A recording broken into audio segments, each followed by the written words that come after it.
An American Tragedy, Theodore Dreiser, Part 2, Chapter 1, The home of Samuel Griffiths in Lycurgus, New York, a city of some 25,000 inhabitants midway between Utica and Albany.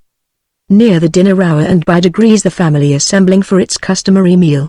On this occasion the preparations were of a more elaborate nature than usual, owing to the fact that for the past 4 days Mr. Samuel Griffiths, the husband and father, had been absent attending a conference of shirt and collar manufacturers in Chicago, price cutting by upstart rivals in the West having necessitated compromise and adjustment by those who manufactured in the East.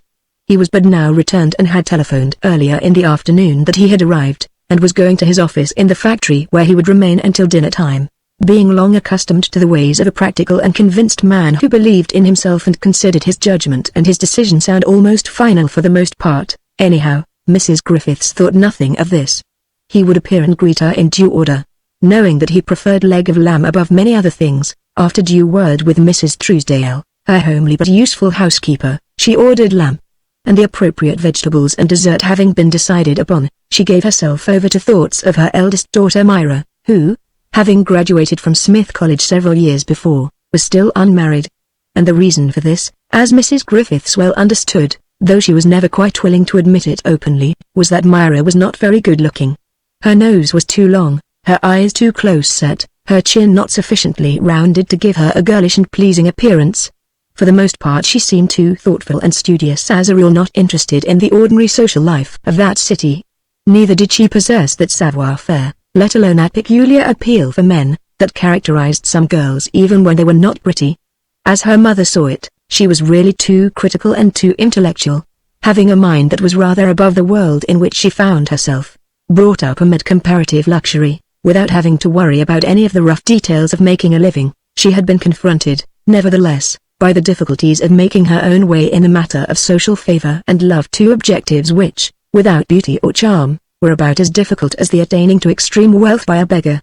And the fact that for 12 years now, ever since she had been 14, she had seen the lives of other youths and maidens in this small world in which she moved passing gaily enough, while hers was more or less confined to reading, music, the business of keeping as neatly and attractively arrayed as possible, and of going to visit friends in the hope of possibly encountering somewhere, somehow, the one temperament who would be interested in her, had saddened, if not exactly soured her. And that despite the fact that the material comfort of her parents and herself was exceptional. Just now she had gone through her mother's room to her own, looking as though she were not very much interested in anything. Her mother had been trying to think of something to suggest that would take her out of herself, when the younger daughter, Bella, fresh from a passing visit to the home of the Finchleys, wealthy neighbors where she had stopped on her way from the Snedeker school, burst in upon her. Contrasted with her sister, who was tall and dark and rather sallow, Bella, though shorter, was far more gracefully and vigorously formed. She had thick brown, almost black hair, a brown and olive complexion tinted with red, and eyes brown and genial, that blazed with an eager, seeking light. In addition to her sound and lithe physique, she possessed vitality and animation. Her arms and legs were graceful and active. Plainly she was given to liking things as she found them, enjoying life as it was, and hence, unlike her sister, she was unusually attractive to men and boys, to men and women, old and young, a fact which her mother and father well knew. No danger of any lack of marriage offers for her when the time came. As her mother saw it, too many youths and men were already buzzing around, and so posing the question of a proper husband for her. Already she had displayed a tendency to become thick and fast friends, not only with the scions of the older and more conservative families who constituted the ultra-respectable element of the city, but also, and this was more to her mother's distaste, with the sons and daughters of some of those later and hence socially less important families of the region, the sons and daughters of manufacturers of bacon, canning jars, vacuum cleaners, wooden and wickerware, and typewriters, who constituted a solid enough financial element in the city, but who made up what might be considered the fast set in the local life. In Mrs. Griffith's opinion, there was too much dancing, cabbing, automobiling to one city and another, without due social supervision. Yet, as a contrast to her sister, Myra, what a relief. It was only from the point of view of proper surveillance, or until she was safely and religiously married, that Mrs. Griffiths troubled or even objected to most of her present contacts and yearnings and gaieties. She desired to protect her. "Now, where have you been?"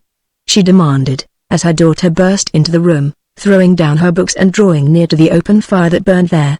"Just think, Mama," began Bella most unconcernedly and almost irrelevantly. The Finchleys are going to give up their place out at Greenwood Lake this coming summer and go up to 12th Lake near Pine Point. They're going to build a new bungalow up there. And Sandra says that this time it's going to be right down at the water's edge, not away from it, as it is out here. And they're going to have a great big veranda with a hardwood floor. And a boathouse big enough for a 30-foot electric launch that Mr. Finchley is going to buy for Stuart. Won't that be wonderful? And she says that if you will let me, that I can come up there for all summer long, or for as long as I like. And Gil, too, if he will. It's just across the lake from the Emery Lodge, you know, and the Eastgate Hotel. And the Funt's place, you know, the Funt's of Utica, is just below theirs near Sharon. Isn't that just wonderful? Won't that be great? I wish you and Dad would make up your minds to build up there now sometime, Mama. It looks to me now as though nearly everybody that's worth anything down here is moving up there. She talked so fast and swung about so, looking now at the open fire burning in the grate, then out of the two high windows that commanded the front lawn and a full view of Waikiki Avenue, lit by the electric lights in the winter dusk, that her mother had no opportunity to insert any comment until this was over. However, she managed to observe, yes. Well, what about the Anthonis and the Nicholsons and their Taylors? I haven't heard of their leaving Greenwood yet. Oh, I know, not the Anthonis or the Nicholsons or the Taylors. Who expects them to move? They're too old-fashioned. They're not the kind that would move anywhere, are they? No one thinks they are. Just the same, Greenwood isn't like 12th Lake. You know that yourself. And all the people that are anybody down on the South Shore are going up there for sure. The Cranstons next year, Sandra says. And after that, I bet the Harriets will go, too. The Cranstons and the Harriets and the Finchleys and Sandra, commented her mother, half amused and half irritated. The Cranstons and you and Bertine and Sandra, that's all I hear these days. For the Cranstons, and the Finchleys, despite a certain amount of local success in connection with this newer and faster set, were, much more than any of the others, the subject of considerable unfavorable comment. They were the people who, having moved the Cranston Wickwire Company from Albany, and the Finchley Electric Sweeper from Buffalo, and built large factories on the south bank of the Mohawk River, to say nothing of new and grandiose houses in Waikiki Avenue and summer cottages at Greenwood, some 20 miles northwest, were setting a rather showy, and hence disagreeable, pace to all the wealthy residents of this region. They were given to wearing the smartest clothes, to the latest novelties in cars and entertainments, and constituted a problem to those who with less means considered their position and their equipment about as fixed and interesting and attractive as such things might well be. The Cranstons and the Finchleys were in the main a thorn in the flesh of the remainder of the elite of Lycurgus, too showy and too aggressive. How often have I told you that I don't want you to have so much to do with Bertie nor that letter Harriet or her brother either. They're too forward. They run around and talk and show off too much. And your father feels the same as I do in regard to them. As for Sandra Finchley, if she expects to go with Bertine and you, too, then you're not going to go with her either much longer. Besides, I'm not sure that your father approves of your going anywhere without someone to accompany you. You're not old enough yet. And as for your going to 12th Lake to the Finchleys, well, unless we all go together, there'll be no going there, either. And now Mrs. Griffiths, who leaned more to the manner and tactics of the older, if not less affluent families, stared complainingly at her daughter. Nevertheless, Bella was no more abashed that she was irritated by this.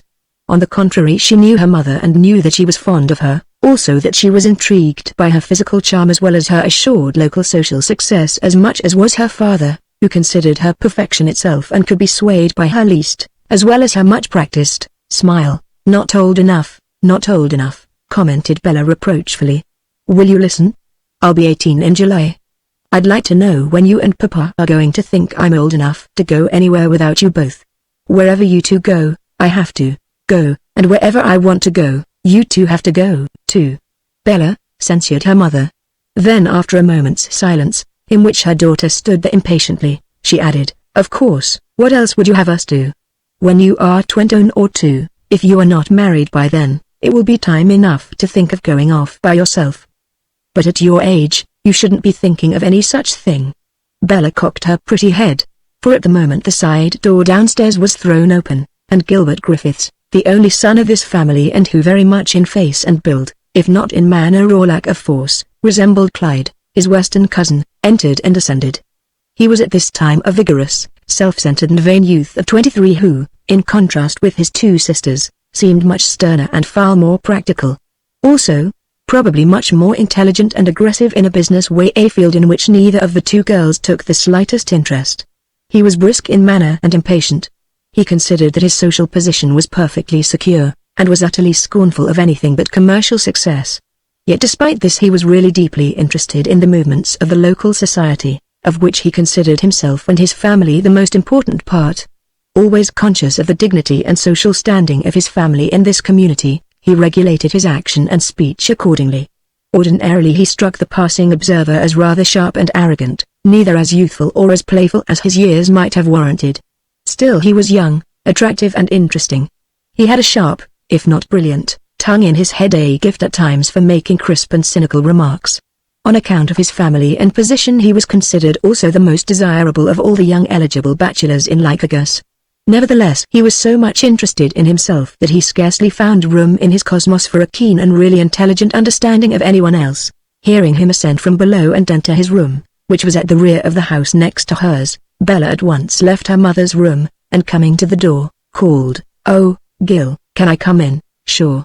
He was whistling briskly and already, in view of some entertainment somewhere, preparing to change to evening clothes. "Where are you going?" "Nowhere, for dinner." "To the Winants afterwards." "Oh, Constance to be sure." "No, not Constance, to be sure." "Where do you get that stuff?" "As though I didn't know." "Lay off." "Is that what you came in here for?" "No, that isn't what I came in here for." "What do you think?" "The Finchleys are going to build a place up at 12th Lake next summer, right on the lake, next to the fence, and Mr. Finchley's going to buy Stuart a 30-foot launch and build a boathouse with a sun parlor right over the water to hold it. Won't that be swell?" "Huh? Don't say swell. And don't say huh. Can't you learn to cut out the slang? You talk like a factory girl. Is that all they teach you over at that school? Listen to who's talking about cutting out slang. How about yourself? You set a fine example around here, I notice." "Well, I'm 5 years older than you are. Besides, I'm a man. You don't notice Myra using any of that stuff." "Oh, Myra. But don't let's talk about that. Only think of that new house they're going to build and the fine time they're going to have up the next summer. Don't you wish we could move up there, too?" "We could if we wanted to, if Papa and Mama would agree to it." "Oh, I don't know that it would be so wonderful," replied her brother, who was really very much interested just the same. "There are other places besides 12th Lake."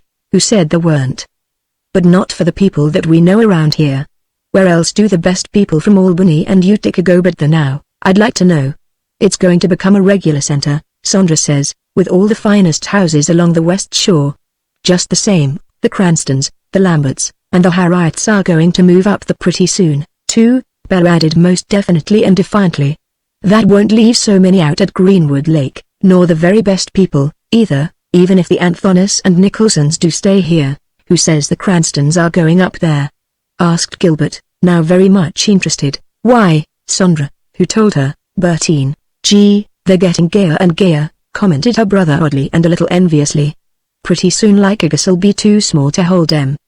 He jerked at a bow tie he was attempting to center and grimaced oddly as his tight neckband pinched him slightly, for although Gilbert had recently entered into the collar and shirt industry with his father as general supervisor of manufacturing, and with every prospect of managing and controlling the entire business eventually, still he was jealous of young Grant Cranston, a youth of his own age, very appealing and attractive physically, who was really more daring with and more attractive to the girls of the younger set. Cranston seemed to be satisfied that it was possible to combine a certain amount of social pleasure with working for his father, with which Gilbert did not agree. In fact, young Griffiths would have preferred, had it been possible, so to charge young Cranston with looseness, only thus far the latter had managed to keep himself well within the bounds of sobriety. And the Cranston Wickwire Company was plainly forging ahead as one of the leading industries of Lycurgus. "Well," he added, after a moment, "they're spreading out faster than I would if I had their business. They're not the richest people in the world, either." Just the same he was thinking that, unlike himself and his parents, the Cranstons were really more daring if not socially more avid of life. He envied them, and what's more, added Bella interestedly, the Finchleys are to have a dance floor over the boathouse. And Sandra says that Stuart was hoping that you would come up there and spend a lot of time this summer. "Oh, did he?" replied Gilbert, a little enviously and sarcastically. "You mean he said he was hoping you would come up and spend a lot of time?" "I'll be working this summer." "He didn't say anything of the kind, smarty. Besides, it wouldn't hurt us any if we did go up there. There's nothing much out at Greenwood anymore that I can see. A lot of old hen parties, is that so? Mother would like to hear that, and you'll tell her, of course. Oh, no, I won't either. But I don't think we're going to follow the Finchleys or the Cranstons up to 12th Lake just yet, either. You can go up there if you want, if Dad'll let you. Just then the lower door clicked again, and Bella, forgetting her quarrel with her brother, ran down to greet her father. Chapter 2. The head of the Lycurgus branch of the Griffiths, as contrasted with the father of the Kansas City family, was most arresting. Unlike his shorter and more confused brother of the Door of Hope, whom he had not even seen for 30 years, he was a little above the average in height, very well knit, although comparatively slender, shrewd of eye, and incisive both as to manner and speech. Long used to contending for himself, and having come by effort as well as results to know that he was above the average in acumen and commercial ability, he was inclined at times to be a bit intolerant of those who were not. He was not ungenerous or unpleasant in manner, but always striving to maintain a calm and judicial air. And he told himself by way of excuse for his mannerisms that he was merely accepting himself at the value that others placed upon him and all those who, like himself, were successful. Having arrived in Lycurgus about 25 years before with some capital and a determination to invest in a new collar enterprise which had been proposed to him, he had succeeded thereafter beyond his wildest expectations. And naturally he was vain about it. His family at this time 25 years later unquestionably occupied one of the best, as well as the most tastefully constructed residences in Lycurgus. They were also esteemed as among the few best families of this region, being, if not the oldest, at least among the most conservative, respectable and successful in Lycurgus. His two younger children, if not the eldest, were much to the front socially in the younger and gayer set, and so far nothing had happened to weaken nor darken his prestige. On returning from Chicago on this particular day, after having concluded several agreements there which spelled trade harmony and prosperity for at least 1 year, he was inclined to feel very much at ease and on good terms with the world. Nothing had occurred to mar his trip. In his absence the Griffiths Collar and Shirt Company had gone on as though he had been present. Trade orders at the moment were large. Now as he entered his own door he threw down a heavy bag and fashionably made coat and turned to see what he rather expected Bella hurrying toward him. Indeed she was his pet. The most pleasing and different and artistic thing, as he saw it, that all his years had brought to him: youth, health, gaiety, intelligence and affection, all in the shape of a pretty daughter. "Oh, Daddy," she called most sweetly and enticingly as she saw him enter. "Is that you?" "Yes. At least it feels a little like me at the present moment. How's my baby girl?" And he opened his arms and received the bounding form of his last-born. "There's a good, strong, healthy girl, I'll say," he announced as he withdrew his affectionate lips from hers. "And how's the bad girl been behaving herself since I left?" "No fibbing this time." "Oh, just fine, Daddy. You can ask anyone. I couldn't be better. And your mother?" "She's all right, Daddy. She's up in her room. I don't think she heard you come in." "And Myra? Is she back from Albany yet?" "Yes. She's in her room. I heard her playing just now. I just got in myself a little while ago." Hi. Gadding about again. I know you." He held up a genial forefinger, warningly, while Bella swung onto one of his arms and kept pace with him up the stairs to the floor above. "Oh, no, I wasn't either." "Now," she cooed shrewdly and sweetly. "Just see how you pick on me, Daddy. I was only over with Sandra for a little while. And what do you think, Daddy? They're going to give up the place at Greenwood and build a big handsome bungalow up on 12th Lake right away. And Mr. Finchley's going to buy a big electric launch for Stuart, and they're going to live up the next summer, maybe all the time, from May until October. And so are the Cranstons, maybe." Mr. Griffiths, long used to his younger daughter's wiles, was interested at the moment not so much by the thought that she wished to convey that 12th Lake was more desirable, socially, than Greenwood, as he was by the fact that the Finchleys were able to make this sudden and rather heavy expenditure for social reasons only. Instead of answering Bella he went on upstairs and into his wife's room. He kissed Mrs. Griffiths, looked in upon Myra, who came to the door to embrace him, and spoke of the successful nature of the trip. One could see by the way he embraced his wife that there was an agreeable understanding between them, no disharmony by the way he greeted Myra, that if he did not exactly sympathize with her temperament and point of view, at least he included her within the largesse of his affection. As they were talking Mrs. Truesdale announced that dinner was ready, and Gilbert, having completed his toilet, now entered. "I say, Dad," he called, "I have an interesting thing I want to see you about in the morning." "Can I?" "All right, I'll be there. Come in about noon. "Come on all, or the dinner will be getting cold," admonished Mrs. Griffiths earnestly, and forthwith Gilbert turned and went down, followed by Griffiths, who still had Bella on his arm. And after him came Mrs. Griffiths and Myra, who now emerged from her room and joined them. Once seated at the table, the family forthwith began discussing topics of current local interest. For Bella, who was the family's chief source of gossip, gathering the most of it from the Snedeker School, through which all the social news appeared to percolate most swiftly, suddenly announced, "What do you think, Mama? Rosetta Nicholson, that niece of Mrs. Diston Nicholson, who was over here last summer from Albany, you know. She came over the night of the alumni garden party on our lawn. You remember the young girl with the yellow hair and squinty blue eyes? Her father owns that big wholesale grocery over the well. She's engaged to that Herbert Tickham of Utica, who was visiting Mrs. Lambert last summer. You don't remember him, but I do. He was tall and dark and sorta awkward, and awfully pale, but very handsome, a regular movie hero." "There you go, Mrs. Griffiths," interjected Gilbert shrewdly and cynically to his mother. "A delegation from the Mrs. Snedeker's select school sneaks off to the movies to brush up on heroes from time to time." Griffiths Sr. suddenly observed, "I had a curious experience in Chicago this time, something I think the rest of you will be interested in." He was thinking of an accidental encounter 2 days before in Chicago between himself and the eldest son, as it proved to be, of his younger brother Rosa. Also of a conclusion he had come to in regard to him. "Oh, what is it, Daddy?" pleaded Bella at once. "Do tell me about it. Spin the big news, Dad," added Gilbert, who, because of the favor of his father, felt very free and close to him always. "Well, while I was in Chicago at the Union League Club, I met a young man who is related to us, a cousin of you 3 children, by the way, the eldest son of my brother Rosa, who is out in Denver now, I understand. I haven't seen or heard from him in 30 years. He paused and mused dubiously. "Not the one who is a preacher somewhere, Daddy?" inquired Bella, looking up. "Yes, the preacher. At least I understand he was for a while after he left home. But his son tells me he has given that up now. He's connected with something in Denver, a hotel, I think. But what's his son like?" interrogated Bella, who only knew such well-groomed and ostensibly conservative youths and men as her present social status and supervision permitted, and in consequence was intensely interested. "The son of a Western hotel proprietor, a cousin? How old is he?" asked Gilbert instantly, curious as to his character and situation and ability. "Well, he's a very interesting young man, I think," continued Griffiths tentatively and somewhat dubiously, since up to this hour he had not truly made up his mind about Clyde. "He's quite good-looking and well-mannered, too, about your own age, I should say, Gil, and looks a lot like you, very much so, same eyes and the mouth and chin." He looked at his son examiningly.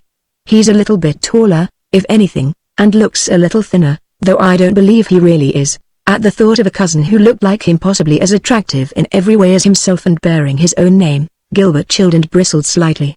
For here in Lycurgus, up to this time, he was well and favorably known as the only son and heir presumptive to the managerial control of his father's business, and to at least a third of the estate, if not more. And now, if by any chance it should come to light that there was a relative, a cousin of his own years and one who looked and acted like him, even he bridled at the thought. Forthwith, a psychic reaction which he did not understand and could not very well control. He decided that he did not like him, could not like him. "What's he doing now?" he asked in a curt and rather sour tone, though he attempted to avoid the latter element in his voice. "Well, he hasn't much of a job, I must say," smiled Samuel Griffiths, meditatively. "He's only a bellhop in the Union League Club in Chicago, at present, but a very pleasant and gentlemanly sort of a boy, I will say. I was quite taken with him. In fact, because he told me there wasn't much opportunity for advancement where he was, and that he would like to get into something where there was more chance to do something and be somebody. I told him that if he wanted to come on here and try his luck with us, we might do a little something for him, give him a chance to show what he could do, at least." He had not intended to set forth at once the fact that he became interested in his nephew to this extent, but rather to wait and thrash it out at different times with both his wife and son, but the occasion having seemed to offer itself, he had spoken. And now that he had, he felt rather glad of it, for because Clyde so much resembled Gilbert he did want to do a little something for him. But Gilbert bristled and chilled, the while Bella and Myra, if not Mrs. Griffiths, who favored her only son in everything even to preferring him to be without a blood relation or other rival of any kind, rather warmed to the idea. A cousin who was a Griffiths and good-looking and about Gilbert's age and who, as their father reported, was rather pleasant and well-mannered. That pleased Bella and Myra, while Mrs. Griffiths, noting Gilbert's face darken, was not so moved. He would not like him. But out of respect for her husband's authority and general ability in all things, she now remained silent. But not so, Bella. "Oh, you're going to give him a place, are you, Dad?" she commented. "That's interesting. I hope he's better looking than the rest of our cousins." "Bella," chided Mrs. Griffiths, while Myra, recalling a gauche uncle and cousin who had come on from Vermont several years before to visit them a few days, smiled wisely. At the same time Gilbert, deeply irritated, was mentally fighting against the idea. He could not see it at all. "Of course we're not turning away applicants who want to come in and learn the business right along now, as it is," he said sharply. "Oh, I know," replied his father, "but not cousins and nephews exactly. Besides, he looks very intelligent and ambitious to me. It wouldn't do any great harm if we let at least one of our relatives come here and show what he can do. I can't see why we shouldn't employ him as well as another. I don't believe Gil likes the idea of any other fellow in Lycurgus having the same name and looking like him," suggested Bella, slyly, and with a certain touch of malice due to the fact that her brother was always criticizing her. "Oh, what rot!" Gilbert snapped irritably. "Why don't you make a sensible remark once in a while? What do I care whether he has the same name or not or looks like me, either?" His expression at the moment was particularly sour. "Gilbert," pleaded his mother, reprovingly. "How can you talk so? And to your sister, too? Well, I don't want to do anything in connection with this young man if it's going to cause any hard feelings here," went on Griffiths Sr. "All I know is that his father was never very practical and I doubt if Clyde had ever had a real chance." His son winced at this friendly and familiar use of his cousin's first name. "My only idea in bringing him on here was to give him a start. I haven't the faintest idea whether he would make good or not. He might, and again he might not. If he didn't," he threw up one hand as much as to say, "if he doesn't, we will have to toss him aside, of course." "Well, I think that's very kind of you, Father," observed Mrs. Griffiths, pleasantly and diplomatically. "I hope he proves satisfactory. And there's another thing," added Griffiths wisely and sententiously. "I don't expect this young man, so long as he is in my employ and just because he's a nephew of mine, to be treated differently to any other employee in the factory. He's coming here to work, not play. And while he is here, trying, I don't expect any of you to pay him any social attention, not the slightest. He's not the sort of boy anyhow, that would want to put himself on us. At least he didn't impress me that way, and he wouldn't be coming down here with any notion that he was to be placed on an equal footing with any of us. That would be silly. Later on, if he proves that he is really worthwhile, able to take care of himself, knows his place and keeps it, and any of you wanted to show him any little attention, well, then it will be time enough to see, but not before then." By then, the maid, Amanda, assistant to Mrs. Truesdale, was taking away the dinner plates and preparing to serve the dessert. But as Mr. Griffiths rarely ate dessert, and usually chose this period, unless company was present, to look after certain stock and banking matters which he kept in a small desk in the library, he now pushed back his chair, arose, excusing himself to his family, and walked into the library adjoining. The others remained. "I would like to see what he's like, wouldn't you?" Myra asked her mother. "Yes. And I do hope he measures up to all of your father's expectations. He will not feel right if he doesn't." "I can't get this," observed Gilbert, "bringing people on now when we can hardly take care of those we have. And besides, imagine what the bunch around here will say if they find out that our cousin was only a bellhop before coming here." "Oh, well, they won't have to know that, will they?" said Myra. "Oh, won't they? Well, what's to prevent him from speaking about it unless we tell him not to, or someone coming along who has seen him there?" His eyes snapped viciously. "At any rate, I hope he doesn't. It certainly wouldn't do us any good around here." And Bella added, "I hope he's not dull as Uncle Alan's two boys. They're the most uninteresting boys I ever did see." "Bella," cautioned her mother once more. Chapter 3. The Clyde whom Samuel Griffiths described as having met at the Union League Club in Chicago, was a somewhat modified version of the one who had fled from Kansas City 3 years before. He was now 20, a little taller and more firmly but scarcely any more robustly built, and considerably more experienced, of course. For since leaving his home and work in Kansas City and coming in contact with some rough usage in the world, humble tasks, wretched rooms, no intimates to speak of, plus the compulsion to make his own way as best he might, he had developed a kind of self-reliance and smoothness of address such as one would scarcely have credited him with 3 years before. There was about him now, although he was not nearly so smartly dressed as when he left Kansas City, a kind of conscious gentility of manner which pleased, even though it did not at first arrest attention. Also, and this was considerably different from the Clyde who had crept away from Kansas City in a boxcar, he had much more of an air of caution and reserve, for ever since he had fled from Kansas City, and by one humble device and another forced to make his way, he had been coming to the conclusion that on himself alone depended his future. His family, as he now definitely sensed, could do nothing for him. They were too impractical and too poor, his mother, father, Esther, all of them. At the same time, in spite of all their difficulties, he could not now help but feel drawn to them, his mother in particular, and the old home life that had surrounded him as a boy, his brother and sisters, Esther included, since she, too, as he now saw it, had been brought no lower than he by circumstances over which she probably had no more control. And often, his thoughts and mood had gone back with a definite and disconcerting pang because of the way in which he had treated his mother as well as the way in which his career in Kansas City had been suddenly interrupted. His loss of Hortense Briggs a severe blow. The troubles that had come to him since, the trouble that must have come to his mother and Esther because of him, on reaching St. Louis 2 days later after his flight, and after having been most painfully bundled out into the snow 100 miles from Kansas City in the gray of a winter morning, and at the same time relieved of his watch and overcoat by 2 brakemen who had found him hiding in the car. He had picked up a Kansas City paper, the Star, only to realize that his worst fear in regard to all that had occurred had come true. For there, under a 2-column head, and with fully a column and a half of reading matter below, was the full story of all that had happened. A little girl, the 11-year-old daughter of a well-to-do Kansas City family, knocked down and almost instantly killed. She had died an hour later, Sparser and Miss Sipe in a hospital and under arrest at the same time, guarded by a policeman sitting in the hospital awaiting their recovery. A splendid car very seriously damaged. Sparser's father, in the absence of the owner of the car for whom he worked, at once incensed and made terribly unhappy by the folly and seeming criminality and recklessness of his son. But what was worse, the unfortunate Sparser had already been charged with larceny and homicide, and wishing, no doubt, to minimize his own share in this grave catastrophe, had not only revealed the names of all who were with him in the car, the youths in particular, and their hotel address, but had charged that they along with him were equally guilty, since they had urged him to make speed at the time and against his will, a claim which was true enough, as Clyde knew.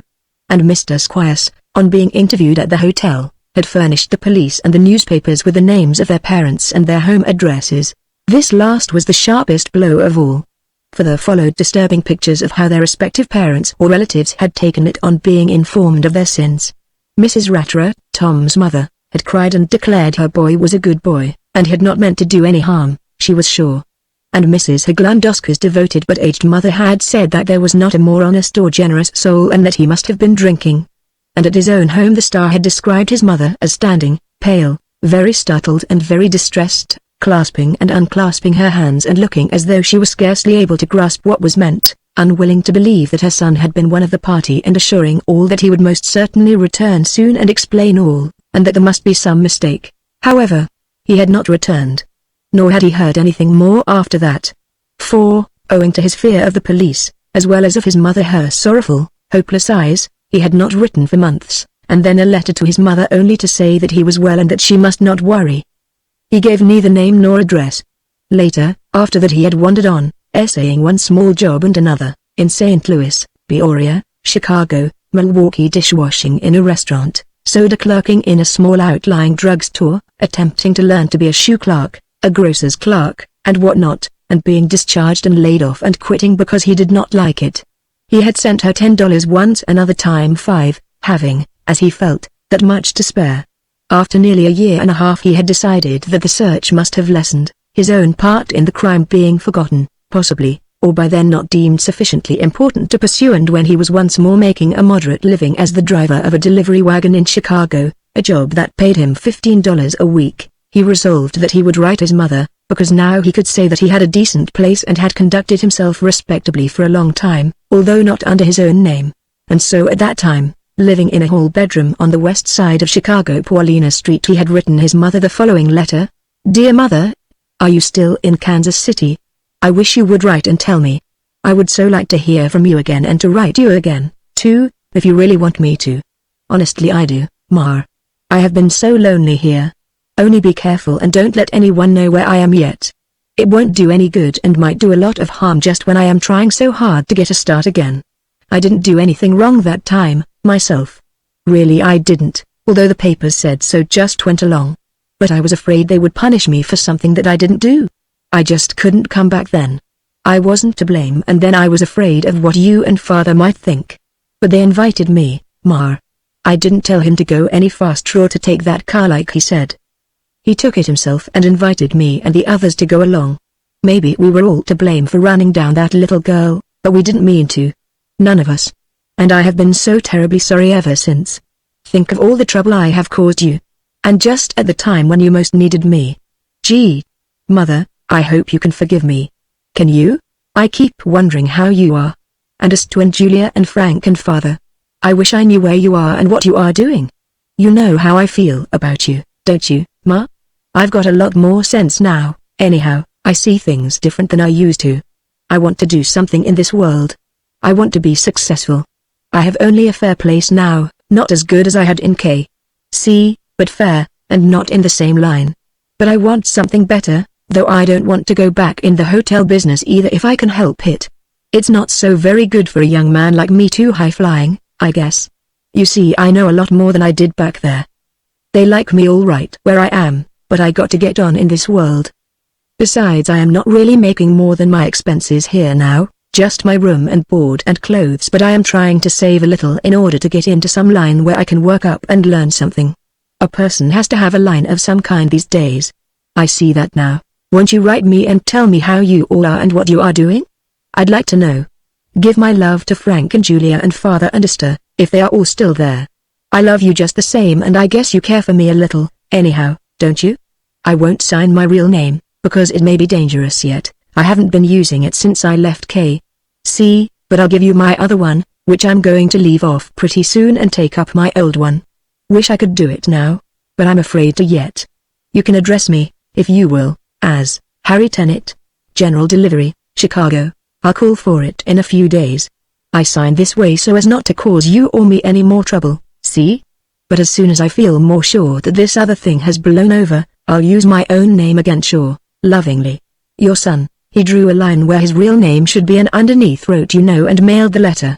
Following that, because his mother had been anxious about him all this time and wondering where he was, he soon received a letter, postmarked Denver, which surprised him very much, for he had expected to hear from her still in Kansas City. Dear son, I was surprised and so glad to get my boy's letter and to know that you were alive and safe. I had hoped and prayed that you would return to the straight and narrow path, the only path that will ever lead you to success and happiness of any kind, and that God would let me hear from you as safe and well and working somewhere and doing well. And now he has rewarded my prayers. I knew he would. Blessed be his holy name. Not that I blame you altogether for all that terrible trouble you got into and bringing so much suffering and disgrace on yourself and us, for well I know how the devil tempts and pursues all of us mortals, and particularly just such a child as you. Oh, my son, if you only knew how you must be on your guard to avoid these pitfalls. And you have such a long road ahead of you. Will you be ever watchful and try always to cling to the teachings of our Savior that your mother has always tried to impress upon the minds and hearts of all you dear children? Will you stop and listen to the voice of our Lord that is ever with us, guiding our footsteps safely up the rocky path that leads to a heaven more beautiful than we can ever imagine here? Promise me, my child, that you will hold fast to all your early teachings and always bear in mind that right is might, and my boy, never, never, take a drink of any kind no matter who offers it to you. There is where the devil reigns in all his glory and is ever ready to triumph over the weak one. Remember always what I have told you so often: strong drink is raging and wine is a mocker, and it is my earnest prayer that these words will ring in your ears every time you are tempted, for I am sure now that that was perhaps the real cause of that terrible accident. I suffered terribly over that, Clyde, and just at the time when I had such a dreadful ordeal to face with Esther. I almost lost her. She had such an awful time. The poor child paid dearly for her sin. We had to go in debt so deep and it took so long to work it out, but finally we did, and now things are not as bad as they were, quite. As you see, we are now in Denver. We have a mission of our own here now with housing quarters for all of us. Besides, we have a few rooms to rent which Esther, and you know she is now Mrs. Nixon, of course, takes care of. She has a fine little boy who reminds your father and me of you so much when you were a baby. He does little things that are you all over again so many times that we almost feel that you are with us again as you were. It is comforting, too, sometimes. Frank and Julie have grown so and are quite a help to me. Frank has a paper route and earns a little money which helps. Esther wants to keep them in school just as long as we can. Your father is not very well, but of course, he is getting older, and he does the best he can. I am awful glad, Clyde, that you are trying so hard to better yourself in every way. And last night your father was saying again that your uncle, Samuel Griffiths, of Lycurgus, is so rich and successful, and I thought that maybe if you wrote him and asked him to give you something there so that you could learn the business, perhaps he would. I don't see why he wouldn't. After all, you are his nephew. You know he has a great collar business there in Lycurgus and he is very rich, so they say. Why don't you write him and see? Somehow I feel that perhaps he would find a place for you and then you would have something sure to work for. Let me know if you do and what he says. I want to hear from you often, Clyde. Please write and let us know all about you and how you are getting along. Won't you? Of course we love you as much as ever, and will do our best always to try to guide you right. We want you to succeed more than you know, but we also want you to be a good boy, and live a clean, righteous life, for, my son, what matter it if a man gaineth the whole world and loseth his own soul? Write your mother, Clyde, and bear in mind that her love is always with you, guiding you, pleading with you to do right in the name of the Lord. Affectionately, Mother. And so it was that Clyde had begun to think of his Uncle Samuel and his great business long before he encountered him. He had also experienced an enormous relief in learning that his parents were no longer in the same financial difficulties they were when he left, and safely housed in a hotel, or at least a lodging house, probably connected with this new mission. Then 2 months after he had received his mother's first letter, and while he was deciding almost every day that he must do something, and that forthwith, he chanced one day to deliver to the Union League Club on Jackson Boulevard a package of ties and handkerchiefs which some visitor to Chicago had purchased at the store, for which he worked. Upon entering, who should he come in contact with but Ratterer in the uniform of a club employee? He was in charge of inquiry and packages at the door. Although neither he nor Ratterer quite grasped immediately the fact that they were confronting one another again, after a moment Ratterer had exclaimed, "Clyde!" And then seizing him by an arm, he added enthusiastically and yet cautiously in a very low tone, "Well, of all things. The devil. What do you know? Put her. Where do you come from anyhow?" And Clyde, equally excited, exclaimed, "Well, by jing, if it ain't Tom. What do you know? You working here?" Ratterer, who, like Clyde, had for the moment quite forgotten the troublesome secret which lay between them, added, "That's right. Surest thing you know. Been here for nearly a year, now." Then with a sudden pull at Clyde's arm, as much as to say, "Silence." He drew Clyde to one side, out of the hearing of the youth to whom he had been talking as Clyde came in, and added, "SSH. I'm working here under my own name, but I'd rather not let him know I'm from K.C. I'm supposed to be from Cleveland." And with that he once more pressed Clyde's arm genially and looked him over. And Clyde, equally moved, added, "Sure. That's all right. I'm glad you were able to connect. My name's Tennant, Harry Tennant. Don't forget that." And both were radiantly happy because of old time's sake. But Ratterer, noticing Clyde's delivery uniform, observed, "Driving a delivery, eh? Gee, that's funny. You driving a delivery? Imagine. That kills me. What do you want to do that for?" Then seeing from Clyde's expression that his reference to his present position might not be the most pleasing thing in the world, since Clyde at once observed, "Well, I've been up against it, sorta," he added. "But say, I want to see you. Where are you living?" Clyde told him, "That's all right. I get off here at 6. Why not drop around after you're through work? Or, I'll tell you, suppose we meet at how about Henry's on Randolph Street? Is that all right? At 7, say. I get off at 6 and I can be over there by then if you can." Clyde, who was happy to the point of ecstasy in meeting Ratterer again, nodded a cheerful assent. He boarded his wagon and continued his deliveries, yet for the rest of the afternoon his mind was on this approaching meeting with Ratterer. And at 5:30 he hurried to his barn and then to his boarding house on the west side, where he donned his street clothes, then hastened to Henry's.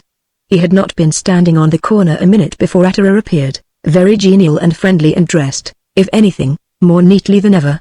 "Gee, it's good to have a look at you, old socks," he began. "Do you know you're the only one of that bunch that I've seen since I left K. See? That's right. My sister wrote me after we left home that no one seemed to know what became of either Higby or Higgy, or you, either. They sent that fellow Sparser up for a year. Did you hear that? Tough, eh? But not so much for killing the little girl, but for taking the car and running it without a license and not stopping when signaled. That's what they got him for. But say, he lowered his voice most significantly at this point, we'd got that if they'd got us. Oh, gee, I was scared. And run? And once more he began to laugh, but rather hysterically at that. What a wallop, eh? And us leaving him and that girl in the car. Oh, say. Tough, what? Just what else could a fellow do, though? No need of all of us going up, eh?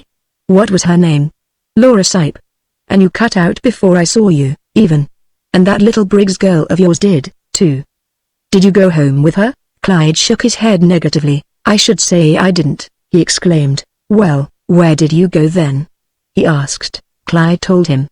And after he had set forth the full picture of his own wayfarings, Ratterer returned with, Gee, you didn't know that little Briggs girl left with a guy from out there for New York right after that, did you? Some fellow who worked in a cigar store, so Louise told me. She saw her afterwards, just before she left, with a new fur coat and all. Clyde winced sadly. Gee, but you were a sucker to fool around with her. She didn't care for you or nobody. But you was pretty much gone on her, I guess, eh?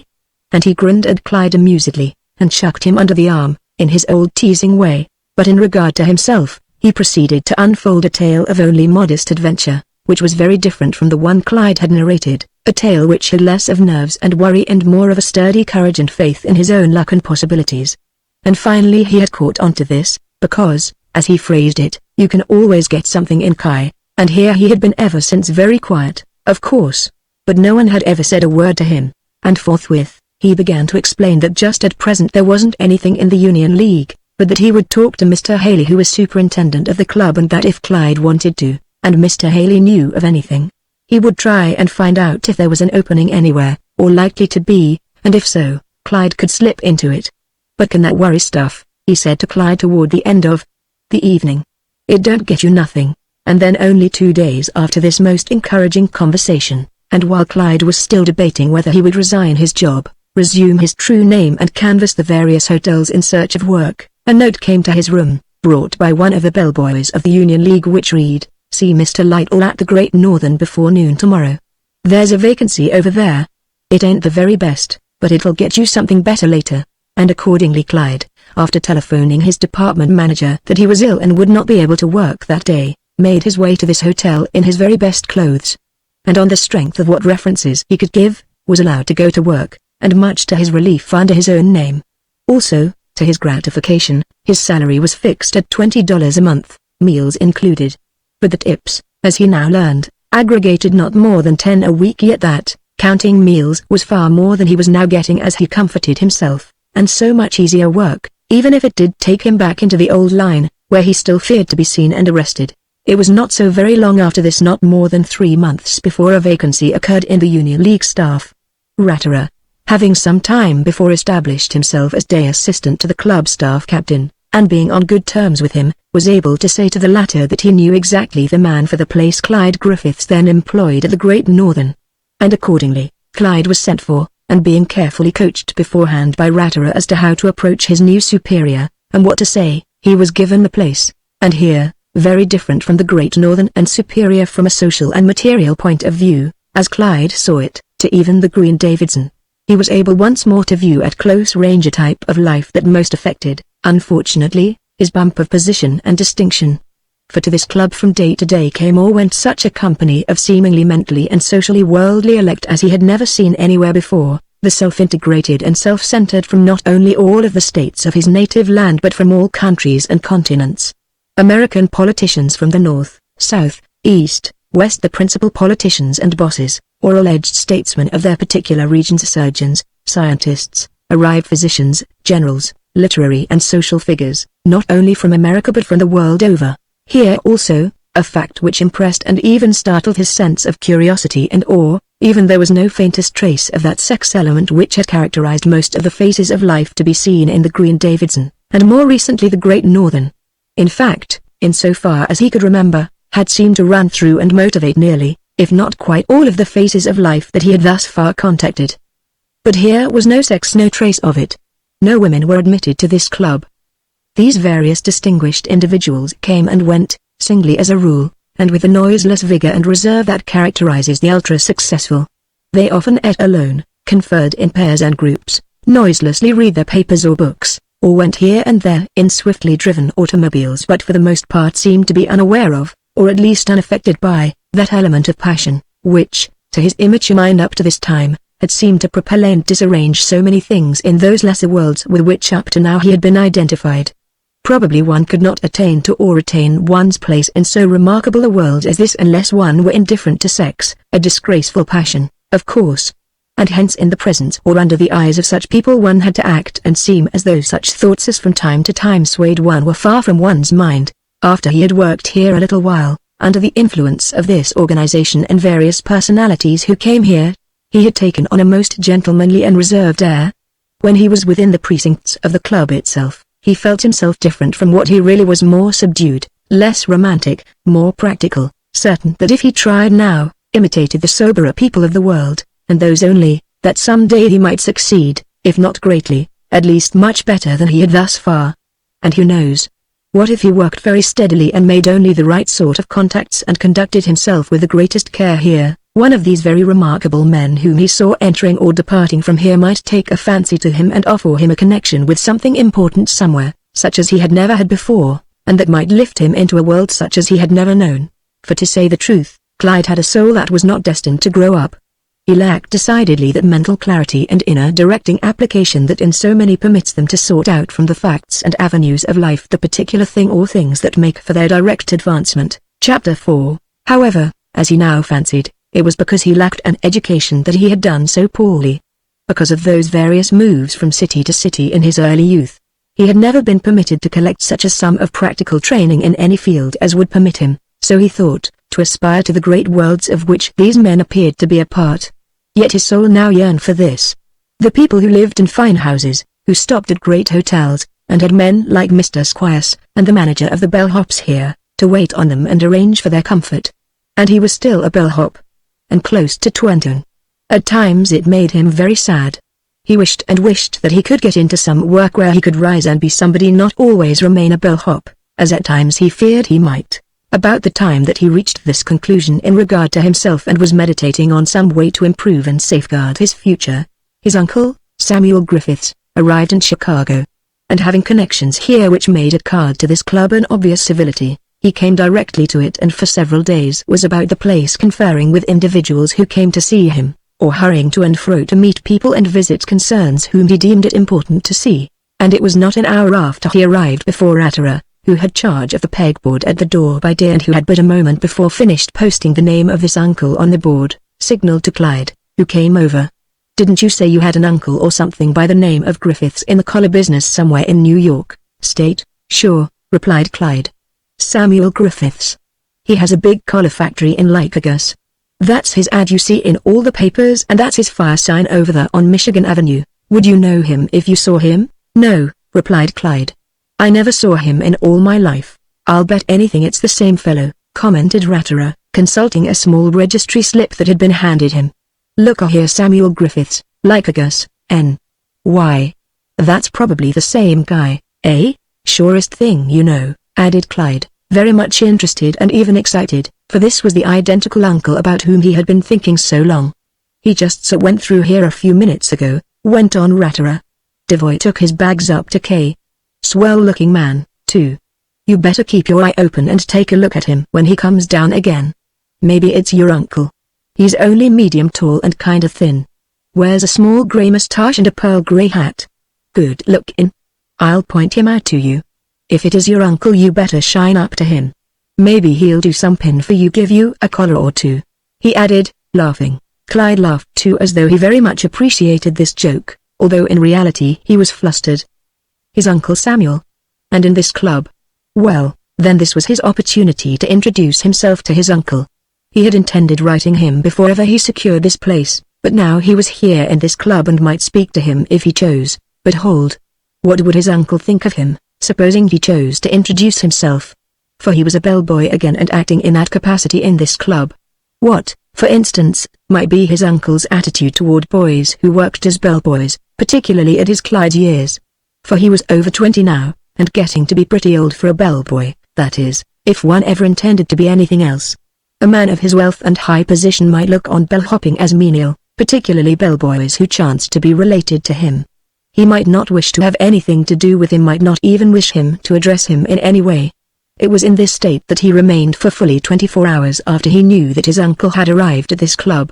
The following afternoon, however, after he had seen him at least half a dozen times and had been able to formulate the most agreeable impressions of him, since his uncle appeared to be so very quick, alert, incisive, so very different from his father in every way, and so rich and respected by everyone here, he began to wonder, to fear even at times, whether he was going to let this remarkable opportunity slip.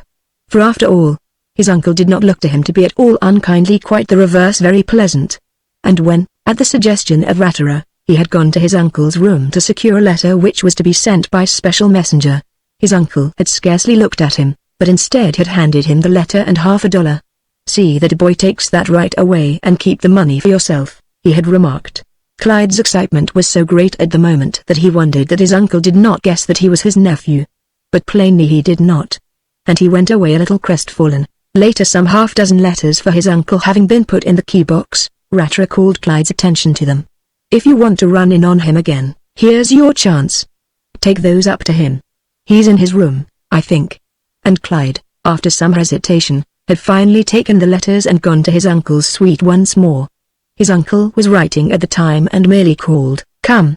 Then Clyde, entering and smiling rather enigmatically, observed, "Here's some mail for you, Mr. Griffiths." "Thank you very much, my son," replied his uncle, and proceeded to finger his vest pocket for change, but Clyde, seizing this opportunity, exclaimed, "Oh, no, I don't want anything for that."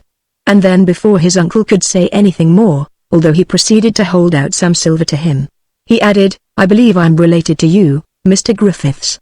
You're Mr. Samuel Griffiths of the Griffiths Collar Company of Lycurgus, aren't you?" "Yes, I have a little something to do with it, I believe." "Who are you?" returned his uncle, looking at him sharply. "My name's Clyde Griffiths. My father, Asa Griffiths, is your brother, I believe." At the mention of this particular brother, who, to the knowledge of all the members of this family, was distinctly not a success materially, the face of Samuel Griffiths clouded the least trifle. For the mention of Asa brought rather unpleasingly before him the stocky and decidedly not well-groomed figure of his younger brother, whom he had not seen in so many years. His most recent distinct picture of him was as a young man of about Clyde's age about his father's house near Birtwick, Vermont. But how different! Clyde's father was then short, fat and poorly knit mentally as well as physically, oleaginous and a bit mushy, as it were. His chin was not firm, his eyes a pale watery blue, and his hair frizzled. Whereas this son of his was neat, alert, good-looking and seemingly well-mannered and intelligent, as most bellhops were inclined to be, as he noted. And he liked him, however, Samuel Griffiths, who along with his elder brother Alan had inherited the bulk of his father's moderate property, and this because of Joseph Griffiths' prejudice against his youngest son, had always felt that perhaps an injustice had been done Asa. For Asa, not having proved very practical or intelligent, his father had first attempted to drive and then later ignore him, and finally had turned him out at about Clyde's age, and had afterward left the bulk of his property, some $30,000, to these two elder brothers, share and share alike, willing Asa but a petty $1,000. It was this thought in connection with this younger brother that now caused him to stare at Clyde rather curiously. For Clyde, as he could see, was in no way like the younger brother who had been harried from his father's home so many years before. Rather he was more like his own son, Gilbert, whom, as he now saw, he resembled. Also, in spite of all of Clyde's fears, he was obviously impressed by the fact that he should have any kind of place in this interesting club. For to Samuel Griffiths, who was more than less confined to the limited activities and environment of Lycurgus, the character and standing of this particular club was to be respected. And those young men who served the guests of such an institution as this, were, in the main, possessed of efficient and unobtrusive manners. Therefore to see Clyde standing before him in his neat grey and black uniform and with the air of one whose social manners at least were excellent, caused him to think favourably of him. "You don't tell me?" he exclaimed interestedly. "So you're Asa's son?" "I do declare. Well, now, this is a surprise. You see, I haven't seen or heard from your father in at least 25 or 6 years, anyhow. The last time I did hear from him he was living in Grand Rapids, Michigan, I think, or here. He isn't here now, I presume. Oh, no, sir, replied Clyde, who was glad to be able to say this. The family live in Denver. I'm here all alone. Your father and mother are living, I presume. Yes, sir. They're both alive, still connected with religious work. Is he your father? Well, yes, sir, answered Clyde, a little dubiously, for he was still convinced that the form of religious work his father essayed was of all forms the poorest and the most inconsequential socially. Only the church he has now, he went on, has a lodging house connected with it.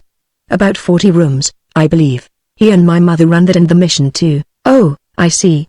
He was so anxious to make a better impression on his uncle than the situation seemed to warrant that he was quite willing to exaggerate a little. Well, I'm glad they're doing so well, continued Samuel Griffiths, rather impressed with the trim and vigorous appearance of Clyde. You like this kind of work, I suppose? Well, not exactly. No, Mr. Griffiths, I don't, replied Clyde quickly, alive at once to the possibilities of this query. It pays well enough. But I don't like the way you have to make the money you get here. It isn't my idea of a salary at all. But I got in this because I didn't have a chance to study any particular work or get in with some company where there was a real chance to work up and make something of myself. My mother wanted me to write you once and ask whether there was any chance in your company for me to begin and work up, but I was afraid maybe that you might not like that exactly, and so I never did. He paused, smiling, and yet with an inquiring look in his eye. His uncle looked solemnly at him for a moment, pleased by his looks and his general manner of approach in this instance, and then replied, well, that is very interesting. You should have written, if you wanted to then, as was his custom in all matters. He cautiously paused. Clyde noted that he was hesitating to encourage him. I don't suppose there is anything in your company that you would let me do? He ventured boldly. After a moment, Samuel Griffiths merely stared at him thoughtfully. He liked and he did not like this direct request. However, Clyde appeared at least a very adaptable person for the purpose. He seemed bright and ambitious, so much like his own son, and he might readily fit into some department as head or assistant under his son, once he had acquired a knowledge of the various manufacturing processes. At any rate, he might let him try it. There could be no real harm in that. Besides, there was his younger brother, to whom, perhaps, both he and his older brother Alan owed some form of obligation, if not exactly restitution. Well, he said, after a moment, that is something I would have to think over a little. I wouldn't be able to say, offhand, whether there is or not. We wouldn't be able to pay you as much as you make here to begin with, he warned. Oh, that's all right, exclaimed Clyde, who was far more fascinated by the thought of connecting himself with his uncle than anything else. I wouldn't expect very much until I was able to earn it, of course. Besides, it might be that you would find that you didn't like the collar business once you got into it, or we might find we didn't like you. Not everyone is suited to it by a long way. Well, all you'd have to do then would be to discharge me, assured Clyde. I've always thought I would be, though, ever since I heard of you and your big company. This last remark pleased Samuel Griffiths. Plainly he and his achievements had stood in the nature of an ideal to this youth. Very well, he said. I won't be able to give any more time to this now. But I'll be here for a day or two more, anyhow, and I'll think it over. It may be that I will be able to do something for you. I can't say now. And he turned quite abruptly to his letters, and Clyde, feeling that he had made as good an impression as could be expected under the circumstances and that something might come of it, thanked him profusely and beat a hasty retreat. The next day, having thought it over and deciding that Clyde, because of his briskness and intelligence, was likely to prove as useful as another, Samuel Griffiths, after due deliberation as to the situation at home, informed Clyde that in case any small opening in the home factory occurred he would be glad to notify him. But he would not even go so far as to guarantee him that an opening would immediately be forthcoming. He must wait. Accordingly Clyde was left to speculate as to how soon, if ever, a place in his uncle's factory would be made for him. In the meanwhile Samuel Griffiths had returned to Lycurgus. And after a later conference with his son, he decided that Clyde might be inducted into the very bottom of the business, at least the basement of the Griffiths plant, where the shrinking of all fabrics used in connection with the manufacture of collars was brought about, and where beginners in this industry who really desired to acquire the technique of it were placed, for it was his idea that Clyde by degrees was to be taught the business from top to bottom. And since he must support himself in some form not absolutely incompatible with the standing of the Griffiths family here in Lycurgus, it was decided to pay him the munificent sum of $15 to begin. For while Samuel Griffiths, as well as his son Gilbert, realized that this was small pay, not for an ordinary apprentice but for Clyde, since he was a relative, yet so inclined were both toward the practical rather than the charitable in connection with all those who worked for them, that the nearer the beginner in this factory was to the clear mark of necessity and compulsion, the better. Neither could tolerate the socialistic theory relative to capitalistic exploitation. As both saw it, there had to be higher and higher social orders to which the lower social classes could aspire. One had to have castes. One was foolishly interfering with and disrupting necessary and unavoidable social standards when one tried to unduly favor anyone, even a relative. It was necessary when dealing with the classes and intelligences below one, commercially or financially, to handle them according to the standards to which they were accustomed. And the best of these standards were those which held these lower individuals to a clear realization of how difficult it was to come by money, to an understanding of how very necessary it was for all who were engaged in what both considered the only really important constructive work of the world, that of material manufacture, to understand how very essential it was to be drilled, and that sharply and systematically, in all the details and processes which comprise that constructive work. And so to become inured to a narrow and abstemious life in so doing. It was good for their characters. It informed and strengthened the minds and spirits of those who were destined to rise. And those who were not should be kept right where they were. Accordingly, about a week after that, the nature of Clyde's work having been finally decided upon, a letter was dispatched to him to Chicago by Samuel Griffiths himself, in which he set forth that if he chose he might present himself any time now within the next few weeks. But he must give due notice in writing of at least 10 days in advance of his appearance, in order that he might be properly arranged for. And upon his arrival he was to seek out Mr. Gilbert Griffiths at the office of the mill, who would look after him. And upon receipt of this, Clyde was very much thrilled, and at once wrote to his mother that he had actually secured a place with his uncle and was going to Lycurgus. Also that he was going to try to achieve a real success now. Whereupon she wrote him a long letter, urging him to be, so careful of his conduct and associates. Bad companionship was at the root of nearly all of the errors and failures that befell an ambitious youth such as he. If he would only avoid evil-minded or foolish and headstrong boys and girls, all would be well. It was so easy for a young man of his looks and character to be led astray by an evil woman. He had seen what had befallen him in Kansas City. But now he was still young, and he was going to work for a man who was very rich and who could do so much for him, if he would. And he was to write her frequently as to the outcome of his efforts here. And so, after having notified his uncle as he had requested, Clyde finally took his departure for Lycurgus. But on his arrival there, since his original notification from his uncle had called for no special hour at which to call at the factory, he did not go at once, but instead sought out the important hotel of Lycurgus, the Lycurgus House. Then finding himself with ample time on his hands, and very curious about the character of this city in which he was to work, and his uncle's position in it, he set forth to look it over, his thought being that once he reported and began work he might not soon have the time again.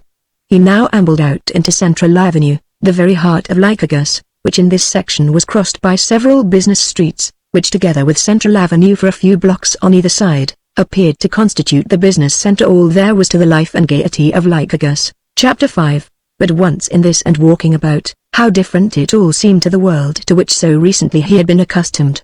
For here, as he had thus far seen, all was on a so much smaller scale. The depot, from which only a half hour before he had stepped down, was so small and dull, untroubled, as he could plainly see, by much traffic.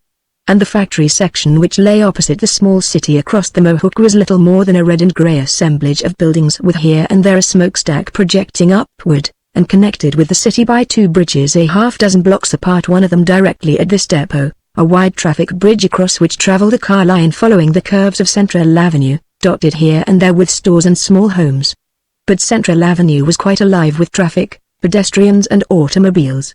Opposite diagonally from the hotel, which contained a series of wide plate-glass windows, behind which were many chairs interspersed with palms and pillars, was the dry goods emporium of Stark and Company, a considerable affair, 4 stories in height, and of white brick, and at least 100 feet long, the various windows of which seemed bright and interesting, crowded with as smart models as might be seen anywhere. Also there were other large concerns, a second hotel, various automobile showrooms, a moving picture theater. He found himself ambling on and on until suddenly he was out of the business district again and in touch with a wide and tree-shaded thoroughfare of residences, the houses of which, each and every one, appeared to possess more room space, lawn space, general ease and repose and dignity even than any with which he had ever been in contact. In short, as he sensed it from this brief inspection of its very central portion, it seemed a very exceptional, if small city street rich, luxurious even. So many imposing wrought iron fences, flower-bordered walks, grouped trees and bushes, expensive and handsome automobiles either beneath porticoes within or speeding along the broad thoroughfare without. And in some neighboring shops those nearest Central Avenue and the business heart where this wide and handsome thoroughfare began, were to be seen such expensive-looking and apparently smart displays of the things that might well interest people of means and comfort: motors, jewels, lingerie, leather goods and furniture. But where now did his uncle and his family live? In which house? What street? Was it larger and finer than any of these he had seen in this street? He must return at once, he decided, and report to his uncle. He must look up the factory address, probably in that region beyond the river, and go over there and see him. What would he say, how act, what would his uncle set him to doing? What would his cousin Gilbert be like? What would he be likely to think of him? In his last letter his uncle had mentioned his son Gilbert. He retraced his steps along Central Avenue to the depot and found himself quickly before the walls of the very large concern he was seeking. It was of red brick, 6 stories high, almost 1,000 feet long. It was nearly all windows, at least that portion which had been most recently added and which was devoted to collars. An older section, as Clyde later learned, was connected with the newer building by various bridges. And the south walls of both these two structures, being built at the water's edge, paralleled the Mohawk. There were also, as he now found, various entrances along River Street, 100 feet or more apart, and each one guarded by an employee in uniform. Entrances numbered 1, 2 and 3 which were labeled for employees only, an entrance numbered 4 which read office, and entrances 5 and 6 appeared to be devoted to freight receipts and shipments. Clyde made his way to the office portion and, finding no one to hinder him, passed through 2 sets of swinging doors and found himself in the presence of a telephone girl seated at a telephone desk behind a railing, in which was set a small gate, the only entrance to the main office apparently. And this she guarded. She was short, fat, 35 and unattractive. "Well?" she called as Clyde appeared. "I want to see Mr. Gilbert Griffiths," Clyde began a little nervously. "What about?" "Well, you see, I'm his cousin. Clyde Griffiths is my name. I have a letter here from my uncle, Mr. Samuel Griffiths. He'll see me, I think." As he laid the letter before her, he noticed that her quite severe and decidedly indifferent expression changed and became not so much friendly as awed. For obviously she was very much impressed not only by the information but his looks, and began to examine him slyly and curiously. "I'll see if he's in," she replied much more civilly, and plugging at the same time a switch which led to Mr. Gilbert Griffiths' private office. Word coming back to her apparently that Mr. Gilbert Griffiths was busy at the moment and could not be disturbed, she called back, "It's Mr. Gilbert's cousin, Mr. Clyde Griffiths. Here's a letter from Mr. Samuel Griffiths." Then she said to Clyde, "Won't you sit down? I'm sure Mr. Gilbert Griffiths will see you in a moment. He's busy just now," and Clyde, noting the unusual deference paid him, a form of deference that never in his life before had been offered him, was strangely moved by it. To think that he should be a full cousin to this wealthy and influential family. This enormous factory, so long and wide and high as he had seen 6 stories. And walking along the opposite side of the river just now, he had seen through several open windows whole rooms full of girls and women hard at work. And he had been thrilled in spite of himself. For somehow the high red walls of the building suggested energy and very material success, a type of success that was almost without flaw, as he saw it. He looked at the grey plaster walls of this out-waiting chamber, at some lettering on the inner door which read, "The Griffiths Collar and Shirt Company, Incorporated, Samuel Griffiths, President Gilbert Griffiths, Secchi," and wondered what it was all like inside, what Gilbert Griffiths would be like, cold or genial, friendly or unfriendly. And then, as he sat there meditating, the woman suddenly turned to him and observed, "You can go in now. Mr. Gilbert Griffiths' office is at the extreme rear of this floor, over toward the river. Any one of the clerks inside will show you." She half rose as if to open the door for him, but Clyde, sensing the intent, brushed by her. "That's all right. Thanks," he said most warmly, and opening the glass-plated door he gazed upon a room housing many over 100 employees, chiefly young men and young women. And all were apparently intent on their duties before them. Most of them had green shades over their eyes. Quite all of them had on short alpaca office coats or sleeve protectors over their shirt sleeves. Nearly all of the young women wore clean and attractive gingham dresses or office slips. And all about this central space, which was partitionless and supported by round white columns, were offices labeled with the names of the various minor officials and executives of the company: Mr. Smiley, Mr. Latch, Mr. Gottboy, Mr. Berkey. Since the telephone girl had said that Mr. Gilbert Griffiths was at the extreme rear, Clyde, without much hesitation, made his way along the railed-off aisle to that quarter, where upon a half-opened door he read, "Mr. Gilbert Griffiths, Secchi." He paused, uncertain whether to walk in or not, and then proceeded to tap. At once a sharp, penetrating voice called, "Come," and he entered and faced a youth who looked, if anything, smaller and a little older and certainly much colder and shrewder than himself. Such a youth, in short, as Clyde would have liked to imagine himself to be trained in an executive sense, apparently authoritative and efficient. He was dressed, as Clyde noted at once, in a bright grey suit of a very pronounced pattern, for it was once more approaching spring. His hair, of a lighter shade than Clyde's, was brushed and glazed most smoothly back from his temples and forehead, and his eyes, which Clyde, from the moment he had opened the door had felt drilling him, were of a clear, liquid, greyish-green blue. He had on a pair of large horn-rimmed glasses which he wore at his desk only, and the eyes that peered through them went over Clyde swiftly and notatively, from his shoes to the round brown felt hat which he carried in his hand. "You're my cousin, I believe," he commented, rather icily, as Clyde came forward and stopped, a thin and certainly not very favorable smile playing about his lips. "Yes, I am," replied Clyde, reduced and confused by this calm and rather freezing reception. On the instant, as he now saw, he could not possibly have the same regard and esteem for this cousin, as he could and did have for his uncle, whose very great ability had erected this important industry. Rather, deep down in himself he felt that this young man, an heir and nothing more to this great industry, was taking to himself airs and superiorities which, but for his father's skill before him, would not have been possible.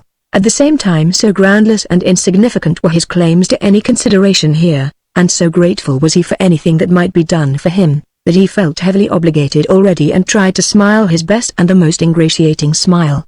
Yet Gilbert Griffiths at once appeared to take this as a bit of presumption which ought not to be tolerated in a mere cousin, and particularly one who was seeking a favor of him and his father. However, since his father had troubled to interest himself in him and had given him no alternative, he continued his wry smile and mental examination, the while he said, "We thought you would be showing up today or tomorrow.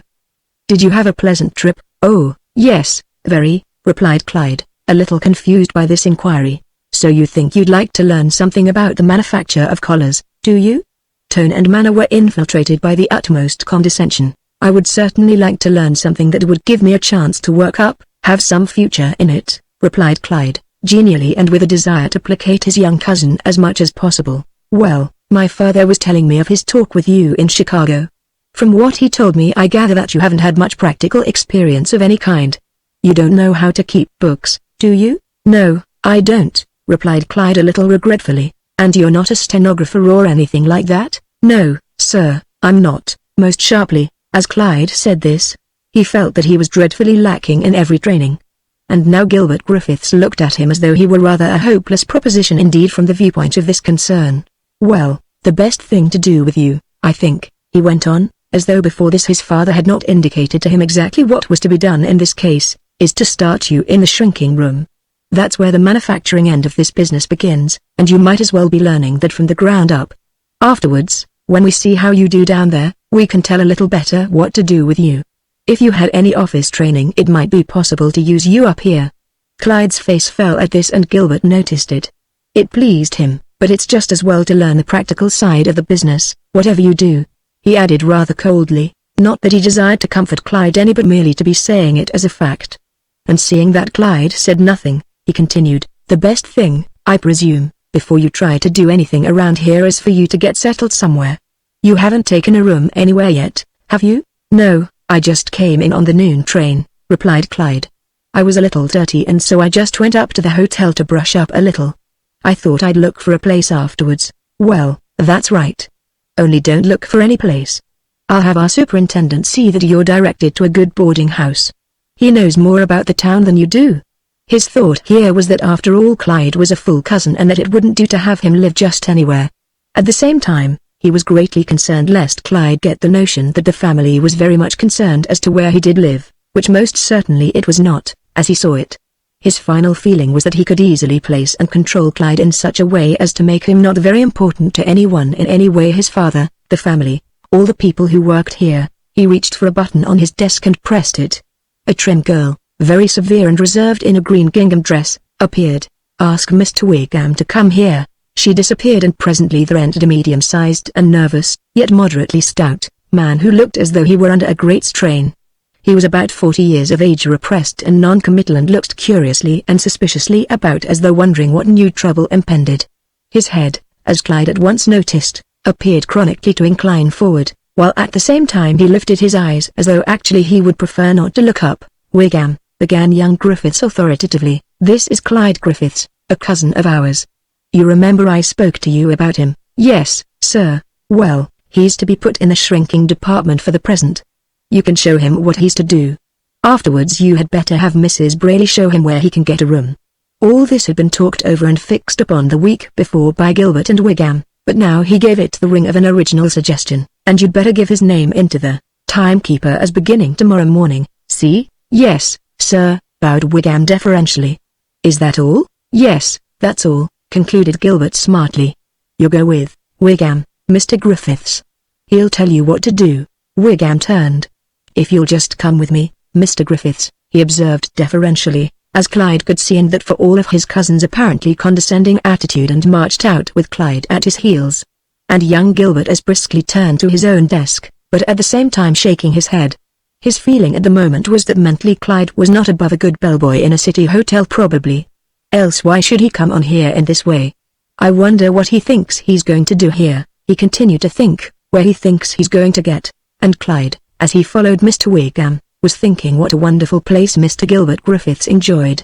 No doubt he came and went as he chose, arrived at the office late, departed early, and somewhere in this very interesting city dwelt with his parents and sisters in a very fine house, of course. And yet here he was, Gilbert's own cousin, and the nephew of his wealthy uncle, being escorted to work in a very minor department of this great concern. Nevertheless, once they were out of the sight and hearing of Mr. Gilbert Griffiths, he was somewhat diverted from this mood by the sights and sounds of the great manufactory itself. For here on this very same floor, but beyond the immense office room through which he had passed, was another much larger room filled with rows of bins, facing aisles not more than 5 feet wide, and containing, as Clyde could see, enormous quantities of collars boxed in small paper boxes, according to sizes. These bins were either being refilled by stock boys who brought more boxed collars from the boxing room in large wooden trucks, or were being as rapidly emptied by order clerks who, trundling small box trucks in front of them, were filling orders from duplicate checklists which they carried in their hands. "Never worked in a collar factory before, Mr. Griffiths, I presume?" commented Mr. Wiggum with somewhat more spirit, once he was out of the presence of Gilbert Griffiths. Clyde noticed at once the Mr. Griffiths. "Oh, no," he replied quickly. "I never worked at anything like this before. Expect to learn all about the manufacturing end of the game in the course of time, though, I suppose." He was walking briskly along one of the long aisles as he spoke, but Clyde noticed that he shot sly glances in every direction. "I'd like to," he answered. "Well, there's a little more to it than some people think, although you often hear there isn't very much to learn." He opened another door, crossed a gloomy hall and entered still another room which, filled with bins as was the other, was piled high in every bin with bolts of white cloth. "You might as well know a little about this as long as you're going to begin in the shrinking room. This is the stuff from which the collars are cut, the collars and the lining. They are called webs. Each of these bolts is a web. We take these down in the basement and shrink them because they can't be used this way. If they are, the collars would shrink after they were cut. But you'll see. We tub them and then dry them afterwards." He marched solemnly on, and Clyde sensed once more that this man was not looking upon him as an ordinary employee by any means. His Mr. Griffiths, his supposition to the effect that Clyde was to learn all about the manufacturing end of the business, as well as his condescension in explaining about these webs of cloth, had already convinced Clyde that he was looked upon as one to whom some slight homage at least must be paid. He followed Mr. Wiggum, curious as to the significance of this, and soon found himself in an enormous basement which had been reached by descending a flight of steps at the end of a third hall. Here, by the help of 4 long rows of incandescent lamps, he discerned row after row of porcelain tubs or troughs, lengthwise of the room, and end to end, which reached from one exterior wall to the other. And in these, under steaming hot water apparently, were any quantity of those same webs he had just seen upstairs, soaking.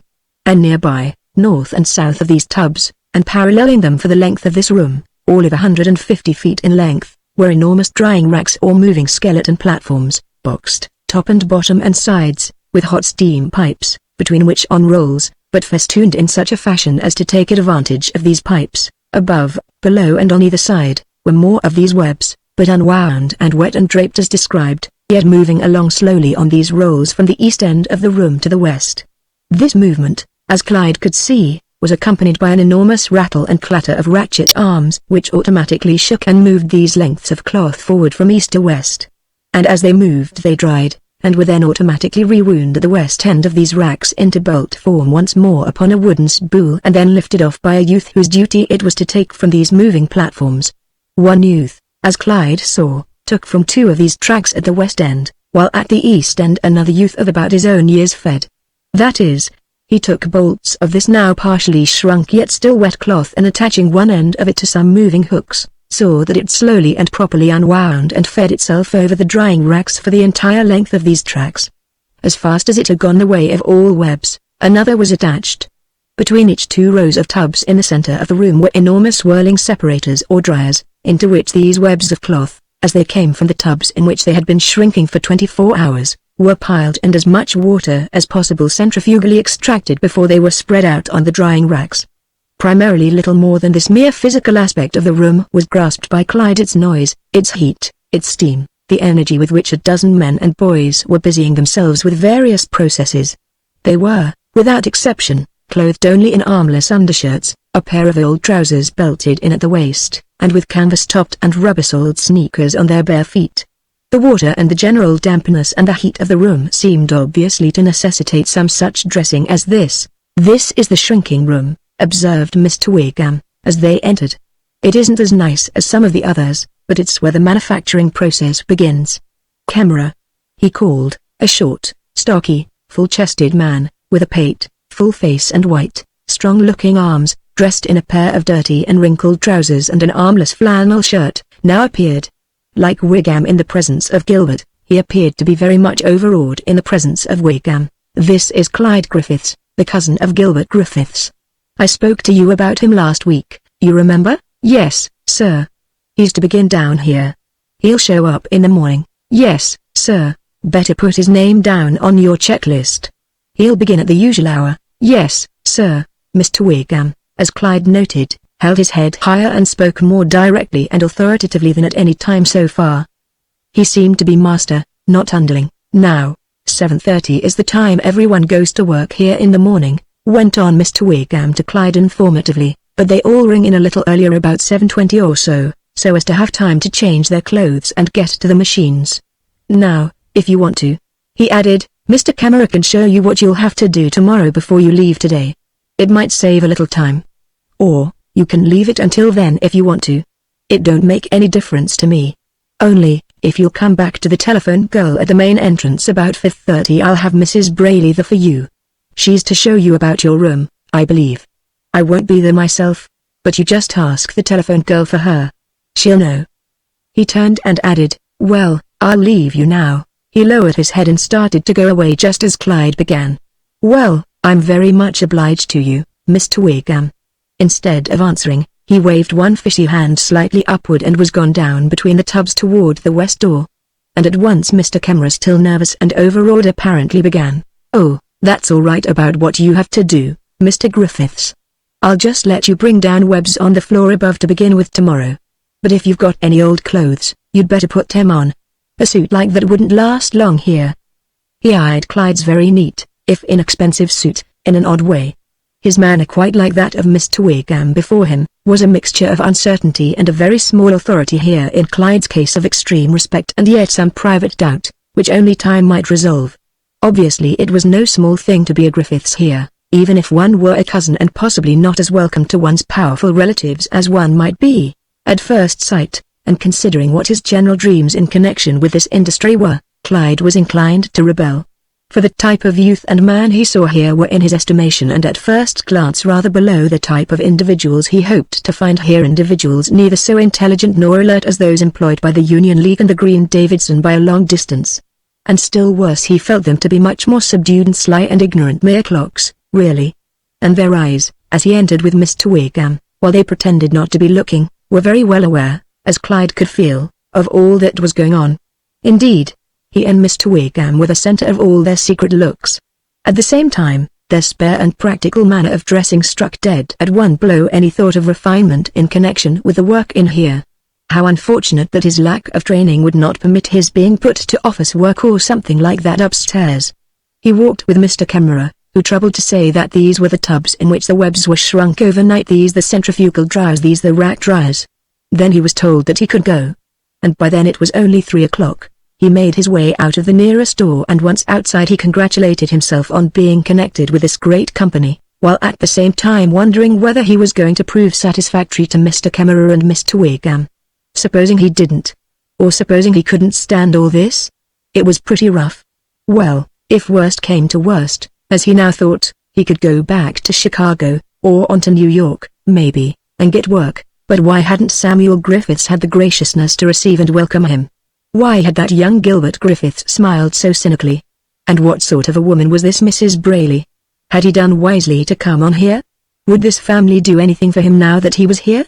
It was thus that, strolling west along River Street, on which were a number of other kinds of factories, and then north through a few other streets that held more factories, tinware, wickwire, a big vacuum carpet cleaning plant, a rug manufacturing company, and the like, that he came finally upon a miserable slum, the like of which, small as it was, he had not seen outside of Chicago or Kansas City.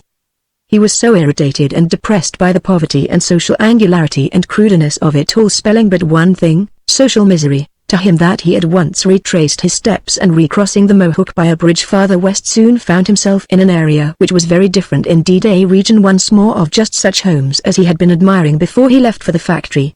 And walking still farther south, he came upon that same wide and tree-lined avenue which he had seen before, the exterior appearance of which alone identified it as the principal residence thoroughfare of Lycurgus. It was so very broad and well paved and lined by such an arresting company of houses. At once he was very much alive to the personnel of this street, for it came to him immediately that it must be in this street very likely that his Uncle Samuel lived. The houses were nearly all of French, Italian or English design, and excellent period copies at that, although he did not know it. Impressed by their beauty and spaciousness, however, he walked along, now looking at one and another, and wondering which, if any, of these was occupied by his uncle, and deeply impressed by the significance of so much wealth.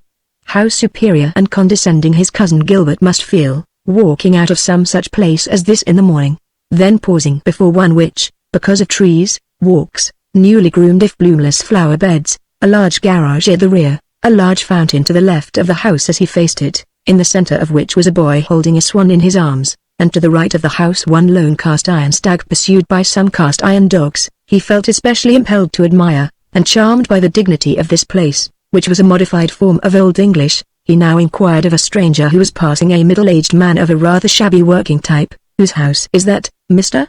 And the man replied, "Why, that's Samuel Griffith's residence. He's the man who owns their big collar factory over the river." At once Clyde straightened up, as though dashed with cold water. His uncle's, his residence. Then that was one of his automobiles standing before the garage at the rear there.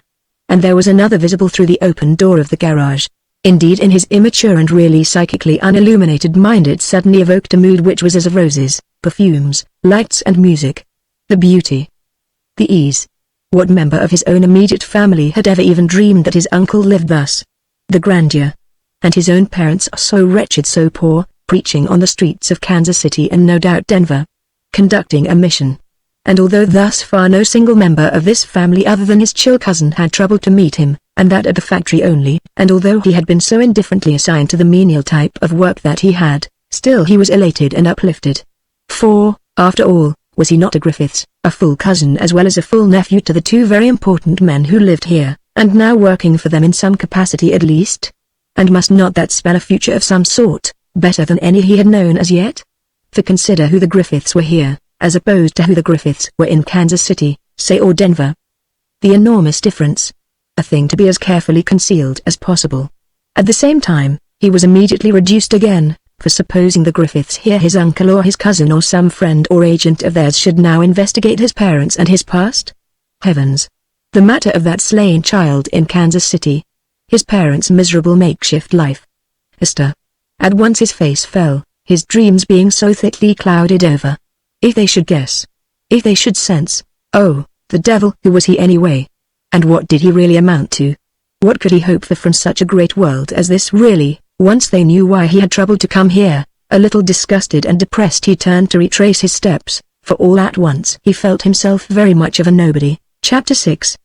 The room which Clyde secured this same day with the aid of Mrs. Braley, was in Thorpe Street, a thoroughfare enormously removed in quality if not in distance from that in which his uncle resided. Indeed, the difference was sufficient to decidedly qualify his mounting notions of himself as one who, after all, was connected with him. The commonplace brown or grey or tan-coloured houses, rather smoked or decayed, which fronted at the leafless and winter-harried trees which in spite of smoke and dust seemed to give promise of the new life so near at hand, the leaves and flowers of May.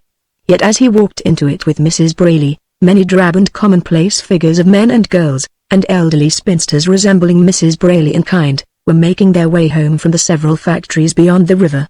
And at the door Mrs. Braley and himself were received by a none too polished woman in a clean gingham apron over a dark brown dress, who led the way to a second-floor room, not too small or uncomfortably furnished, which she assured him he could have for $4 without board or $7.50 with a proposition which, seeing that he was advised by Mrs. Braley that this was somewhat better than he would get in most places for the same amount, he decided to take.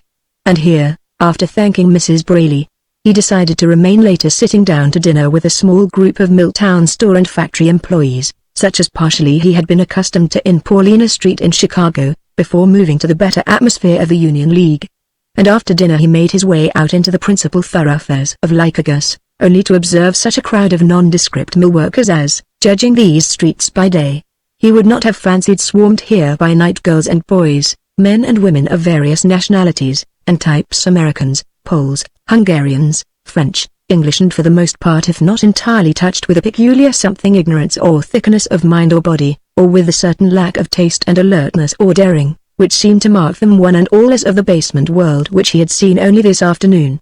Yet in some streets and stores, particularly those near Waikiki Avenue, a better type of girl and young man who might have been and no doubt were of the various office groups of the different companies over the river, neat and active, and Clyde, walking to and fro, from 8 until 10, when as though by prearrangement, the crowd in the more congested streets seemed suddenly to fade away, leaving them quite vacant. And throughout this time contrasting it all with Chicago and Kansas City. What would Rattler think if he could see him now, his uncle's great house and factory? And perhaps because of its smallness, liking it the Lycurgus Hotel, neat and bright and with a brisk local life seeming to center about it. And the post office and a handsomely spired church, together with an old and interesting graveyard, cheek by jowl with an automobile sales room. And a new moving picture theater just around the corner in a side street. And various boys and girls, men and women, walking here and there, some of them flirting as Clyde could see. And with a suggestion somehow hovering over it all of hope and zest and youth, the hope and zest and youth that is at the bottom of all the constructive energy of the world everywhere. And finally returning to his room in Thorpe Street with the conclusion that he did like the place and would like to stay here. That beautiful Waikiki Avenue. His uncle's great factory. The many pretty and eager girls he had seen hurrying to and fro. In the meantime, in so far as Gilbert Griffiths was concerned, and in the absence of his father, who was in New York at the time, a fact which Clyde did not know and of which Gilbert did not trouble to inform him, he had conveyed to his mother and sisters that he had met Clyde, and if he were not the dullest, certainly he was not the most interesting person in the world, either. Encountering Myra, as he first entered at 5:30, the same day that Clyde had appeared, he troubled to observe, "Well, that Chicago cousin of ours blew in today." "Yes," commented Myra. "What's he like?" The fact that her father had described Clyde as gentlemanly and intelligent had interested her, although knowing Lycurgus and the nature of the mill life here and its opportunities for those who worked in factories such as her father owned, she had wondered why Clyde had bothered to come. "Well, I can't see that he's so much," replied Gilbert. "He's fairly intelligent and not bad looking, but he admits that he's never had any business training of any kind. He's like all those young fellows who work for hotels. He thinks clothes are the whole thing, I guess." He had on a light brown suit and a brown tie and hat to match and brown shoes. His tie was too bright and he had on one of those bright pink striped shirts like they used to wear 3 or 4 years ago. Besides, his clothes aren't cut right. I didn't want to say anything because he's just come on, and we don't know whether he'll hold out or not. But if he does, and he's going to pose around as a relative of ours, he'd better tone down, or I'd advise the governor to have a few words with him. Outside of that I guess he'll do well enough in one of the departments after a while, as foreman or something. He might even be made into a salesman later on, I suppose. But what he sees in all that to make it worthwhile to come here is more than I can guess. As a matter of fact, I don't think the governor made it clear to him just how few the chances are here for anyone who isn't really a wizard or something. He stood with his back to the large open fireplace. Oh, well, you know what Mother was saying the other day about his father. She thinks Daddy feels that he's never had a chance in some way. He'll probably do something for him whether he wants to keep him in the mill or not. She told me that she thought that Dad felt that his father hadn't been treated just right by their father. Myra paused, and Gilbert, who had had this same hint from his mother before now, chose to ignore the implication of it. Oh, well, it's not my funeral, he went on. If the governor wants to keep him on here whether he's fitted for anything special or not, that's his lookout. Only he's the one that's always talking about efficiency in every department and cutting and keeping out dead timber. Meeting his mother and Bella later, he volunteered the same news and much the same ideas. Mrs. Griffith sighed, for after all, in a place like Lycurgus and established as they were, anyone related to them and having their name ought to be most circumspect and have careful manners and taste and judgment. It was not wise for her husband to bring on anyone who was not all of that and more. On the other hand, Bella was by no means satisfied with the accuracy of her brother's picture of Clyde.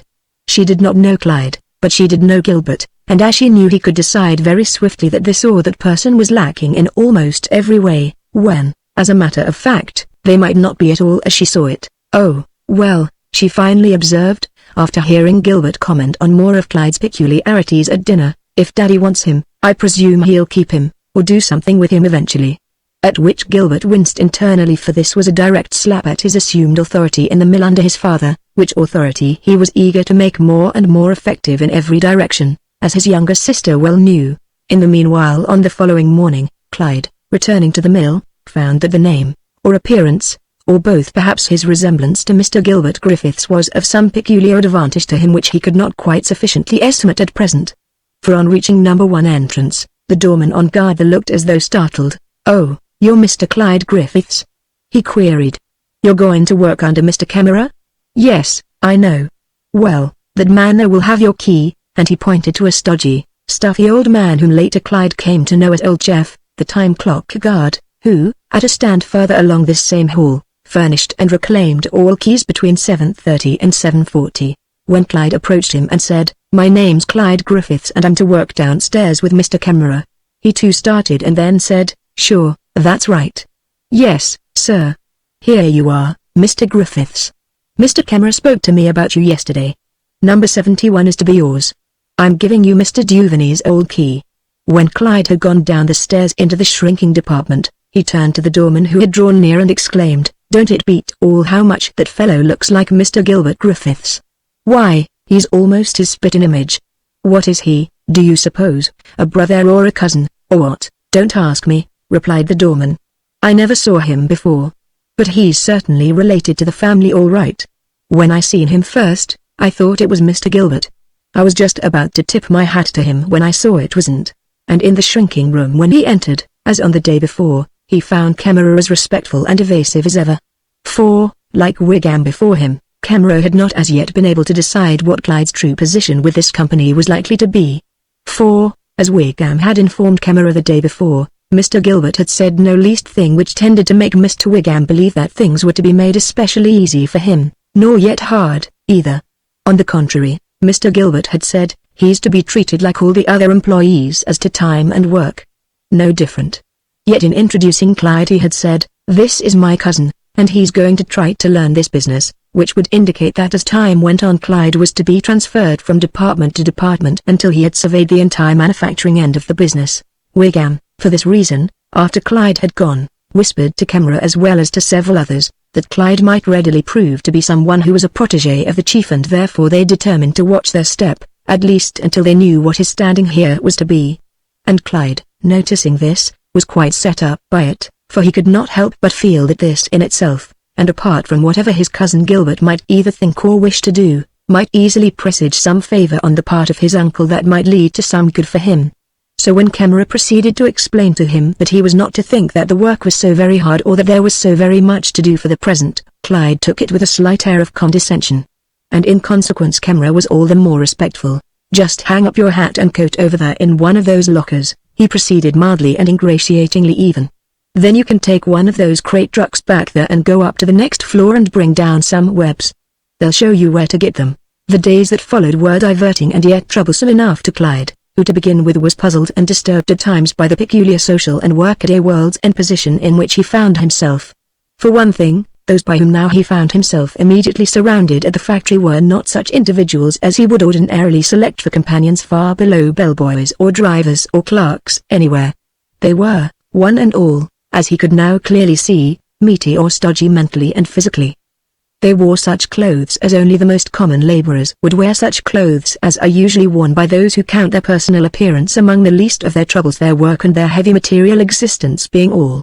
In addition, not knowing just what Clyde was, or what his coming might mean to their separate and individual positions, they were inclined to be dubious and suspicious. After a week or two, however, coming to understand that Clyde was a nephew of the president, a cousin of the secretary of the company, and hence not likely to remain here long in any menial capacity, they grew more friendly, but inclined in the face of the sense of subserviency which this inspired in them, to become jealous and suspicious of him in another way. For, after all, Clyde was not one of them, and under such circumstances could not be. He might smile and be civil enough, yet he would always be in touch with those who were above them, would he not? Or so they thought. He was, as they saw it, part of the rich and superior class, and every poor man knew what that meant. The poor must stand together everywhere. For his part, however, and sitting about for the first few days in this particular room eating his lunch, he wondered how these men could interest themselves in what were to him such dull and uninteresting items. The quality of the cloth that was coming down in the webs, some minute flaws in the matter of weight or weave. The last 20 webs hadn't looked so closely shrunk as the preceding 16, or the Cranston Wickwire Company was not carrying as many men as it had the month before, or the Anthony Woodenware Company had posted a notice that the Saturday half-holiday would not begin before June 1st this year as opposed to the middle of May last year. They all appeared to be lost in the humdrum and routine of their work. In consequence his mind went back to happier scenes. He wished at times he were back in Chicago or Kansas City. He thought of Ratterer, Hickland, Hickeby, Louise Ratterer, Larry Doyle, Mr. Squires, Hortense, all of the young and thoughtless company of which he had been a part, and wondered what they were doing. What had become of Hortense? She had got that fur coat after all, probably from that cigar clerk, and then had gone away with him after she had protested so much feeling for him, the little beast. After she had gotten all that money out of him. The mere thought of her and all that she might have meant to him if things had not turned as they had, made him a little sick at times. To whom was she being nice now? How had she found things since leaving Kansas City? And what would she think if she saw him here now or knew of his present high connections? Gee, that would cool her a little. But she would not think much of his present position. That was true. But she might respect him more if she could see his uncle and his cousin and this factory and their big house. It would be like her then to try to be nice to him. Well, he would show her, if he ever ran into her again. Snub her, of course, as no doubt he very well could by then. Chapter 7. In so far as his life at Mrs. Cuppy's went, he was not so very happily placed there, either. For that was but a commonplace rooming and boarding house, which drew to it, at best, such conservative mill and business types as looked on work and their wages, and the notions of the middle-class religious world of Lycurgus as most essential to the order and well-being of the world. From the point of view of entertainment or gaiety, it was in the main a very dull place. At the same time, because of the presence of one Walter Dade, a brainless sprig who had recently come here from Thunder, it was not wholly devoid of interest for Clyde. The latter, a youth of about Clyde's own age and equally ambitious socially but without Clyde's tact or discrimination anent the governing facts of life, was connected with the men's furnishing department of Stark and Company. He was spry, avid, attractive enough physically, with very light hair, a very light and feeble moustache, and the delicate airs and ways of a small-town Beau Brummel. Never having had any social standing or the use of any means whatsoever, his father having been a small-town dry goods merchant before him, who had failed, he was, because of some atavistic spur or fillip in his own blood, most anxious to attain some sort of social position, but failing that so far, he was interested in and envious of those who had it much more so than Clyde, even. The glory and activity of the leading families of this particular city had enormous weight with him: the Nicholsons, the Starks, the Harriets, Griffiths, Finchleys, etc. And learning a few days after Clyde's arrival of his somewhat left-handed connection with this world, he was most definitely interested. What? A Griffiths? The nephew of the rich Samuel Griffiths of Lycurgus. And in this boarding house. Beside him at this table. At once his interest rose to where he decided that he must cultivate this stranger as speedily as possible. Here was a real social opportunity knocking at his very door, a connecting link to one of the very best families. And besides, was he not young, attractive and probably ambitious like himself, a fellow to play around with if one could? He proceeded at once to make overtures to Clyde. It seemed almost too good to be true. In consequence, he was quick to suggest a walk, the fact that there was a certain movie just on at the Mohawk, which was excellent, very snappy. Didn't Clyde want to go? And because of his neatness, smartness, a touch of something that was far from humdrum or the heavy practicality of the mill and the remainder of this boarding house world, Clyde was inclined to fall in with him. But, as he now thought, here were his great relatives and he must watch his step here. Who knew but that he might be making a great mistake in holding such free and easy contacts as this? The Griffiths, as well as the entire world of which they were a part, as he guessed from the general manner of all those who even contacted him, must be very removed from the commonalty here. More by instinct than reason, he was inclined to stand off and look very superior, more so since those, including this very youth on whom he practiced this, seemed to respect him the more. And although upon eager and even after its fashion, supplicating request, he now went with this youth, still he went cautiously. And his aloof and condescending manner did at once translated as class and connection. And to think he had met him in this dull, dubby boarding house here. And on his arrival at the very inception of his career here. And so his manner was that of a sycophant, although he had a better position and was earning more money than Clyde was at this time. $22 a week. I suppose you'll be spending a good deal of your time with your relatives and friends here, he volunteered on the occasion of their first walk together, and after he had extracted as much information as Clyde cared to impart, which was almost nothing, while he volunteered a few, most decidedly furbished bits from his own history. His father owned a dry goods store now. He had come over here to study other methods, etc. He had an uncle here connected with Stark and Company. He had met a few not so many as yet nice people here, since he hadn't been here so very long himself, 4 months all told. But Clyde's relatives say your uncle must be worth over $1 million, isn't he?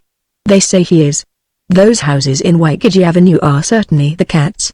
You won't see anything finer in Albany or Utica or Rochester either. Are you Samuel Griffith's own nephew? You don't say. Well, that'll certainly mean a lot to you here. I wish I had a connection like that. You bet I'd make it count. He beamed on Clyde eagerly and hopefully, and through him Clyde sensed even more how really important this blood relation was. Only think how much it meant to this strange youth. Oh, I don't know, replied Clyde dubiously, and yet very much flattered by this assumption of intimacy. I came on to learn a collar business, you know. Not to play about very much. My uncle wants me to stick to that, pretty much. Sure. I know how that is, replied Dad. That's the way my uncle feels about me, too. He wants me to stick close to the work here and not play about very much. He's the buyer for Stark and Company, you know. But still a man can't work all the time, either. He's got to have a little fun. Yes, that's right, said Clyde for the first time in his life a little condescendingly. They walked along in silence for a few moments. Then, do you dance? Yes, answered Clyde. Well, so do I. There are a lot of cheap dance halls around here, but I never go to any of those. You can't do it and keep in with the nice people. This is an awfully close town that way, they say. The best people won't have anything to do with you unless you go with the right crowd. It's the same way up at Fonda. You have to belong or you can't go out anywhere at all. And that's right, I guess. But still there are a lot of nice girls here that a fellow can go with, girls of right nice families, not in society, of course, but still, they're not talked about, see. And they're not so slow, either. Pretty hot stuff, some of them. And you don't have to marry any of them, either. Clyde began to think of him as perhaps a little too lusty for his new life here, maybe. At the same time he liked him some. By the way, went on Dad, what are you doing next Sunday afternoon? Well, nothing in particular, that I know of just now, replied Clyde, sensing a new problem here. I don't know just what I may have to do by then, but I don't know of anything now. Well, how'd you like to come with me, if you're not too busy? I've come to know quite a few girls since I've been here. Nice ones. I can take you out and introduce you to my uncle's family, if you like. They're nice people. And afterwards I know 2 girls we can go and see Peaches. One of 'em did work in the store, but she don't now, she's not doing anything now. The other is her pal. They have a Victrola and they can dance. I know it isn't the thing to dance here on Sundays, but no one need know anything about that. The girl's parents don't mind. Afterwards we might take 'em to a movie or something if you want to. Not any of those things down near the Mill District, but one of the better ones. See? There formulated itself in Clyde's mind the question as to what, in regard to just such proposals as this, his course here was to be. In Chicago, and recently because of what happened in Kansas City, he had sought to be as retiring and cautious as possible. For after that, and while connected with the club, he had been taken with the fancy of trying to live up to the ideals with which the seemingly stern face of that institution had inspired him: conservatism, hard work, saving one's money, looking neat and gentlemanly. It was such an eveless paradise, that, in spite of his quiet surroundings here, however, the very air of the city seemed to suggest some such relaxation as this youth was now suggesting, a form of diversion that was probably innocent enough but still connected with girls and their entertainment. There were so many of them here, as he could see. These streets, after dinner, here, were so alive with good-looking girls, and young men, too. But what might his new-found relatives think of him in case he was seen stepping about in the manner and spirit which this youth's suggestions seemed to imply?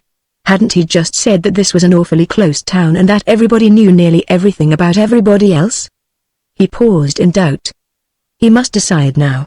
And then, being lonely and hungry for companionship, he replied, "Yes, well, I think that's all right." But he added a little dubiously, "Of course my relatives here." "Oh, sure, that's all right," replied Dad smartly. "You have to be careful, of course." "Well, so do I." If he could only go around with the Griffiths, even if he was new around here and didn't know many people, wouldn't it reflect a lot of credit on him? It most certainly would, did already, as he saw it, and forthwith he offered to buy Clyde some cigarettes, a soda, anything he liked. But Clyde, still feeling very strange and uncertain, excused himself, after a time, because this youth with his complacent worship of society and position, annoyed him a little, and made his way back to his room.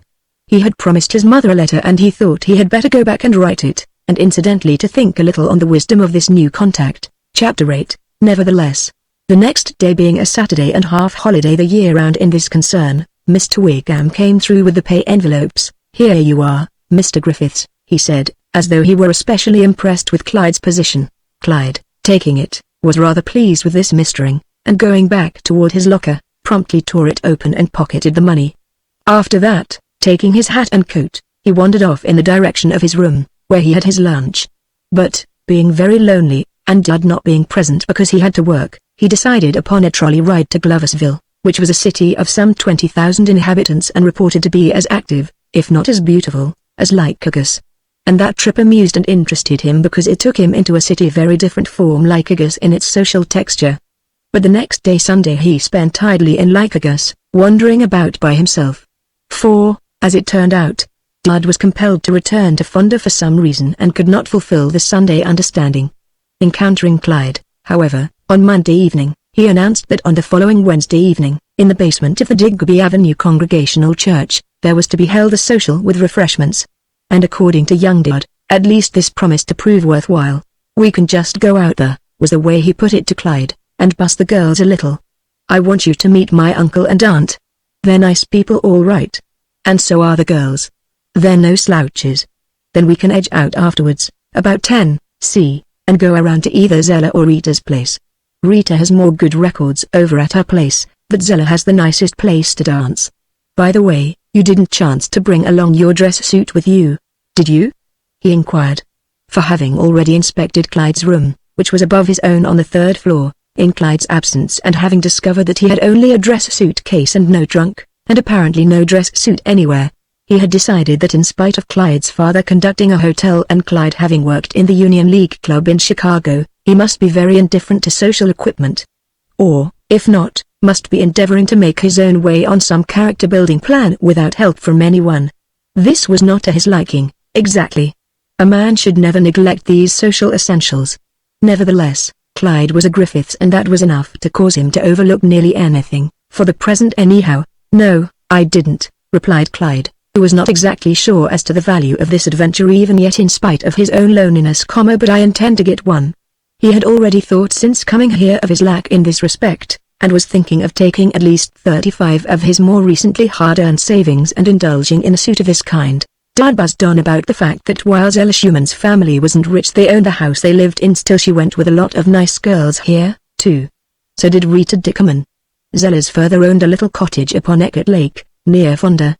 When next summer came, and with it the holidays and pleasant weekends, he and Clyde, supposing that Clyde liked Rita, might go up there sometime for a visit, for Rita and Zella were inseparable almost. And they were pretty, too. Zella's dark and Rita's light, he added enthusiastically.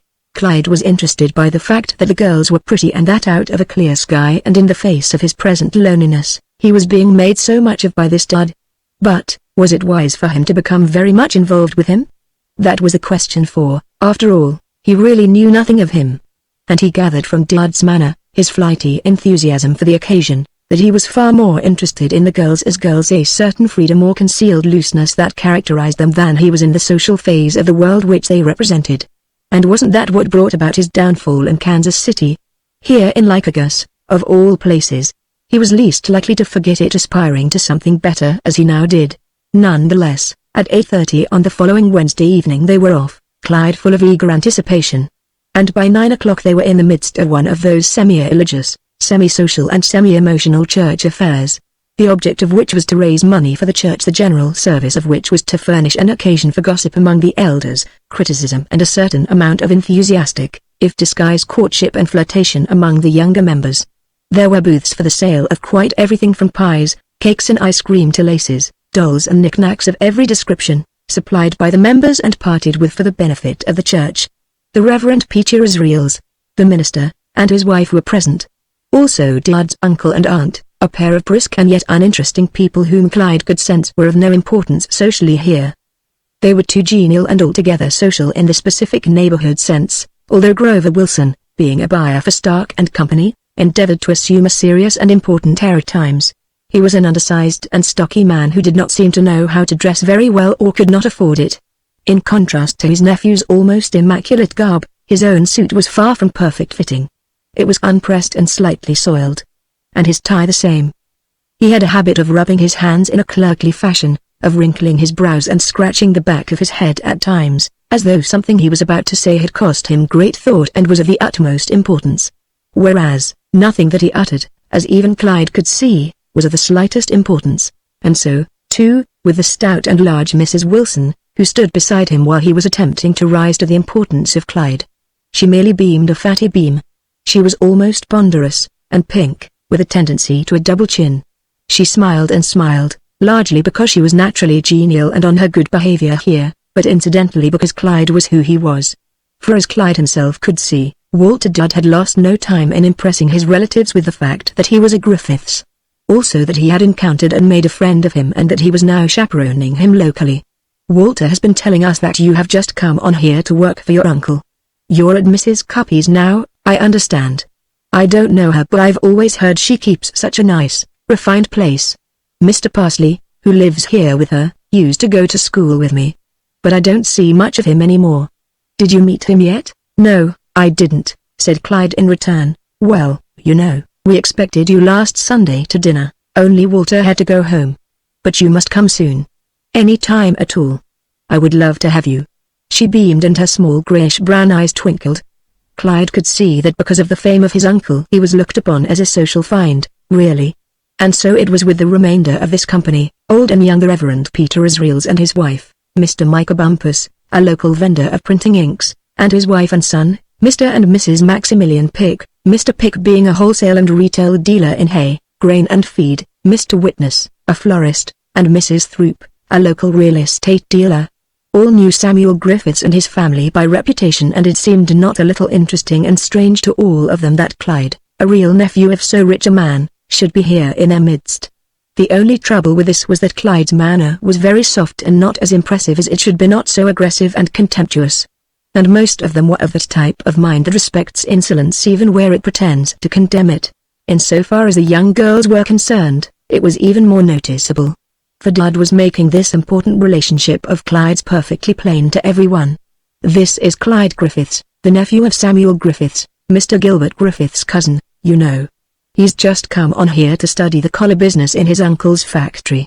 And Clyde, who realized how shallow was this pretense, was still not a little pleased and impressed by the effect of it all. This Dud's effrontery. The brassy way in which, because of Clyde, he presumed to patronize these people. On this occasion, he kept guiding Clyde here and there, refusing for the most part to leave him alone for an instant. In fact, he was determined that all whom he knew and liked among the girls and young men should know who and what Clyde was and that he was presenting him. Also that those whom he did not like should see as little of him as possible, not be introduced at all. "She don't amount to anything. Her father only keeps a small garage here.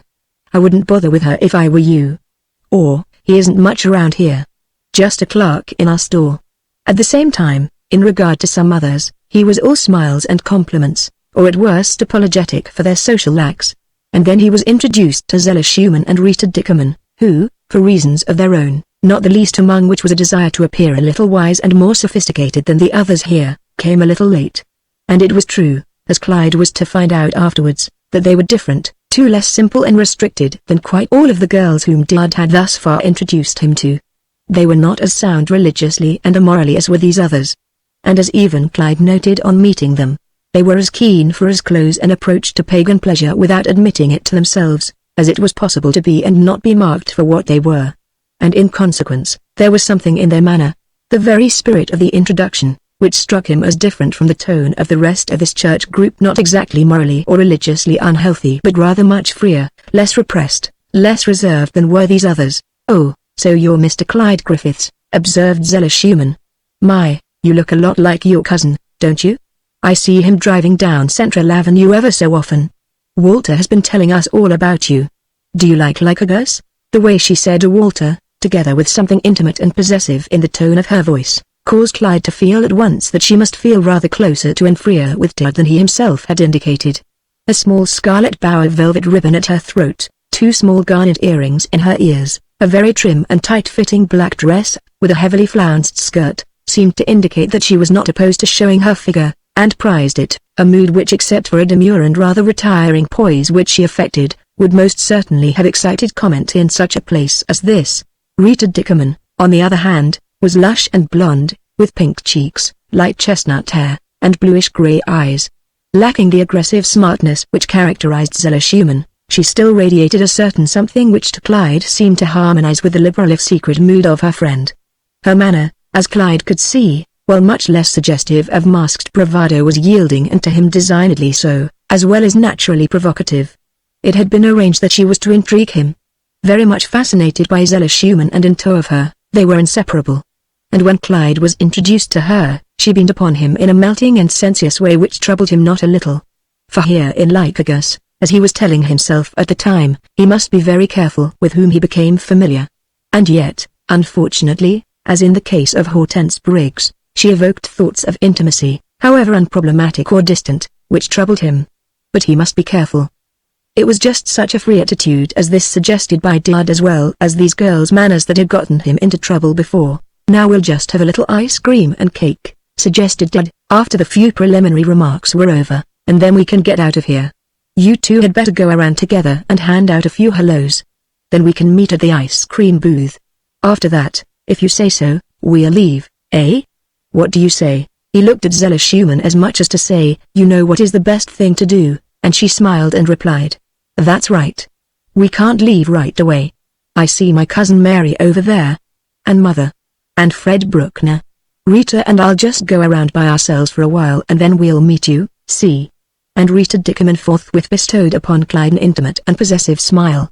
After about 20 minutes of drifting and browsing, Dad received some signal from Zella, and he and Clyde paused near the ice cream booth with its chairs in the center of the room. In a few moments they were casually joined by Zella and Rita, with whom they had some ice cream and cake. And then, being free of all obligations and as some of the others were beginning to depart, Dad observed, "Let's beat it. We can go over to your place, can't we?" "Sure, sure," whispered Zella, and together they made their way to the coat room. Clyde was still so dubious as to the wisdom of all this that he was inclined to be a little silent. He did not know whether he was fascinated by Rita or not. But once out in the street, out of view of the church and the homing amusement seekers, he and Rita found themselves together, Zella and Dad having walked on ahead. And although Clyde had taken her arm, as he thought fit, She maneuvered it free and laid a warm and caressing hand on his elbow. And she nudged quite close to him, shoulder to shoulder, and half leaning on him, began pattering of the life of Lycurgus. There was something very fairy and caressing about her voice now. Clyde liked it. There was something heavy and languorous about her body, a kind of ray or electron that intrigued and lured him in spite of himself. He felt that he would like to caress her arm and might, if he wished, that he might even put his arm around her waist, and so soon. Yet here he was, a Griffiths. He was shrewd enough to think a Lycurgus Griffiths, and that was what now made a difference that made all those girls at this church social seem so much more interested in him and so friendly. Yet in spite of this thought, he did squeeze her arm ever so slightly and without reproach or comment from her. And once in the Schumann home, which was a large old-fashioned square-frame house with a square cupola, very retired among some trees and a lawn, they made themselves at home in a general living room which was much more handsomely furnished than any home with which Clyde had been identified heretofore. Clyde at once began sorting the records, with which he seemed most familiar, and to pull two rather large rugs out of the way, revealing a smooth, hardwood floor. "There's one thing about this house and these trees and these soft-toned needles," he commented for Clyde's benefit, of course, since he was still under the impression that Clyde might be and probably was a very shrewd person who was watching his every move here. "You can't hear a note of this Victrola out in the street, can you, Zell? Nor upstairs, either, really, not with the soft needles. We've played it down here and danced to it several times, until 3 and 4 in the morning, and they didn't even know it upstairs. Did they, Zell? That's right. But then Father's a little hard of hearing. And Mother don't hear anything, either, when she gets in her room, and gets to reading. But it is hard to hear at that." "Why do people object so to dancing here?" asked Clyde. "Oh, they don't, not the factory people, not at all," put in Dad, "but most of the church people do. My uncle and aunt do. And nearly everyone else we met at the church tonight, except Zell and Rita." He gave them a most approving and encouraging glance. "And they're too broad-minded to let a little thing like that bother them. Ain't that right, Zell?" This young girl, who was very much fascinated by him, laughed and nodded. "You bet, that's right. I can't see any harm in it, nor me, either," put in Rita, "nor my father and mother. Only they don't like to say anything about it or make me feel that they want me to do too much of it." Dad by then had started a piece entitled Brown Eyes, and immediately Clyde and Rita and Dad and Zella began to dance, and Clyde found himself insensibly drifting into a kind of intimacy with this girl which boded he could scarcely say what. She danced so warmly and enthusiastically, a kind of weaving and swaying motion which suggested all sorts of repressed enthusiasms. And her lips were at once wreathed with a kind of lyric smile which suggested a kind of hunger for this thing. And she was very pretty, more so dancing and smiling than at any other time. "She is delicious," thought Clyde, "even if she is a little soft. Any fellow would do almost as well as me, but she likes me because she thinks I'm somebody." And almost at the same moment she observed, "Isn't it just too gorgeous? And you're such a good dancer, Mr. Griffiths." "Oh, no," he replied, smiling into her eyes, "you're the one that's the dancer. I can dance because you're dancing with me." He could feel now that her arms were large and soft, her bosom full for one so young. Exhilarated by dancing, she was quite intoxicating, her gestures almost provoking. "Now we'll put on the love boat," called Dad the moment Brown Eyes was ended, "and you and Zella can dance together, and Rita and I will have a spin, eh, Rita?" He was so fascinated by his own skill as a dancer, however, as well as his natural joy in the art, that he could scarcely wait to begin another, but must take Rita by the arms before putting on another record, gliding here and there, doing steps and executing figures which Clyde could not possibly achieve and which at once established Dad as the superior dancer. Then, having done so, he called to Clyde to put on the love boat, but as Clyde could see after dancing with Zella once, this was planned to be a happy companionship of two mutually mated couples who would not interfere with each other in any way, but rather would aid each other in their various schemes to enjoy one another's society. For while Zella danced with Clyde, and danced well and talked to him much, all the while he could feel that she was interested in Dad and Dad only and would prefer to be with him. For, after a few dances, and while he and Rita lounged on a settee and talked, Zella and Dad left the room to go to the kitchen for a drink. Only, as Clyde observed, they stayed much longer than any single drink would have required. And similarly, during this interval, it seemed as though it was intended even, by Rita, that he and she should draw closer to one another. For, finding the conversation on the settee lagging for a moment, She got up and apropos of nothing, no music and no words, motioned him to dance some more with her. She had danced certain steps with Theodore which she pretended to show Clyde. But because of their nature, these brought her and Clyde into closer contact than before, very much so. And standing so close together and showing Clyde by elbow and arm how to do, her face and cheek came very close to him, too much for his own strength of will and purpose. He pressed his cheek to hers and she turned smiling and encouraging eyes upon him. On the instant, his self-possession was gone and he kissed her lips. And then again and again. And instead of withdrawing them, as he thought she might, she let him remain just as she was in order that he might kiss her more. And suddenly now, as he felt this yielding of her warm body so close to him, and the pressure of her lips in response to his own, he realized that he had let himself in for a relationship which might not be so very easy to modify or escape. Also that it would be a very difficult thing for him to resist, since he now liked her and obviously she liked him. Chapter 9. Apart from the momentary thrill and zest of this, the effect was to throw Clyde, as before, speculatively back upon the problem of his proper course here. For here was this girl, and she was approaching him in this direct and suggestive way. And so soon after telling himself and his mother that his course was to be so different here, no such approaches or relationships as had brought on his downfall in Kansas City. And yet, he was sorely tempted now, for in his contact with Rita he had the feeling that she was expecting him to suggest a further step, and soon. But just how and where? Not in connection with this large, strange house. There were other rooms apart from the kitchen to which Theodore and Zella had ostensibly departed. But even so, such a relationship once established, what then?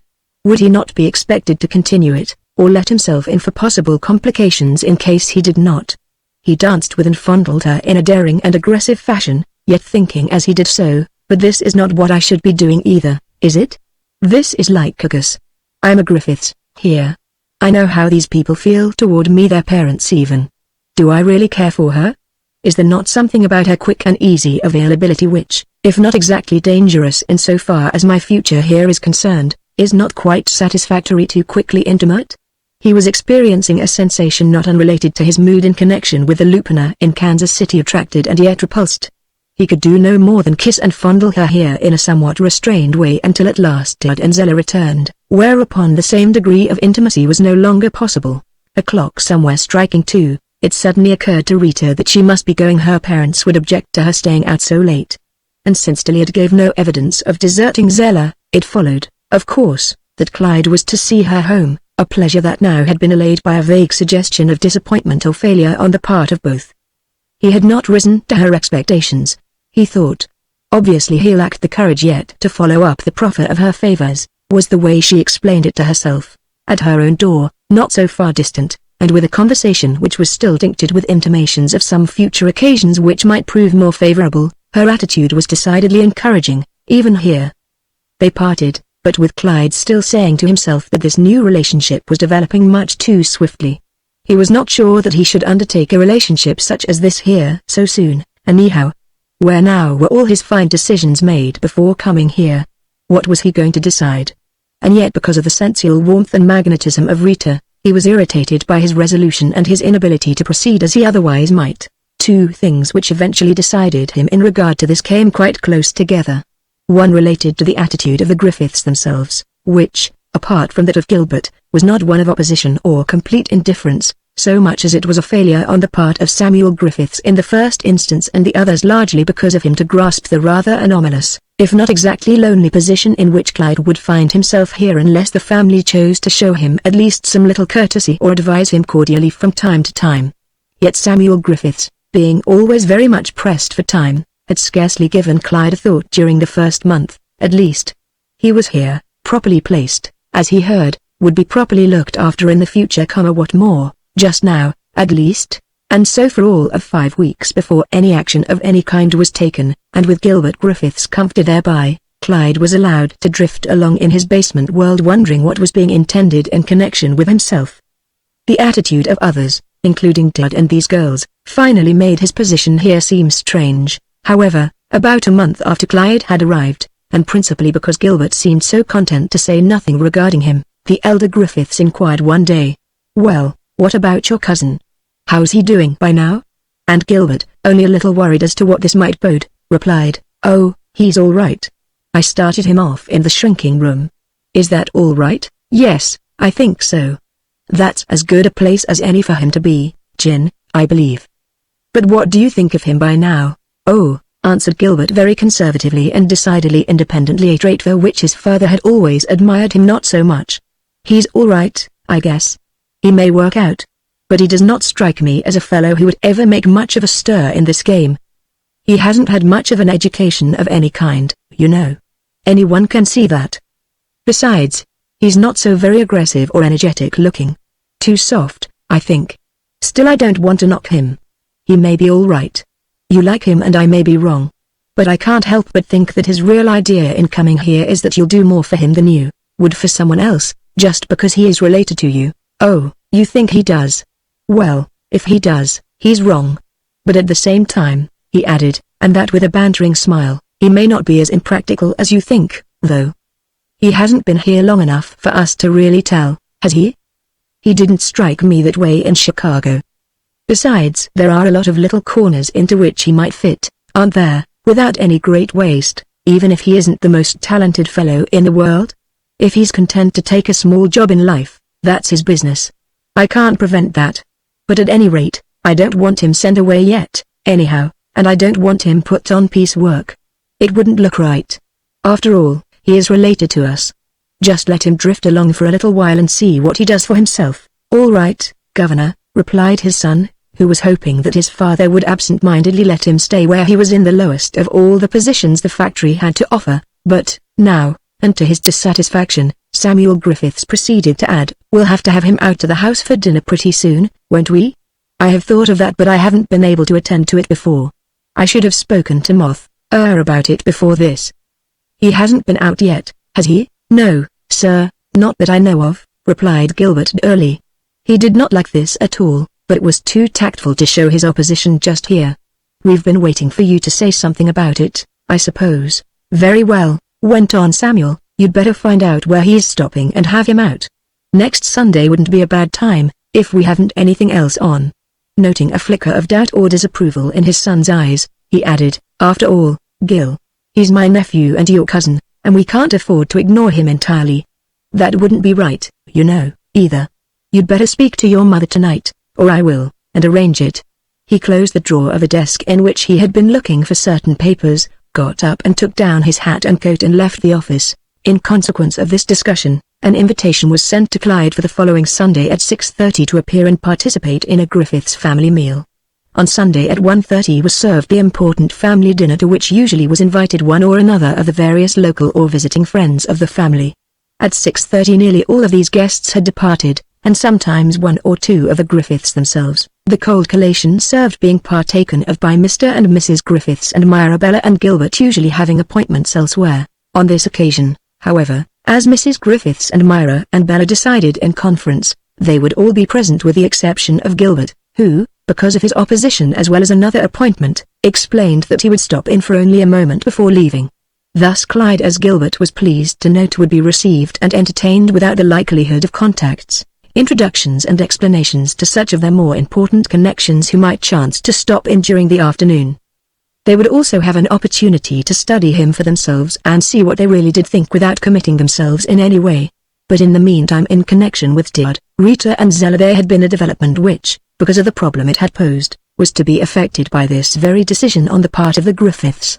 For following the evening at the Schumann home, and because, in spite of Clyde's hesitation at the time, all three, including Rita herself, were still convinced that he must or would be smitten with her charms, there had been various hints, as well as finally a direct invitation or proposition on the part of Theodore to the effect that because of the camaraderie which had been established between himself and Clyde and these two girls, they make a weekend trip somewhere, preferably to Utica or Albany. The girls would go, of course. He could fix that through Zella with Rita for Clyde if he had any doubts or fears as to whether it could be negotiated or not. You know she likes you. Zell was telling me the other day that she said she thought you were the candy. Some lady's man, eh? And he nudged Clyde genially and intimately, a proceeding in this newer and grander world in which he now found himself, and considering who he was here, was not as appealing to Clyde as it otherwise might have been. These fellows who were so pushing where they thought a fellow amounted to something more than they did. He could tell. At the same time, the proposition he was now offering, as thrilling and intriguing as it might be from one point of view, was likely to cause him endless trouble, was it not? In the first place, he had no money, only $15 a week here so far, and if he was going to be expected to indulge in such expensive outings as these, why, of course, he could not manage. Car fare, meals, a hotel bill, maybe an automobile ride or two. And after that he would be in close contact with this Rita whom he scarcely knew. And might she not take it on herself to become intimate here in Lycurgus, maybe expect him to call on her regularly and go places, and then, well, gee, supposing the Griffiths, his cousin Gilbert, heard of or saw this. Hadn't Zella said that she saw him often on the street here and there in Lycurgus? And wouldn't they be likely to encounter him somewhere sometime when they were all together? And wouldn't that fix him as being intimate with just another store clerk like Dad who didn't amount to so much after all? It might even mean the end of his career here. Who could tell what it might lead to? He coughed and made various excuses. Just now he had a lot of work to do. Besides, a venture like that he would have to see first his relatives, you know. Besides, next Sunday and the Sunday after, some extra work in connection with the factory was going to hold him in Lycurgus. After that time he would see. Actually, in his wavering way and various disturbing thoughts as to Rita's charm returning to him at moments, he was wondering if it was not desirable, his other decision to the contrary notwithstanding, to skimp himself as much as possible over 2 or 3 weeks and so go anyhow. He had been saving something toward a new dress suit and collapsible silk hat. Might he not use some of that even though he knew the plan to be all wrong? The fair, plump, sensuous Rita. But then, not at that very moment but in the interim following. The invitation from the Griffiths. Returning from his work one evening very tired and still cogitating this gay adventure proposed by Dad, he found lying on the table in his room a note written on very heavy and handsome paper which had been delivered by one of the servants of the Griffiths in his absence. It was all the more arresting to him because on the flap of the envelope was embossed in high relief the initials E.G. He at once tore it open and eagerly read. My dear nephew, since your arrival my husband has been away most of the time, and although we have wished to have you with us before, we have thought it best to await his leisure. He is free now and we will be very glad if you can find it convenient to come to supper with us at 6 o'clock next Sunday. We dine very informally just ourselves, so in case you can or cannot come, you need not bother to write or telephone.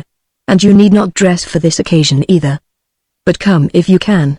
We will be happy to see you. Sincerely, your aunt, Elizabeth Griffiths.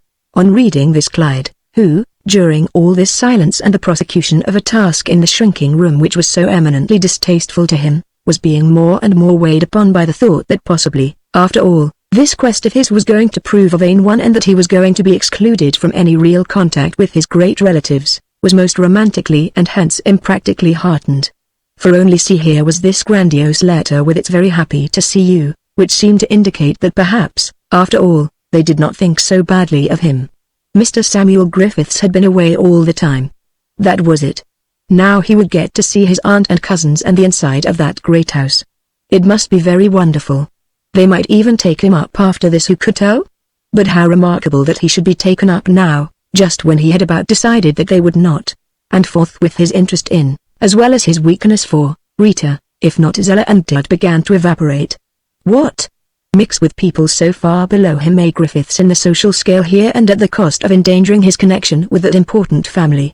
Never. It was a great mistake. Didn't this letter coming just at this time prove it? And fortunately, how fortunately, he had had the good sense not to let himself in for anything as yet.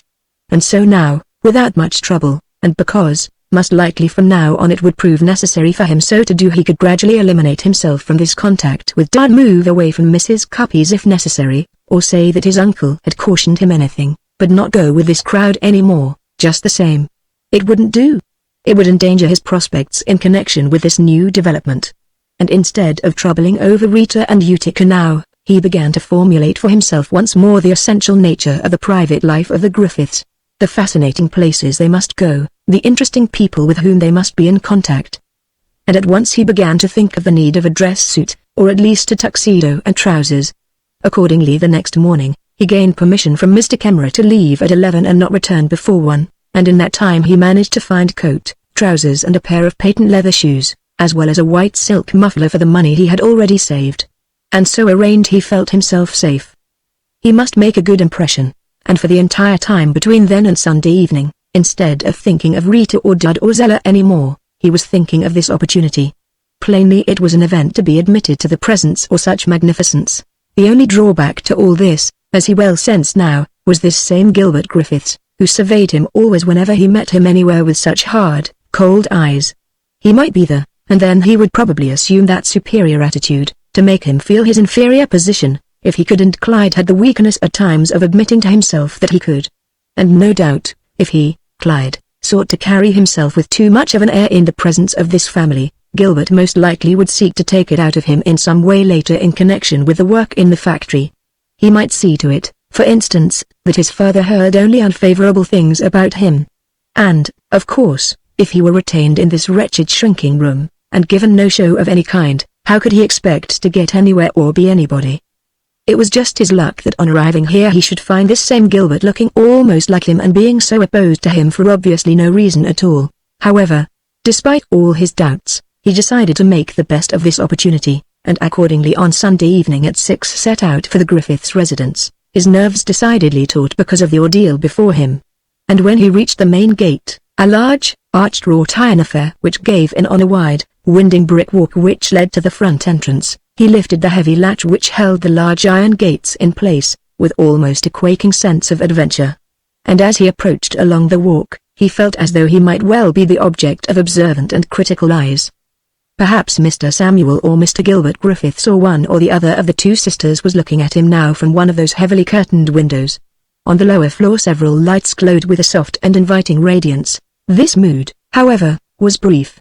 For soon the door was opened by a servant who took his coat and invited him into the very large living room, which was very impressive. To Clyde, even after the Green Davidson and the Union League, it seemed a very beautiful room. It contained so many handsome pieces of furniture and such rich rugs and hangings. A fire burned in the large, high fireplace before which was circled a number of divans and chairs. There were lamps, a tall clock, a great table. No one was in the room at the moment, but presently as Clyde fidgeted and looked about he heard a rustling of silk to the rear, where a great staircase descended from the rooms above. And from there he saw Mrs. Griffiths approaching him, a bland and angular and faded-looking woman. But her walk was brisk, her manner courteous, if noncommittal, as was her custom always, and after a few moments of conversation he found himself peaceful and fairly comfortable in her presence. "My nephew, I believe," she smiled. "Yes," replied Clyde simply, and because of his nervousness, with unusual dignity. "I am Clyde Griffiths. I'm very glad to see you and to welcome you to our home," began Mrs. Griffiths with a certain amount of aplomb which years of contact with the local high world had given her at last. "And my children will be, too, of course. Bella is not here just now or Gilbert, either, but then they will be soon, I believe. My husband is resting, but I heard him stirring just now, and he'll be down in a moment. Won't you sit here?" She motioned to a large divan between them. "We dine nearly always alone here together on Sunday evening, so I thought it would be nice if you came just to be alone with us. How do you like Lycurgus now?" She arranged herself on one of the large divans before the fire and Clyde rather awkwardly seated himself at a respectful distance from her. "Oh, I like it very much," he observed, exerting himself to be congenial and to smile. "Of course I haven't seen so very much of it yet, but what I have I like. This street is one of the nicest I have ever seen anywhere," he added enthusiastically. "Their houses are so large and the grounds so beautiful." "Yes, we here in Lycurgus pride ourselves on Waikiki Avenue," smiled Mrs. Griffiths, who took no end of satisfaction in the grace and rank of her own home in this street. She and her husband had been so long climbing up to it.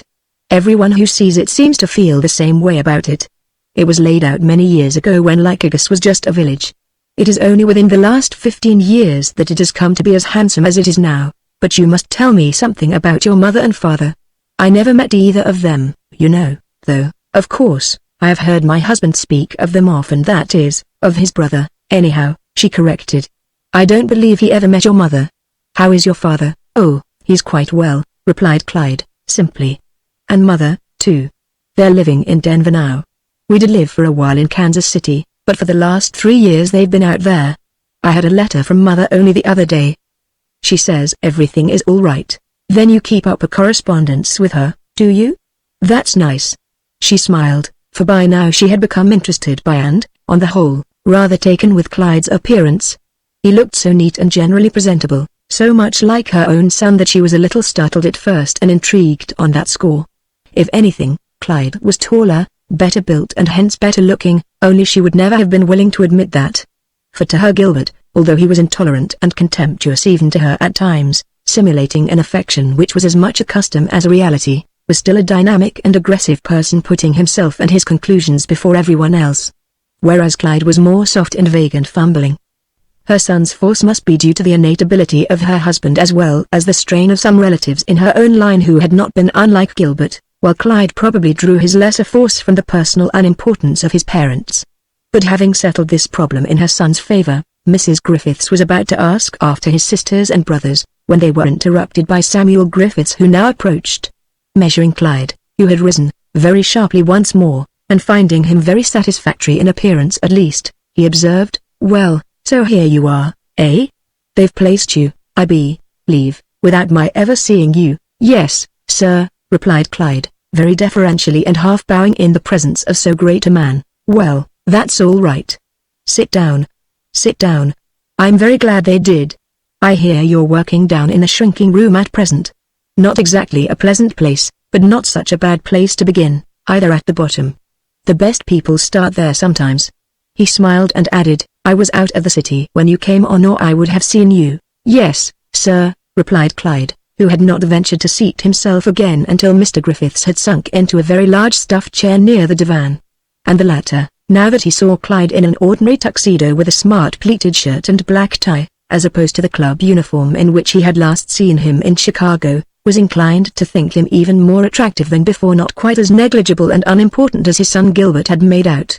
Still, not being dead to the need of force and energy in business and sensing that Clyde was undoubtedly lacking in these qualities, he did now wish that Clyde had more vigor and vim in him. It would reflect more handsomely on the Griffiths end of the family and please his son more, maybe. "Like it where you are now?" he observed condescendingly. "Well, yes, sir, that is, I wouldn't say that I like it exactly," replied Clyde quite honestly. "But I don't mind it. It's as good as any other way to begin, I suppose." The thought in his mind at the moment was that he would like to impress on his uncle that he was cut out for something better. And the fact that his cousin Gilbert was not present at the moment gave him the courage to say it. "Well, that's the proper spirit," commented Samuel Griffiths. "Pleased. It isn't the most pleasant part of the process, I will admit, but it's one of the most essential things to know, to begin with. And it takes a little time, of course, to get anywhere in any business these days." From this Clyde wondered how long he was to be left in that dim world below stairs. But while he was thinking this, Myra came forward, curious about him and what he would be like, and very pleased to see that he was not as uninteresting as Gilbert had painted him. There was something, as she now saw, about Clyde's eyes, nervous and somewhat furtive and appealing or seeking, that at once interested her, and reminded her, perhaps, since she was not much of a success socially either, of something in herself. "Your cousin, Clyde Griffiths, Myra," observed Samuel rather casually, as Clyde arose. "My daughter Myra," he added, to Clyde. "This is the young man I've been telling you about." Clyde bowed and then took the cool and not very vital hand that Myra extended to him, but feeling it just the same to be more friendly and considerate than the welcome of the others. "Well, I hope you'll like it, now that you're here," she began, genially. "We all like Gus, only after Chicago I suppose it will not mean so very much to you." She smiled, and Clyde, feeling very formal and stiff in the presence of all these very superior relatives, now returned a stiff thank you, and was just about to seat himself when the outer door opened and Gilbert Griffiths strode in. The whirring of a motor had preceded this, a motor that had stopped outside the large east side entrance. "Just a minute, Dolge," he called to someone outside. "I won't be long." Then turning to the family, he added, "Excuse me, folks, I'll be back in a minute." He dashed up the rear stairs, only to return after a time and confront Clyde, if not the others, with that same rather icy and inconsiderate air that had so far troubled him at the factory. He was wearing a light, belted motoring coat of a very pronounced stripe, and a dark leather cap and gauntlets which gave him almost a military air. After nodding to Clyde rather stiffly, and adding, "How do you do?" he laid a patronizing hand on his father's shoulder and observed, "Hi, Dad." "Hello, Mother. Sorry I can't be with you tonight. But I just came over from Amsterdam with Dolge and Dusties to get Constance and Jacqueline. There's some doings over at the Bridgmans. But I'll be back again before morning. Or at the office, anyhow. Everything all right with you, Mr. Griffiths?" he observed to his father. "Yes, I have nothing to complain of," returned his father. "But it seems to me you're making a pretty long night of it, aren't you?" "Oh, I don't mean that," returned his son, ignoring Clyde entirely. I just mean that if I can't get back by 2, I'll stay over, that's all, see? He tapped his father genially on the shoulder again. I hope you're not driving that car as fast as usual, complained his mother. It's not safe at all. 15 miles an hour, mother. 15 miles an hour. I know the rules. He smiled loftily. Clyde did not fail to notice the tone of condescension and authority that went with all this. Plainly here, as at the factory, he was a person who had to be reckoned with. Apart from his father, perhaps, there was no one here to whom he offered any reverence. What a superior attitude, thought Clyde. How wonderful it must be to be a son who, without having had to earn all this, could still be so much, take oneself so seriously, exercise so much command and authority. It might be, as it plainly was, that this youth was very superior and indifferent in tone toward him. But think of being such a youth, having so much power at one's command. Chapter 10. At this point a maid announced that supper was served and instantly Gilbert took his departure. At the same time the family arose and Mrs. Griffiths asked the maid, "Has Bella telephoned yet?" "No, ma'am," replied the servant, "not yet." "Well, have Mrs. Truesdale call up the Finchleys and see if she's there. You tell her I said that she is to come home at once." The maid departed for a moment while the group proceeded to the dining room, which lay to the west of the stairs at the rear. Again, as Clyde saw, this was another splendidly furnished room done in a very light brown, with a long center table of carved walnut, evidently used only for special occasions. It was surrounded by high-backed chairs and lighted by candelabras set at even spaces upon it. In a lower-ceilinged and yet ample circular alcove beyond this, looking out on the garden to the south, was a smaller table set for 6. It was in this alcove that they were to dine, a different thing from what Clyde had expected for some reason. Seated in a very placid fashion, he found himself answering questions principally as to his own family, the nature of its life, past and present. How old was his father now? His mother? What had been the places of their residence before moving to Denver? How many brothers and sisters had he? How old was his sister, Esther? What did she do? And the others? Did his father like managing a hotel? What had been the nature of his father's work in Kansas City? How long had the family lived there?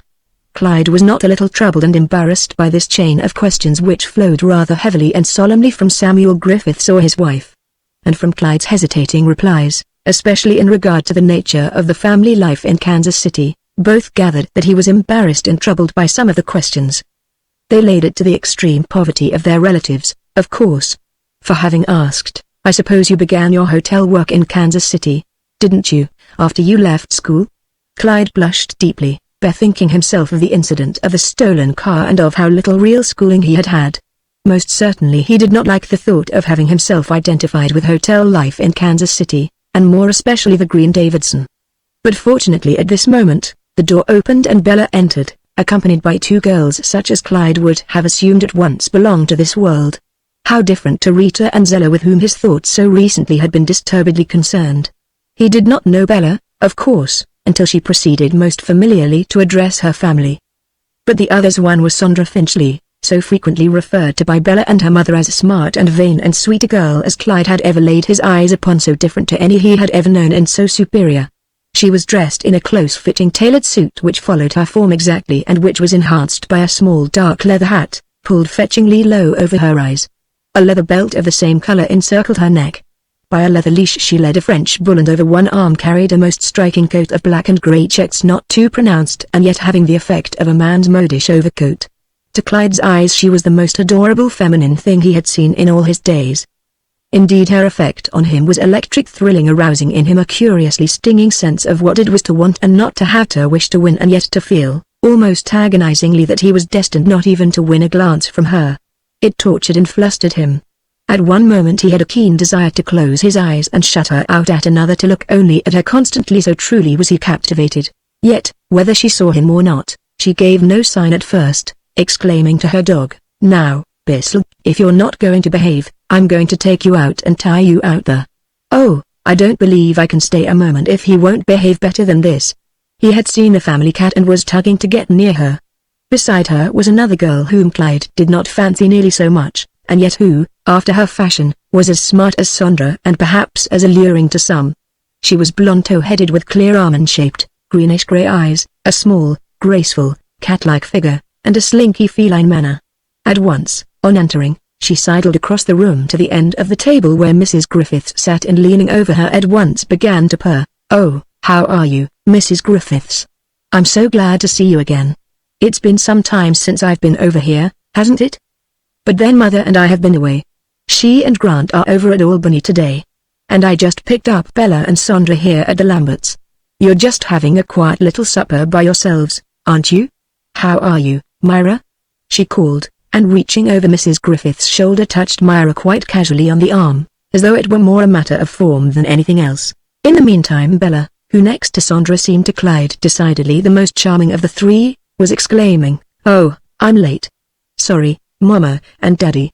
Won't that do this time?" Then noting Clyde, and as though for the first time, although he had risen as they entered and was still standing, she paused in semi-mock modesty, as did the others. And Clyde, oversensitive to just such airs and material distinctions, was fairly tremulous with a sense of his own inadequacy, as he waited to be introduced. For to him, youth and beauty in such a station as this represented the ultimate triumph of the female. His weakness for Hortense Briggs, to say nothing of Rita, who was not so attractive as either of these, illustrated the effect of trim femininity on him, regardless of merit. "Bella," observed Samuel Griffiths, heavily, noting Clyde still standing, "your cousin, Clyde." "Oh, yes," replied Bella, observing that Clyde looked exceedingly like Gilbert. "How are you? Mother has been saying that you were coming to call one of these days." She extended a finger or two, then turned toward her friends. "My friends, Miss Finchley and Miss Cranston, Mr. Griffiths." The two girls bowed, each in the most stiff and formal manner, at the same time studying Clyde most carefully and rather directly. "Well, he does look like Gil a lot, doesn't he?" whispered Sondra to Bertine, who had drawn near to her. And Bertine replied, "I never saw anything like it." "He's really better looking, isn't he a lot?" Sondra nodded, pleased to note in the first instance that he was somewhat better looking than Bella's brother, whom she did not like, next that he was obviously stricken with her, which was her due, as she invariably decided in connection with youths thus smitten with her. But having thus decided, and seeing that his glance was persistently and helplessly drawn to her, she concluded that she need pay no more attention to him, for the present anyway. He was too easy, but now Mrs. Griffiths, who had not anticipated this visitation and was a little irritated with Bella for introducing her friends at this time, since it at once raised the question of Clyde's social position here, observed, "Hadn't you two better lay off your coats and sit down? I'll just have Nadine lay extra plates at this end. Bella, you can sit next to your father."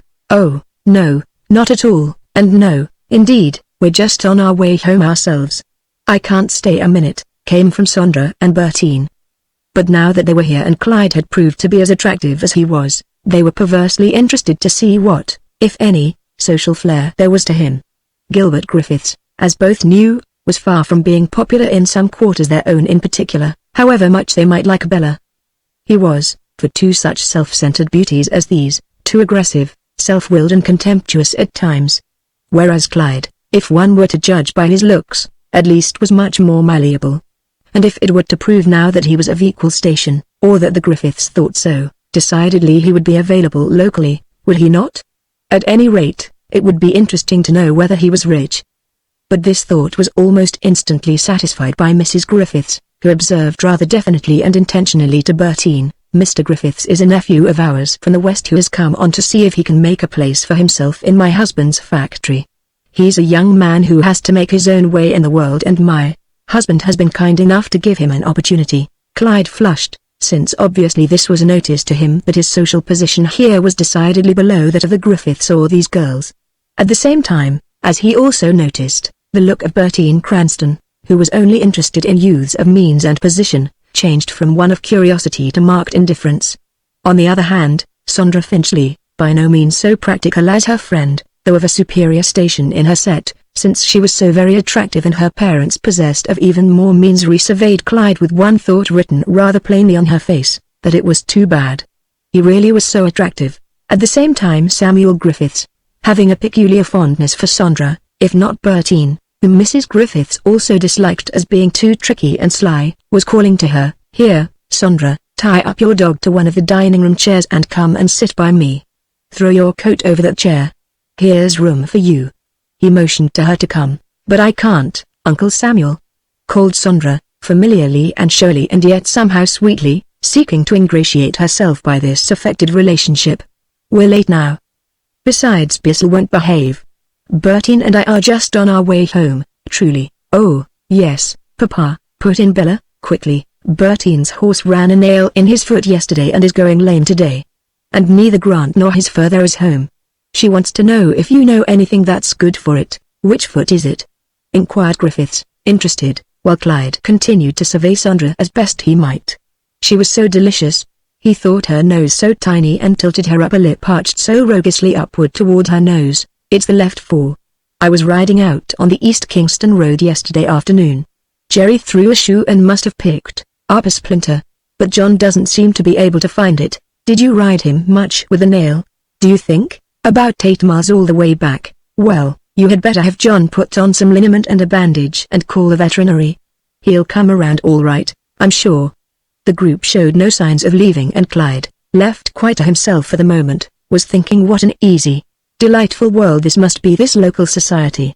For here they were without a care, apparently, between any of them. All their talk was of houses being built, horses they were riding, friends they had met, places they were going to, things they were going to do.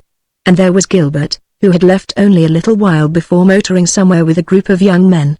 And Bella, his cousin, trifling around with these girls in the beautiful homes of this street, while he was shunted away in a small third-floor room at Mrs. Cuppy's with no place to go. And with only $15 a week to live on. And in the morning he would be working in the basement again, while these girls were rising to more pleasure. And out in Denver were his parents with their small lodging house and mission, which he dared not even describe accurately here. Suddenly, the two girls declaring they must go, they took themselves off. And he and the Griffiths were once more left to themselves, he with the feeling that he was very much out of place and neglected here, since Samuel Griffiths and his wife and Bella, anyhow, if not Myra, seemed to be feeling that he was merely being permitted to look into a world to which he did not belong. Also, that because of his poverty it would be impossible to fit him into however much he might dream of associating with 3 such wonderful girls as these. And at once he felt sad, very his eyes and his mood darkening so much that not only Samuel Griffiths, but his wife as well as Myra noticed it. If he could enter upon this world, find some way. But of the group it was only Myra, not any of the others, who sensed that in all likelihood he was lonely and depressed. And in consequence, as all were rising and returning to the large living room, Samuel chiding Bella for her habit of keeping her family waiting, it was Myra who drew near to Clyde to say, "I think after you've been here a little while you'll probably like Lycurgus better than you do now, even. There are quite a number of interesting places to go and see around here. Lakes and the Adirondacks are just north of here, about 70 miles. And when the summer comes and we get settled at Greenwood, I'm sure Father and Mother will like you to come up there once in a while." She was by no means sure that this was true, but under the circumstances, whether it was or not, she felt like saying it to Clyde. And thereafter, since he felt more comfortable with her, he talked with her as much as he could without neglecting either Bella or the family, until about 9:30, when, suddenly feeling very much out of place and alone, he arose saying that he must go, that he had to get up early in the morning. And as he did so, Samuel Griffiths walked with him to the front door and let him out. But he, too, by now, as had Myra before him, feeling that Clyde was rather attractive and yet, for reasons of poverty, likely to be neglected from now on, not only by his family, but by himself as well, observed most pleasantly, and, as he hoped, compensatively, "It's rather nice out, isn't it? Waikiki Avenue isn't begun to show what it can do yet because the spring isn't quite here. But in a few weeks," and he looked up most inquiringly at the sky and sniffed the late April air, "we must have you out. All the trees and flowers will be in bloom then and you can see how really nice it is. Good night." He smiled and put a very cordial note into his voice, and once more Clyde felt that, whatever Gilbert Griffith's attitude might be, most certainly his father was not wholly indifferent to him. Chapter 11. The days lapsed and, although no further word came from the Griffiths, Clyde was still inclined to exaggerate the importance of this one contact and to dream from time to time of delightful meetings with those girls and how wonderful if a love affair with one of them might eventuate for him. The beauty of that world in which they moved. The luxury and charm as opposed to this of which he was a part. Rita. Tush. They were really dead for him. He aspired to this other or nothing as he saw it now and proceeded to prove as distant to Judd as possible, an attitude which by degrees tended to alienate that youth entirely, for he saw in Clyde a snob which potentially he was if he could have but one to what he desired. However, as he began to see afterwards, time passed and he was left to work until, depressed by the routine, meager pay and commonplace shrinking room contacts, he began to think not so much of returning to Rita or Dud, he could not quite think of them now with any satisfaction, but of giving up this venture here and returning to Chicago or going to New York, where he was sure that he could connect himself with some hotel if need be. But then, as if to revive his courage and confirm his earlier dreams, a thing happened which caused him to think that certainly he was beginning to rise in the estimation of the Griffiths' father and son, whether they troubled to entertain him socially or not. For it chanced that one Saturday in spring, Samuel Griffiths decided to make a complete tour of inspection of the factory with Joshua Wickham at his elbow. Reaching the shrinking department about noon, he observed for the first time with some dismay, Clyde in his undershirt and trousers working at the feeding end of two of the shrinking racks, his nephew having by this time acquired the necessary skill to feed as well as take. And recalling how very neat and generally presentable he had appeared at his house but a few weeks before, he was decidedly disturbed by the contrast. For one thing he had felt about Clyde, both in Chicago and here at his home, was that he had presented a neat and pleasing appearance. And he, almost as much as his son, was jealous, not only of the name, but the general social appearance of the Griffiths before the employees of this factory as well as the community at large. And the sight of Clyde here, looking so much like Gilbert and in an armless shirt and trousers working among these men, tended to impress upon him more sharply than at any time before the fact that Clyde was his nephew, and that he ought not to be compelled to continue at this very menial form of work any longer. To the other employees it might appear that he was unduly indifferent to the meaning of such a relationship, without, however, saying a word to Wickham or anyone else at the time. He waited until his son returned on Monday morning, from a trip that he had taken out of town, when he called him into his office and observed, "I made a tour of the factory Saturday and found young Clyde still down in the shrinking room." "What of it, Dad?" replied his son, curiously interested as to why his father should at this time wish to mention Clyde in this special way. "Other people before him have worked down there and it hasn't hurt them." "All true enough, but they weren't nephews of mine. And they didn't look as much like you as he does." That comment which irritated Gilbert greatly. "It won't do, I tell you. It doesn't look quite right to me, and I'm afraid it won't look right to other people here who see how much he looks like you and know that he is your cousin and my nephew. I didn't realize that at first, because I haven't been down there, but I don't think it wise to keep him down there any longer doing that kind of thing. It won't do. We'll have to make a change, switch him around somewhere else where he won't look like that." His eyes darkened and his brow wrinkled. The impression that Clyde made in his old clothes and with beads of sweat standing out on his forehead had not been pleasant. "But I'll tell you how it is, Dad," Gilbert persisted, anxious and determined because of his innate opposition to Clyde to keep him there if possible. "I'm not so sure that I can find just the right place for him now anywhere else, at least not without moving someone else who has been here a long time and worked hard to get there. He hasn't had any training in anything so far, but just what he's doing, don't know or don't care anything about that," replied Griffiths Sr., feeling that his son was a little jealous and in consequence disposed to be unfair to Clyde. "That's no place for him and I won't have him there any longer. He's been there long enough. And I can't afford to have the name of any of this family come to mean anything but just what it does around here now: reserve and ability and energy and good judgment. It's not good for the business. And anything less than that is a liability. You get me, don't you?" "Yes, I get you all right, Governor." "Well, then, do as I say. Get hold of Wickham and figure out some other place for him around here, and not as piece worker or a hand either. It was a mistake to put him down there in the first place. There must be some little place in one of the departments where he can be fitted in as the head of something, first or second or third assistant to someone, and where he can wear a decent suit of clothes and look like somebody. And, if necessary, let him go home on full pay until you find something for him." "But I want him changed. By the way, how much is he being paid now?" "About 15, I think," replied Gilbert blandly. "Not enough, if he's to make the right sort of an appearance here. Better make it 25. It's more than he's worth, I know, but it can't be helped now. He has to have enough to live on while he's here, and from now on, I'd rather pay him that, than have anyone think we were not treating him right." All right, Governor. Please don't be cross about it, will you?" pleaded Gilbert, noting his father's irritation. "I'm not entirely to blame. You agreed to it in the first place when I suggested it, didn't you? But I guess you're right at that. Just leave it to me. I'll find a decent place for him," and turning, he proceeded in search of Wickham. although at the same time thinking how he was to effect all this without permitting Clyde to get the notion that he was at all important here, to make him feel that this was being done as a favor to him and not for any reasons of merit in connection with himself. And at once, Wigham appearing, he, after a very diplomatic approach on the part of Gilbert, racked his brains, scratched his head, went away and returned after a time to say that the only thing he could think of, since Clyde was obviously lacking in technical training, was that of assistant to Mr. Liggett, who was foreman in charge of 5 big stitching rooms on the 5th floor, but who had under him one small and very special, though by no means technical, department which required the separate supervision of either an assistant for a lady or man. This was the stamping room, a separate chamber at the west end of the stitching floor, where were received daily from the cutting room above from 75 to 100,000 dozen unstitched collars of different brands and sizes. And here they were stamped by a group of girls according to the slips or directions attached to them with the size and brand of the collar.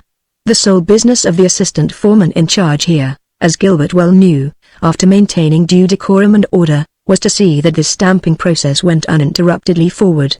Also that after the 75 to 100,000 dozen collars were duly stamped and transmitted to the stitchers, who were just outside in the larger room, to see that they were duly credited in a book of entry. And that the number of dozen stamped by each girl was duly recorded in order that her pay should correspond with her services. For this purpose a little desk and various entry books, according to size and brand, were kept here. Also the cutters' slips, as taken from the bundles by the stampers, were eventually delivered to this assistant in lots of a dozen or more and filed on spindles. It was really nothing more than a small clerkship, at times in the past held by young men or girls or old men or middle-aged women, according to the exigencies of the life of the place. The thing that Wigham feared in connection with Clyde, and which he was quick to point out to Gilbert on this occasion, was that because of his inexperience and youth Clyde might not, at first, prove as urgent and insistent a master of this department as the work there required. There were nothing but young girls there, some of them quite attractive. Also was it wise to place a young man of Clyde's years and looks among so many girls, for, being susceptible, as he might well be at that age, he might prove too easy, not stern enough. The girls might take advantage of him. If so, it wouldn't be possible to keep him there very long. Still there was this temporary vacancy, and it was the only one in the whole factory at the moment.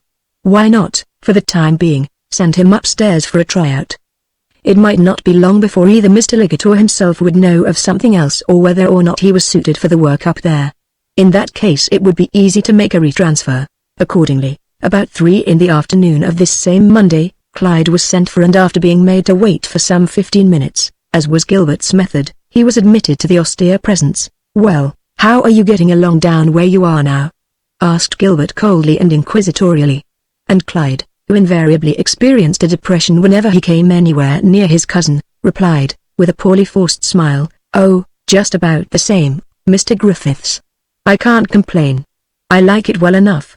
I'm learning a little something, I guess." "You guess? Well, I know I've learned a few things, of course," added Clyde, flushing slightly and feeling down deep within himself a keen resentment at the same time that he achieved a half ingratiating and half apologetic smile. "Well, that's a little better. A man could hardly be down there as long as you've been and not know whether he had learned anything or not." Then deciding that he was being too severe, perhaps, he modified his tone slightly, and added, "But that's not why I sent for you. There's another matter I want to talk to you about. Tell me, did you ever have charge of any people or any other person than yourself, at any time in your life?" "I don't believe I quite understand," replied Clyde, who, because he was a little nervous and flustered, had not quite registered the question accurately. "I mean, have you ever had any people work under you, been given a few people to direct in some department somewhere? Been a foreman or an assistant foreman in charge of anything?" "No, sir, I never have," answered Clyde, but so nervous that he almost stuttered. For Gilbert's tone was very severe and cold, highly contemptuous. At the same time, now that the nature of the question was plain, its implication came to him. In spite of his cousin's severity, his ill manner toward him, still he could see his employers were thinking of making a foreman of him, putting him in charge of somebody people. They must be.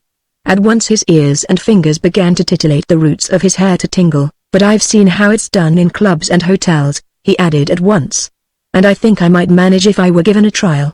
His cheeks were now highly colored, his eyes crystal clear. "Not the same thing. Not the same thing," insisted Gilbert sharply. "Seeing and doing are two entirely different things. A person without any experience can think a lot, but when it comes to doing, He's not there.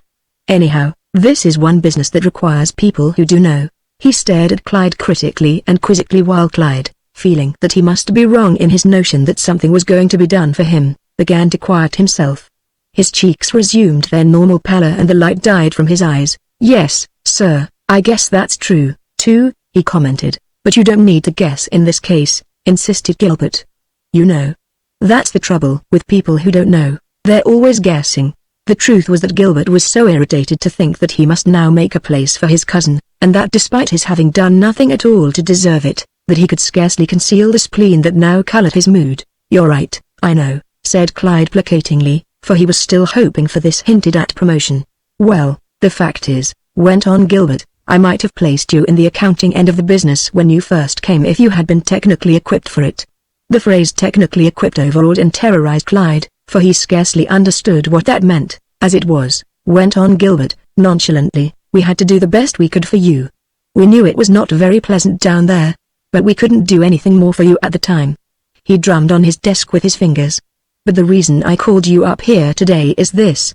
I want to discuss with you a temporary vacancy that has occurred in one of our departments upstairs and which we are wondering my father and I whether you might be able to fill." Clyde's spirits rose amazingly. "Both my father and I," he went on, "have been thinking for some little time that we would like to do a little something for you, but as I say, your lack of practical training of any kind makes it very difficult for both of us. You haven't had either a commercial or a trade education of any kind, and that makes it doubly hard." He paused long enough to allow that to sink in, give Clyde the feeling that he was an interloper indeed. "Still," he added after a moment, "so long as we have seen fit to bring you on here, we have decided to give you a tryout at something better than you are doing. It won't do to let you stay down there indefinitely. Now, let me tell you a little something about what I have in mind," and he proceeded to explain the nature of the work on the 5th floor. And when after a time Wiggum was sent for and appeared and had acknowledged Clyde's salutation, he observed, "Wiggum, I've just been telling my cousin here about our conversation this morning and what I told you about our plan to try him out as the head of that department. So if you'll just take him up to Mr. Liggett and have him or someone explain the nature of the work up there, I'll be obliged to you." He turned to his desk. "After that you can send him back to me," he added. "I want to talk to him again." Then he arose and dismissed them both with an air, and Wiggum, still somewhat dubious as to the experiment, but now very anxious to be pleasant to Clyde since he could not tell what he might become, led the way to Mr. Liggett's floor. And there, amid a thunderous hum of machines, Clyde was led to the extreme west of the building and into a much smaller department which was merely railed off from the greater chamber by a low fence. Here were about 25 girls and their assistants with baskets, who apparently were doing their best to cope with a constant stream of unstitched collar bundles which fell through several chutes from the floor above, and now at once, after being introduced to Mr. Liggett, he was escorted to a small railed-off desk at which sat a short, plump girl of about his own years, not so very attractive, who arose as they approached. "This is Miss Todd," began Wiggin. "She's been in charge for about 10 days now in the absence of Mrs. Angier. And what I want you to do now, Miss Todd, is to explain to Mr. Griffiths here just as quickly and clearly as you can what it is you do here. And then later in the day when he comes up here, I want you to help him to keep track of things until he sees just what is wanted and can do it himself. You'll do that, won't you?" "Why, certainly, Mr. Wiggum. I'll be only too glad to," complied Miss Todd, and at once she began to take down the books of records and to show Clyde how the entry and discharge records were kept, also later how the stamping was done, how the basket girls took the descending bundles from the chutes and distributed them evenly according to the needs of the stamper, and how later, as fast as they were stamped, other basket girls carried them to the stitchers outside. And Clyde, very much interested, felt that he could do it, only among so many women on a floor like this he felt very strange. There were so very many women, hundreds of them stretching far and away between white walls and white columns to the eastern end of the building, and tall windows that reached from floor to ceiling let in a veritable flood of light. These girls were not all pretty. He saw them out of the tail of his eye as first Miss Todd and later Wiggum, and even Liggett, volunteered to impress points on him. "The important thing," explained Wiggum after a time, "is to see that there is no mistake as to the number of thousands of dozens of collars that come down here and are stamped, and also that there's no delay in stamping them and getting them out to the stitchers. Also that the records of these girls' work is kept accurately so that there won't be any mistakes as to their time, At last Clyde saw what was required of him and the conditions under which he was about to work and said so. He was very nervous but quickly decided that if this girl could do the work, he could. And because Liggett and Wigham, interested by his relationship to Gilbert, appeared very friendly and persisted in delaying here, saying that there was nothing he could not manage they were sure, he returned after a time with Wigham to Gilbert who, on seeing him enter, at once observed, "Well, what's the answer? Yes or no? Do you think you can do it or do you think you can't?" "Well, I know that I can do it," replied Clyde with a great deal of courage for him, yet with the private feeling that he might not make good unless fortune favored him some even now. There were so many things to be taken into consideration, the favor of those above as well as about him, and would they always favor him? Very good, then. "Just be seated for a moment," went on Gilbert. "I want to talk to you some more in connection with that work up there. It looks easy to you, does it?" "No, I can't say that it looks exactly easy," replied Clyde, strained and a little pale, for because of his inexperience he felt the thing to be a great opportunity, one that would require all his skill and courage to maintain. "Just the same I think I can do it. In fact I know I can and I'd like to try." "Well, now, that sounds a little better," replied Gilbert crisply and more graciously. "And now I want to tell you something more about it. I don't suppose you ever thought there was a floor with that many women on it, did you?" "No, sir, I didn't," replied Clyde. "I knew there were some, where in the building, but I didn't know just where, exactly," went on Gilbert. "This plant is practically operated by women from cellar to roof. In the manufacturing department, I venture to say there are 10 women to every man. On that account everyone in whom we entrust any responsibility around here must be known to us as to their moral and religious character. If you weren't related to us, and if we didn't feel that because of that we knew a little something about you, we wouldn't think of putting you up there or anywhere in this factory over anybody until we did know. But don't think because you're related to us that we won't hold you strictly to account for everything that goes on up there and for your conduct. We will, and all the more so because you are related to us. You understand that, do you? And why the meaning of their Griffith's name here?" "Yes, sir," replied Clyde. "Very well, then," went on Gilbert. "Before we place anyone here in any position of authority, we have to be absolutely sure that they're going to behave themselves as gentlemen always, that the women who are working here are going to receive civil treatment always. If a young man, or an old one for that matter, comes in here at any time and imagines that because there are women here he's going to be allowed to play about and neglect his work and flirt or cut up, that fellow is doomed to a short stay here. The men and women who work for us have got to feel that they are employees first, last and all the time, and they have to carry that attitude out into the street with them. And unless they do it, and we hear anything about it, that man or woman is done for so far as we are concerned. We don't want M and we won't have M. And once we're through with M, we're through with M." He paused and stared at Clyde as much as to say, "Now I hope I have made myself clear. Also that we will never have any trouble in so far as you are concerned." And Clyde replied, "Yes, I understand. I think that's right. In fact I know that's the way it has to be." "And ought to be," added Gilbert. "And ought to be," echoed Clyde. At the same time he was wondering whether it was really true as Gilbert said. Had he not heard the mill girls already spoken about in a slighting way? Yet consciously at the moment he did not connect himself in thought with any of these girls upstairs. His present mood was that, because of his abnormal interest in girls, it would be better if he had nothing to do with them at all, never spoke to any of them, kept a very distant and cold attitude, such as Gilbert was holding toward him. It must be so, at least if he wished to keep his place here. And he was now determined to keep it and to conduct himself always as his cousin wished. "Well, now, then," went on Gilbert as if to supplement Clyde's thoughts in this respect, "what I want to know of you is, if I trouble to put you in that department, even temporarily, can I trust you to keep a level head on your shoulders and go about your work conscientiously and not have your head turned or disturbed by the fact that you're working among a lot of women and girls?" "Yes, sir, I know you can," replied Clyde, very much impressed by his cousin's succinct demand, although, after Rita, a little dubious. "If I can't, now is the time to say so," persisted Gilbert. "By blood you're a member of this family. And to our help here, and especially in a position of this kind, you represent us.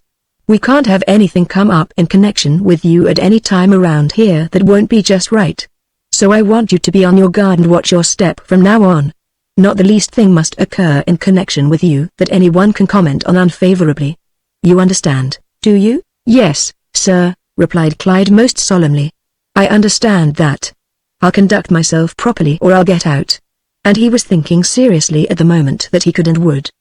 The large number of girls and women upstairs seemed very remote and of no consequence just then. Very good. Now, I'll tell you what else I want you to do. I want you to knock off for the day and go home and sleep on this and think it over well. Then come back in the morning and go to work up there, if you still feel the same. Your salary from now on will be $25, and I want you to dress neat and clean so that you will be an example to the other men who have charge of departments.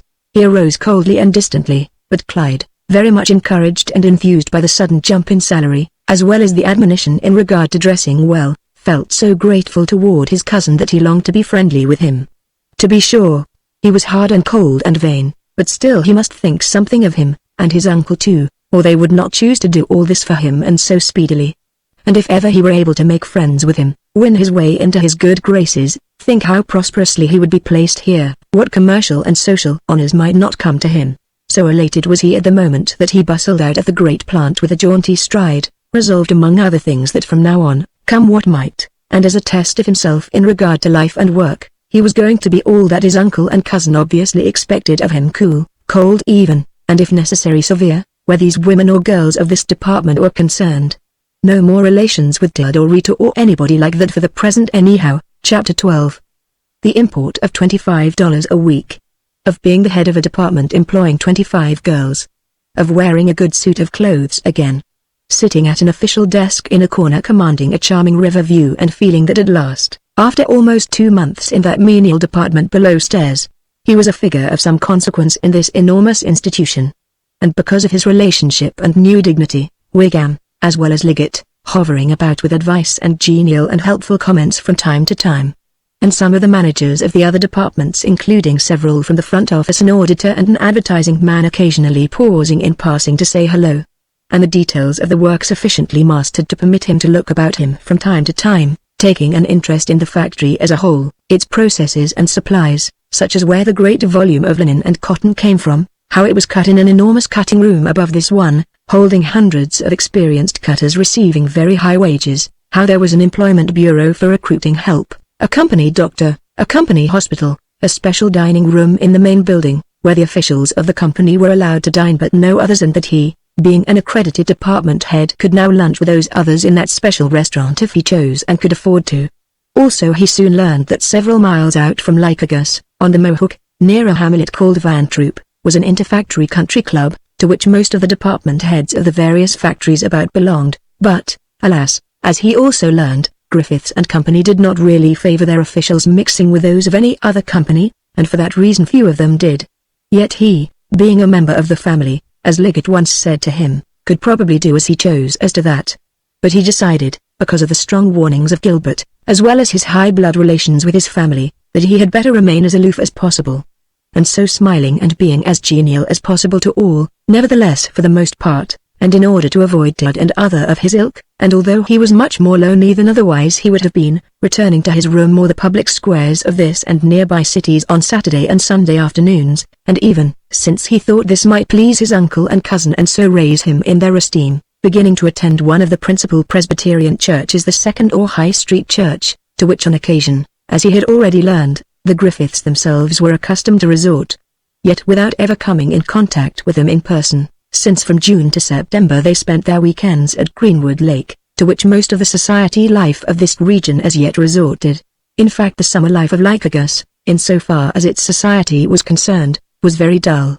Nothing in particular ever eventuated then in the city, although previous to this, in May, there had been various affairs in connection with the Griffiths and their friends which Clyde had either read about or saw at a distance: a graduation reception and dance at the Snedeker School, a lawn fete upon the Griffiths' grounds, with a striped marquee tent on one part of the lawn and Chinese lanterns hung in among the trees.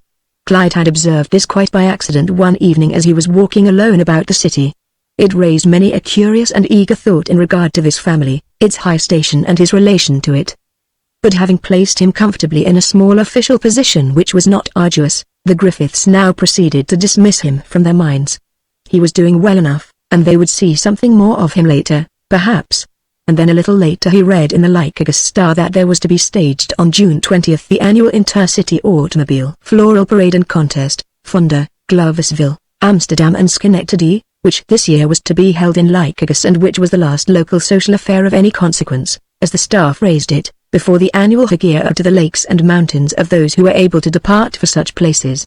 And the names of Bella, Bertine and Sondra, to say nothing of Gilbert, were mentioned as contestants or defendants of the fair name of Lycurgus. And since this occurred on a Saturday afternoon, Clyde, dressed in his best, yet decidedly wishing to obscure himself as an ordinary spectator, was able to see once more the girl who had so infatuated him on sight, obviously breasting a white rose-surfaced stream and guiding her craft with a paddle covered with yellow daffodils, a floral representation of some Indian legend in connection with the Mohawk River. With her dark hair filleted Indian fashion with a yellow feather and brown-eyed Susans, she was arresting enough not only to capture a prize, but to recapture Clyde's fancy. How marvelous to be of that world! In the same parade he had seen Gilbert Griffiths accompanied by a very attractive girl chauffeuring one of 4 floats representing the 4 seasons. And while the one he drove was winter, with this local society girl posed in ermine with white roses for snow all about, directly behind came another float, which presented Bella Griffiths as spring, swathed in filmy draperies and crouching beside a waterfall of dark violets. The effect was quite striking and threw Clyde into a mood in regard to love, youth and romance which was delicious and yet very painful to him. Perhaps he should have retained Rita, after all. In the meantime he was living on as before, only more spaciously in so far as his own thoughts were concerned. For his first thought after receiving this larger allowance was that he had better leave Mrs. Cuppy's and secure a better room in some private home which, if less advantageously situated for him, would be in a better street. It took him out of all contact with Dud. And now, since his uncle had promoted him, some representative of his or Gilbert's might wish to stop by to see him about something. And what would one such think if he found him living in a small room such as he now occupied? 10 days after his salary was raised, therefore, and because of the import of his name, he found it possible to obtain a room in one of the better houses and streets, Jefferson Avenue, which paralleled Waikiki Avenue, only a few blocks further out. It was the home of a widow whose husband had been a mill manager and who let out 2 rooms without board in order to be able to maintain this home, which was above the average for one of such position in Lycurgus. And Mrs. Peyton, having long been a resident of the city and knowing much about the Griffiths, recognized not only the name but the resemblance of Clyde to Gilbert. And being intensely interested by this, as well as his general appearance, she at once offered him an exceptional room for so little as $5 a week, which he took at once. In connection with his work at the factory, however, and in spite of the fact that he had made such drastic resolutions in regard to the help who were beneath him, still it was not always possible for him to keep his mind on the mere mechanical routine of the work or off of this company of girls as girls, since at least a few of them were attractive. For it was summer late June. And over all the factory, especially around 2, 3 and 4 in the afternoon, when the endless repetition of the work seemed to pall on all, a practical indifference not remote from languor and in some instances sensuality, seemed to creep over the place. There were so many women and girls of so many different types and moods. And here they were so remote from men or idle pleasure in any form, all alone with just him, really. Again the air within the place was nearly always heavy and physically relaxing, and through the many open windows that reached from floor to ceiling could be seen the Mohawk swirling and rippling, its banks carpeted with green grass and in places shaded by trees. Always it seemed to hint of pleasures which might be found by idling along its shores. And since these workers were employed so mechanically as to leave their minds free to roam from one thought of pleasure to another, they were for the most part thinking of themselves always and what they would do, assuming that they were not here chained to this routine. And because their moods were so brisk and passionate, they were often prone to fix on the nearest object. And since Clyde was almost always the only male present and in these days in his best clothes, they were inclined to fix on him. They were, indeed, full of all sorts of fantastic notions in regard to his private relations with the Griffiths and their like, where he lived and how, whom in the way of a girl he might be interested in. And he, in turn, when not too constrained by the memory of what Gilbert Griffiths had said to him, was inclined to think of them certain girls in particular with thoughts that bordered on the sensual. For, in spite of the wishes of the Griffiths company, and the discarded Rita, or perhaps because of her, he found himself becoming interested in 3 different girls here. They were of a pagan and pleasure-loving turn, this trio, and they thought Clyde very handsome. Ruzana Koforich, a Russian-American girl, big and blonde and animal, with swimming brown eyes, a snub fat nose and chin, was very much drawn to him. Only, such was the manner with which he carried himself always, that she scarcely dared to let herself think so. For to her, with his hair so smoothly parted, torsoed in a bright striped shirt, the sleeves of which in this weather were rolled to the elbows. He seemed almost too perfect to be real. She admired his clean, brown polished shoes, his brightly buckled black leather belt, and the loose four-in-hand tie he wore. Again there was Martha Bordel, a stocky, brisk Canadian-French girl of trim, if rotund, figure and ankles, hair of a reddish gold and eyes of greenish blue with puffy pink cheeks and hands that were plump and yet small. Ignorant and pagan, she saw in Clyde someone whom, even for so much as an hour, assuming that he would, she would welcome and that most eagerly. At the same time, being feline and savage, she hated all or any who even so much as presumed to attempt to interest him, and despised Dreiser for that reason. For as she could see, Dreiser tried to nudge or lean against Clyde whenever he came sufficiently near. At the same time she herself sought by every single device known to her shirtwaist left open to below the borders of her white breast, her outer skirt lifted trimly above her calves when working, her plump round arms displayed to the shoulders to show him that physically at least she was worth his time, and the slice eyes and languorous looks when he was near, which caused Dreiser to exclaim one day, "That French cat!" He should look at her. And because of Clyde she had an intense desire to strike her. And yet again there was the stocky and yet gay Flora Brandt, a decidedly low-class American type of coarse and yet enticing features, black hair, large, swimming and heavily lashed black eyes, a snub nose and full and sensuous and yet pretty lips, and a vigorous and not ungraceful body, who, from day to day, once he had been there a little while, had continued to look at him as if to say, "What? You don't think I'm attractive?" And with a look which said, "How can you continue to ignore me? There are lots of fellows who would be delighted to have your chance, I can tell you." And, in connection with these three, the thought came to him after a time that since they were so different, more common as he thought, less well guarded and less sharply interested in the conventional aspect of their contacts, it might be possible and that without detection on the part of anyone for him to play with one or another of them or all three in turn if his interest should eventually carry him so far without being found out, particularly if beforehand he chose to impress on them the fact that he was condescending when he noticed them at all. Most certainly, if he could judge by their actions, they would willingly reward him by letting him have his way with them somewhere, and think nothing of it afterward if he chose to ignore them, as he must to keep his position here. Nevertheless, having given his word as he had to Gilbert Griffiths, he was still in no mood to break it. These were merely thoughts which from time to time were aroused in him by a situation which for him was difficult in the extreme. His was a disposition easily and often intensely inflamed by the chemistry of sex and the formula of beauty.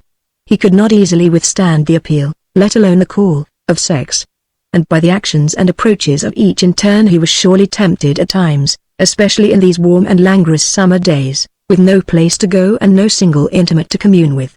From time to time he could not resist drawing near to these very girls who were most bent on tempting him, although in the face of their looks and nudges, not very successfully concealed at times, he maintained an aloofness and an assumed indifference which was quite remarkable for him. But just about this time there was a rush of orders, which necessitated, as both Wigham and Liggett advised, Clyde taking on a few extra tryout girls who were willing to work for the very little they could earn at the current piecework rate until they had mastered the technique, when of course they would be able to earn more.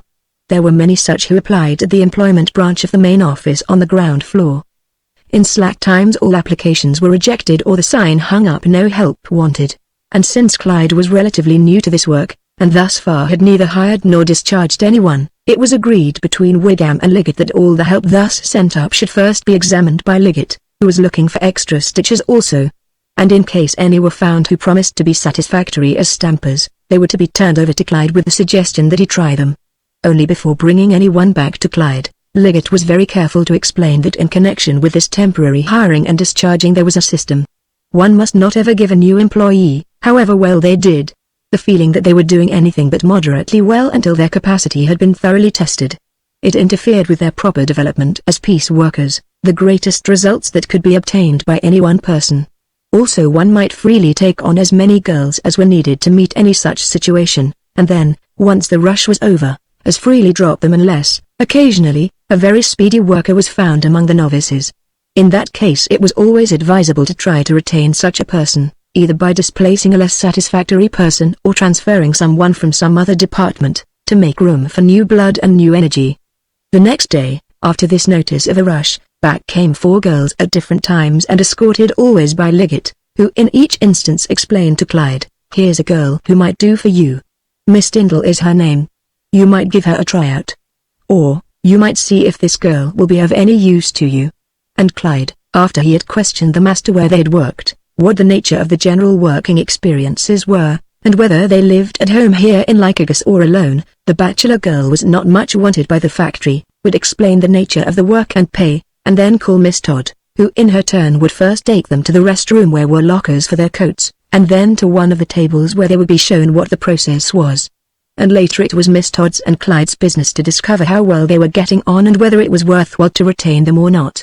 Up to this time, apart from the girls to whom he was so definitely drawn, Clyde was not so very favorably impressed with the type of girl who was working here. For the most part, as he saw them, they were of a heavy and rather unintelligent company, and he had been thinking that smarter-looking girls might possibly be secured. Why not? Were there none in Lycurgus in the factory world? So many of these had fat hands, broad faces, heavy legs and ankles. Some of them even spoke with an accent, being Poles or the children of Poles, living in that slum north of the mill. And they were all concerned with catching a fella, going to some dancing place with him afterwards, and little more. Also, Clyde had noticed that the American types who were here were of a decidedly different texture, thinner, more nervous and for the most part more angular, and with a general reserve due to prejudices, racial, moral and religious, which would not permit them to mingle with these others or with any men, apparently. But among the extras or tryouts that were brought to him during this and several succeeding days, finally came one who interested Clyde more than any girl whom he had seen here so far. She was, as he decided on sight, more intelligent and pleasing, more spiritual though apparently not less vigorous, if more gracefully proportioned. As a matter of fact, as he saw her at first, she appeared to him to possess a charm which no one else in this room had, a certain wistfulness and wonder combined with a kind of self-reliant courage and determination which marked her at once as one possessed of will and conviction to a degree. Nevertheless, as she said, she was inexperienced in this kind of work, and highly uncertain as to whether she would prove of service here or anywhere. Her name was Roberta Alden, and, as she at once explained, previous to this she had been working in a small hosiery factory in a town called Tripet's Mills 50 miles north of Lycurgus. She had on a small brown hat that did not look any too new, and was pulled low over a face that was small and regular and pretty and that was haloed by bright, light brown hair. Her eyes were of a translucent grey-blue. Her little suit was commonplace, and her shoes were not so very new-looking and quite solidly soled. She looked practical and serious and yet so bright and clean and willing and possessed of so much hope and vigor that along with Liggett, who had first talked with her, he was at once taken with her. Distinctly she was above the average of the girls in this room. And he could not help wondering about her as he talked to her, for she seemed so tense, a little troubled as to the outcome of this interview, as though this was a very great adventure for her. She explained that up to this time she had been living with her parents near a town called Biltz, but was now living with friends here. She talked so honestly and simply that Clyde was very much moved by her, and for this reason wished to help her. At the same time he wondered if she were not really above the type of work she was seeking. Her eyes were so round and blue and intelligent, her lips and nose and ears and hands so small and pleasing. "You're going to live in Lycurgus, then, if you can get work here?" he said, more to be talking to her than anything else. "Yes," she said, looking at him most directly and frankly. "And the name again?" He took down a record pad. "Roberta Alden. And your address here?" 228 Taylor Street. "I don't even know where that is myself," he informed her because he liked talking to her. "I haven't been here so very long, you see." He wondered just why afterwards he had chosen to tell her as much about himself so swiftly. Then he added, "I don't know whether Mr. Liggett has told you all about the work here. But it's piecework, you know, stamping collars. I'll show you if you'll just step over here," and he led the way to a nearby table where the stampers were. After letting her observe how it was done, and without calling Miss Todd, he picked up one of the collars and proceeded to explain all that had been previously explained to him. At the same time, because of the intentness with which she observed him and his gestures, the seriousness with which she appeared to take all that he said, he felt a little nervous and embarrassed. There was something quite searching and penetrating about her glance. After he had explained once more what the bundle rate was, and how much some made and how little others, and she had agreed that she would like to try, he called Miss Todd, who took her to the locker room to hang up her hat and coat. Then presently he saw her returning, a fluff of light hair about her forehead, her cheeks slightly flushed, her eyes very intent and serious. And as advised by Miss Todd, he saw her turn back her sleeves, revealing a pretty pair of forearms. Then she fell to, and by her gestures Clyde guessed that she would prove both speedy and accurate. For she seemed most anxious to obtain and keep this place. After she had worked a little while, he went to her side and watched her as she picked up and stamped the collars piled beside her and threw them to one side. Also the speed and accuracy with which she did it. Then, because for a second she turned and looked at him, giving him an innocent and yet cheerful and courageous smile, he smiled back, most pleased. "Well, I guess you'll make out all right," he ventured to say, since he could not help feeling that she would. And instantly, for a second only, she turned and smiled again. And Clyde, in spite of himself, was quite thrilled. He liked her on the instant, but because of his own station here, of course, as he now decided, as well as his promise to Gilbert, he must be careful about being congenial with any of the help in this room, even as charming a girl as this. It would not do. He had been guarding himself in connection with the others and must with her too, a thing which seemed a little strange to him then, for he was very much drawn to her. She was so pretty and cute. Yet she was a working girl, as he remembered now, to a factory girl, as Gilbert would say, and he was her superior. But she was so pretty and cute. Instantly he went on to others who had been put on this same day, and finally coming to Miss Todd asked her to report pretty soon on how Miss Alden was getting along, that he wanted to know. But at the same time that he had addressed Roberta, and she had smiled back at him, Ruzaniko Forich, who was working 2 tables away, nudged the girl working next her, and without anyone noting it, first winked, then indicated with a slight movement of the head both Clyde and Roberta. Her friend was to watch them. And after Clyde had gone away and Roberta was working as before, she leaned over and whispered, "He says she'll do already." Then she lifted her eyebrows and compressed her lips. And her friend replied, so softly that no one could hear her, "Pretty quick, eh?" And he didn't seem to see anyone else at all before. Then that Wayne smiled most wisely, a choice bit between them. Ruzaniko Forich was jealous. Chapter 13. The reasons why a girl of Roberta's type should be seeking employment with Griffiths and Company at this time and in this capacity are of some point. 4. Somewhat after the fashion of Clyde in relation to his family and his life, she too considered her life a great disappointment. She was the daughter of Titus Alden, a farmer of near Biltz, a small town in Mimico County, some 50 miles north. And from her youth up she had seen little but poverty. Her father, the youngest of 3 sons of Ephraim Alden, a farmer in this region before him, was so unsuccessful that at 48 he was still living in a house which, though old and much in need of repair at the time his father willed it to him, was now bordering upon a state of dilapidation. The house itself, while primarily a charming example of that excellent taste which produced those delightful gabled homes which embellish the average New England town and street, had been by now so reduced for want of paint, shingles, and certain flags which had once made a winding walk from a road gate to the front door, that it presented a decidedly melancholy aspect to the world, as though it might be coughing and saying, "Well, things are none too satisfactory with me." The interior of the house corresponded with the exterior. The floorboards and stairboards were loose and creaked most eerily at times. Some of the windows had shades, some did not. Furniture of both an earlier and a later date, but all in a somewhat decayed condition, intermingled and furnished it in some nondescript manner which need hardly be described. As for the parents of Roberta, they were excellent examples of that native type of Americanism which resists facts and reveres illusion. Titus Alden was one of that vast company of individuals who are born, pass through and die out of the world without ever quite getting any one thing straight. They appear, blunder, and end in a fog. Like his 2 brothers, both older and almost as nebulous, Titus was a farmer solely because his father had been a farmer. And he was here on this farm because it had been willed to him and because it was easier to stay here and try to work this than it was to go elsewhere. He was a Republican because his father before him was a Republican and because this county was Republican. It never occurred to him to be otherwise. And, as in the case of his politics and his religion, he had borrowed all his notions of what was right and wrong from those about him. A single, serious, intelligent or rightly informing book had never been read by any member of this family, not one. But they were nevertheless excellent, as conventions, morals and religions go, honest, upright, God-fearing and respectable. In so far as the daughter of these parents was concerned, and in the face of natural gifts which fitted her for something better than this world from which she derived, she was still, in part, at least, a reflection of the religious and moral notions there and then prevailing, the views of the local ministers and the laity in general.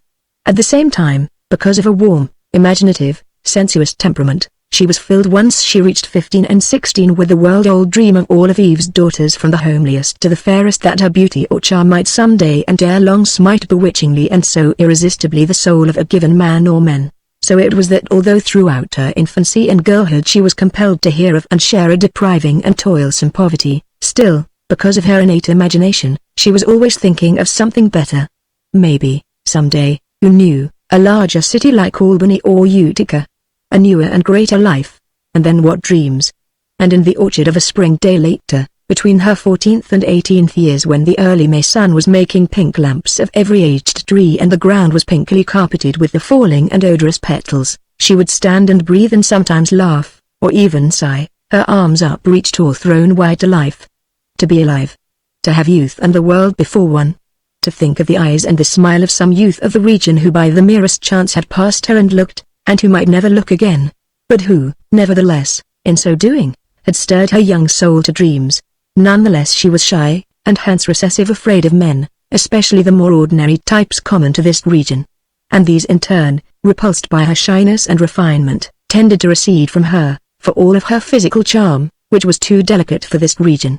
Nevertheless, at the age of 16, having repaired to Bilt's, in order to work in Appleman's dry goods store for $5 a week, she saw many young men who attracted her. But here, because of her mood in regard to her family's position, as well as the fact that to her inexperienced eyes they appeared so much better placed than herself, she was convinced that they would not be interested in her.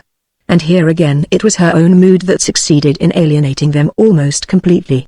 Nevertheless she remained working for Mr. Appleman until she was between 18 and 19, all the while sensing that she was really doing nothing for herself because she was too closely identified with her home and her family, who appeared to need her. And then about this time, an almost revolutionary thing for this part of the world occurred. For because of the cheapness of labor in such an extremely rural section, a small hosiery plant was built at Tripet's Mills.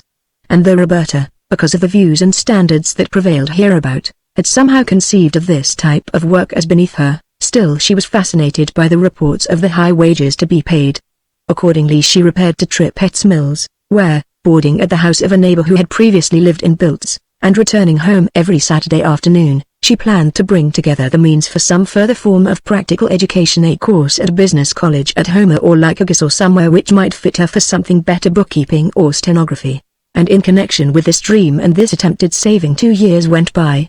And in the meanwhile, although she earned more money, eventually $12 a week, still, because various members of her family required so many little things and she desired to alleviate to a degree the privations of these others from which she suffered, nearly all that she earned went to them.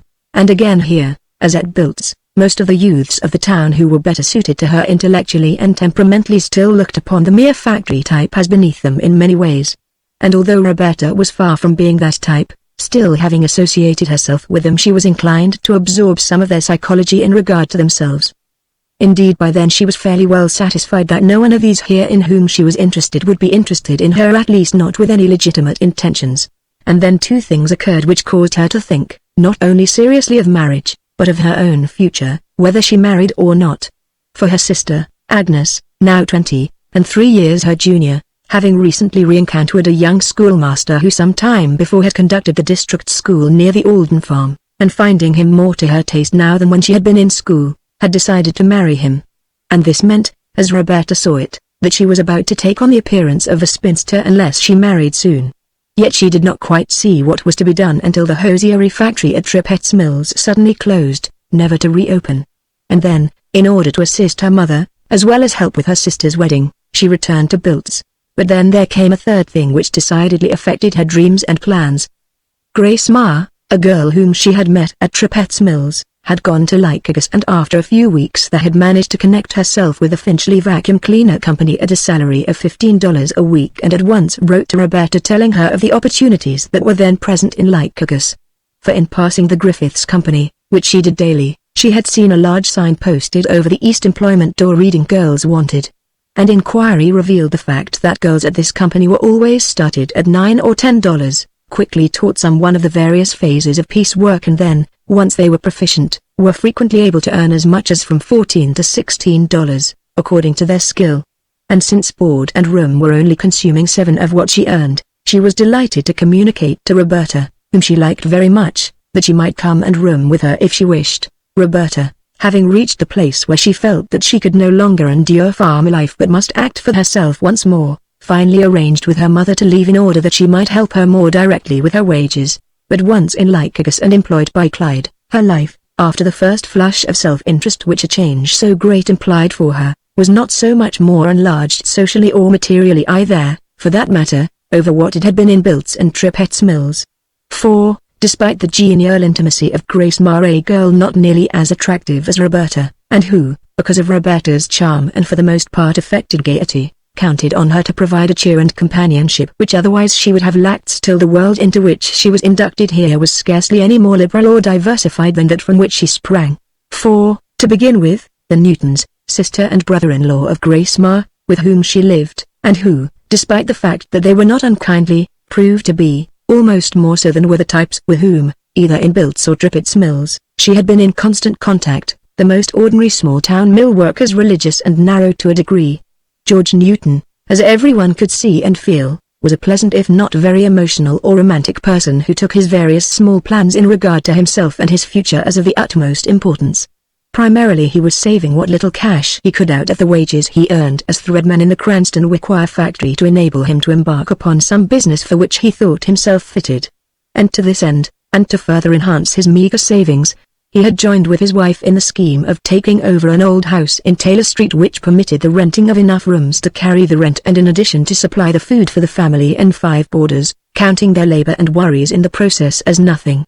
And on the other hand, Grace Marr, as well as Newton's wife, Mary, were of that type that here as elsewhere find the bulk of their social satisfaction in such small matters as relate to the organization of a small home, the establishing of its import and integrity in a petty and highly conventional neighborhood, and the contemplation of life and conduct through the lens furnished by a purely sectarian creed. And so, once part and parcel of this particular household, Roberta found after a time, that it, if not Lycurgus, was narrow and restricted, not wholly unlike the various narrow and restricted homes at Bilt's. And these lines, according to the Newtons and their like, to be strictly observed, no good could come of breaking them. If you were a factory employee you should accommodate yourself to the world and customs of the better sort of Christian factory employees. Every day therefore, and that not so very long after she had arrived, she found herself up and making the best of a not very satisfactory breakfast in the Newton dining room, which was usually shared by Grace and 2 other girls of nearly their own age, Opal Phyllis and Olive Bope, who were connected with the Cranston Wickwire Company. Also by a young electrician by the name of Fred Sherlock, who worked for the city lighting plant. And immediately after breakfast joining a long procession that day after day at this hour made for the mills across the river. For just outside her own door she invariably met with a company of factory girls and women, boys and men, of the same relative ages, to say nothing of many old and weary-looking women who looked more like wraiths than human beings, who had issued from the various streets and houses of this vicinity.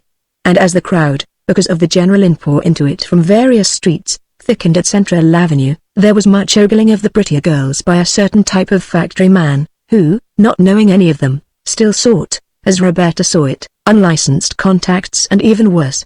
Yet there was much giggling and simpering on the part of girls of a certain type who were by no means as severe as most of those she had known elsewhere. Shocking. And at night the same throng, reforming at the mills, crossing the bridge at the depot and returning as it had come. And Roberta, because of her social and moral training and mood, and in spite of her decided looks and charm and strong desires, feeling alone and neglected. Oh, how sad to see the world so gay and she so lonely. And it was always after 6 when she reached home.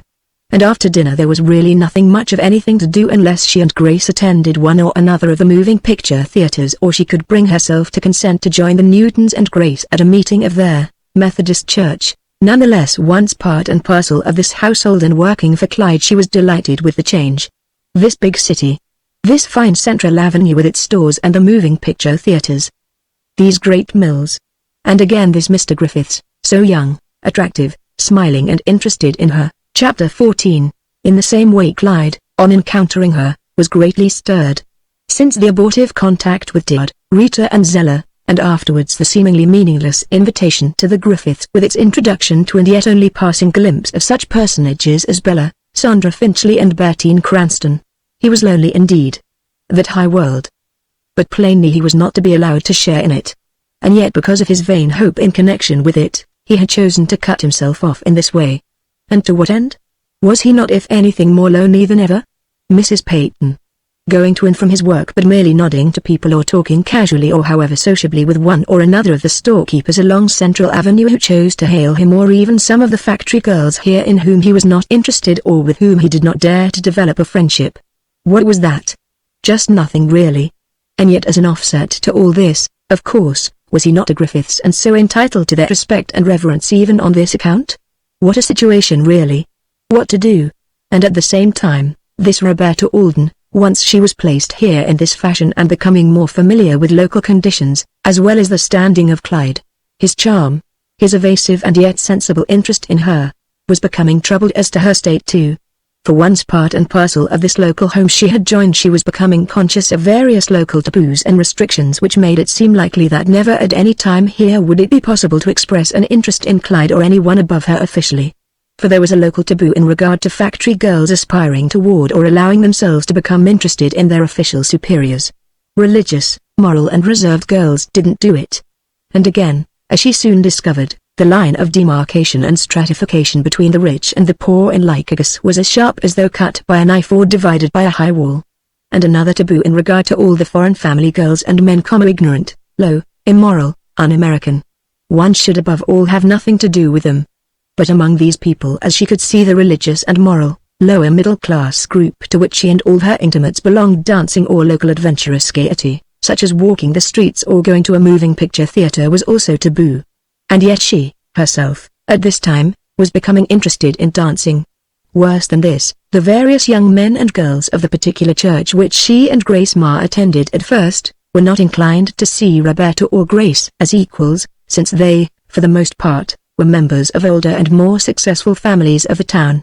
And so it was that after a very few weeks of attendance of church affairs and services, they were about where they had been when they started, conventional and acceptable, but without the amount of entertainment and diversion which was normally reaching those who were of their same church but better placed. And so it was that Roberta, after encountering Clyde and sensing the superior world in which she imagined he moved, and being so taken with the charm of his personality, was seized with the very virus of ambition and unrest that afflicted him. And every day that she went to the factory now she could not help but feel that his eyes were upon her in a quiet, seeking and yet doubtful way. Yet she also felt that he was too uncertain as to what she would think of any overture that he might make in her direction to risk a repulse or any offensive interpretation on her part.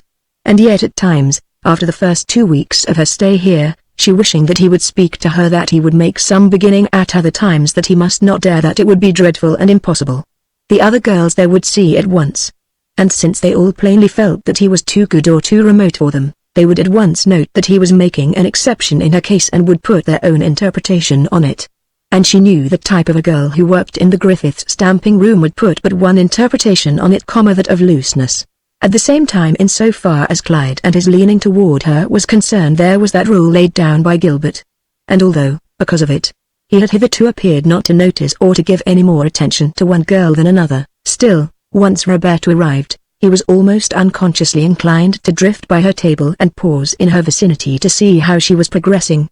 And, as he saw from the first, she was a quick and intelligent worker, soon mastering without much advice of any kind all the tricks of the work, and thereafter earning about as much as any of the others, $15 a week. And her manner was always that of one who enjoyed it and was happy to have the privilege of working here, and pleased to have him pay any little attention to her. At the same time he noted to his surprise, and especially since to him she seemed so refined and different, a certain exuberance and gaiety that was not only emotional, but in a delicate poetic way, sensual. Also that despite her difference and reserve she was able to make friends with and seemed to be able to understand the viewpoint of most of the foreign girls who were essentially so different from her. For, listening to her discuss the work here, first with Lena Schlicht, Hoda Petkanas, Angelina Pitti and some others who soon chose to speak to her, he reached the conclusion that she was not nearly so conventional or standoffish as most of the other American girls. And yet she did not appear to lose their respect either. Thus, one noontime, coming back from the office lunch downstairs a little earlier than usual, he found her and several of the foreign family girls, as well as 4 of the American girls, surrounding Polish Mary, one of the gayest and roughest of the foreign family girls, who was explaining in rather a high key how a certain fella whom she had met the night before had given her a beaded bag, and for what purpose. "I should go with him to be his sweetheart," she announced with a flourish, the while she waved the bag before the interested group. "And I say, I tack him and think on him. Pretty nice bag, eh?" she added, holding it aloft and turning it about. Tell me, she added with provoking and yet probably only mock-serious eyes and waving the bag toward Roberta, what shall I do with him? Keep him and go with him to be his sweetheart or give him back? I like him pretty much, that bag, you bet, and although, according to the laws of her upbringing, as Clyde suspected, Roberta should have been shocked by all this, she was not, as he noticed, far from it. If one might have judged from her face, she was very much amused. Instantly she replied with a gay smile, well, it all depends on how handsome he is, Mary. If he's very attractive, I think I'd string him along for a while, anyhow, and keep the bag as long as I could. Oh, but wait, declared Mary archly, and with plainly a keen sense of the riskiness of the situation, the while she winked at Clyde who had drawn near. I got to give him bag or be sweetheart tonight, and so swell bag I never can buy myself. She eyed the bag archly and roguishly, her own nose crinkling with the humor of the situation. What I do then? Gee, this is pretty strong stuff for a little country girl like Miss Alden. She won't like this, maybe, thought Clyde to himself. However, Roberta, as he now saw, appeared to be equal to the situation, for she pretended to be troubled. Gee, you are in a fix, she commented. I don't know what you'll do now. She opened her eyes wide and pretended to be greatly concerned. However, as Clyde could see, she was merely acting, but carrying it off very well, and frizzled-haired Dutch Lena now leaned over to say, I take it and him too, you bet, if you don't want him. Where is he? I got no fella now. She reached over as if to take the bag from Mary, who as quickly withdrew it. And there were squeals of delight from nearly all the girls in the room, who were amused by this eccentric horseplay. Even Roberta laughed loudly, a fact which Clyde noted with pleasure, for he liked all this rough humor, considering it mere innocent play. Well, maybe you're right, Lena. He heard her add just as the whistle blew and the hundreds of sewing machines in the next room began to hum. A good man isn't to be found every day. Her blue eyes were twinkling and her lips, which were most temptingly modeled, were parted in a broad smile. There was much banter and more bluff in what she said than anything else, as Clyde could see, but he felt that she was not nearly as narrow as he had feared. She was human and gay and tolerant and good-natured. There was decidedly a very liberal measure of play in her. And in spite of the fact that her clothes were poor, the same little round brown hat and blue cloth dress that she had worn on first coming to work here, she was prettier than anyone else. And she never needed to paint her lips and cheeks like the foreign girls, whose faces at times looked like pink frosted cakes. And how pretty were her arms and neck, plump and gracefully designed. And there was a certain grace and abandon about her as she threw herself into her work as though she really enjoyed it. As she worked fast during the hottest portions of the day, there would gather on her upper lip and chin and forehead little beads of perspiration which she was always pausing in her work to touch with her handkerchief, while to him, like jewels, they seemed only to enhance her charm. Wonderful days, these, now for Clyde. For once more and here, where he could be near her the long day through. He had a girl whom he could study and admire and by degrees proceed to crave with all of the desire of which he seemed to be capable and with which he had craved Hortense Briggs only with more satisfaction, since as he saw it she was simpler, more kindly and respectable. And though for quite a while at first Roberta appeared or pretended to be quite indifferent to or unconscious of him, still from the very first this was not true. She was only troubled as to the appropriate attitude for her. The beauty of his face and hands, the blackness and softness of his hair, the darkness and melancholy and lure of his eyes. He was attractive, oh, very beautiful, really, to her. And then one day shortly thereafter, Gilbert Griffiths walking through here and stopping to talk to Clyde. She was led to imagine by this that Clyde was really much more of a figure socially and financially than she had previously thought. For just as Gilbert was approaching, Lena Schlicht, who was working beside her, leaned over to say, "Here comes Mr. Gilbert Griffiths. His father owns this whole factory and when he dies, he'll get it, they say. And he's his cousin," she added, nodding toward Clyde. "They look a lot alike, don't they?" "Yes, they do," replied Roberta, slyly studying not only Clyde but Gilbert. "Only I think Mr. Clyde Griffiths is a little nicer looking, don't you?" Hoda Petkanas, sitting on the other side of Roberta and overhearing this last remark, laughed. "That's what everyone here thinks. He's not stuck up like that Mr. Gilbert Griffiths, either. Is he rich, too?" inquired Roberta, thinking of Clyde. "I don't know. They say not." She pursed her lips dubiously, herself rather interested in Clyde along with the others. "He worked down in a shrinking room before he came up here. He was just working by the day, I guess." but he only came on here a little while ago to learn the business. Maybe he won't work in here much longer." Roberta was suddenly troubled by this last remark. She had not been thinking, or so she had been trying to tell herself, of Clyde in any romantic way, and yet the thought that he might suddenly go at any moment, never to be seen by her any more, disturbed her now. He was so youthful, so brisk, so attractive. And so interested in her, too. Yes, that was plain. It was wrong to think that he would be interested in her or to try to attract him by any least gesture of hers, since he was so important a person here far above her, for, true to her complex. The moment she heard that Clyde was so highly connected and might even have money, she was not so sure that he could have any legitimate interest in her.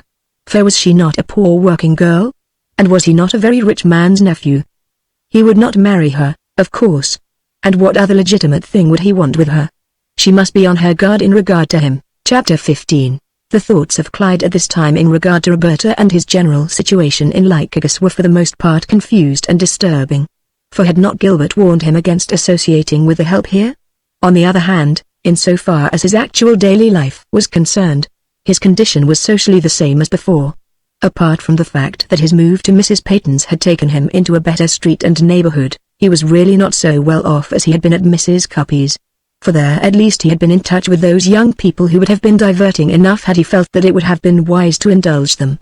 But now, aside from a bachelor brother who was as old as Mrs. Peyton herself, and a son 30 slim and reserved, who was connected with one of the Lycurgus banks, he saw no one who could or would trouble to entertain him.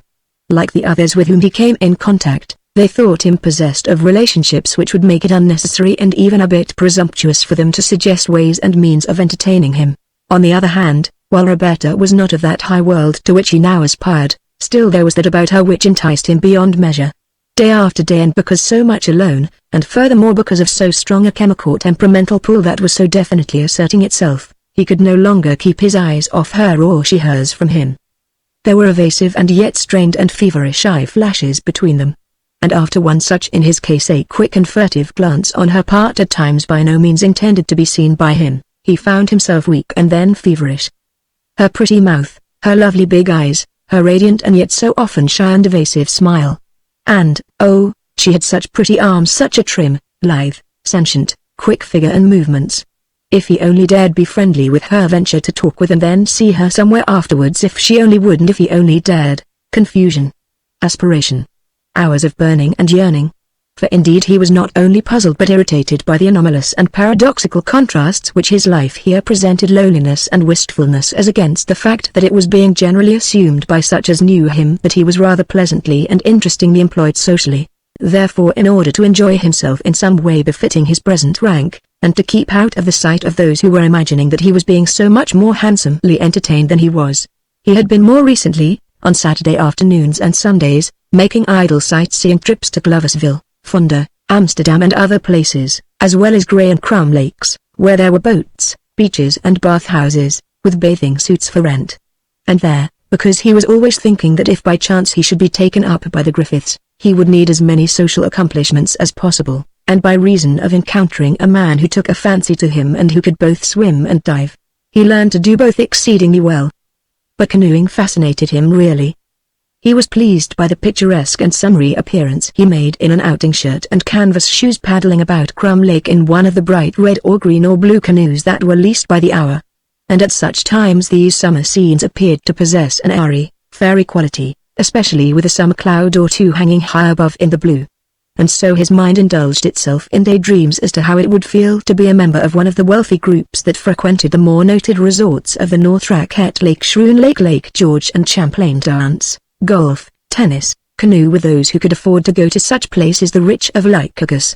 But it was about this time that Roberta with her friend Grace found Crumb Lake and had decided on it, with the approval of Mr. and Mrs. Newton, as one of the best and the most reserved of all the smaller watering places about here. And so it was that they, too, were already given to riding out to the pavilion on a Saturday or Sunday afternoon, and once the following the west shore, along which ran a well-worn footpath which led to clumps of trees, underneath which they sat and looked at the water, for neither could row a boat or swim. Also there were wild flowers and berry bushes to be plundered, and from certain marshy spots, to be reached by venturing out for a score of feet or more, it was possible to reach and take white lilies with their delicate yellow hearts. They were decidedly tempting, and on 2 occasions already the marauders had brought Mrs. Newton large armfuls of blooms from the fields and shoreline here. On the 3rd Sunday afternoon in July, Clyde, as lonely and rebellious as ever, was paddling about in a dark blue canoe along the south bank of the lake about a mile and a half from the boathouse. His coat and hat were off, and in a seeking and half resentful mood he was imagining vain things in regard to the type of life he would really like to lead. At different points on the lake in canoes, or their more clumsy companions, the rowboats, were boys and girls, men and women. And over the water occasionally would come their laughter or bits of their conversation. And in the distance would be other canoes and other dreamers, happily in love, as Clyde invariably decided, that being to him the sharpest contrast to his own lorn state. At any rate, the sight of any other youth thus romantically engaged with his girl was sufficient to set dissonantly jangling the repressed and protesting libido of his nature. And this would cause his mind to paint another picture in which, had fortune favored him in the first place by birth, he would now be in some canoe on Shroon or Raquette or Champlain Lake with Sondra Finchley or some such girl, paddling and looking at the shores of a scene more distinct than this. Or might he not be riding or playing tennis, or in the evening dancing or racing from place to place in some high-powered car, Sondra by his side? He felt so out of it, so lonely and restless and tortured by all that he saw here, for everywhere that he looked he seemed to see love, romance, contentment. What to do? Where to go? He could not go on alone like this forever. He was too miserable. In memory as well as mood his mind went back to the few gay happy days he had enjoyed in Kansas City before that dreadful accident. Rattara, Hickland, Hickeby, Tina Kogel, Hortense, Rattara's sister Louise, in short, the gay company of which he was just beginning to be a part when that terrible accident had occurred. And next to Dad, Rita, Zella, a companionship that would have been better than this, certainly. Were the Griffiths never going to do any more for him than this? Had he only come here to be sneered at by his cousin, pushed aside, or rather completely ignored by all the bright company of which the children of his rich uncle were a part? And so plainly, from so many interesting incidents, even now in this dead summertime, he could see how privileged and relaxed and apparently decidedly happy were those of that circle. Notices in the local papers almost every day as to their coming and going here and there, the large and expensive cars of Samuel as well as Gilbert Griffiths parked outside the main office entrance on such days as they were in Lycurgus, an occasional group of young society figures to be seen before the grill of the Lycurgus Hotel, or before one of the fine homes in Waikiki Avenue, someone having returned to the city for an hour or a night. And in the factory itself, whenever either was the Gilbert or Samuel in the smartest of summer clothes and attended by either Messrs. Smiley, Latch, Gottboy or Berkey, all high officials of the company, making a most austere and even regal round of the immense plant and consulting with or listening to the reports of the various minor department heads. And yet here was he, a full cousin to this same Gilbert, a nephew to this distinguished Samuel, being left to drift and pine by himself, and for no other reason than, as he could now clearly see, he was not good enough. His father was not as able as this. His great-uncle, his mother, might heaven keep her, not as distinguished or as experienced as his cold, superior, indifferent aunt. Might it not be best to leave? Had he not made a foolish move, after all, in coming on here? What, if anything, did these high relatives ever intend to do for him? In loneliness and resentment and disappointment, his mind now wandered from the Griffiths and their world, and particularly the beautiful Sondra Finchley, whom he recalled with a keen and biting thrill, to Roberta and the world which he as well as he was occupying here. For although a poor factory girl, she was still so much more attractive than any of these other girls with whom he was every day in contact. How unfair and ridiculous for the Griffiths to insist that a man in his position should not associate with a girl such as Roberta, for instance, and just because she worked in a mill. He might not even make friends with her and bring her to some such lake as this or visit her in her little home on account of that. And yet he could not go with others more worthy of him, perhaps, for lack of means or contacts. And besides, she was so attractive, very and especially enticing to him. He could see her now as she worked with her swift, graceful movements at her machine. Her shapely arms and hands, her smooth skin and her bright eyes as she smiled up at him. And his thoughts were played over by exactly the same emotions that swept him so regularly at the factory. For poor or not a working girl by misfortune, only he could see how he could be very happy with her if only he did not need to marry her. For now his ambitions toward marriage had been firmly magnetized by the world to which the Griffiths belonged. And yet his desires were most colorfully inflamed by her, if only he might venture to talk to her more, to walk home with her some day from the mill, to bring her out here to this lake on a Saturday or Sunday, and row about just to idle and dream with her. He rounded a point studded with a clump of trees and bushes, and covering a shallow where were scores of water lilies afloat, their large leaves resting flat upon the still water of the lake. And on the bank to the left was a girl standing and looking at them. She had her hat off and one hand to her eyes, for she was facing the sun and was looking down in the water. Her lips were parted in careless inquiry. She was very pretty, he thought, as he paused in his paddling to look at her. The sleeves of a pale blue waist came only to her elbows, and a darker blue skirt of flannel reconveyed to him the trimness of her figure. It wasn't Roberta. It couldn't be. Yes, it was. Almost before he had decided, he was quite beside her, some 20 feet from the shore, and was looking up at her, his face lit by the radiance of one who had suddenly, and beyond his belief, realized a dream. And as though he were a pleasant apparition suddenly evoked out of nothing and nowhere, a poetic effort taking form out of smoke or vibrant energy, she in turn stood staring down at him, her lips unable to resist the wavy line of beauty that a happy mood always brought to them. "My, Miss Alden. It is you, isn't it?" he called. "I was wondering whether it was. I couldn't be sure from out there." "Why, yes it is," she laughed, puzzled, and again just the least bit abashed by the reality of him.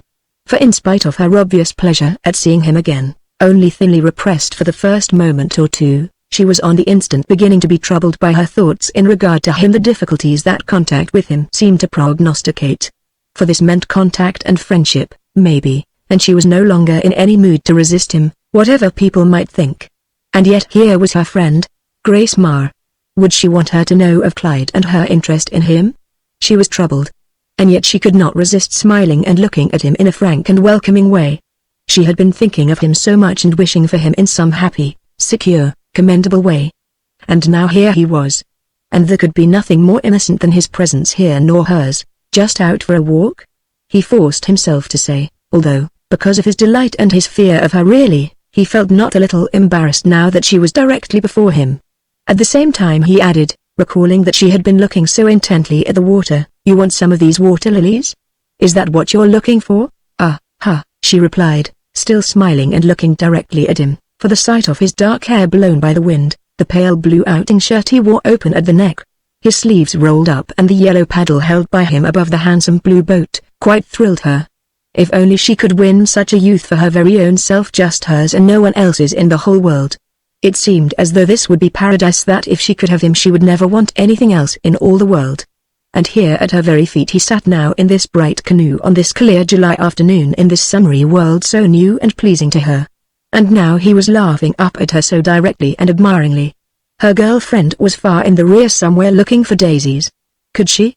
Should she? "I was seeing if there was any way to get out to any of them," she continued a little nervously, a tremor almost revealing itself in her voice.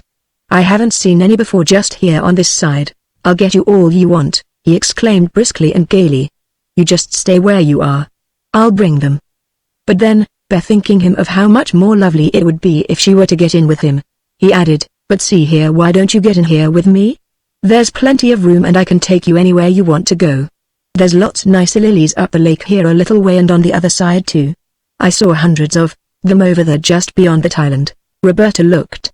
And as she did, another canoe paddled by, holding a youth of about Clyde's years and a girl no older than herself. She wore a white dress and a pink hat and the canoe was green. And far across the water at the point of the very island about which Clyde was talking was another canoe bright yellow with a boy and a girl in that. She was thinking she would like to get in without her companion, if possible with her, if need be. She wanted so much to have him all to herself. If she had only come out here alone. For if Grace Marr were included, she would know and later talk, maybe, or think, if she heard anything else in regard to them ever. And yet if she did not, there was the fear that he might not like her any more, might even come to dislike her or give up being interested in her, and that would be dreadful. She stood staring and thinking, and Clyde, troubled and pained by her doubt on this occasion and his own loneliness and desire for her, suddenly called, "Oh, please don't say no. Just get in, won't you? You'll like it. I want you to. Then we can find all the lilies you want. I can let you out anywhere you want to get out in 10 minutes if you want to." She marked the "I want you to." It soothed and strengthened her. He had no desire to take any advantage of her, as she could see. "But I have my friend with me here," she exclaimed almost sadly and dubiously, for she still wanted to go alone. Never in her life had she wanted anyone less than Grace Marr at this moment. Why had she brought her? She wasn't so very pretty and Clyde might not like her, and that might spoil the occasion. Besides, she added almost in the same breath and with many thoughts fighting her, maybe I'd better not. Is it safe? Oh, yes, maybe you better had, laughed Clyde seeing that she was yielding. It's perfectly safe, he added eagerly. Then maneuvering the canoe next to the bank, which was a foot above the water, and laying hold of a root to hold it still, he said, of course you won't be in any danger. Call your friend then, if you want to, and I'll row the two of you. There's room for two and there are lots of water lilies everywhere over there. He nodded toward the east side of the lake. Roberta could no longer resist and seized an overhanging branch by which to steady herself. At the same time she began to call, "Oh, Grace. Grace. Where are you?"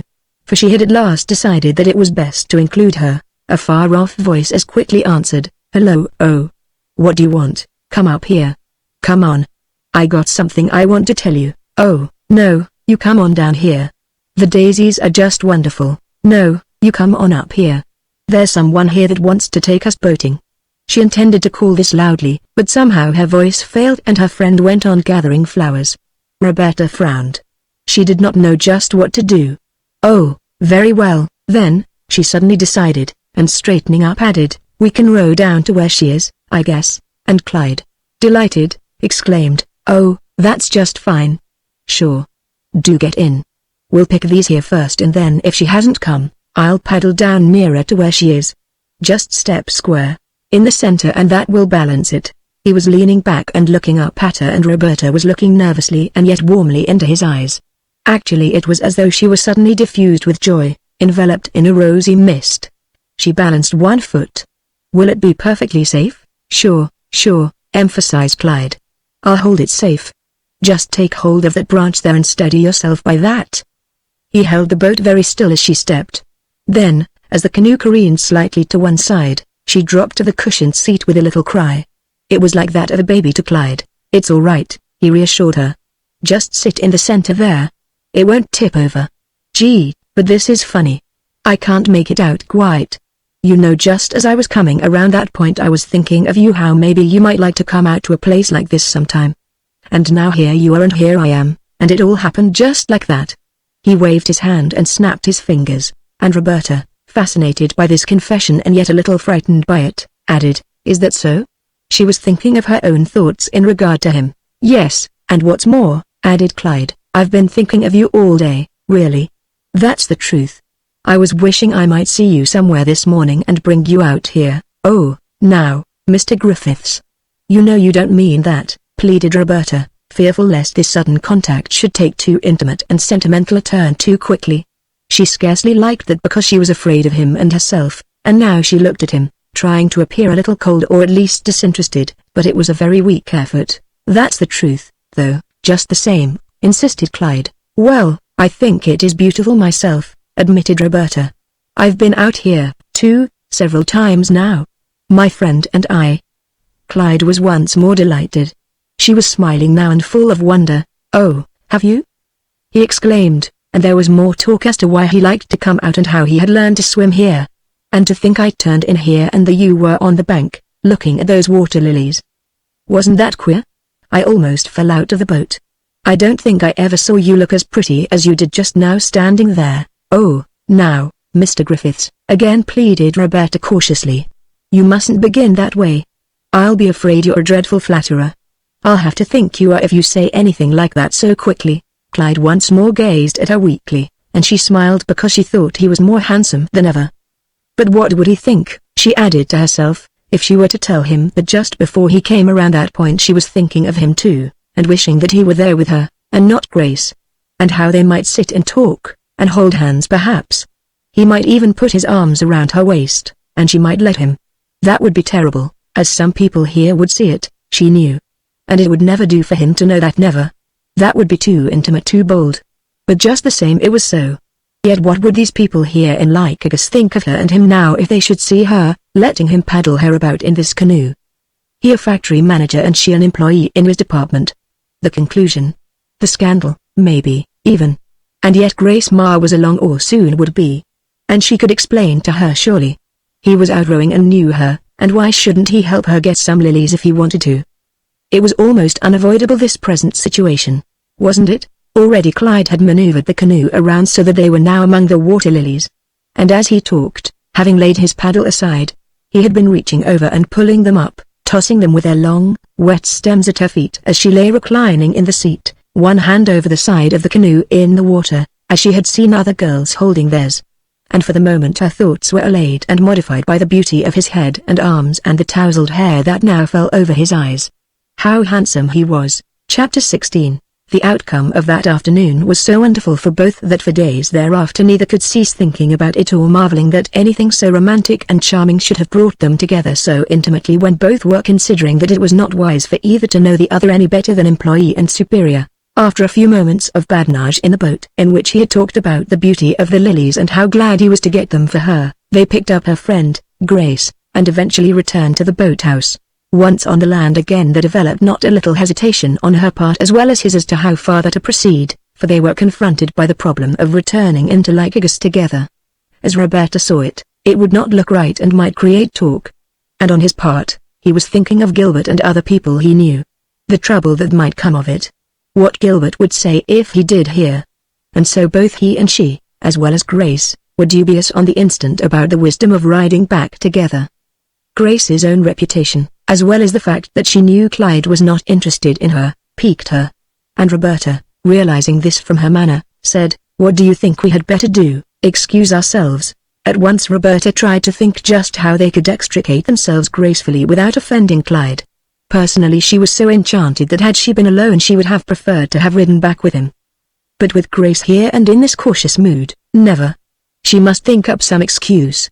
And at the same time, Clyde was wondering just how he was to do now ride in with them and brazenly face the possibility of being seen by someone who might carry the news to Gilbert Griffiths or evade doing so on some pretext or other. He could think of none, however, and was about to turn and accompany them to the car when the young electrician, Sherlock, who lived in the Newton household and who had been on the balcony of the pavilion, hailed them. He was with a friend who had a small car, and they were ready to return to the city. "Well, here's luck," he exclaimed. "How are you, Miss Alden? How do you do, Miss Marr? You two don't happen to be going away, do you? If you are, we can take you in with us."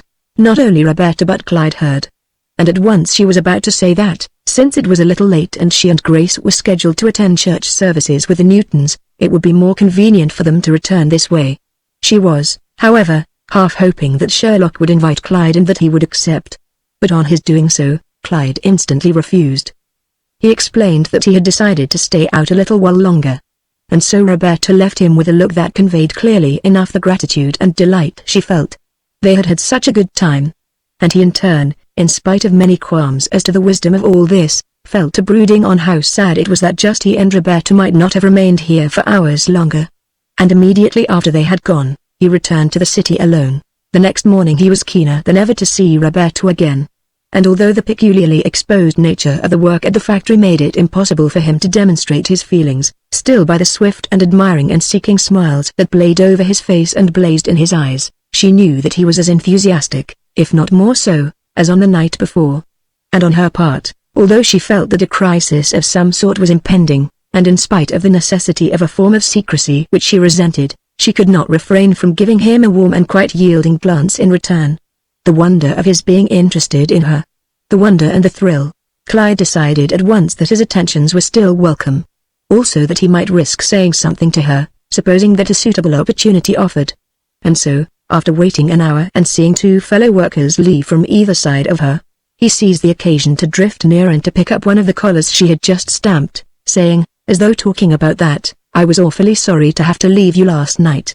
I wish we were out there again today instead of here, just you and me, don't you?" Roberta turned, conscious that now was the time to decide whether she would encourage or discourage any attention on his part. At the same time she was almost faintingly eager to accept his attentions regardless of the problem in connection with them. His eyes. His hair. His hands. And then instead of rebuking or chilling him in any way, she only looked, but with eyes too weak and melting to mean anything less than yielding and uncertainty. Clyde saw that she was hopelessly and helplessly drawn to him, as indeed he was to her. On the instant he was resolved to say something more, when he could, as to where they could meet when no one was along, for it was plain that she was no more anxious to be observed than he was. He well knew more sharply today than ever before that he was treading on dangerous ground. He began to make mistakes in his calculations, to feel that, with her so near him, he was by no means concentrating on the various tasks before him. She was too enticing, too compelling in so many ways to him. There was something so warm and gay and welcome about her that he felt that if he could persuade her to love him he would be among the most fortunate of men. Yet there was that rule, and although on the lake the day before he had been deciding that his position here was by no means as satisfactory as it should be, still with Roberta in it, as now it seemed she well might be, would it not be much more delightful for him to stay? Could he not, for the time being at least, endure further indifference of the Griffiths? And who knows, might they not yet become interested in him as a suitable social figure if only he did nothing to offend them? And yet here he was attempting to do exactly the thing he had been forbidden to do. What kind of an injunction was this, anyhow, wherewith Gilbert had enjoined him? If he could come to some understanding with her, perhaps she would meet him in some clandestine way and thus obviate all possibility of criticism. It was thus that Clyde, seated at his desk or walking about, was thinking. For now his mind, even in the face of his duties, was almost entirely engaged by her, and he could think of nothing else. He had decided to suggest that they meet for the first time, if she would, in a small park which was just west of the first outlying resort on the Mohawk.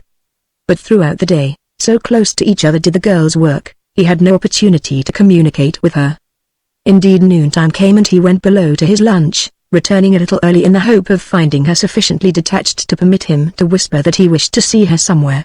But she was surrounded by others at the time and so the entire afternoon went by without a single opportunity. However, as he was going out, he bethought him that if he should chance to meet her alone somewhere in the street, he would venture to speak to her. For she wanted him to that he knew, regardless of what she might say at any time. And he must find some way that would appear as accidental and hence as innocent to her as to others. But as the whistle blew and she left the building she was joined by another girl, and he was left to think of some other way. That same evening, however, instead of lingering about the Peyton house or going to a moving picture theater, as he so often did now, or walking alone somewhere in order to allay his unrest and loneliness, he chose now instead to seek out the home of Roberta on Taylor Street. It was not a pleasing house, as he now decided, not nearly so attractive as Mrs. Cuppy's or the house in which he now dwelt. It was too old and brown, the neighborhood too nondescript, if conservative. But the lights in different rooms glowing at this early hour gave it a friendly and genial look. And the few trees in front were pleasant. What was Roberta doing now? Why couldn't she have waited for him in the factory? Why couldn't she sense now that he was outside and come out? He wished intensely that in some way he could make her feel that he was out here, and so cause her to come out. But she didn't. On the contrary, he observed Mr. Sherlock issue forth and disappear towards Central Avenue. And, after that, pedestrian after pedestrian making their way out of different houses along the street and towards Central, which caused him to walk briskly about the block in order to avoid being seen. At the same time he sighed often, because it was such a fine night, a full moon rising about 9:30 and hanging heavy and yellow over the chimney tops. He was so lonely, but at 10, the moon becoming too bright, and no Roberta appearing, he decided to leave. It was not wise to be hanging about here. But the night being so fine he resented the thought of his room and instead walked up and down Waikiki Avenue, looking at the fine houses, for his Uncle Samuel's among them. Now, all their occupants were away at their summer places. The houses were dark. And Sandra Finchley and Bertine Cranston and all that company, what were they doing on a night like this? Where dancing? Where speeding? Where loving? It was so hard to be poor, not to have money and position and to be able to do in life exactly as you wished. And the next morning, more eager than usual, he was out of Mrs. Peyton's by 6:45, anxious to find some way of renewing his attentions to Roberta. For there was that crowd of factory workers that proceeded north along Central Avenue. And she would be a unit in it, of course, at about 7:10. But his trip to the factory was fruitless. For, after swallowing a cup of coffee at one of the small restaurants near the post office and walking the length of Central Avenue toward the mill, and pausing at a cigar store to see if Roberta should by any chance come along alone, he was rewarded by the sight of her with Grace Ma again. What a wretched, crazy world this was, he at once decided, and how difficult it was in this miserable town for anyone to meet anyone else alone. Everyone, nearly, knew everyone else. Besides, Roberta knew that he was trying to get a chance to talk to her. Why shouldn't she walk alone then? He had looked at her enough yesterday. And yet here she was walking with Grace Ma and appeared seemingly contented. What was the matter with her anyhow? By the time he reached the factory he was very sour. but the sight of Roberta taking her place at her bench and tossing him a genial good morning with a cheerful smile, caused him to feel better and that all was not lost. It was 3 o'clock in the afternoon and a lull due to the afternoon heat, the fag of steadily continued work, and the flare of reflected light from the river outside was over all. The tap, tap, tap of metal stamps upon scores of collars at once, nearly always slightly audible above the hum and whir of the sewing machines beyond, was, if anything, weaker than usual.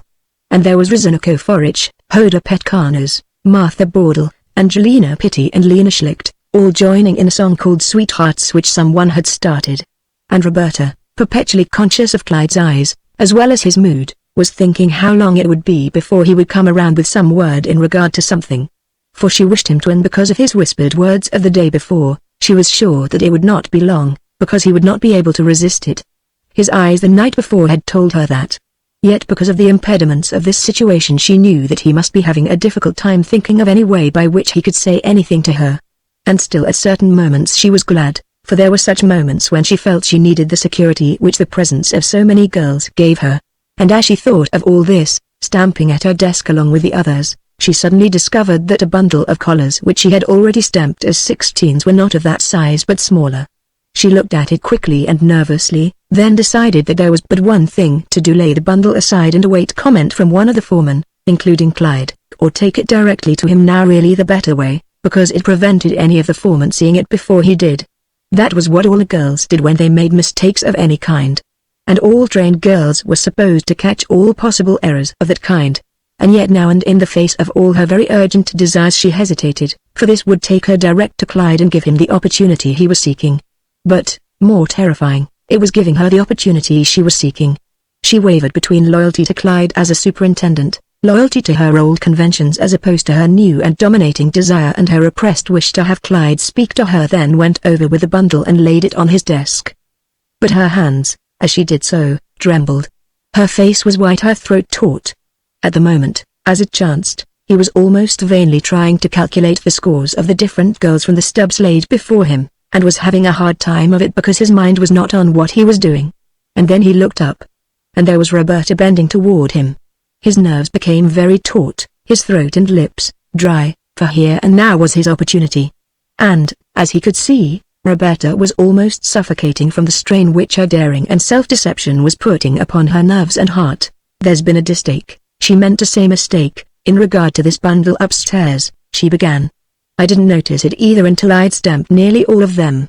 They're 15.5 and I've stamped nearly all of them 16. I'm sorry. Clyde noticed, as she said this, that she was trying to smile a little and appear calm. But her cheeks were quite blanched and her hands, particularly the one that held the bundle, trembled. On the instant he realized that although loyalty and order were bringing her with this mistake to him, still there was more than that to it. In a weak, frightened, and yet love-driven way, she was courting him, giving him the opportunity he was seeking, wishing him to take advantage of it. And he, embarrassed and shaken for the moment by this sudden visitation, was still heartened and hardened into a kind of effrontery and gallantry such as he had not felt as yet in regard to her. She was seeking him, that was plain. She was interested, and clever enough to make the occasion which permitted him to speak. Wonderful. The sweetness of her daring. Oh, that's all right, he said, pretending a courage and a daring in regard to her which he did not feel even now. I'll just send them down to the washroom and then we'll see if we can't restamp them. It's not our mistake, really. He smiled most warmly and she met his look with a repressed smile of her own, already turning and fearing that she had manifested too clearly what had brought her.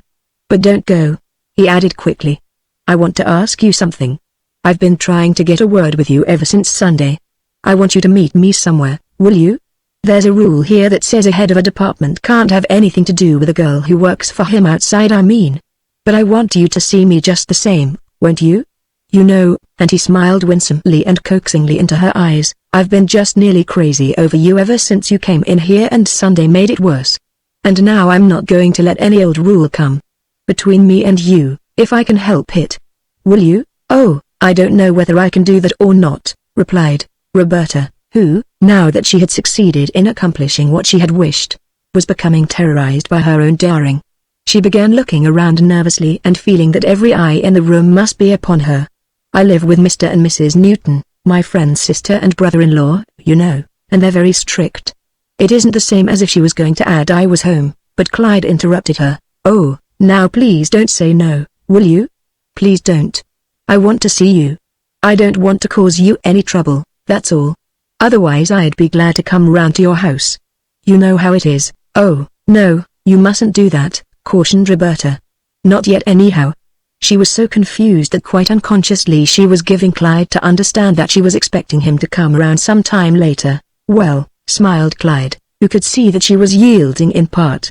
We could just walk out near the end of some street here, that street you live in, if you wish. There are no houses out there. Or there's a little park Mohawk just west of Dreamland on the Mohawk Street line. It's right on the river. You might come out there.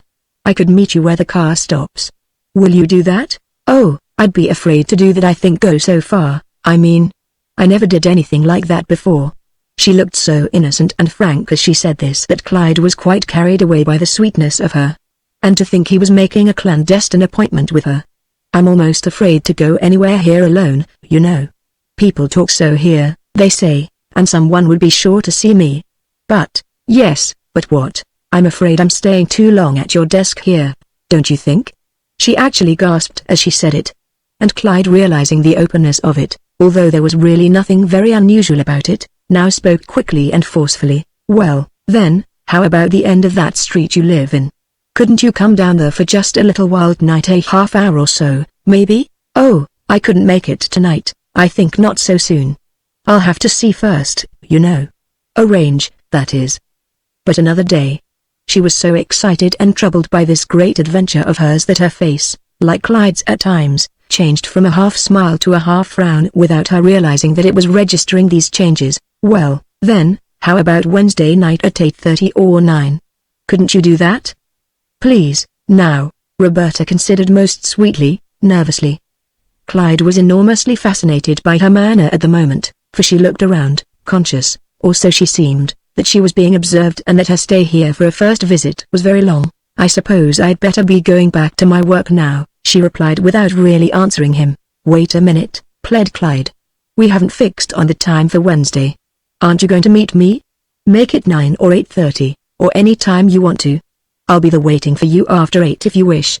Will you? All right, then, say 8:30 or between 8:30 and 9, if I can. Is that all right? I'll come if I can, you know, and if anything does happen I'll tell you the next morning, you see. She flushed and then looked around once more, a foolish, flustered look, then hurried back to her bench, fairly tingling from head to toe, and looking as guilty as though she had been caught red-handed in some dreadful crime. And Clyde at his desk was almost choking with excitement. The wonder of her agreeing, of his talking to her like that, of her venturing to make a date with him at all here in Lycurgus, where he was so well known.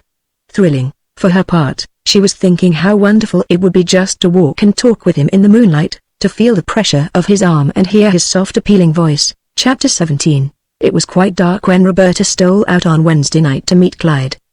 But before that, what qualms and meditations in the face of her willingness and her agreement to do so. For not only was it difficult for her to overcome her own mental scruples within, but in addition there was all the trouble in connection with the commonplace and religious and narrow atmosphere in which she found herself embedded at the Newtons. For since coming here she had scarcely gone anywhere without Grace Marr.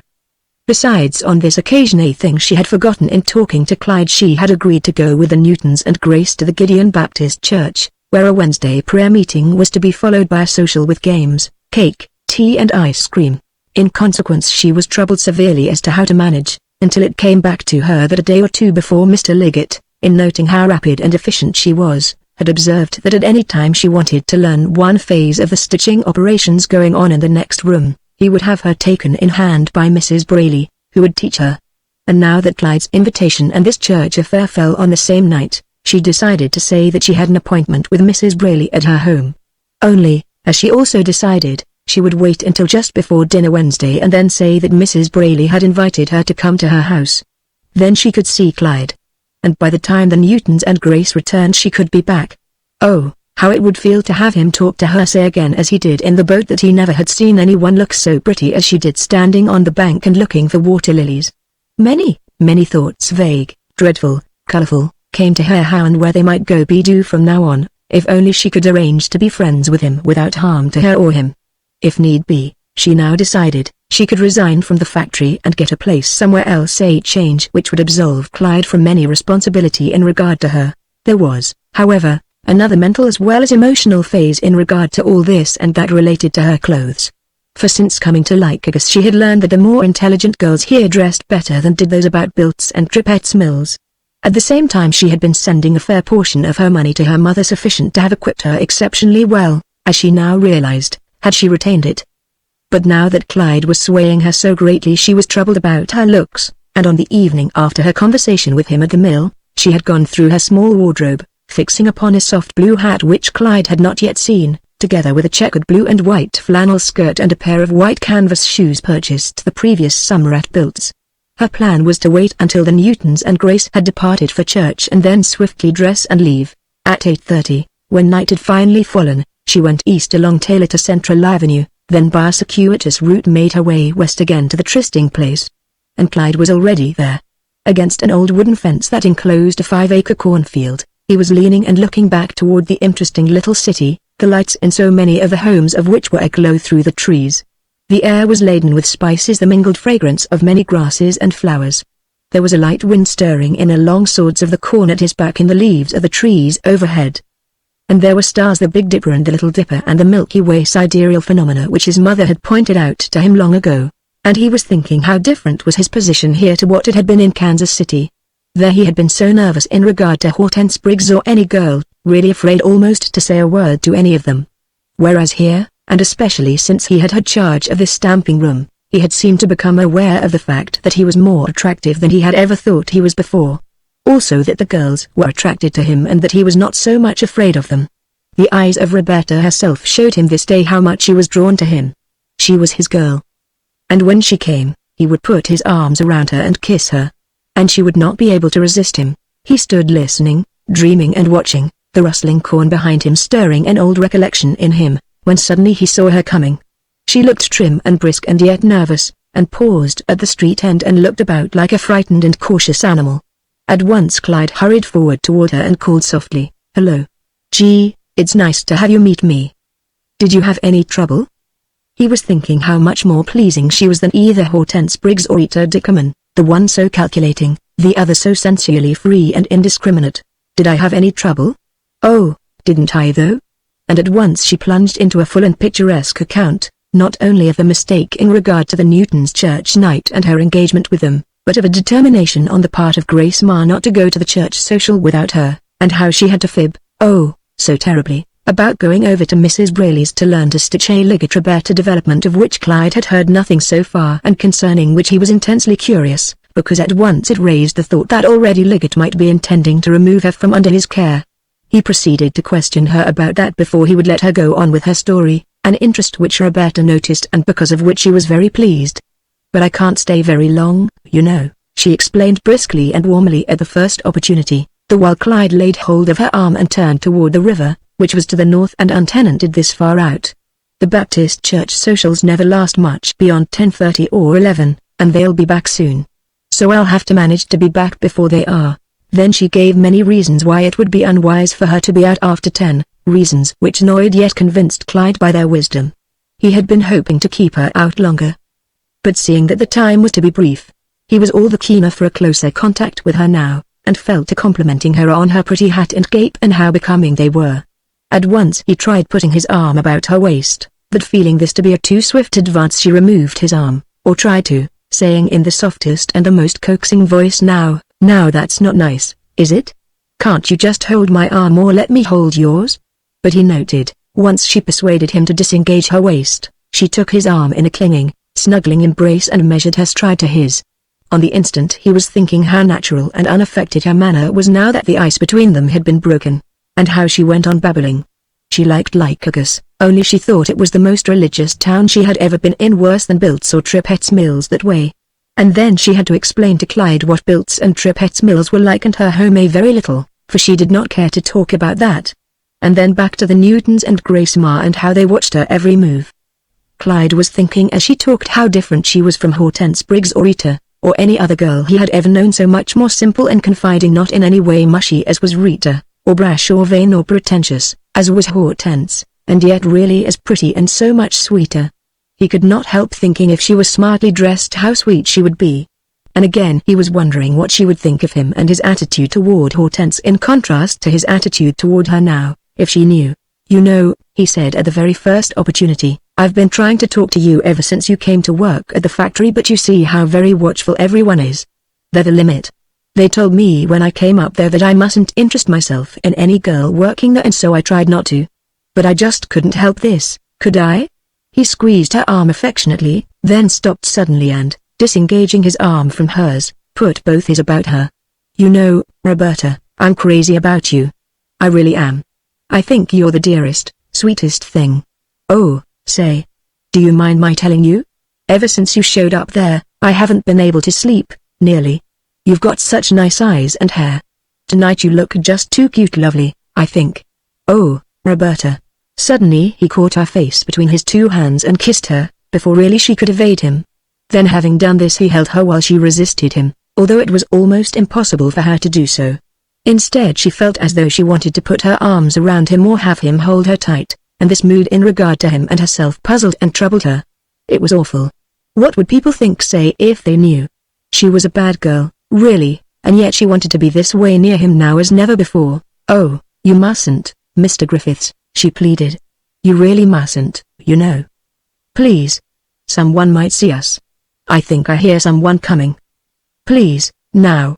She looked about quite frightened, apparently, while Clyde laughed ecstatically. Life had presented him a delicious sweet at last.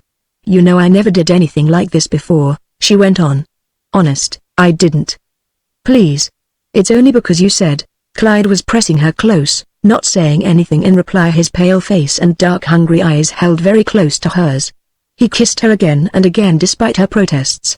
Her little mouth and chin and cheeks seeming too beautiful, too irresistible, then murmured pleadingly, for he was too overcome to speak vigorously, "Oh, Roberta, dearest, please, please, say that you love me. Please do. I know that you do, Roberta. I can tell. Please, tell me now. I'm crazy about you. We have so little time." He kissed her again upon the cheek and mouth, and suddenly he felt her relax. She stood quite still and unresisting in his arms. He felt a wonder of something he could not tell what. All of a sudden he felt tears upon her face, her head sunk to his shoulder, and then he heard her say, "Yes, yes, yes. I do love you. Yes, yes. I do. I do." There was a sob, half of misery, half of delight in her voice, and Clyde caught that. He was so touched by her honesty and simplicity that tears sprang to his own eyes. "It's all right, Roberta. It's all right. Please don't cry. Oh, I think you're so sweet. I do. I do, Roberta." He looked up, and before him in the east over the low roofs of the city was the thinnest, yellowest topmost arc of the rising July moon. It seemed at the moment as though life had given him all that he could possibly ask of it. Chapter 18. The culmination of this meeting was but a prelude, as both Clyde and Roberta realized, to a series of contacts and rejoicings which were to extend over an indefinite period. They had found love. They were deliciously happy, whatever the problems attending its present realization might be. But the ways and means of continuing with it were a different matter. For not only was her connection with the Newtons a bar to any normal procedure in so far as Clyde was concerned, but Grace Ma herself offered a distinct and separate problem. Far more than Roberta, she was chained, not only by the defect of poor looks, but by the narrow teachings and domestic training of her early social and religious life. Yet she wanted to be gay and free, too. And in Roberta, who, while gay and boastful at times, was still well within the conventions that chained Grace, she imagined that she saw one who was not so bound. And so it was that she clung to her closely, and as Roberta saw it a little wearisomely. She imagined that they could exchange ideas and jests and confidences in regard to the love life and their respective dreams without injury to each other. And to date this was her one solace in an otherwise grey world. But Roberta, even before the arrival of Clyde in her life, did not want to be so clung to. It was a bore. And afterwards she developed an inhibition in regard to him where Grace was concerned. For she not only knew that Grace would resent this sudden desertion, but also that she had no desire to face out within herself the sudden and revolutionary moods which now possessed her. Having at once met and loved him, she was afraid to think what, if anything, she proposed to permit herself to do in regard to him. Were not such contacts between the classes banned here? She knew they were. Hence she did not care to talk about him at all. In consequence, on Monday evening following the Sunday on the lake when Grace had inquired most gaily and familiarly after Clyde, Roberta had as instantly decided not to appear nearly as interested in him as Grace might already be imagining. Accordingly, she said little other than that he was very pleasant to her and had inquired after Grace, a remark which caused the latter to eye her slyly and to wonder if she were really telling what had happened since.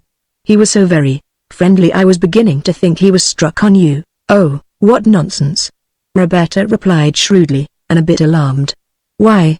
He wouldn't look at me.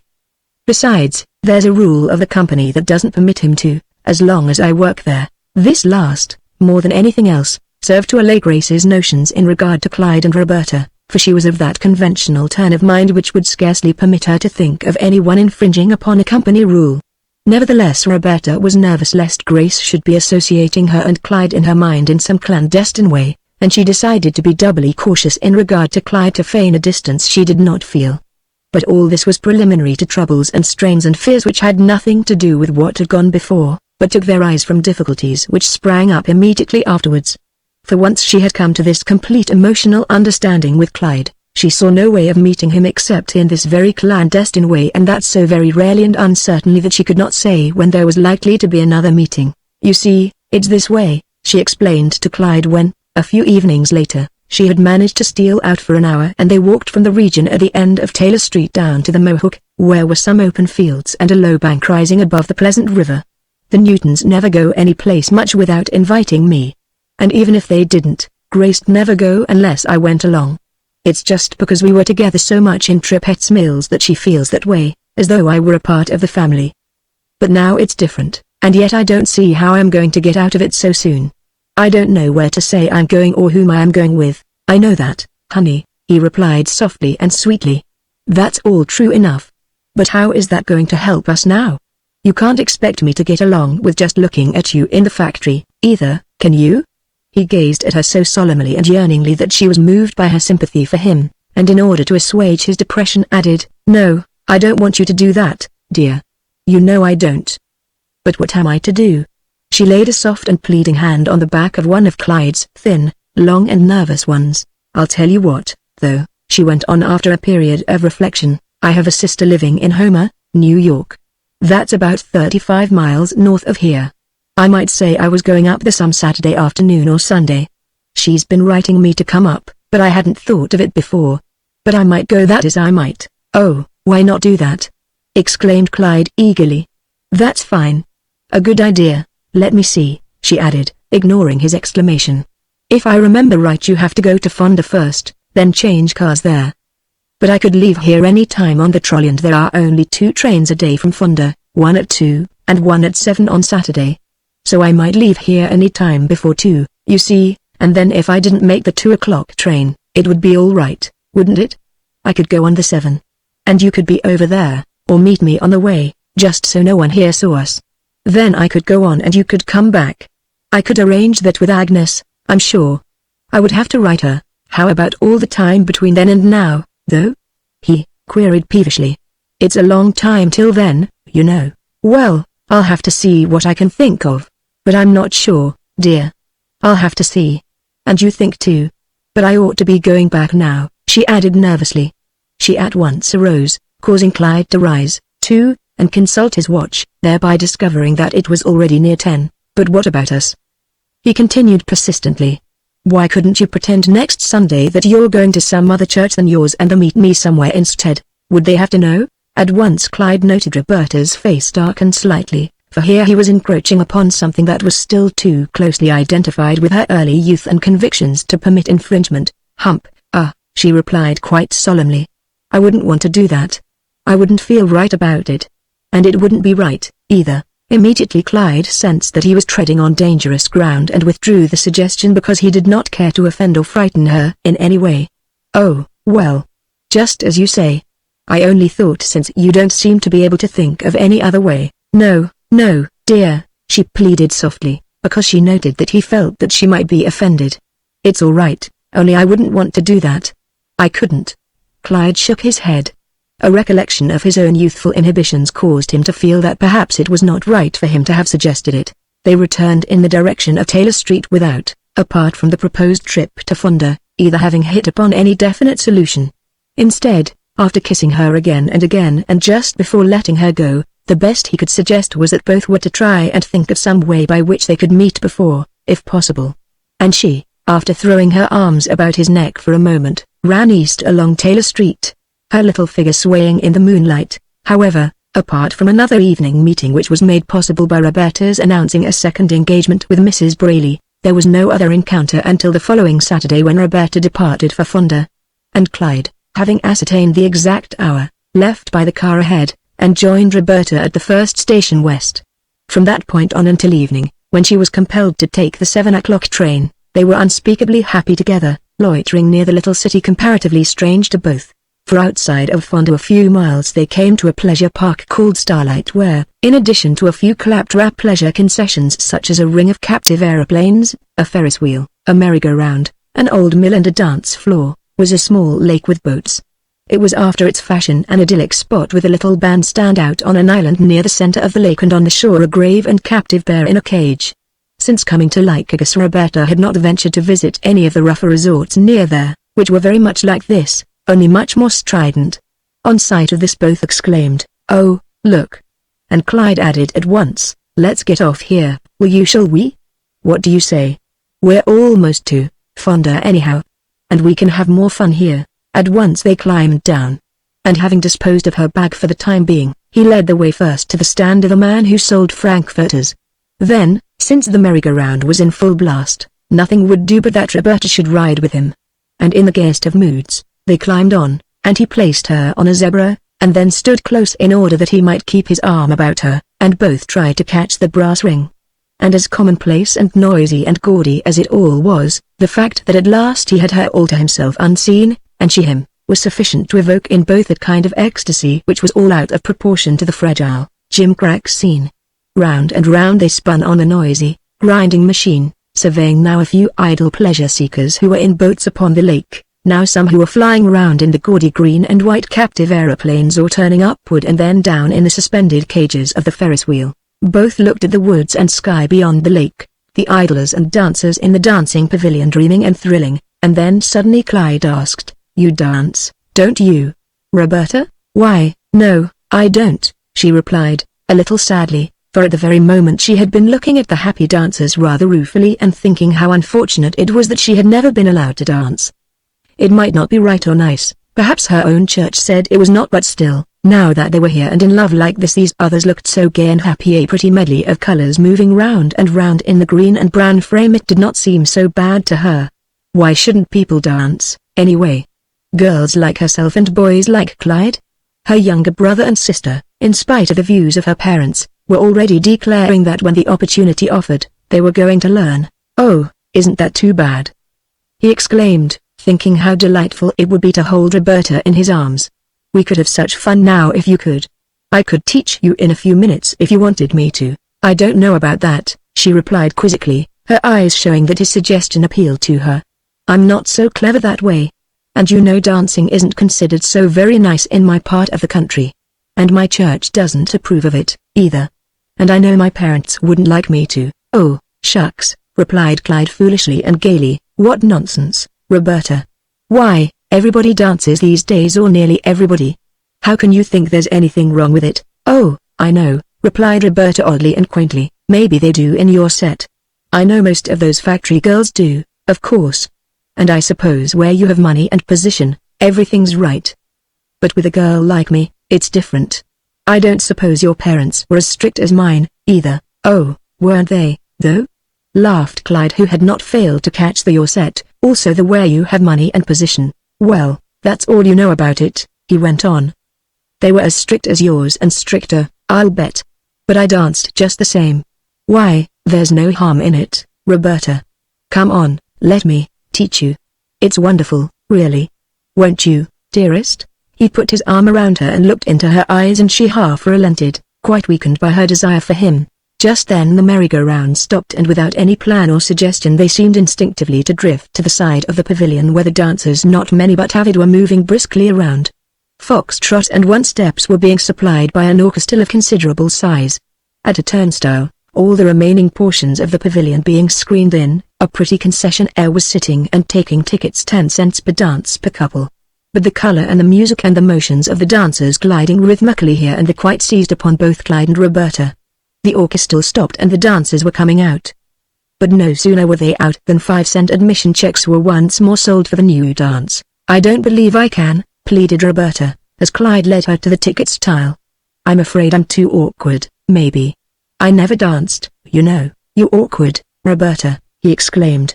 "Oh, how crazy. Why, you're as graceful and pretty as you can be. You'll see.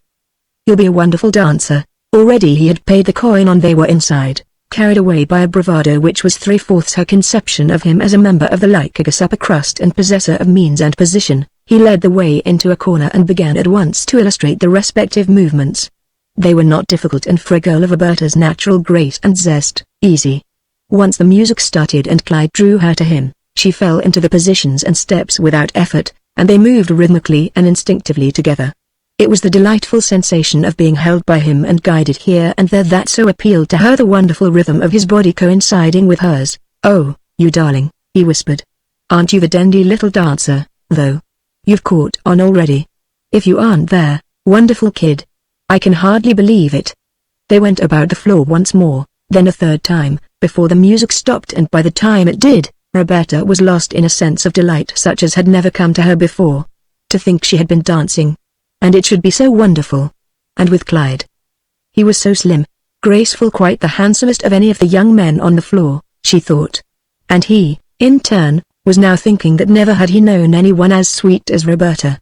She was so gay and winsome and yielding. She would not try to work him for anything.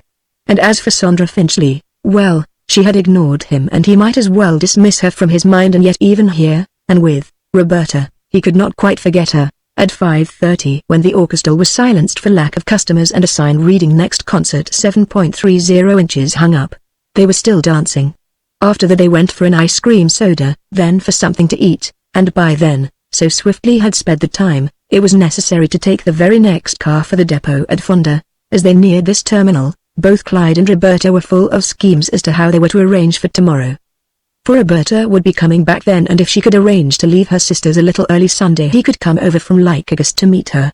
They could linger around Fonda until 11 at least, when the last train south from Homer was due. And pretending she had arrived on that, they could then, assuming there was no one whom they knew on their Lycurgus car, journey to that city, and as arranged so they met. And in the dark outlying streets of that city, walked and talked and planned, and Roberta told Clyde something, though not much, of her home life at Bilt's. But the great thing, apart from their love for each other and its immediate expression in kisses and embraces, was the how and where of further contacts. They must find some way, only, really, as Roberta saw it, she must be the one to find the way, and that soon. For while Clyde was obviously very impatient and eager to be with her as much as possible, still he did not appear to be very ready with suggestions, available ones, but that, as she also saw, was not easy. For the possibility of another visit to her sister in Homer or her parents in Bilt's was not even to be considered under a month. And apart from them, what other excuses were there? New friends at the factory, the post office, the library, the Y.W.C.A. All suggestions of Clyde's at the moment. But these spelled but an hour or two together at best, and Clyde was thinking of other weekends like this. And there were so few remaining summer weekends. Chapter 19. The return of Roberta and Clyde, as well as their outing together, was quite unobserved, as they thought. On the car from Fonda they recognized no one. And at the Newtons Grace was already in bed. She merely awakened sufficiently to ask a few questions about the trip, and those were casual and indifferent. How was Roberta's sister? Had she stayed all day in Homer, or had she gone to Bilt's or Tripet's Mills? Roberta explained that she had remained at her sister's. She herself must be going up pretty soon to see her parents at Tripet's Mills. Then she fell asleep.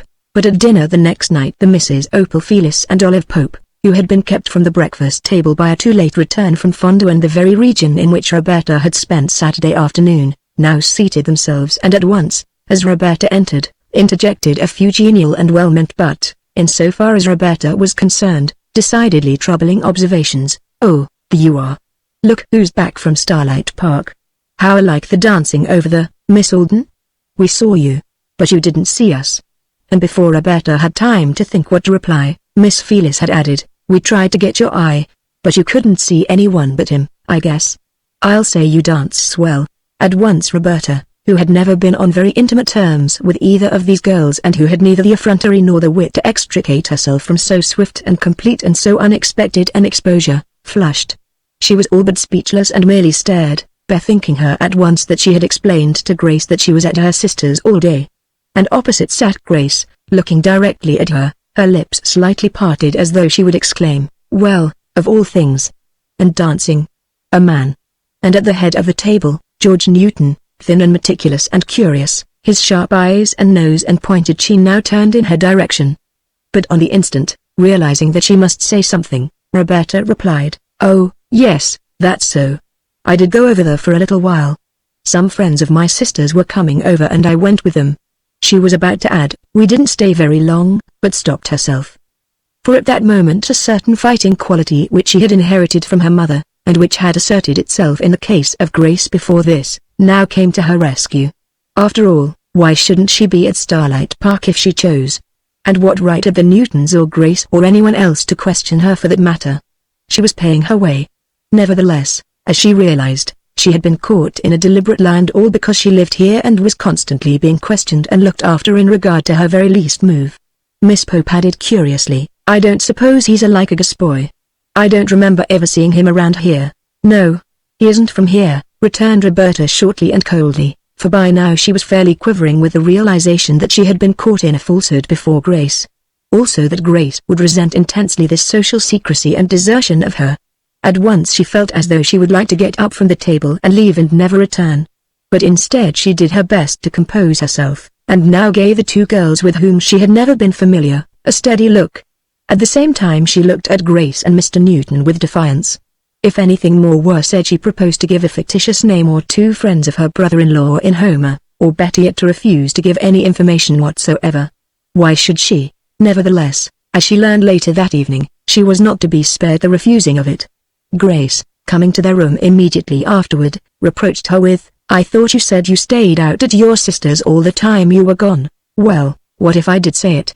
replied Roberta defiantly and even bitterly, but without a word in extenuation, for her thought was now that unquestionably Grace was pretending to catechize her on moral grounds, whereas in reality the real source of her anger and pique was that Roberta was slipping away from and hence neglecting her. "Well, you don't have to lie to me in order to go anywhere or see anybody without me in the future. I don't want to go with you. And what's more, I don't want to know where you go or who you go with. But I do wish you wouldn't tell me one thing and then have George and Mary find out that it ain't so, and that you're just trying to slip away from me or that I'm lying to them in order to protect myself. I don't want you to put me in that position." She was very hurt and sad and contentious, and Roberta could see for herself that there was no way out of this trying situation other than to move. Grace was a leech hanger-on. She had no life of her own and could contrive none. As long as she was anywhere near her she would want to devote herself to her, to share her every thought and mood with her. And yet if she told her about Clyde she would be shocked and critical and would unquestionably eventually turn on her or even expose her. So she merely replied, "Oh, well, have it that way if you want to. I don't care. I don't propose to tell anything unless I choose to." And at once Grace conceived the notion that Roberta did not like her anymore and would have nothing to do with her. She arose immediately and walked out of the room, her head very high and her spine very stiff. And Roberta, realizing that she had made an enemy of her, now wished that she was out of here. They were all too narrow here anyway. They would never understand or tolerate this clandestine relationship with Clyde, so necessary to him apparently, as he had explained, so troublesome and even disgraceful to her from one point of view, and yet so precious. She did love him, so very, very much. And she must now find some way to protect herself and him, move to another room. But that in this instance required almost more courage and decision than she could muster. The anomalous and unprotected nature of a room where one was not known. The look of it. Subsequent explanation to her mother and sister maybe. Yet to remain here after this was all but impossible, too, for the attitude of Grace as well as the Newtons, particularly Mrs. Newton. Grace's sister was that the early Puritans or friends who had caught a brother or sister in a great sin. She was dancing, and secretly. There was the presence of that young man not quite adequately explained by her trip home, to say nothing of her presence at Starlight Park. Besides, in Roberta's mind was the thought that under such definite espionage as must now follow, to say nothing of the unhappy and dictatorial attitude of Grace, she would have small chance to be with Clyde as much as she now most intensely desired. And accordingly, after 2 days of unhappy thought and then a conference with Clyde, who was all for her immediate independence in a new room where she would not be known or spied upon, she proceeded to take an hour or two off, and having fixed upon the southeast section of the city as one most likely to be free from contact with either the Newtons or those whom thus far she had encountered at the Newtons, she inquired there, and after little more than an hour's search found one place which pleased her. This was in an old brick house in Elm Street occupied by an upholsterer and his wife and 2 daughters, one a local milliner and another still in school. The room offered was on the ground floor to the right of a small front porch and overlooking the street. A door off this same porch gave into a living room which separated this room from the other parts of the house and permitted ingress and egress without contact with any other portion of the house. And since she was still moved to meet Clyde clandestinely, this, as she now saw, was important. Besides, as she gathered from her one conversation with Mrs. Gilpin, the mother of this family, the character of this home was neither so strict nor inquisitive as that of the Newtons. Mrs. Gilpin was large, passive, cleanly, not so very alert and about 50. She informed Roberta that as a rule she didn't care to take boarders or roomers at all, since the family had sufficient means to go on. However, since the family scarcely ever used the front room, which was rather set off from the remainder of the house, and since her husband did not object, she had made up her mind to rent it. And again she preferred someone who worked like Roberta, a girl, not a man, and one who would be glad to have her breakfast and dinner along with her family. Since she asked no questions as to her family or connections, merely looking at her interestedly and seeming to be favorably impressed by her appearance, Roberta gathered that here were no such standards as prevailed at the Newtons, and yet what qualms in connection with the thought of moving thus. For about this entire clandestine procedure there hung, as she saw it, a sense of something untoward and even sinful, and then on top of it all, quarreling and then breaking with Grace Ma, her one girlfriend here thus far, and the Newtons on account of it, when, as she well knew, it was entirely due to Grace that she was here at all. Supposing her parents or her sister in home should hear about this through someone whom Grace knew and think strangely of her going off by herself in Lycurgus in this way? Was it right? Was it possible that she could do things like this and so soon after her coming here? She was beginning to feel as though her hitherto impeccable standards were crumbling, and yet there was Clyde now. Could she give him up? After many emotional aches she decided that she could not. And accordingly, after paying a deposit and arranging to occupy the room within the next few days, she returned to her work and after dinner the same evening announced to Mrs. Newton that she was going to move. Her premeditated explanation was that recently she had been thinking of having her younger brother and sister come and live with her, and since one or both were likely to come soon, she thought it best to prepare for them. And the Newtons, as well as Grace, feeling that this was all due to the new connections which Roberta had recently been making and which were tending to alienate her from Grace, were now content to see her go. Plainly she was beginning to indulge in a type of adventure of which they could not approve. Also it was plain that she was not going to prove as useful to Grace as they had at first imagined. Possibly she knew what she was doing, but more likely she was being led astray by notions of a good time not consistent with the reserved life led by her at Trapetz Mills, and Roberta herself, once having made this move and settled herself in this new atmosphere, apart from the fact that it gave her much greater freedom in connection with Clyde, was dubious as to her present course. Perhaps she had moved hastily and in anger and might be sorry. Still she had done it now, and it could not be helped. So she proposed to try it for a while, to salve her own conscience more than anything else. She at once wrote her mother and her sister a very plausible version of why she had been compelled to leave the Newtons. Grace had grown too possessive, domineering and selfish. It had become unendurable. However, her mother need not worry. She was satisfactorily placed. She had a room to herself and could now entertain Tom and Emily or her mother or Agnes, in case they should ever visit her here. And she would be able to introduce them to the Gilpins whom she proceeded to describe. Nevertheless, her underlying thought in connection with all this, insofar as Clyde and his great passion for her was concerned and hers for him, was that she was indeed trifling with fire and perhaps social disgrace into the bargain. For, although consciously at this time she was scarcely willing to face the fact that this room, its geometric position in relation to the rest of the house, had been of the greatest import to her at the time she first saw it, yet subconsciously she knew it well enough. The course she was pursuing was dangerous, that she knew. And yet how, as she now so often asked herself at moments when she was confronted by some desire which ran counter to her sense of practicability and social morality, was she to do? Chapter 20. However, as both Roberta and Clyde soon found, after several weeks in which they met here and there, such spots as could be conveniently reached by interurban lines. There were still drawbacks, and the principal of these related to the attitude of both Roberta and Clyde in regard to this room, and what, if any, use of it was to be made by them jointly. For in spite of the fact that thus far Clyde had never openly agreed with himself that his intentions in relation to Roberta were in any way different to those normally entertained by any youth toward any girl for whom he had a conventional social regard, still, now that she had moved into this room, there was that ineradicable and possibly censurable, yet very human and almost unescapable, desire for something more, the possibility of greater and greater intimacy with and control of Roberta and her thoughts and actions in everything, so that in the end she would be entirely his. But how his? By way of marriage and the ordinary conventional and durable existence which thereafter must ordinarily ensue? He had never said so to himself thus far. For in flirting with her or any girl of a lesser social position than that of the Griffiths here, Sondra Finchley, Bertine Cranston, for instance, he would not, and that largely due to the attitude of his newly found relatives, their very high position in this city, have deemed marriage advisable. And what would they think if they should come to know? For socially, as he saw himself now, if not before coming here, he was supposed to be above the type of Roberta and should of course profit by that notion. Besides, there were all those that knew him here, at least to speak to. On the other hand, because of the very marked pull that her temperament had for him, he had not been able to say for the time being that she was not worthy of him, or that he might not be happy in case it were possible or advisable for him to marry her. And there was another thing now that tended to complicate matters. And that was that fall with its chilling winds and frosty nights was drawing near. Already it was near October 1st, and most of those out-of-door resorts which, up to the middle of September at least, had provided diversion, and that at a fairly safe distance from Lycurgus, were already closed for the season. And dancing, except in the halls of the nearby cities, and which, because of a mood of hers in regard to them, were unacceptable, was also for the time being done away with. As for the churches, moving pictures, and restaurants of Lycurgus, how under the circumstances, owing to Clyde's position here, could they be seen in them? They could not, as both reasoned between them.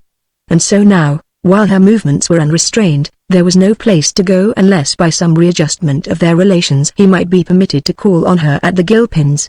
But that, as he knew, she would not think of, and, at first, neither had he the courage to suggest it. However, they were at a street end one early October night about 6 weeks after she had moved to her new room. The stars were sharp, the air cool. The leaves were beginning to turn. Roberta had returned to a 3/4 green and cream-striped winter coat that she wore at this season of the year. Her hat was brown, trimmed with brown leather and of a design that became her. There had been kisses over and over, that same fever that had been dominating them continuously since first they met, only more pronounced if anything. "It's getting cold, isn't it?" It was Clyde who spoke. "And it was 11 o'clock and chill." "Yes, I should say it is. I'll soon have to get a heavier coat. I don't see how we are to do from now on, do you? There's no place to go any more much, and it won't be very pleasant walking the streets this way every night. You don't suppose we could fix it so I could call on you at the Gilpins once in a while, do you? It isn't the same now as it was at the Newtons." "Oh, I know, but then they use their sitting room every night nearly until 10:30 or 11. And besides, their 2 girls are in and out all hours up to 12, anyhow, and they're in there often. I don't see how I can. Besides, I thought you said you didn't want to have anyone see you with me that way, and if you came there I couldn't help introducing you." "Oh, but I don't mean just that way," replied Clyde audaciously, and yet with the feeling that Roberta was much too squeamish and that it was high time she was taking a somewhat more liberal attitude toward him if she cared for him as much as she appeared to. "Why wouldn't it be all right for me to stop in for a little while? They wouldn't need to know, would they?" He took out his watch and discovered with the aid of a match that it was 11:30. He showed the time to her. "There wouldn't be anybody there now, would there?" She shook her head in opposition. The thought not only terrified but sickened her. Clyde was getting very bold to even suggest anything like that. Besides, this suggestion embodied in itself all the secret fears and compelling moods which hitherto, although actual in herself, she was still unwilling to face. There was something sinful, low, dreadful about it. She would not. That was one thing sure. At the same time within her was that overmastering urge of repressed and feared desire now knocking loudly for recognition. "No, no, I can't let you do that. It wouldn't be right. I don't want to. Someone might see us. Somebody might know you." For the moment the moral repulsion was so great that unconsciously she endeavored to relinquish herself from his embrace. Clyde sensed how deep was this sudden revolt. all the more was he flagellated by the desire for possession of that which now he half feared to be unobtainable. A dozen seductive excuses sprang to his lips. Oh, who would be likely to see us anyhow, at this time of night? There isn't anyone around. Why shouldn't we go there for a few moments if we want to? No one would be likely to hear us. We needn't talk so loud. There isn't anyone on the street, even. Let's walk by the house and see if anybody is up, since hitherto she had not permitted him to come within half a block of the house. Her protest was not only nervous but vigorous. Nevertheless, on this occasion Clyde was proving a little rebellious, and Roberta, standing somewhat in awe of him as her superior, as well as her lover, was unable to prevent their walking within a few feet of the house where they stopped. Except for a barking dog there was not a sound to be heard anywhere. And in the house no light was visible. See, there's no one up, protested Clyde reassuringly. Why shouldn't we go in for a little while if we want to? Who will know? We needn't make any noise. Besides, what is wrong with it? Other people do it. It isn't such a terrible thing for a girl to take a fellow to her room if she wants to for a little while. Oh, isn't it? Well, maybe not in your set. But I know what's right, and I don't think that's right, and I won't do it. At once, as she said this, Roberta's heart gave a pained and weakening throb, for in saying so much she had exhibited more individuality and defiance than ever he had seen, or that she fancied herself capable of in connection with him. It terrified her not a little. Perhaps he would not like her so much now if she were going to talk like that. His mood darkened immediately. Why did she want to act so? She was too cautious, too afraid of anything that spelled a little life or pleasure. Other girls were not like that, Rita, those girls at the factory. She pretended to love him. She did not object to his holding her in his arms and kissing her under a tree at the end of the street. But when it came to anything slightly more private or intimate, she could not bring herself to agree. What kind of a girl was she, anyhow? What was the use of pursuing her? Was this to be another case of Hortense Briggs with all her wiles and evasions? Of course Roberta was in no wise like her, but still she was so stubborn. Although she could not see his face, she knew he was angry, and quite for the first time in this way. All right, then, if you don't want to, you don't have to, came his words, and with decidedly a cold ring to them. There are other places I can go. I notice you never want to do anything I want to do, though. I'd like to know how you think we're to do. We can't walk the streets every night. His tone was gloomy and foreboding, more contentious and bitter than at any time ever between them. And his references to other places shocked and frightened Roberta so much so that instantly almost her own mood changed.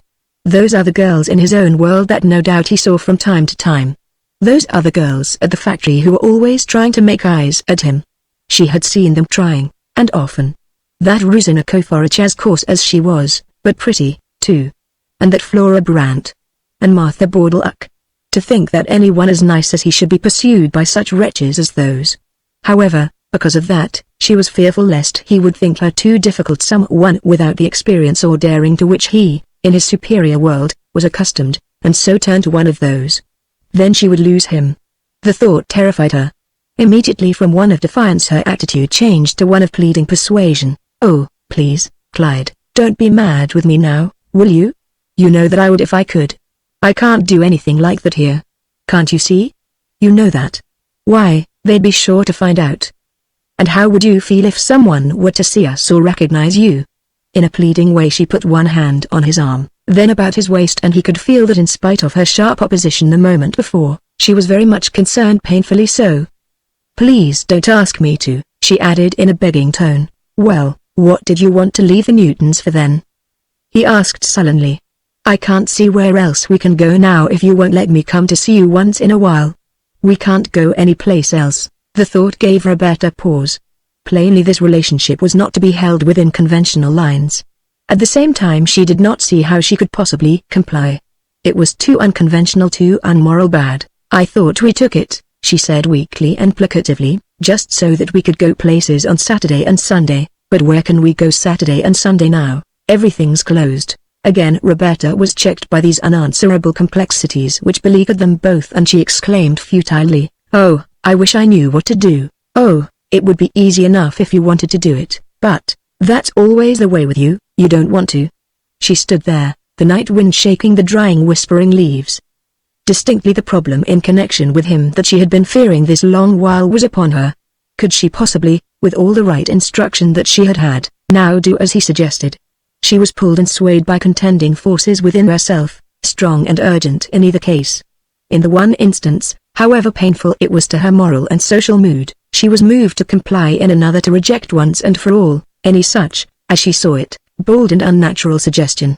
Nevertheless, in spite of the latter and because of her compelling affection, she could not do other than deal tenderly and pleadingly with him. "I can't, Clyde, I can't. I would if I could, but I can't. It wouldn't be right. I would if I could make myself, but I can't." She looked up into his face, a pale oval in the dark, trying to see if he would not see, sympathize, be moved in her favor.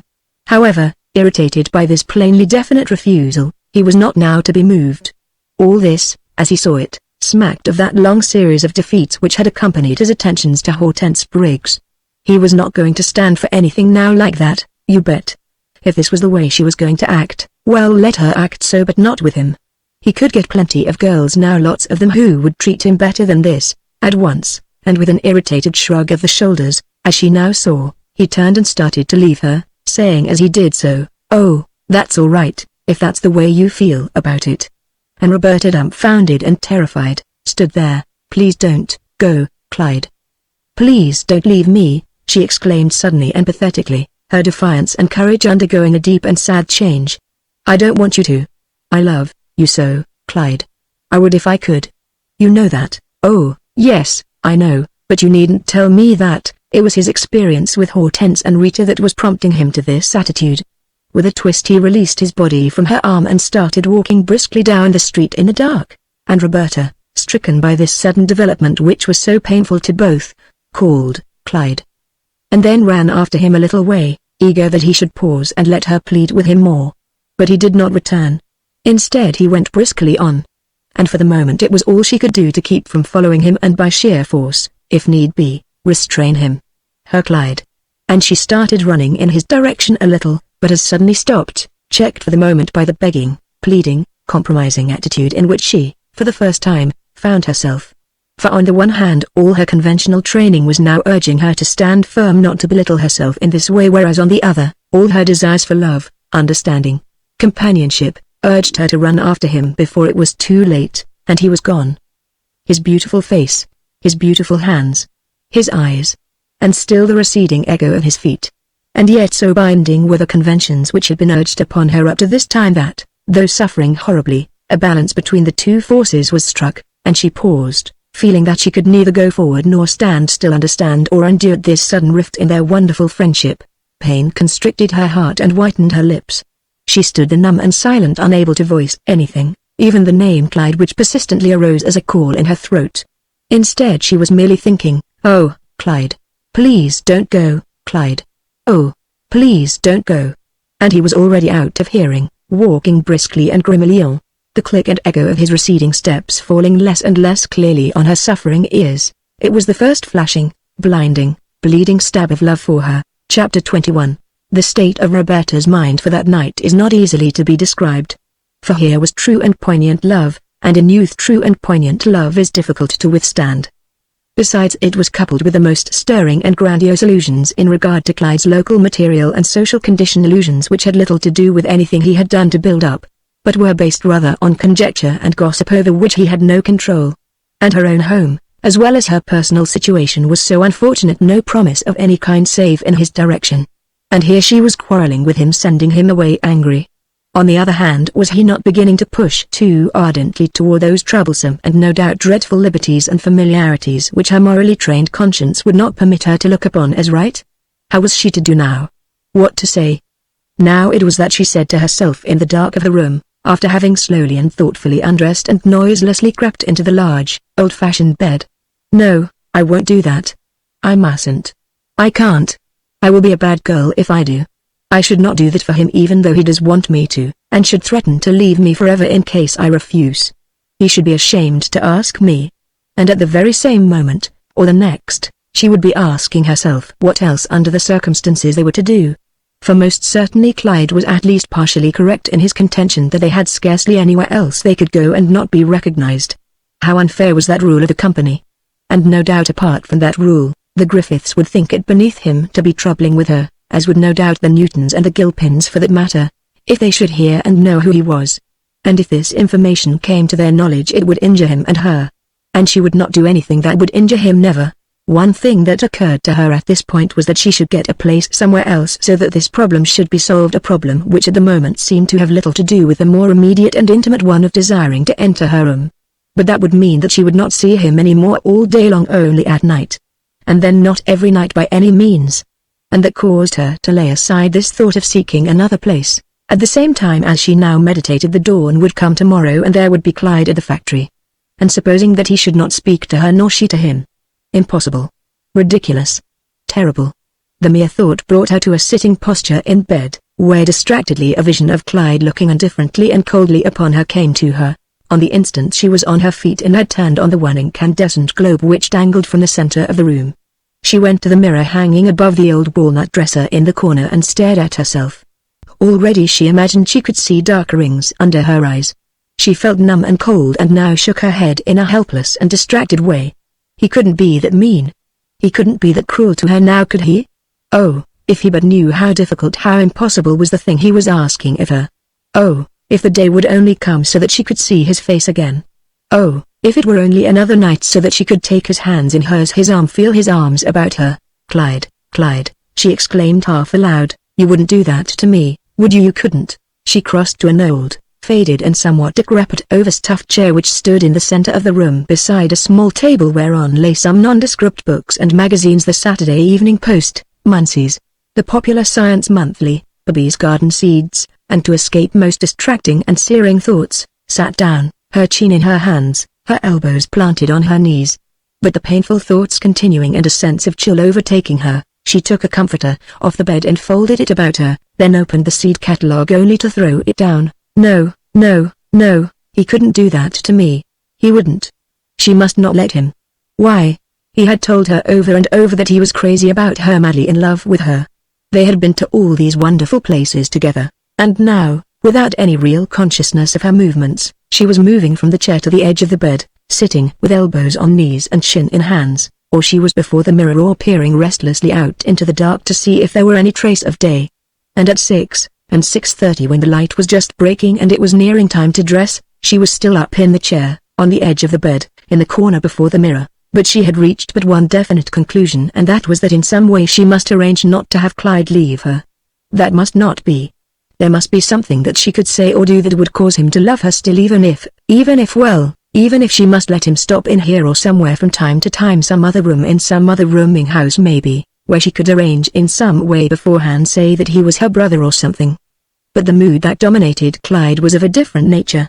To have understood it correctly, the full measure and obstinacy and sullen contentiousness that had suddenly generated, one would have had to return to Kansas City in the period in which he had been so futilely dancing attendance upon Hortense Briggs. Also his having been compelled to give up Rita, yet to no end. For, although the present conditions and situation were different, and he had no moral authority wherewith to charge Roberta with any such unfair treatment as Hortense has meted out to him, still there was this other fact, that girls, all of them, were obviously stubborn and self-preservative, always setting themselves apart from and even above the average man, and so wishing to compel him to do a lot of things for them without their wishing to do anything in return. And had not Ratterer always told him that in so far as girls were concerned he was more or less of a fool, too easy, too eager to show his hand and let them know that he was struck on them? Whereas, as Ratterer had explained, Clyde possessed the looks, the goods, and why should he always be trailing after girls unless they wanted him very much? And this thought and compliment had impressed him very much at that time. Only because of the fiascos in connection with Hortense and Rita he was more earnest now. Yet here he was again in danger of repeating or bringing upon himself what had befallen him in the case of Hortense and Rita. At the same time he was not without the self-incriminating thought that in seeking this, most distinctly he was driving toward a relationship which was not legitimate and that would prove dangerous in the future. For, as he now darkly and vaguely thought, if he sought a relationship which her prejudices and her training would not permit her to look upon as anything but evil, was he not thereby establishing in some form a claim on her part to some consideration from him in the future which it might not be so easy for him to ignore? For after all he was the aggressor, not she. And because of this, and whatever might follow in connection with it, might not she be in a position to demand more from him than he might be willing to give? For was it his intention to marry her? In the back of his mind there lurked something which even now assured him that he would never desire to marry her, could not in the face of his high family connections here. Therefore should he proceed to demand or should he not? And if he did, could he avoid that which would preclude any claim in the future?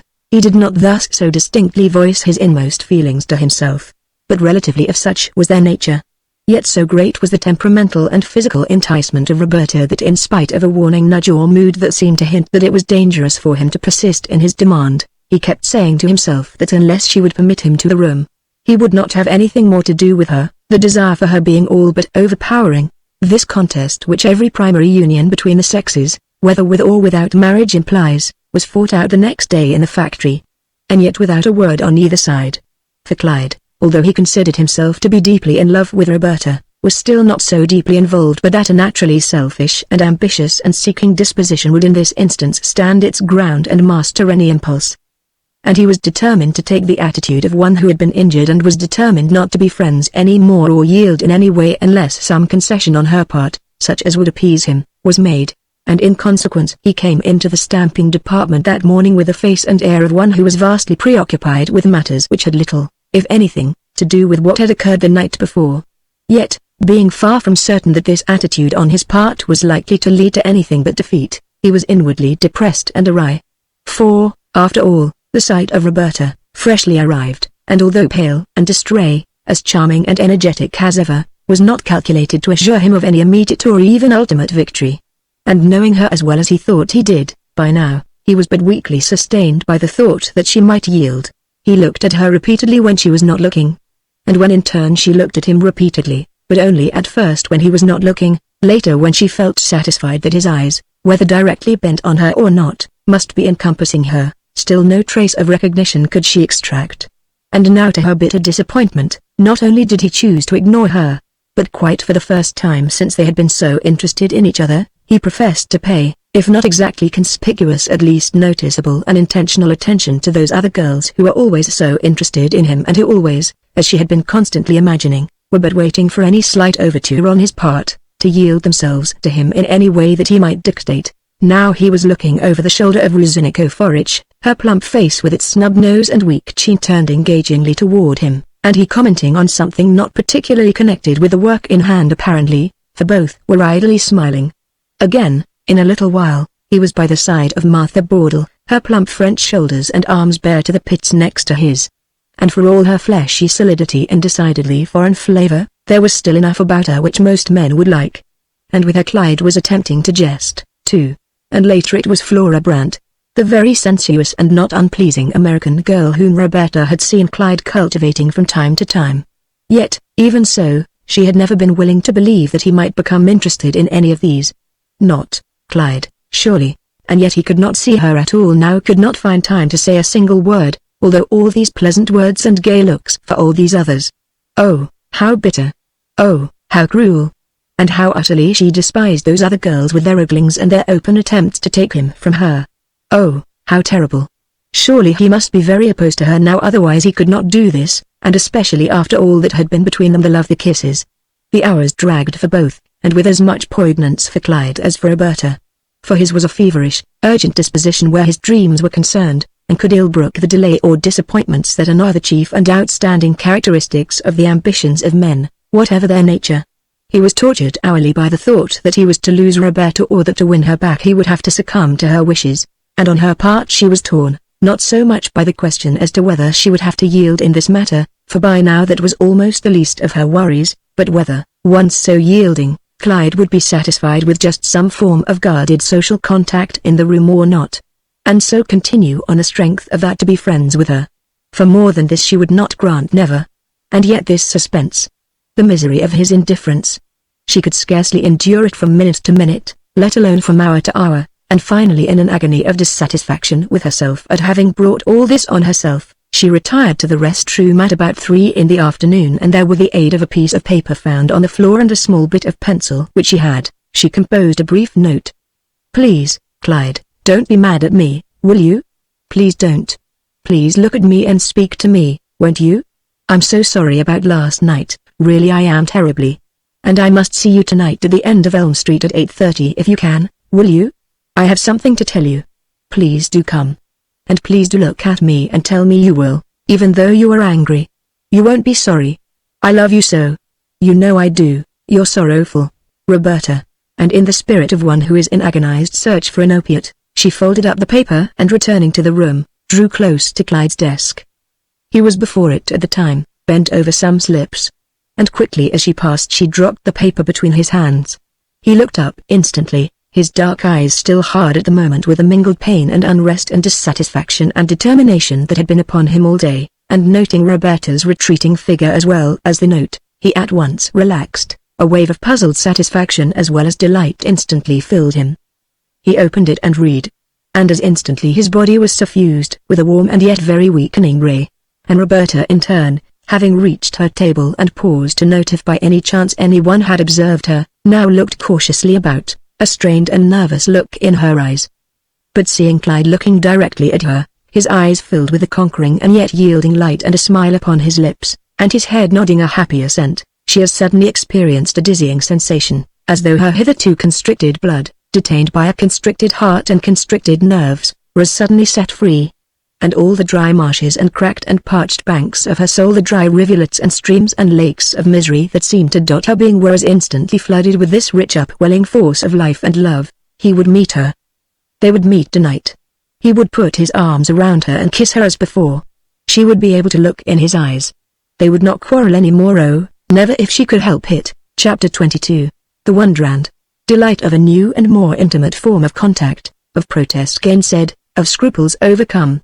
Days, when both, having struggled in vain against the greater intimacy which each knew that the other was desirous of yielding to, and eventually so yielding, looked forward to the approaching night with an eagerness which was as a fever embodying a fear. For with what qualms, what protests on the part of Roberta, what determination, yet not without a sense of evil seduction betrayal, on the part of Clyde. Yet the thing once done, a wild convulsive pleasure motivating both.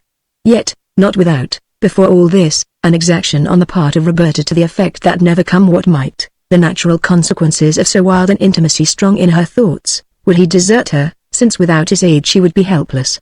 Yet, with no direct statement as to marriage. And he, so completely overcome and swayed by his desire, thoughtlessly protesting that he never would never. She might depend on that, at least, although even then there was no thought in his mind of marriage. He would not do that.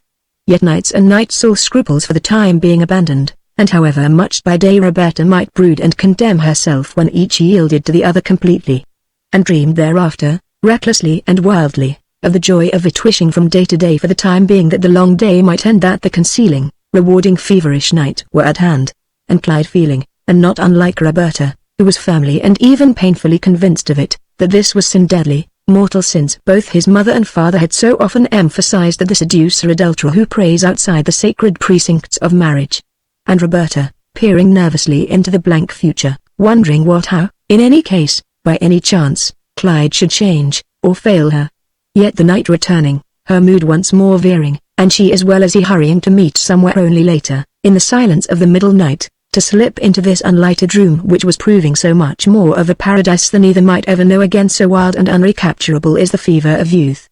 And at times, and despite all his other doubts and fears, Clyde, because of this sudden abandonment by Roberta of herself to his desires, feeling for the first time, really, in all his feverish years, that at last he was a man of the world, one who was truly beginning to know women.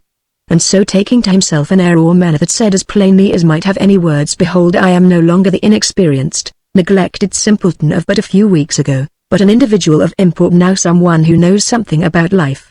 What have any of these strutting young men, and gay, coaxing, flirting girls all about me, that I have not? And if I chose were less loyal than I am, what might I not do?" And this was proving to him that the notion which Hortense Briggs, to say nothing of the more recent fiasco in connection with Rita, had tended to build up in his mind, that that he was either unsuccessful or ill-fated where girls were concerned, was false. He was after all, and despite the various failures and inhibitions, a youth of the Don Juan or Lothario stripe, and if now Roberta was obviously willing to sacrifice herself for him in this fashion, must there not be others? And this, in spite of the present indifference of the Griffiths, caused him to walk with even more of an air than had hitherto characterized him. Even though neither they nor any of those connected with him recognized him, still he looked at himself in his mirror from time to time with an assurance and admiration which before this he had never possessed. For now Roberta, feeling that her future was really dependent on his will and whim, had set herself to flatter him almost constantly, to be as obliging and convenient to him as possible. Indeed, according to her notion of the proper order of life, she was now his and his only, as much as any wife is ever to a husband, to do with as he wished. And for a time therefore, Clyde forgot his rather neglected state here and was content to devote himself to her without thinking much of the future. The one thing that did trouble him at times was the thought that possibly, in connection with the original fear she had expressed to him, something might go wrong, which, considering her exclusive devotion to him, might prove embarrassing. At the same time he did not trouble to speculate too deeply as to that. He had Roberta now. These relations, insofar as either of them could see, or guess, were a dark secret. The pleasures of this left-handed honeymoon were at full tide, and the remaining brisk and often sunshiny and warm November and first December days passed as in a dream, really an ecstatic paradise of sorts in the very center of a humdrum conventional and petty and underpaid workaday world. In the meantime the Griffiths had been away from the city since the middle of June, and ever since their departure Clyde had been meditating upon them and all they represented in his life and that of the city. Their great house closed and silent, except for gardeners and an occasional chauffeur or servant visible as he walked from time to time past the place, was the same as a shrine to him, merely the symbol of that height to which by some turn of fate he might still hope to attain. For he had never quite been able to expel from his mind the thought that his future must in some way be identified with the grandeur that was here laid out before him. Yet so far as the movements of the Griffiths family and their social peers outside Lycurgus were concerned, he knew little other than that which from time to time he had read in the society columns of the two local papers which almost obsequiously pictured the comings and goings of all those who were connected with the more important families of the city. At times, after reading these accounts he had pictured to himself, even when he was off somewhere with Roberta at some unheralded resort, Gilbert Griffiths racing in his big car, Bella, Bertine and Sandra dancing, canoeing in the moonlight, playing tennis, riding at some of the smart resorts where they were reported to be. The thing had had a bite and ache for him that was almost unendurable and had lit up for him at times and with overwhelming clarity this connection of his with Roberta. For after all, who was she? A factory girl. The daughter of parents who lived and worked on a farm and one who was compelled to work for her own living. Whereas he if fortune would but favor him a little. Was this to be the end of all his dreams in connection with his prospective superior life here? So it was that at moments and in his darker moods, and especially after she had abandoned herself to him, his thoughts ran. She was not of his station, really, at least not of that of the Griffiths to which still he most eagerly aspired.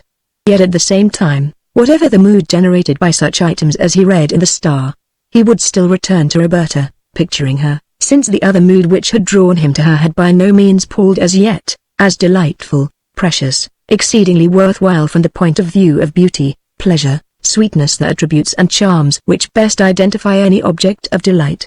But the Griffiths and their friends having returned to the city, and Lycurgus once more taken on that brisk, industrial and social mood which invariably characterized it for at least 7 months in the year, he was again, and even more vigorously than before, intrigued by it. The beauty of the various houses along Waikiki Avenue and its immediate tributaries. The unusual and intriguing sense of movement and life there so much in evidence. Oh, if he were but of it. Chapter 23. And then, one November evening as Clyde was walking along Waikiki Avenue, just west of Central, a portion of the locally celebrated avenue which, ever since he had moved to Mrs. Peyton's he was accustomed to traverse to and from his work, one thing did occur which insofar as he and the Griffiths were concerned was destined to bring about a chain of events which none of them could possibly have foreseen. At the time there was in his heart and mind that singing which is the inheritance of youth and ambition and which the dying of the old year, instead of depressing, seemed but to emphasize. He had a good position. He was respected here. Over and above his room and board he had not less than $15 a week to spend on himself and Roberta, an income which, while it did not parallel that which had been derived from the Green Davidson or the Union League, was still not so involved with family miseries in the one place or personal loneliness in the other. And he had Roberta secretly devoted to him. And the Griffiths, thank goodness, did not and should not know anything of that, though just how in case of a difficulty it was to be avoided, he was not even troubling to think. His was a disposition which did not tend to load itself with more than the most immediate cares, and although the Griffiths and their friends had not chosen to recognize him socially, still more and more all others who were not connected with local society and who knew of him, did.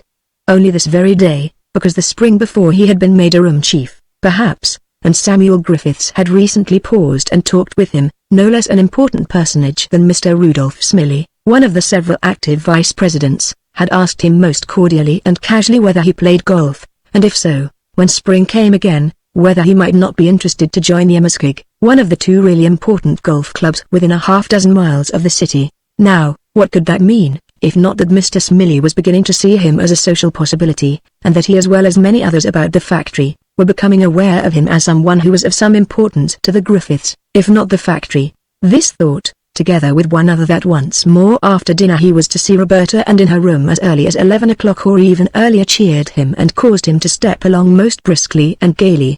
For, since having indulged in this secret adventure so many times, both were unconsciously becoming bolder. Not having been detected to date, they were of the notion that it was possible they might not be. Or if they were, Clyde might be introduced as her brother or cousin for the moment, anyhow, in order to avoid immediate scandal. Later, to avoid danger of comment or subsequent detection, as both had agreed after some discussion, Roberta might have to move to some other place where the same routine was to be repeated. But that would be easy, or at least better than no freedom of contact.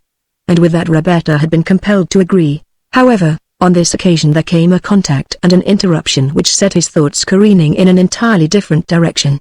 Reaching the first of the more important houses of Waikiki Avenue, although he had not the slightest idea who lived there, he was gazing interestedly at the high wrought iron fence, as well as the kempt lawn within, dimly illuminated by street lamps, and upon the surface of which he could detect many heaps of freshly fallen brown leaves being shaken and rolled by a winnowing and gambling wind.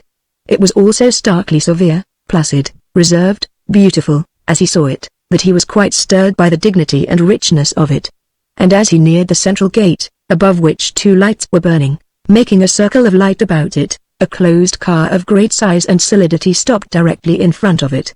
And the chauffeur stepping down and opening the door, Clyde instantly recognized Sondra, Finchley leaning forward in the car.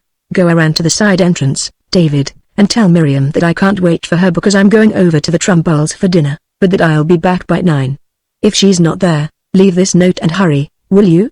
The voice and manner were of that imperious and yet pleasing mode which had so intrigued him the spring before, at the same time seeing, as she thought, Gilbert Griffiths approaching along the sidewalk. She called, "Oh, hello. Walking tonight? If you want to wait a minute, you can ride out with me. I've just sent David in with a note. He won't be long."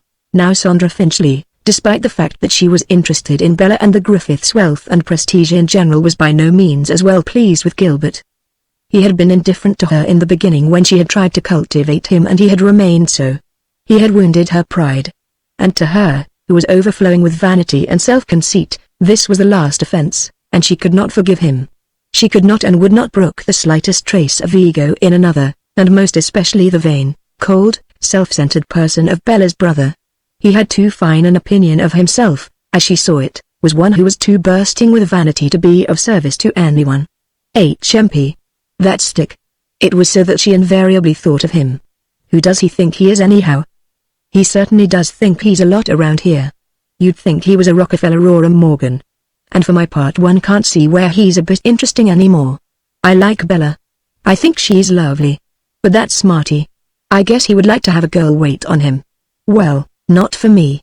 Such in the main were the comments made by Sondra upon such reported acts and words of Gilbert as were brought to her by others.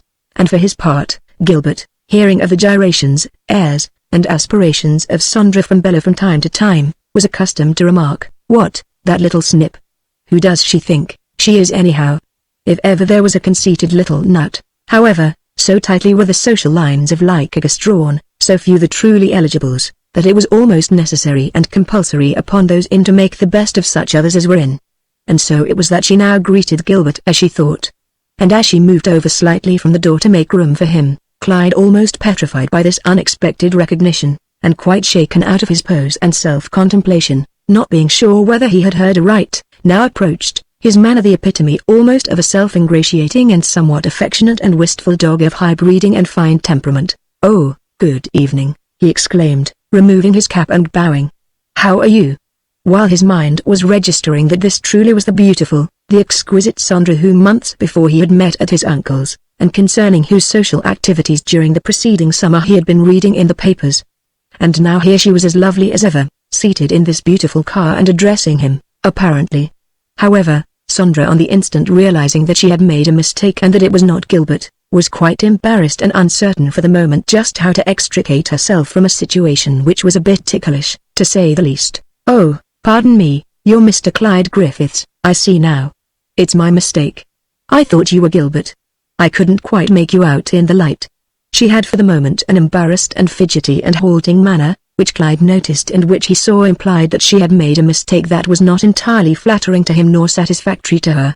And this in turn caused him to become confused and anxious to retire. Oh, pardon me. But that's all right. I didn't mean to intrude. I thought. He flushed and stepped back really troubled, but now Sondra, seeing at once that Clyde was if anything much more attractive than his cousin and far more diffident, and obviously greatly impressed by her charms as well as her social state, unbent sufficiently to say with a charming smile, "But that's all right. Won't you get in, please, and let me take you where you are going?" "Oh, I wish you would. I will be so glad to take you." For there was that in Clyde's manner the instant he learned that it was due to a mistake that he had been recognized which caused even her to understand that he was hurt, abashed and disappointed. His eyes took on a hurt look and there was a wavering, apologetic, sorrowful smile playing about his lips. "Why, yes, of course," he said jerkily, "that is, if you want me to. I understand how it was. That's all right. But you needn't mind, if you don't wish to." I thought. He had half turned to go, but was so drawn by her that he could scarcely tear himself away before she repeated, "Oh, do come, get in, Mr. Griffiths. I'll be so glad if you will. It won't take David a moment to take you wherever you are going, I'm sure. And I am sorry about the other, really I am. I didn't mean, you know, that just because you weren't Gilbert Griffiths." He paused and in a bewildered manner stepped forward and entering the car, slipped into the seat beside her.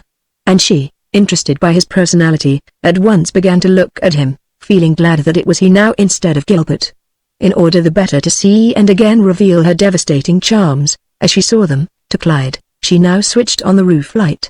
And the chauffeur returning, she asked Clyde where he wished to go, an address which he gave reluctantly enough, since it was so different from the street in which she resided. As the car sped on, he was animated by a feverish desire to make some use of this brief occasion which might cause her to think favorably of him, perhaps, who knows, lead to some faint desire on her part to contact him again at some time or other. He was so truly eager to be of her world. "It's certainly nice of you to take me up this way," he now turned to her and observed, smiling. "I didn't think it was my cousin you meant, or I wouldn't have come up as I did." "Oh, that's all right. Don't mention it," replied Sondra archly with a kind of sticky sweetness in her voice. Her original impression of him, as she now felt, had been by no means so vivid. "It's my mistake, not yours. But I'm glad I made it now, anyhow," she added most definitely and with an engaging smile. "I think I'd rather pick you up than I would Gil, anyhow. We don't get along any too well, he and I. We quarrel a lot whenever we do meet anywhere." She smiled, having completely recovered from her momentary embarrassment, and now leaned back after the best princess fashion, her glance examining Clyde's very regular features with interest. He had such soft smiling eyes, she thought. And after all, as she now reasoned, he was Bella's and Gilbert's cousin, and looked prosperous. "Well, that's too bad," he said stiffly, and with a very awkward and weak attempt at being self-confident and even high-spirited in her presence. "Oh, it doesn't amount to anything, really. We just quarrel, that's all, once in a while." She saw that he was nervous and bashful and decidedly unresourceful in her presence, and it pleased her to think that she could thus befuddle and embarrass him so much. "Are you still working for your uncle?" "Oh, yes," replied Clyde quickly, as though it would make an enormous difference to her if he were not. "I have charge of a department over there now." "Oh, really? I didn't know. I haven't seen you at all, since that one time, you know. You don't get time to go about much, I suppose." She looked at him wisely, as much as to say, "Your relatives aren't so very much interested in you," but really liking him now, she said instead, "You have been in the city all summer, I suppose?" "Oh, yes," replied Clyde quite simply and winningly. "I have to be, you know. It's the work that keeps me here. But I've seen your name in the papers often, and read about your riding and tennis contests, and I saw you in that flower parade last June, too. I certainly thought you looked beautiful, like an angel almost." There was an admiring, pleading light in his eyes which now quite charmed her. What a pleasing young man, so different to Gilbert. And to think he should be so plainly and hopelessly smitten, and when she could take no more than a passing interest in him. It made her feel sorry, a little, and hence kindly toward him. Besides, what would Gilbert think if only he knew that his cousin was so completely reduced by her? How angry he would be, he, who so plainly thought her a snip. It would serve him just right if Clyde were taken up by someone and made more of than he, Gilbert, ever could hope to be. The thought had a most pleasing tang for her. However, at this point, unfortunately, the car turned in before Mrs. Peyton's door and stopped. The adventure for Clyde and for her was seemingly over. "That's awfully nice of you to say that. I won't forget that." She smiled archly as, the chauffeur opening the door, Clyde stepped down, his own nerves taut because of the grandeur and import of this encounter. "So this is where you live? Do you expect to be in Lycurgus all winter?" "Oh, yes. I'm quite sure of it. I hope to be anyhow," he added, quite yearningly, his eyes expressing his meaning completely. "Well, perhaps, then I'll see you again somewhere, sometime." "I hope so, anyhow." She nodded and gave him her fingers and the most fetching and wreathy of smiles, and he, eager to the point of folly, added, "Oh, so do I. Good night." "Good night," she called as the car sprang away, and Clyde, looking after it, wondered if he would ever see her again so closely and intimately as here. To think that he should have met her again in this way. And she had proved so very different from that first time when, as he distinctly recalled, she took no interest in him at all. He turned hopefully and a little wistfully toward his own door, and Sandra. Why was it, she pondered, as the motor car sped on its way, that the Griffiths were apparently not much interested in him? Chapter 24. The effect of this so casual contact was really disrupting in more senses than one. For now, in spite of his comfort in and satisfaction with Roberta, once more and in this positive and to him entrancing way, was posed the whole question of his social possibilities here. And that strangely enough by the one girl of this upper level who had most materialized and magnified for him the meaning of that upper level itself. The beautiful Sandra Finchley. Her lovely face, smart clothes, gay and superior demeanor. If only at the time he had first encountered her he had managed to interest her. Or could now. The fact that his relations with Roberta were what they were now was not of sufficient import or weight to offset the temperamental or imaginative pull of such a girl as Sandra and all that she represented. Just to think the Wimbledon Finchley Electric Sweeper Company was one of the largest manufacturing concerns here. Its tall walls and stacks made a part of the striking skyline across the Mohawk. And the Finchley residence in Waikiki Avenue, near that of the Griffiths, was one of the most impressive among that distinguished row of houses which had come with the latest and most discriminating architectural taste here, Italian Renaissance cream-hued marble and Dutchess County sandstone combined. And the Finchleys were among the most discussed of families here. To know this perfect girl more intimately. To be looked upon by her with favor made, by reason of that favor, a part of that fine world to which she belonged. Was he not a Griffiths as good-looking as Gilbert Griffiths any day? And as attractive if he only had as much money or a part of it even. To be able to dress in the Gilbert Griffiths fashion, to ride around in one of the handsome cars he sported. Then, you bet, a girl like this would be delighted to notice him, mayhap, who knows, even fall in love with him. Annal's car and the tray of glasses. But now, as he gloomily thought, he could only hope. The devil. He would not go around to Roberta's this evening. He would trump up some excuse, tell her in the morning that he had been called upon by his uncle or cousin to do some work. He could not and would not go, feeling as he did just now, so much for the effect of wealth, beauty, the peculiar social state to which he most aspired, on a temperament that was as fluid and unstable as water. On the other hand, later, thinking over her contact with Clyde, Sandra was definitely taken with what may only be described as his charm for her, all the more definite in this case since it represented a direct opposite to all that his cousin offered by way of offense. His clothes and his manner, as well as a remark he had dropped, to the effect that he was connected with the company in some official capacity, seemed to indicate that he might be better placed than she had imagined. Yet she also recalled that although she had been about with Bella all summer and had encountered Gilbert, Myra and their parents from time to time, there had never been a word about Clyde. Indeed, all the information she had gathered concerning him was that originally furnished by Mrs. Griffiths, who had said that he was a poor nephew whom her husband had brought on from the West in order to help in some way. Yet now, as she viewed Clyde on this occasion, he did not seem so utterly unimportant or poverty-stricken, by any means quite interesting and rather smart and very attractive, and obviously anxious to be taken seriously by a girl like herself, as she could see. And this coming from Gilbert's cousin A. Griffiths was flattering. Arriving at the Trumburls, a family which centered about one Douglas Trumbull, a prosperous lawyer and widower and speculator of this region, who, by reason of his children as well as his own good manners and legal subtlety, had managed to ingratiate himself into the best circles of Lycurgus society, she suddenly confided to Jill Trumbull, the elder of the lawyer's two daughters, "You know, I had a funny experience today." And she proceeded to relate all that had occurred in detail. Afterward at dinner, Jill having appeared to find it most fascinating, she again repeated it to Gertrude and Tracy, the younger daughter and only son of the Trumbull family. "Oh, yes," observed Tracy Trumbull, a law student in his father's office, "I've seen that fellow, I bet, 3 or 4 times on Central Avenue.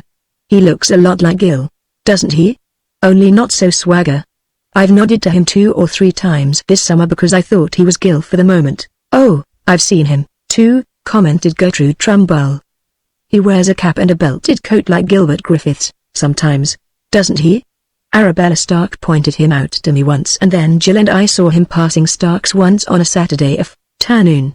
He is better looking than Gil, any day, I think." This confirmed Sondra in her own thoughts in regard to Clyde, and now she added, "Bertine Cranston and I met him one evening last spring at the Griffiths.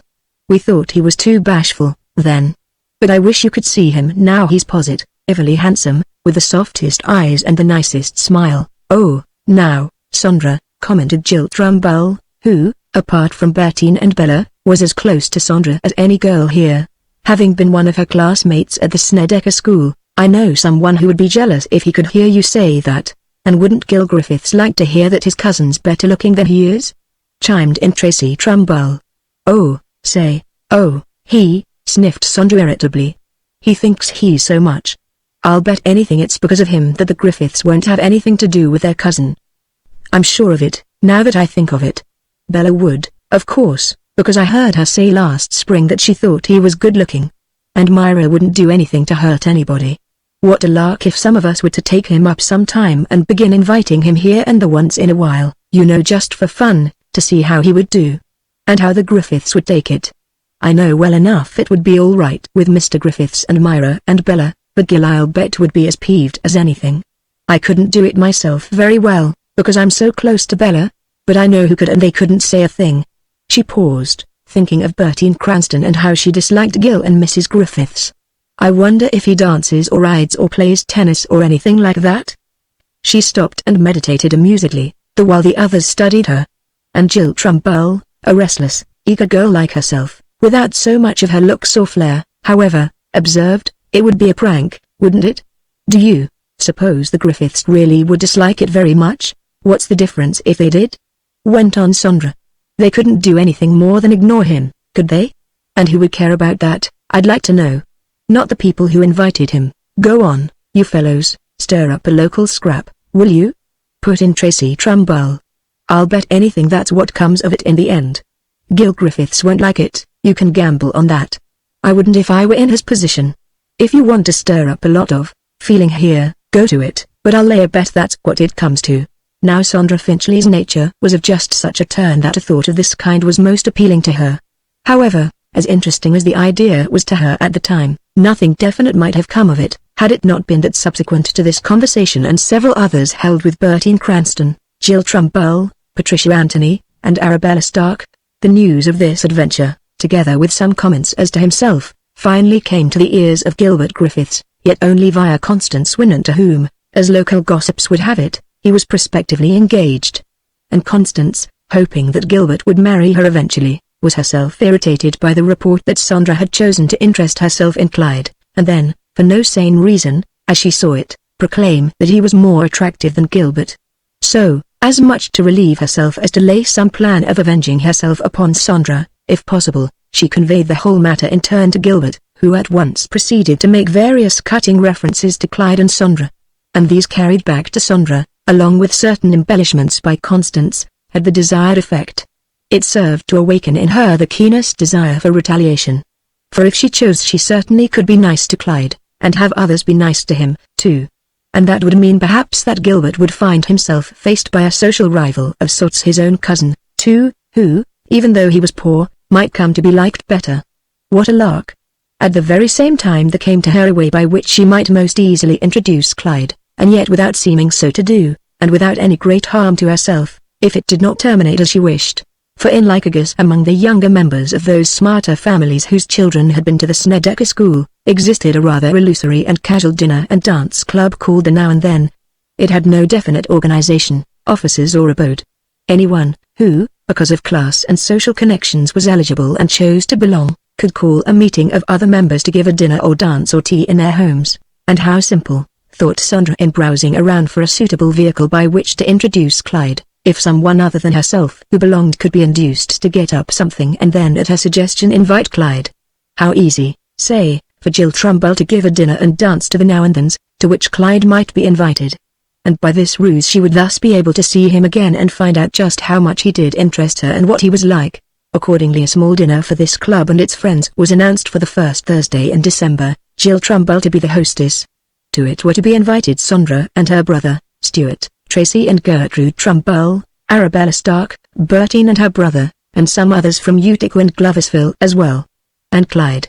But in order to safeguard Clyde against any chance of failure or even invidious comment of any kind, not only she but Bertine and Jill and Gertrude were to be attentive to and considerate of him. They were to see that his dance program was complete and that neither at dinner nor on the dance floor was he to be left to himself, but was to be passed on most artfully from one to the other until evening should be over. For, by reason of that, others might come to be interested in him, which would not only take the thorn from the thought that Sandra alone, of all the better people of Lycurgus, had been friendly to him, but would sharpen the point of this development for Gilbert, if not for Bella and the other members of the Griffiths family. And in accordance with this plan, so it was done. And so it was that Clyde, returning from the factory one early December evening about 2 weeks after his encounter with Sandra, was surprised by the sight of a cream-colored note leaning against the mirror of his dresser. It was addressed in a large, scrawly and unfamiliar hand. He picked it up and turned it over without being able in any way to fix upon the source. On the back were the initials B, T, or J. T, he could not decide which, so elaborately intertwined was the engraved penmanship. He tore it open and drew out a card which read, "The Now and Then Club will hold its first winter dinner dance at the home of Douglas Trumbull, 135 Waikiki Avenue, on Thursday, December 4th. You are cordially invited. Will you kindly reply to Miss Jill Trumbull?" On the back of this, though, in the same scrawly hand that graced the envelope was written, "Dear Mr. Griffiths, thought you might like to come. It will be quite informal. And I'm sure you'll like it. If so, will you let Jill Trumbull know?" Sandra, Finchley. Quite amazed and thrilled, Clyde stood and stared. For ever since their second contact with her, he had been more definitely fascinated than at any time before by the dream that somehow, in some way, he was to be lifted from the lowly state in which he now dwelt. He was, as he now saw it, really too good for the commonplace world by which he was environed. And now here was this asocial invitation issued by the Now and Then Club, of which, even though he had never heard of it, must be something since it was sponsored by such exceptional people. And on the back of it, was there not the writing of Sandra herself? How marvelous, really. So astonished was he that he could scarcely contain himself for joy, but now on the instant must walk to and fro, looking at himself in the mirror, washing his hands and face, then deciding that his tie was not just right, perhaps, and changing to another, thinking forward to what he should wear and back upon how Sandra had looked at him on that last occasion, and how she had smiled. At the same time he could not help wondering even at this moment of what Roberta would think, if now, by some extra optical power of observation she could note his present joy in connection with this note. For plainly, and because he was no longer governed by the conventional notions of his parents, he had been allowing himself to drift into a position in regard to her which would certainly spell torture to her in case she should discover the nature of his present mood, a thought which puzzled him not a little, but did not serve to modify his thoughts in regard to Sandra in the least. That wonderful girl, that beauty, that world of wealth and social position she lived in. At the same time so innately pagan and unconventional were his thoughts in regard to all this that he could now ask himself, and that seriously enough, why should he not be allowed to direct his thoughts toward her and away from Roberta, since at the moment Sandra supplied the keener thought of delight. Roberta could not know about this. She could not see into his mind, could she become aware of any such extra experience as this unless he told her. And most assuredly he did not intend to tell her. And what harm, he now asked himself, was there in a poor youth like himself aspiring to such heights? Other youths as poor as himself had married girls as rich as Sandra, for in spite of all that had occurred between him and Roberta he had not, as he now clearly recalled, given her his word that he would marry her except under one condition. And such a condition, especially with the knowledge that he had all too clearly acquired in Kansas City, was not likely to happen as he thought. And Sandra, now that she had thus suddenly burst upon him again in this way, was the same as a fever to his fancy. This goddess in her shrine of gilt and tinsel so utterly enticing to him, had deigned to remember him in this open and direct way and to suggest that he be invited. And no doubt she, herself, was going to be there, a thought which thrilled him beyond measure. And what would not Gilbert and the Griffiths think if they were to hear of his going to this affair now, as they surely would? Or meet him later at some other party to which Sandra might invite him? Think of that. Would it irritate or please them? Make them think less or more of him? For, after all, this certainly was not of his doing. Was he not probably invited by people of their own station here in Lycurgus whom most certainly they were compelled to respect? And by no device of his, either sheer accident, the facts concerning which would most certainly not reflect on him as pushing. As lacking as he was in some of the finer shades of mental discrimination, a sly and ironic pleasure lay in the thought that now Gilbert and the Griffiths might be compelled to countenance him whether they would or not invite him to their home, even. For, if these others did, how could they avoid it, really? Oh, joy! And that in the face of Gilbert's high contempt for him. He fairly chuckled as he thought of it, feeling that however much Gilbert might resent it, neither his uncle nor Myra were likely to, and that hence he would be fairly safe from any secret desire on the part of Gilbert to revenge himself on him for this. But how wonderful this invitation! Why that intriguing scribble of Sandra's unless she was interested in him some? Why? The thought was so thrilling that Clyde could scarcely eat his dinner that night. He took up the card and kissed the handwriting. And instead of going to see Roberta as usual, he decided as before on first re-encountering her, to walk a bit, then return to his room, and retire early. And on the morrow as before he could make some excuse, say that he had been over to the Griffiths' home, or some one of the heads of the factory, in order to listen to an explanation in regard to something in connection with the work, since there were often such conferences. For, in the face of this, he did not care to see or talk to Roberta this night. He could not. The other thought, that of Sandra and her interest in him, was too enticing. Chapter 25. But in the interim, in connection with his relations with Roberta, no least reference to Sandra, although, even when near her in the factory or her room, he could not keep his thoughts from wandering away to where Sandra in her imaginary high social world might be. The while Roberta, at moments only sensing a drift and remoteness in his thought and attitude which had nothing to do with her, was wondering what it was that of late was beginning to occupy him so completely. And he, in his turn, when she was not looking, was thinking, supposing since she had troubled to recall herself to him, that he could interest a girl like Sandra in him. What then of Roberta? What? And in the face of this intimate relation that had now been established between them? Goodness! The deuce! And that he did care for her, yes, he did, although now basking in the direct rays of this new luminary he could scarcely see Roberta any longer, so strong were the actinic rays of this other. Was he all wrong? Was it evil to be like this? His mother would say so. And his father too, and perhaps everybody who thought right about life. Sandra Finchley, maybe the Griffiths all. And yet. It was snowing, the first light snow of the year, as Clyde, arrayed in a new collapsible silk hat and white silk muffler, both suggested by a friendly haberdasher Orrin Short, with whom recently he had come in contact here, and a new silk umbrella wherewith to protect himself from the snow, made his way toward the very interesting, if not so very imposing, residence of the Trumbulls on Waikiki Avenue. It was quaint, low and rambling, and the lights beaming from within upon the many drawn blinds gave it a Christmas card effect. And before it, even at the prompt hour at which he arrived, were ranged a half-dozen handsome cars of various builds and colors. The sight of them, sprinkled on tops, running boards and fenders with the fresh, flaky snow, gave him a keen sense of a deficiency that was not likely soon to be remedied in his case, the want of ample means wherewith to equip himself with such a necessity as that.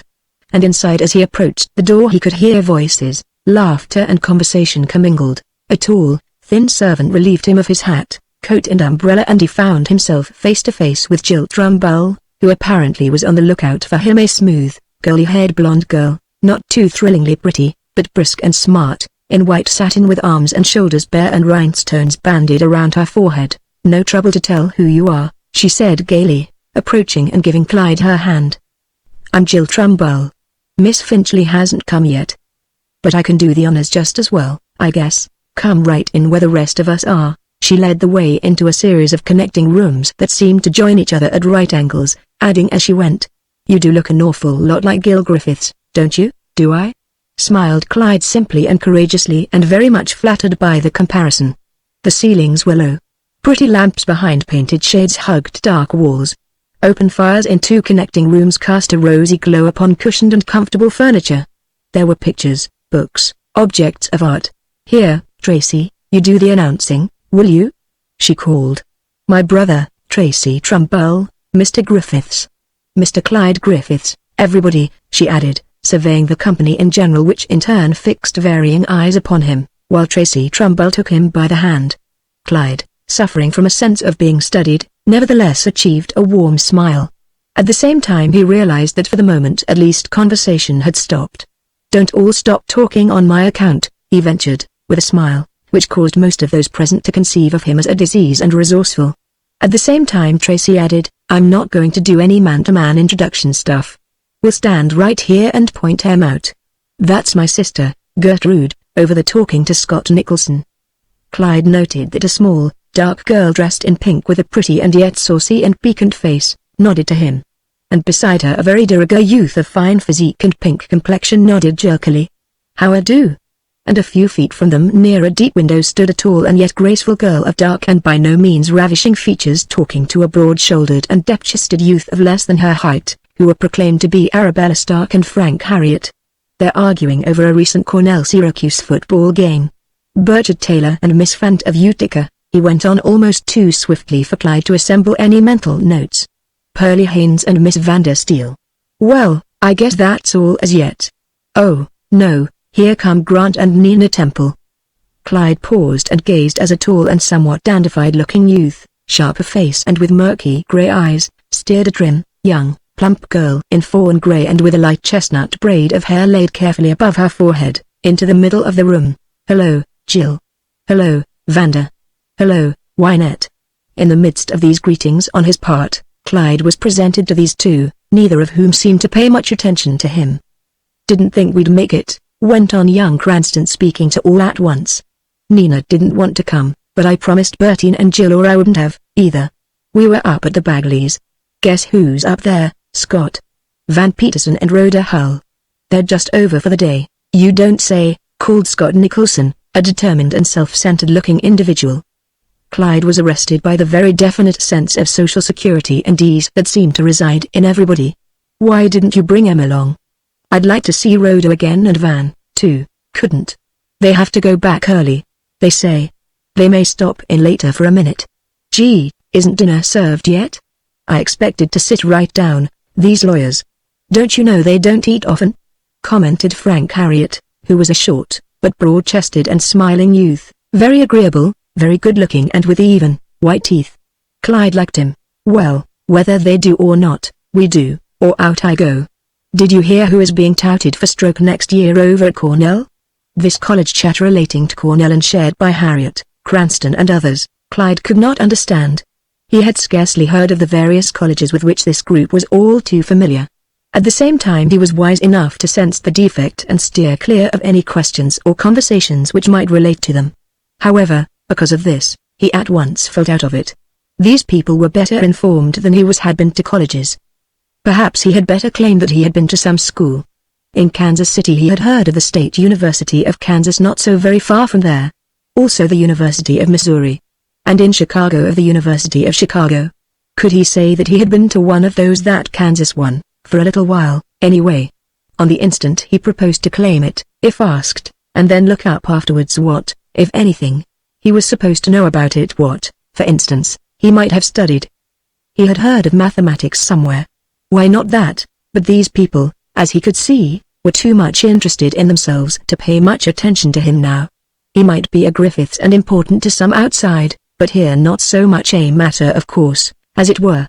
And because Tracy Trumbull for the moment had turned to say something to Wynette Fant, he felt quite alone, beached and helpless and with no one to talk to. But just then the small, dark girl, Gertrude, came over to him. "The crowd's a little late in getting together." "It always is. If we said 8, they'd come at 8:30 or 9. "Isn't that always the way?" "It certainly is," replied Clyde gratefully, endeavoring to appear as brisk and as much at ease as possible. "I'm Gertrude Trumbull," she repeated. "The sister of the good-looking Jill." A cynical and yet amused smile played about her mouth and eyes. "You nodded to me, but you don't know me. Just the same we've been hearing a lot about you." She teased in an attempt to trouble Clyde a little, if possible. A mysterious Griffiths here in Lycurgus whom no one seems to have met. I saw you once in Central Avenue, though. You were going into Rich's candy store. You didn't know that, though. Do you like candy? Oh, yes, I like candy. Why? Asked Clyde on the instant, feeling teased and disturbed, since the girl for whom he was buying the candy was Roberta. At the same time he could not help feeling slightly more at ease with this girl than with some others, for although cynical and not so attractive, her manner was genial and she now spelled escape from isolation and hence diffidence. You're probably just saying that, she laughed, a bantering look in her eyes. More likely you were buying it for some girl. You have a girl, haven't you? Why? Clyde paused for the fraction of a second because as she asked this Roberta came into his mind and the query, had anyone ever seen him with Roberta? Flitted through his brain. Also thinking at the same time, what a bold, teasing, intelligent girl this was, different from any that thus far he had known. Yet quite without more pause he added, no, I haven't. What makes you ask that? As he said this there came to him the thought of what Roberta would think if she could hear him. But what a question, he continued a little nervously now. You like to tease, don't you? Who, me? Oh, no. I wouldn't do anything like that. But I'm sure you have just the same. I like to ask questions sometimes, just to see what people will say when they don't want you to know what they really think. She beamed into Clyde's eyes amusedly and defiantly. But I know you have a girl just the same. All good-looking fellows have. Oh, am I good-looking? He beamed nervously, amused and yet pleased. Who said so? As though you didn't know. Well, different people. I for one. And Sandra Finchley thinks you're good-looking, too. She's only interested in men who are. So does my sister Jill, for that matter. And she only likes men who are good-looking. I'm different because I'm not so good-looking myself. She blinked cynically and teasingly into his eyes, which caused him to feel oddly out of place, not able to cope with such a girl at all, at the same time very much flattered and amused. But don't you think you're better looking than your cousin? She went on sharply and even commandingly.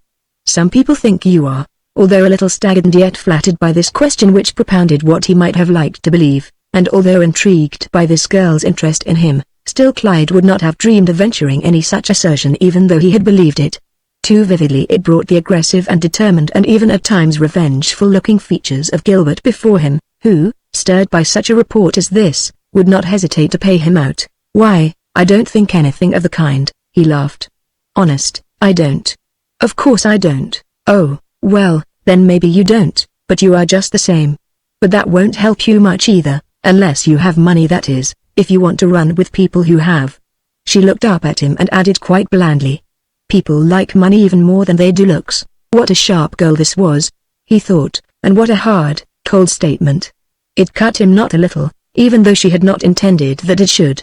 But just then Sandra herself entered with some youth whom Clyde did not know, a tall, gangling, but very smartly dressed individual. And after them, along with others, Bertine and Stuart Finchley. Here she is now, added Gertrude a little spitefully, for she resented the fact that Sandra was so much better looking than either she or her sister, and that she had expressed an interest in Clyde. She'll be looking to see if you notice how pretty she looks, so don't disappoint her. The impact of this remark, a reflection of the exact truth, was not necessary to cause Clyde to gaze attentively, and even eagerly. For apart from her local position and means and taste in dress and manners, Sandra was of the exact order and spirit that most intrigued him, a somewhat refined, and because of means and position showered upon her, less savage, although scarcely less self-centered, Hortense Briggs. She was, in her small, intense way, a seeking Aphrodite, eager to prove to any who were sufficiently attractive the destroying power of her charm, while at the same time retaining her own personality and individuality free of any entangling alliance or compromise. However, for varying reasons which she could not quite explain to herself, Clyde appealed to her. He might not be anything socially or financially, but he was interesting to her, hence she was now keen, first to see if he were present, next to be sure that he gained no hint that she had seen him first, and lastly to act as grandly as possible for his benefit, a Hortensian procedure and type of thought that was exactly the thing best calculated to impress him. He gazed, and there she was dripping here and there in a filmy chiffon dance frock, shaded from palest yellow to deepest orange, which most enhanced her dark eyes and hair. And having exchanged a dozen or more hellos, and references with one and another to this, that and the other local event, she at last condescended to evince awareness of his proximity. Oh, here you are. You decided to come after all. I wasn't sure whether you would think it worthwhile. You've been introduced to everybody, of course?" She looked around as much as to say, that if he had not been she would proceed to serve him in this way. The others, not so very much impressed by Clyde, were still not a little interested by the fact that she seemed so interested in him. "Yes, I met nearly everybody, I think, except Freddie Sells. He came in with me just now. Here you are, Freddie," she called to a tall and slender youth, smooth of cheek and obviously becurled as to hair, who now came over and in his closely fitting dress coat looked down on Clyde about as a spring rooster might look down on a sparrow. "This is Clyde Griffiths, I was telling you about, Fred," she began briskly. "Doesn't he look a lot like Gilbert?" "Why, you do at that," exclaimed this amiable person, who seemed to be slightly troubled with weak eyes since he bent close. "I hear you're a cousin of Gil's." "I know him well. We went through Princeton together. I used to be over here before I joined the General Electric over at Schenectady. But I'm around a good bit yet." "You're connected with the factory, I suppose?" "Yes, I am," said Clyde, who, before a youth of obviously so much more training and schooling than he possessed, felt not a little reduced. He began to fear that this individual would try to talk to him about things which he could not understand, things concerning which, having had no consecutive training of any kind, he had never been technically informed. "In charge of some department, I suppose?" "Yes, I am," said Clyde, cautiously and nervously. "You know," went on Mr. Sells, briskly and interestingly, "being of a commercial as well as technical turn, I've always wondered just what, outside of money, there is to the collar business. Gil and I used to argue about that when we were down at college.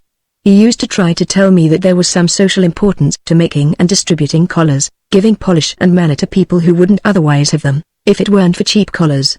I think he must have read that in a book somewhere. I always laughed at him." Clyde was about to attempt an answer, although already beyond his depth in regard to this. Social importance. Just what did he mean by that? Some deep, scientific information that he had acquired at college? He was saved a non-committal or totally uninformed answer by Sondra who, without thought or knowledge of the difficulty which was then and there before him, exclaimed, "Oh, no arguments, Freddie. That's not interesting. Besides, I want him to meet my brother and Bertine. You remember Miss Cranston? She was with me at your uncle's last spring." Clyde turned, while Fred made the best of the rebuff by merely looking at Sondra, whom he admired so very much. "Yes, of course," Clyde began, for he had been studying these two along with others. To him, apart from Sondra, Bertine seemed exceedingly attractive, though quite beyond his understanding also.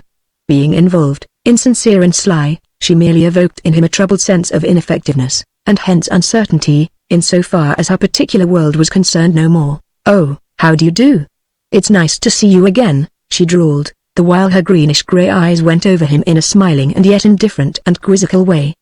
She thought him attractive, but not nearly as shrewd and hard as she would have preferred him to be. "You've been terribly busy with your work, I suppose.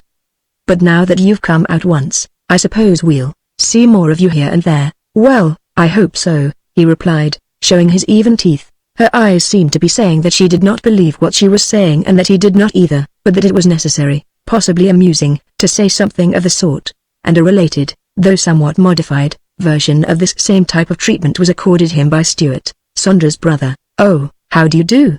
Glad to know you. My sister has just been telling me about you. Going to stay in Lycurgus long? Hope you do. We'll run into one another once in a while then, I suppose." Clyde was by no means so sure, but he admired the easy, slow way in which Stuart laughed and showed his even white teeth, a quick, genial, indifferent laugh. Also the way in which he turned and laid hold of Wynette Fant's white arm as she passed. "Wait a minute, Wyn. I want to ask you something." He was gone into another room bending close to her and talking fast. And Clyde had noticed that his clothes were perfectly cut. What a gay world, he thought. What a brisk world. And just then Jill Trumbull began calling, "Come on, people. It's not my fault. The cook's mad about something and you're all late anyhow. We'll get it over with and then dance, eh?" "You can sit between me and Miss Trumbull when she gets the rest of us seated," assured Sondra. "Won't that be nice? And now you may take me in." She slipped a white arm under Clyde's and he felt as though he was slowly but surely being transported to paradise. Chapter 26. The dinner itself was chatter about a jumble of places, personalities, plans, most of which had nothing to do with anything that Clyde had personally contacted here. However, by reason of his own charm, He soon managed to overcome the sense of strangeness and hence indifference in some quarters, more particularly the young women of the group who were interested by the fact that Sandra Finchley liked him. And Jill Trumbull, sitting beside him, wanted to know where he came from, what his own home life and connections were like, why he had decided to come to Lycurgus, questions which, interjected as they were between silly banter concerning different girls and their beaux, gave Clyde pause. He did not feel that he could admit the truth in connection with his family at all. So he announced that his father conducted a hotel in Denver, not so very large, but still a hotel. Also that he had come to Lycurgus because his uncle had suggested to him in Chicago that he come to learn a collar business. He was not sure that he was wholly interested in it or that he would continue indefinitely unless it proved worthwhile, rather he was trying to find out what it might mean to his future, a remark which caused Sandra, who was also listening, as well as Jill, to whom it was addressed, to consider that in spite of all rumors attributed to Gilbert, Clyde must possess some means and position to which, in case he did not do so well here, he could return. This in itself was important, not only to Sandra and Jill, but to all the others. For, despite his looks and charm and family connections here, the thought that he was a mere nobody, seeking, as Constance Swinand had reported, to attach himself to his cousin's family, was disquieting. One couldn't ever be anything much more than friendly with a moneyless clerk or pensioner, whatever his family connections, whereas if he had a little money and some local station elsewhere, the situation was entirely different. And now Sandra, relieved by this and the fact that he was proving more acceptable than she had imagined he would, was inclined to make more of him than she otherwise would have done. "Are you going to let me dance with you after dinner?" was one of the first things he said to her, infringing on a genial smile given him in the midst of clatter concerning an approaching dance somewhere. "Why, yes, of course, if you want me to," she replied, coquettishly, seeking to intrigue him into further romanticisms in regard to her. "Just one? How many do you want? There are a dozen boys here, you know. Did you get a program when you came in? I didn't see any." "Never mind. After dinner you can get one. And you may put me down for 3 and 8. That will leave you room for others." She smiled bewitchingly. "You have to be nice to everybody, you know." "Yes, I know." He was still looking at her. "But ever since I saw you at my uncle's last April, I've been wishing I might see you again. I always look for your name in the papers." He looked at her seekingly and questioningly, and in spite of herself, Sandra was captivated by this naive confession. Plainly he could not afford to go where or do what she did, but still he would trouble to follow her name and movements in print. She could not resist the desire to make something more of this. "Oh, do you?" she added. "Isn't that nice? But what do you read about me? That you were at 12th and Greenwood Lakes and up at Sharon for the swimming contests. I saw where you went up to Paul Smith's, too. The papers here seem to think you were interested in someone from Shroon Lake and that you might be going to marry him." "Oh, did they? How silly. The papers here always say such silly things." Her tone implied that he might be intruding. He looked embarrassed. This softened her, and after a moment she took up the conversation in the former vein. "Do you like to ride?" she asked sweetly and placatively. "I never have. You know I never had much chance at that. But I always thought I could if I tried. Of course, it's not hard. If you took a lesson or two you could, and," she added in a somewhat lower tone, "we might go for a canter sometime. There are lots of horses in our stable that you would like, I'm sure." Clyde's hair roots tingled anticipatorily. He was actually being invited by Sandra to ride with her sometime, and he could use one of her horses in the bargain. "Oh, I would love that," he said. "That would be wonderful." The crowd was getting up from the table. Scarcely anyone was interested in the dinner, because a chamber orchestra of 4 having arrived, the strains of a preliminary foxtrot were already issuing from the adjacent living room, a long, wide affair from which all obstructing furniture with the exception of wall chairs had been removed. "You had better see about your program and your dance before all the others are gone," cautioned Sandra. "Yes, I will right away," said Clyde. "But is 2 all I get with you? Well, make it 3, 5 and 8 then, in the first half." She waved him gaily away and he hurried for a dance card. The dances were all of the eager fox-trotting type of the period, with interpolations and variations according to the moods and temperaments of the individual dancers. Having danced so much with Roberta during the preceding month, Clyde was in excellent form and keyed to the breaking point by the thought that at last he was in social and even affectional contact with a girl as wonderful as Sandra, and although wishing to seem courteous and interested in others with whom he was dancing, he was almost dizzied by passing contemplations of Sandra. She swayed so droopily and dreamily in the embrace of Grant Cranston, the while without seeming to, looking in his direction when he was near, permitting him to sense how graceful and romantic and poetic was her attitude toward all things. What a flower of life she really was. And Nina Temple, with whom he was now dancing for his benefit, just then observed, "She is graceful, isn't she?" "Who?" asked Clyde, pretending an innocence he could not physically verify, for his cheek and forehead flushed. "I don't know who you mean, don't you?" "Then what are you blushing for?" He had realized that he was blushing, and that his attempted escape was ridiculous. He turned, but just then the music stopped and the dancers drifted away to their chairs. Sandra moved off with Grant Cranston and Clyde led Nina toward a cushioned seat in a window in the library, and in connection with Bertine with whom he next danced, he found himself slightly flustered by the cool, cynical aloofness with which he accepted and entertained his attention. Her chief interest in Clyde was the fact that Sandra appeared to find him interesting. "You do dance well, don't you? I suppose you must have done a lot of dancing before you came here in Chicago, wasn't it, or where?" She talked slowly and indifferently. "I was in Chicago before I came here, but I didn't do so very much dancing. I had to work."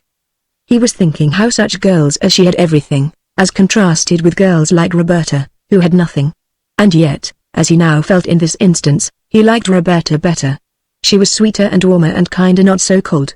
When the music started again with the sonorous melancholy of a single saxophone interjected at times, Sandra came over to him and placed her right hand in his left and allowed him to put his arm about her waist, an easy, genial and unembarrassed approach which, in the midst of Clyde's dream of her, was thrilling. And then in her coquettish and artful way she smiled up in his eyes, a bland, deceptive and yet seemingly promising smile, which caused his heart to beat faster and his throat to tighten.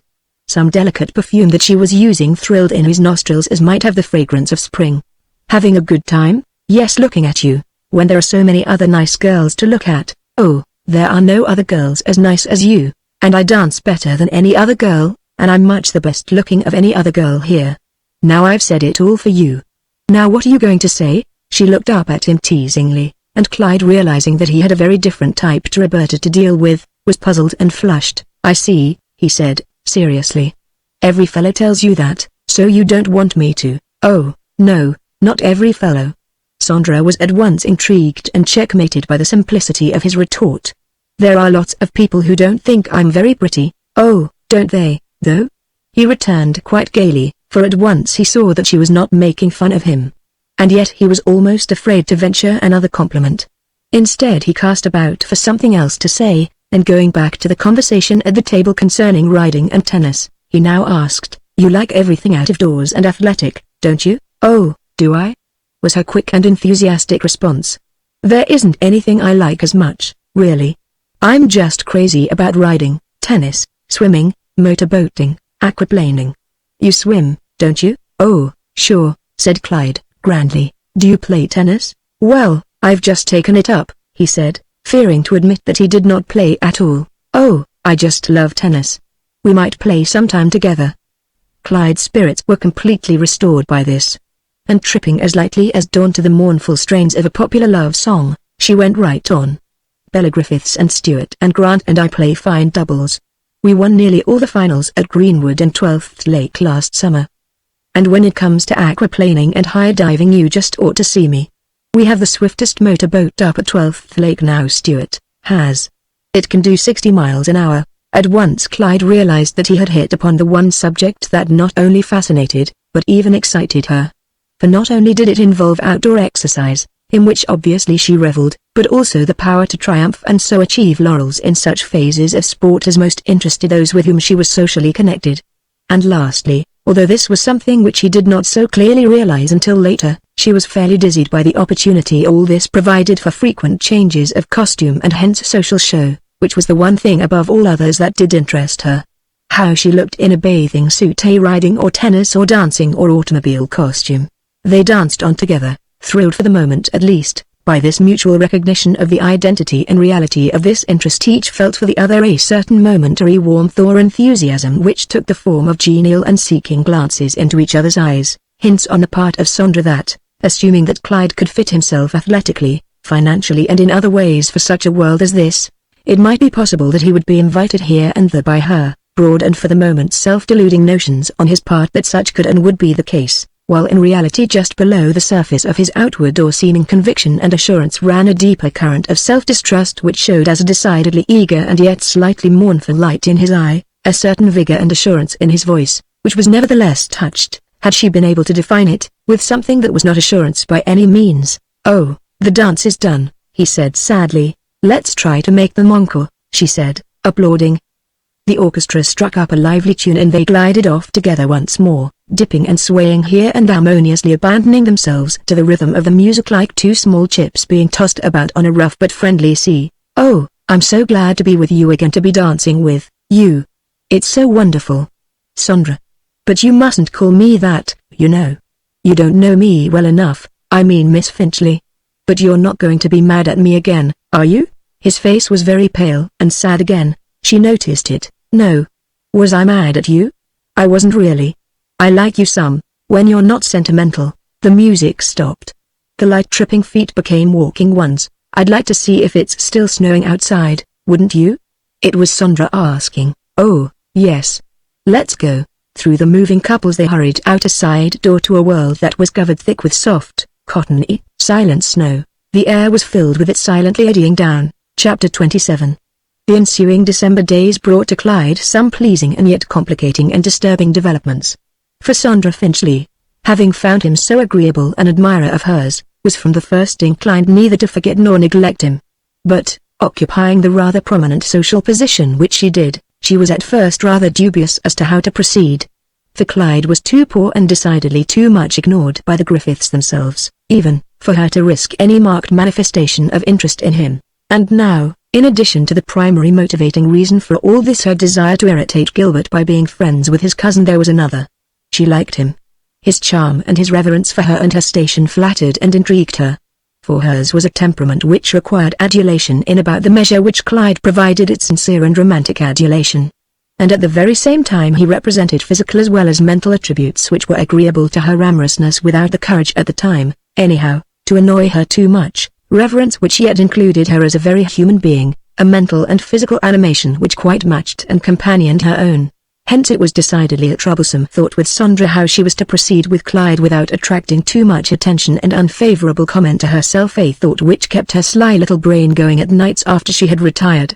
However, those who had met him at the Trumballs were so much impressed by her interest in him that evening and the fact that he had proved so pleasing and affable, they in turn, the girls particularly, was satisfied that he was eligible enough, and in consequence, 2 weeks later, Clyde, searching for inexpensive Christmas presents in Starks for his mother, father, sisters, brother and Roberta, and encountering Jill Trumbull doing a little belated shopping herself, was invited by her to attend a pre-Christmas dance that was to be given the next night by Vander Steele at her home in Gloversville. Jill herself was going with Frank Harriot and she was not sure but that Sandra Finchley would be there. Another engagement of some kind appeared to be in the way, but still she was intending to come if she could. But her sister Gertrude would be glad to have him escort her, a very polite way of arranging for Gertrude. Besides, as she knew, if Sandra heard that Clyde was to be there, this might induce her to desert her other engagement. "Tracy will be glad to stop for you in time," she went on, or she hesitated. "Perhaps you'd like to come over for dinner with us before we go. It'll be just the family, but we'd be delighted to have you. The dancing doesn't begin till 11. The dance was for Friday night, and on that night Clyde had arranged to be with Roberta because on the following day she was leaving for a 3-day over-Christmas holiday visit to her parents, the longest stretch of time thus far she had spent away from him. And because, apart from his knowledge, she had arranged to present him with a new fountain pen and ever-sharp pencil, she had been most anxious that he should spend this last evening with her, a fact which she had impressed upon him. And he, on his part, had intended to make use of this last evening to surprise her with a white and black toilet set. But now, so thrilled was he at the possibility of a re-encounter with Sandra, he decided that he would cancel this last evening engagement with Roberta, although not without some misgivings as to the difficulty as well as the decency of it. For despite the fact that he was now so lured by Sandra, nevertheless he was still deeply interested in Roberta and he did not like to grieve her in this way. She would look so disappointed, as he knew. Yet at the same time so flattered and enthused was he by this sudden, if tardy, social development that he could not now think of refusing Jill. What? Neglect to visit the Steeles in Gloversville and in company with the Trumbulls and without any help from the Griffiths, either? It might be disloyal, cruel, treacherous to Roberta, but was he not likely to meet Sandra? In consequence, he announced that he would go, but immediately afterwards decided that he must go round and explain to Roberta, make some suitable excuse that the Griffiths, for instance, had invited him for dinner. That would be sufficiently overawing and compelling to her.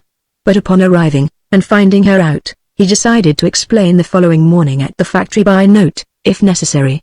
To make up for it, he decided he might promise to accompany her as far as Fonda on Saturday and give her her present then. But on Friday morning at the factory, instead of explaining to her with the seriousness and even emotional dissatisfaction which would have governed him before, he now whispered, "I have to break that engagement tonight, honey. Been invited to my uncle's, and I have to go. And I'm not sure that I can get around afterwards. I'll try if I get through in time. But I'll see you on the Fonda car tomorrow if I don't. I've got something I want to give you, so don't feel too bad. Just got word this morning or I'd have let you know. You're not going to feel bad, are you?" He looked at her as gloomily as possible in order to express his own sorrow over this. But Roberta, her presence and her happy last evening with him put aside in this casual way, and for the first time, too, in this fashion, shook her head negatively, as if to say, "Oh, no," but her spirits were heavily depressed and she fell to wondering what this sudden desertion of her at this time might portend. For, up to this time, Clyde had been attentiveness itself, concealing his recent contact with Sondra behind a veil of pretended, unmodified affection which had, as yet, been sufficient to deceive her. It might be true, as he said, that an unescapable invitation had come up which necessitated all this. But, oh, the happy evening she had planned. And now they would not be together again for 3 whole days.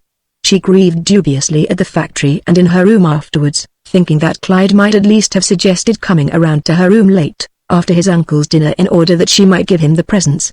But his eventual excuse made this stay was that the dinner was likely to last too late. He could not be sure.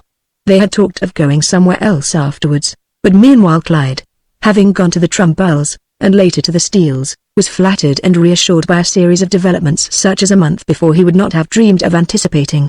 For at the Steeles he was promptly introduced to a score of personalities who, finding him chaperoned by the Trumbulls and learning that he was a Griffiths, as promptly invited him to affairs of their own or hinted at events that were to come to which he might be invited, so that at the close he found himself with cordial invitations to attend a New Year's dance at the Vandams in Gloversville, as well as a dinner and dance that was to be given Christmas Eve by the Harriets in Lycurgus, an affair to which Gilbert and his sister Bella, as well as Sondra, Bertine and others were invited.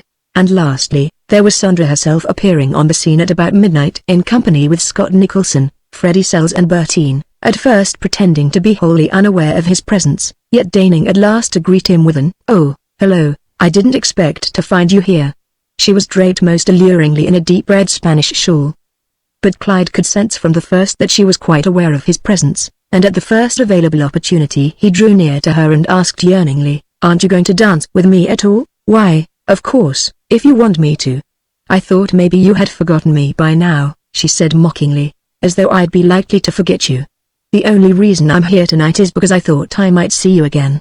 I haven't thought of anyone nor anything else since I saw you last." Indeed, so infatuated was he with her ways and airs, that instead of being irritated by her pretended indifference, he was all the more attracted. And he now achieved an intensity which to her was quite compelling. His eyelids narrowed and his eyes lit with a blazing desire which was quite disturbing to see. "My, but you can say the nicest things in the nicest way when you want to." She was toying with a large Spanish comb in her hair for the moment and smiling. "And you say them just as though you meant them. Do you mean to say that you don't believe me, Sondra?" he inquired almost feverishly, this second use of her name thrilling her now as much as it did him. Although inclined to frown on so marked a presumption in his case, she let it pass because it was pleasing to her. "Oh, yes, I do." "Of course," she said a little dubiously, and for the first time nervously, where he was concerned. She was beginning to find it a little hard to decipher her proper line of conduct in connection with him, whether to repress him more or less. "But you must say now what dance you want. I see someone coming for me." And she held her small program up to him archly and intriguingly. "You may have the 11th, that's the next after this, is that all? Well, and the 14th, then, greedy." She laughed into Clyde's eyes, a laughing look which quite enslaved him. Subsequently learning from Frank Harriet in the course of a dance that Clyde had been invited to his house for Christmas Eve, as well as that Jessica Fand had invited him to Utica for New Year's Eve, she at once conceived of him as slated for real success and decided that he was likely to prove less of a social burden than she had feared. He was charming, there was no doubt of it. And he was so devoted to her. In consequence, as she now decided, it might be entirely possible that some of these other girls, seeing him recognized by some of the best people here and elsewhere, would become sufficiently interested, or drawn to him even, to wish to overcome his devotion to her. Being of a vain and presumptuous disposition herself, she decided that that should not be. Hence, in the course of her second dance with Clyde, she said, "You've been invited to the Harriets for Christmas Eve, haven't you?" "Yes, and I owe it all to you, too," he exclaimed warmly. "Are you going to be there?" "Oh, I'm awfully sorry. I'm invited and I wish now that I was going. But you know I arranged some time ago to go over to Albany and then up to Saratoga for the holidays. I'm going tomorrow, but I'll be back before New Year's. Some friends of Freddie's are giving a big affair over in Schenectady New Year's Eve, though. And your cousin Bella and my brother Stuart and Grant and Bertine are going. If you'd like to go, you might go along with us over there." She had been about to say me, but had changed it to us. She was thinking that this would certainly demonstrate her control over him to all those others, seeing that it nullified Miss Funt's invitation. And at once Clyde accepted, and with delight, since it would bring him in contact with her again. At the same time he was astonished and almost aghast over the fact that in this casual and yet very intimate and definite way she was planning for him to re-encounter Bella, who would at once carry the news of his going with her and these others to her family. And what would not that spell, seeing that even as yet the Griffiths had not invited him anywhere, not even for Christmas? For although the fact of Clyde having been picked up by Sandra in her car as well as later, that he had been invited to the now and then, had come to their ears, still nothing had been done. Gilbert Griffith was wroth, his father and mother puzzled as to their proper course but remaining inactive nonetheless, but the group, according to Sandra, might remain in Schenectady until the following morning, a fact which she did not trouble to explain to Clyde at first. And by now he had forgotten that Roberta, having returned from her long stay at Bilt's by then, and having been deserted by him over Christmas, would most assuredly be expecting him to spend New Year's Eve with her. That was a complication which was to dawn later. Now he only saw bliss in Sandra's thought of him and at once eagerly and enthusiastically agreed. "But you know," she said cautiously, "you mustn't pay so very much attention to me over there or here or anywhere or think anything of it, if I don't to you. I may not be able to see so very much of you if you do. I'll tell you about that sometime. You see, my father and the mother are funny people. And so are some of my friends here. But if you'll just be nice and sort of indifferent, you know I may be able to see quite a little of you this winter yet. Do you see?" Thrilled beyond words by this confession, which came because of his too ardent approaches as he well knew, he looked at her eagerly and searchingly. "But you care for me a little, then, don't you?" he half demanded, half pleaded, his eyes lit with that alluring light which so fascinated her. And cautious and yet attracted, swayed sensually and emotionally and yet dubious as to the wisdom of her course, Sandra replied, "Well, I'll tell you. I do and I don't. That is, I can't tell yet. I like you a lot. Sometimes I think I like you more than others. You see, we don't know each other very well yet. But you'll come with me to Schenectady, though, won't you?" "Oh, will I? I'll write you more about that, or call you up. You have a telephone, haven't you?" He gave her the number, "and if by any chance there's any change or I have to break the engagement, don't think anything of it. I'll see you later somewhere, sure." She smiled and Clyde felt as though he were choking. The mere thought of her being so frank with him, and saying that she cared for him a lot, at times, was sufficient to cause him to almost reel with joy. To think that this beautiful girl was so anxious to include him in her life, if she could, this wonderful girl who was surrounded by so many friends and admirers from which she could take her pick. Chapter 28, 6:30 the following morning. And Clyde, after but a single hour's rest after his return from Gloversville, rising, his mind full of mixed and troubled thoughts as to how to readjust his affairs in connection with Roberta. She was going to Bilt's today. He had promised to go as far as Fonda. But now he did not want to go. Of course he would have to concoct some excuse. But what? Fortunately the day before he had heard Wiggam tell Liggett there was to be a meeting of department heads after closing hours in Smiley's office today, and that he was to be there. Nothing was said to Clyde, since his department was included in Liggett's, but now he decided that he could offer this as a reason, and accordingly, about an hour before noon, he dropped a note on her desk which read, "Honey, awfully sorry, but just told that I have to be at a meeting of department heads downstairs at 3. That means I can't go to Fonda with you, but will drop around to the room for a few minutes right after closing. Have something I want to give you, so be sure and wait. But don't feel too bad. It can't be helped. See you sure when you come back Wednesday, Clyde." At first, since she could not read it at once, Roberta was pleased because she imagined it contained some further favorable word about the afternoon. But on opening it in the ladies' restroom a few minutes afterwards, her face fell. Coupled as this was with the disappointment of the preceding evening, when Clyde had failed to appear, together with his manner of the morning which to her had seemed self-absorbed, if not exactly distant, she began to wonder what it was that was bringing about this sudden change. Perhaps he could not avoid attending a meeting any more than he could avoid going to his uncle's when he was asked. But the day before, following his word to her that he could not be with her that evening, his manner was gayer, less sober, than his supposed affection in the face of her departure would warrant. After all, he had known before that she was to be gone for 3 days. He also knew that nothing weighed on her more than being absent from him any length of time. At once her mood from one of hopefulness changed to one of deep depression, the blues.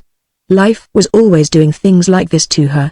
Here it was 2 days before Christmas, and now she would have to go to Bilt's, where there was nothing much but such cheer as she could bring, and all by herself, and after scarcely a moment with him.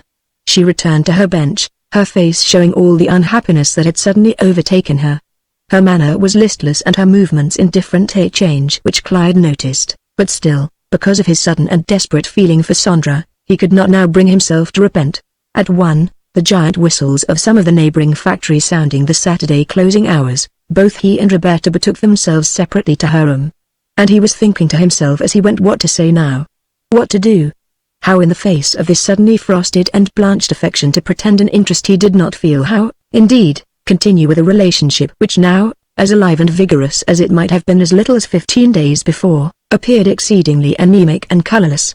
It would not do to say or indicate in any way that he did not care for her any more, for that would be so decidedly cruel and might cause Roberta to say what? Do what? And on the other hand, neither would it do, in the face of his longings and prospects in the direction of Sandra, to continue in a type of approach and declaration that was not true or sound and that could only tend to maintain things as they were. Impossible. Besides, at the first hint of reciprocal love on the part of Sandra, would he not be anxious and determined to desert Roberta if he could? And why not? As contrasted with one of Sandra's position and beauty, what had Roberta really to offer him? And would it be fair in one of her station and considering the connections and the possibilities that Sandra offered, for her to demand or assume that he should continue a deep and undivided interest in her as opposed to this other? That would not really be fair, would it? It was thus that he continued to speculate while Roberta, preceding him to her room, was asking herself what was this now that had so suddenly come upon her over Clyde, this sudden indifference, this willingness to break a pre-Christmas date, and when she was about to leave for home and not to see him for 3 days and over Christmas, too, to make him not wish to ride with her even so far as Fonda. He might say that it was that meeting. But was it? She could have waited until 4 if necessary, but something in his manner had precluded that, something distant and evasive. Oh, what did this all mean? And, so soon after the establishing of this intimacy, which at first and up to now at least had seemed to be drawing them indivisibly together. Did it spell a changed danger to or the end even of their wonderful love dream? Oh, dear. And she had given him so much, and now his loyalty meant everything, her future, her life. She stood in her room pondering this new problem as Clyde arrived, his Christmas package under his arm, but still fixed in his determination to modify his present relationship with Roberta, if he could yet, at the same time anxious to put as inconsequential a face on the proceeding as possible. Gee, I'm awfully sorry about this, but, he began briskly, his manner a mixture of attempted gaiety, sympathy and uncertainty. I hadn't an idea until about a couple of hours ago that they were going to have this meeting. But you know how it is. You just can't get out of a thing like this. You're not going to feel too bad, are you? For already, from her expression at the factory as well as here, he had gathered that her mood was of the darkest. I'm glad I got a chance to bring this around to you, though, he added, handing the gift to her. I meant to bring it around last night, only that other business came up. Gee, I'm sorry about the whole thing. Really, I am. Delighted as she might have been the night before if this gift had been given to her, Roberta now put the box on the table, all the zest that might have been joined with it completely banished. Did you have a good time last night, dear? She queried, curious as to the outcome of the event that had robbed her of him. Oh, pretty good, returned Clyde, anxious to put as deceptive a face as possible on the night that had meant so much to him and spelled so much danger to her. I thought I was just going over to my uncle's for dinner like I told you. But after I got there I found that what they really wanted me for was to escort Bella and Mara over to some doings in Gloversville. There's a rich family over there, The Steele's big glove people, you know. Well, anyhow, they were giving a dance and they wanted me to take them over because Gil couldn't go. But it wasn't so very interesting. I was glad when it was all over. He used the names Bella, Myra and Gilbert as through they were long and assured intimates of his, an intimacy which invariably impressed Roberta greatly. You didn't get through in time then to come around here, did you? No, I didn't, 'cause I had to wait for the bunch to come back. I just couldn't get away. But aren't you going to open your present? He added, anxious to divert her thoughts from this desertion which he knew was preying on her mind. She began to untie the ribbon that bound his gift, at the same time that her mind was riveted by the possibilities of the party which he had felt called upon to mention. What girls beside Bella and Myra had been there? Was there by any chance any girl outside of herself in whom he might have become recently interested? He was always talking about Sondra Finchley, Bertine Cranston and Jill Trumbull. Were they, by any chance, at this party, who all were over there beside your cousins? She suddenly asked. Oh, a lot of people that you don't know. 20 or 30, from different places around here. Any others from Lycurgus beside your cousins? She persisted. Oh, a few. We picked up Jill Trumbull and her sister, because Bella wanted to. Arabella Stark and Pearlie Haynes were already over there when we got there. He made no mention of Sondra or any of the others who so interested him. But because of the manner in saying it, something in the tone of his voice and flick of his eyes, the answer did not satisfy Roberta. She was really intensely troubled by this new development, but did not feel that under the circumstances it was wise to importune Clyde too much. He might resent it. After all, he had always been identified with this world since ever she had known him. And she did not want him to feel that she was attempting to assert any claims over him, though such was her true desire. I wanted so much to be with you last night to give you your present, she returned instead, as much to divert her own thoughts as to appeal to his regard for her. Clyde sensed the sorrow in her voice, and as of old it appealed to him, only now he could not and would not let it take hold of him as much as otherwise it might have. But you know how that was, Bert, he replied, with almost an air of bravado. I just told you. I know, she replied sadly and attempting to conceal the true mood that was dominating her. At the same time she was removing the paper and opening the lid to the case that contained her toilet set. And once opened, her mood changed slightly because never before had she possessed anything so valuable or original. Oh, this is beautiful, isn't it? She exclaimed, interested for the moment in spite of herself. I didn't expect anything like this. My two little presents won't seem like very much now. She crossed over at once to get her gifts. Yet Clyde could see that although his gift was exceptional, still it was not sufficient to overcome the depression which his indifference had brought upon her. His continued love was far more vital than any present. You like it, do you? He asked, eagerly hoping against hope that it would serve to divert her. Of course, dear, she replied, looking at it interestedly. But mine won't seem so much, she added gloomily, and not a little depressed by the general outcome of all her plans. But they'll be useful to you and you'll always have them near you. Next, your heart, where I want them to be. She handed over the small box which contained the metal Eversharp pencil and the silver ornamental fountain pen she had chosen for him because she fancied they would be useful to him in his work at the factory. 2 weeks before he would have taken her in his arms and sought to console her for the misery he was now causing her. But now he merely stood there wondering how, without seeming too distant, he could assuage her and yet not enter upon the customary demonstrations.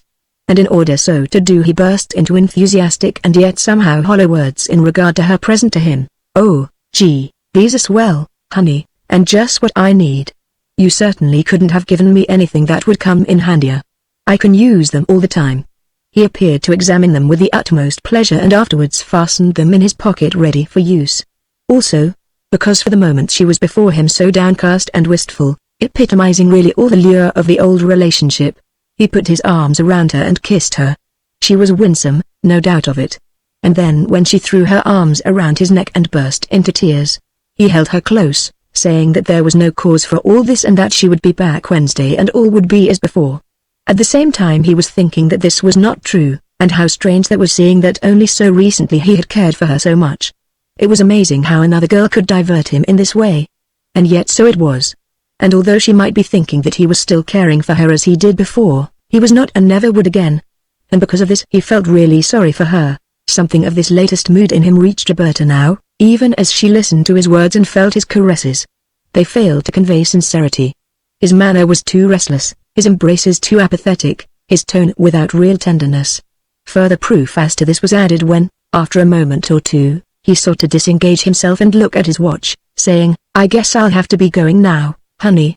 It's 20 of 3 now and that meeting is for 3.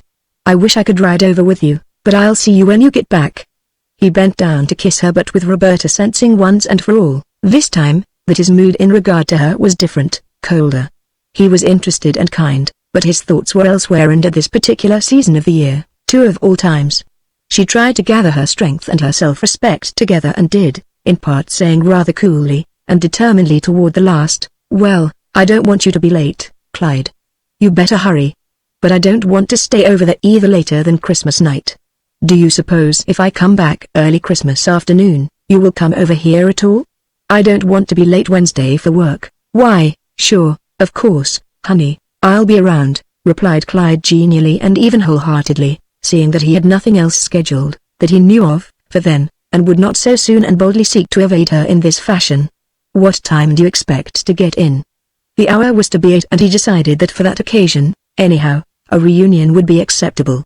He drew out his watch again and saying, "I'll have to be going now," though, moved toward the door, nervous as to the significance of all this and concerned about the future. She now went over to him and seizing his coat lapels and looking into his eyes, half pleaded and half demanded, "Now, this is sure for Christmas night, is it, Clyde?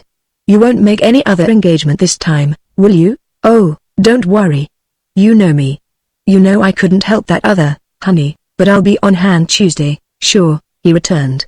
And kissing her, he hurried out, feeling, perhaps, that he was not acting as wisely as he should, but not seeing clearly how otherwise he was to do. A man couldn't break off with a girl as he was trying to do, or at least might want to, without exercising some little tact or diplomacy, could he? There was no sense in that nor any real skill, was there? There must be some other and better way than that, surely. At the same time his thoughts were already running forward to Sandra and New Year's Eve. He was going with her to Schenectady to a party and then he would have a chance to judge whether she was caring for him as much as she had seemed to the night before. After he had gone, Roberta turned in a rather lorn and weary way and looked out the window after him, wondering as to what her future with him was to be, if at all. Supposing now, for any reason, he should cease caring for her. She had given him so much. And her future was now dependent upon him, his continued regard. Was he going to get tired of her now, not want to see her any more? Oh, how terrible that would be. What could she do then? If only she had not given herself to him, yielded so easily and so soon upon his demand. She gazed out of her window at the bare snow-powdered branches of the trees outside and sighed. The holidays. And going away like this. Oh. Besides he was so high-placed in this local society. And there were so many things brighter and better than she could offer calling him. She shook her head dubiously, surveyed her face in the mirror, put together the few presents and belongings which she was taking with her to her home, and departed. Chapter 29. Built and the fungoid farmland after Clyde and Lycurgus was depressing enough to Roberta, for all there was too closely identified with deprivations and repressions which discolor the normal emotions centering about old scenes. As she stepped down from the train at the drab and aged chalet which did service for a station, she observed her father in the same old winter overcoat he had worn for a dozen years, waiting for her with the old family conveyance, a decrepit but still whole buggy and a horse as bony and weary as himself. He had, as she had always thought, the look of a tired and defeated man. His face brightened when he saw Roberta, for she had always been his favorite child, and he chatted quite cheerfully as she climbed in alongside of him and they turned around and started toward the road that led to the farmhouse, a rough and winding affair of dirt at a time when excellent automobile roads were a commonplace elsewhere. As they rode along, Roberta found herself checking off mentally every tree, curve, landmark with which she had been familiar. But with no happy thoughts. It was all too drab. The farm itself, coupled with the chronic illness and inefficiency of Titus and the inability of the youngest boy Tom or her mother to help much, was as big a burden as ever. A mortgage of $2,000 that had been placed on it years before had never been paid off, the north chimney was still impaired, the steps were sagging even more than ever and the walls and fences and outlying buildings were no different save to be made picturesque now by the snows of winter covering them. Even the furniture remained the same jumble that it had always been. And there were her mother and younger sister and brother, who knew nothing of her true relationship to Clyde, may name his here and assuming that she was wholeheartedly delighted to be back with them once more. Yet because of what she knew of her own life and Clyde's uncertain attitude toward her, she was now, if anything, more depressed than before.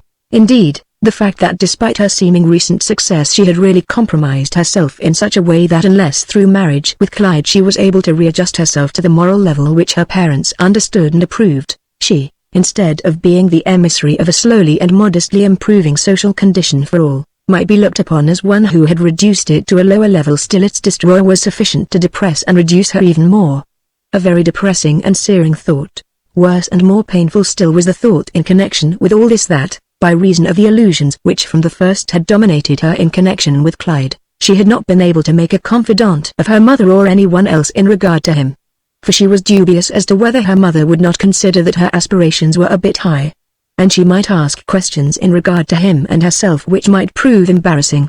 At the same time, unless she had some confidant in whom she could truly trust, all her troublesome doubts in regard to herself and Clyde must remain a secret. After talking for a few moments with Tom and Emily, she went into the kitchen where her mother was busy with various Christmas preparations.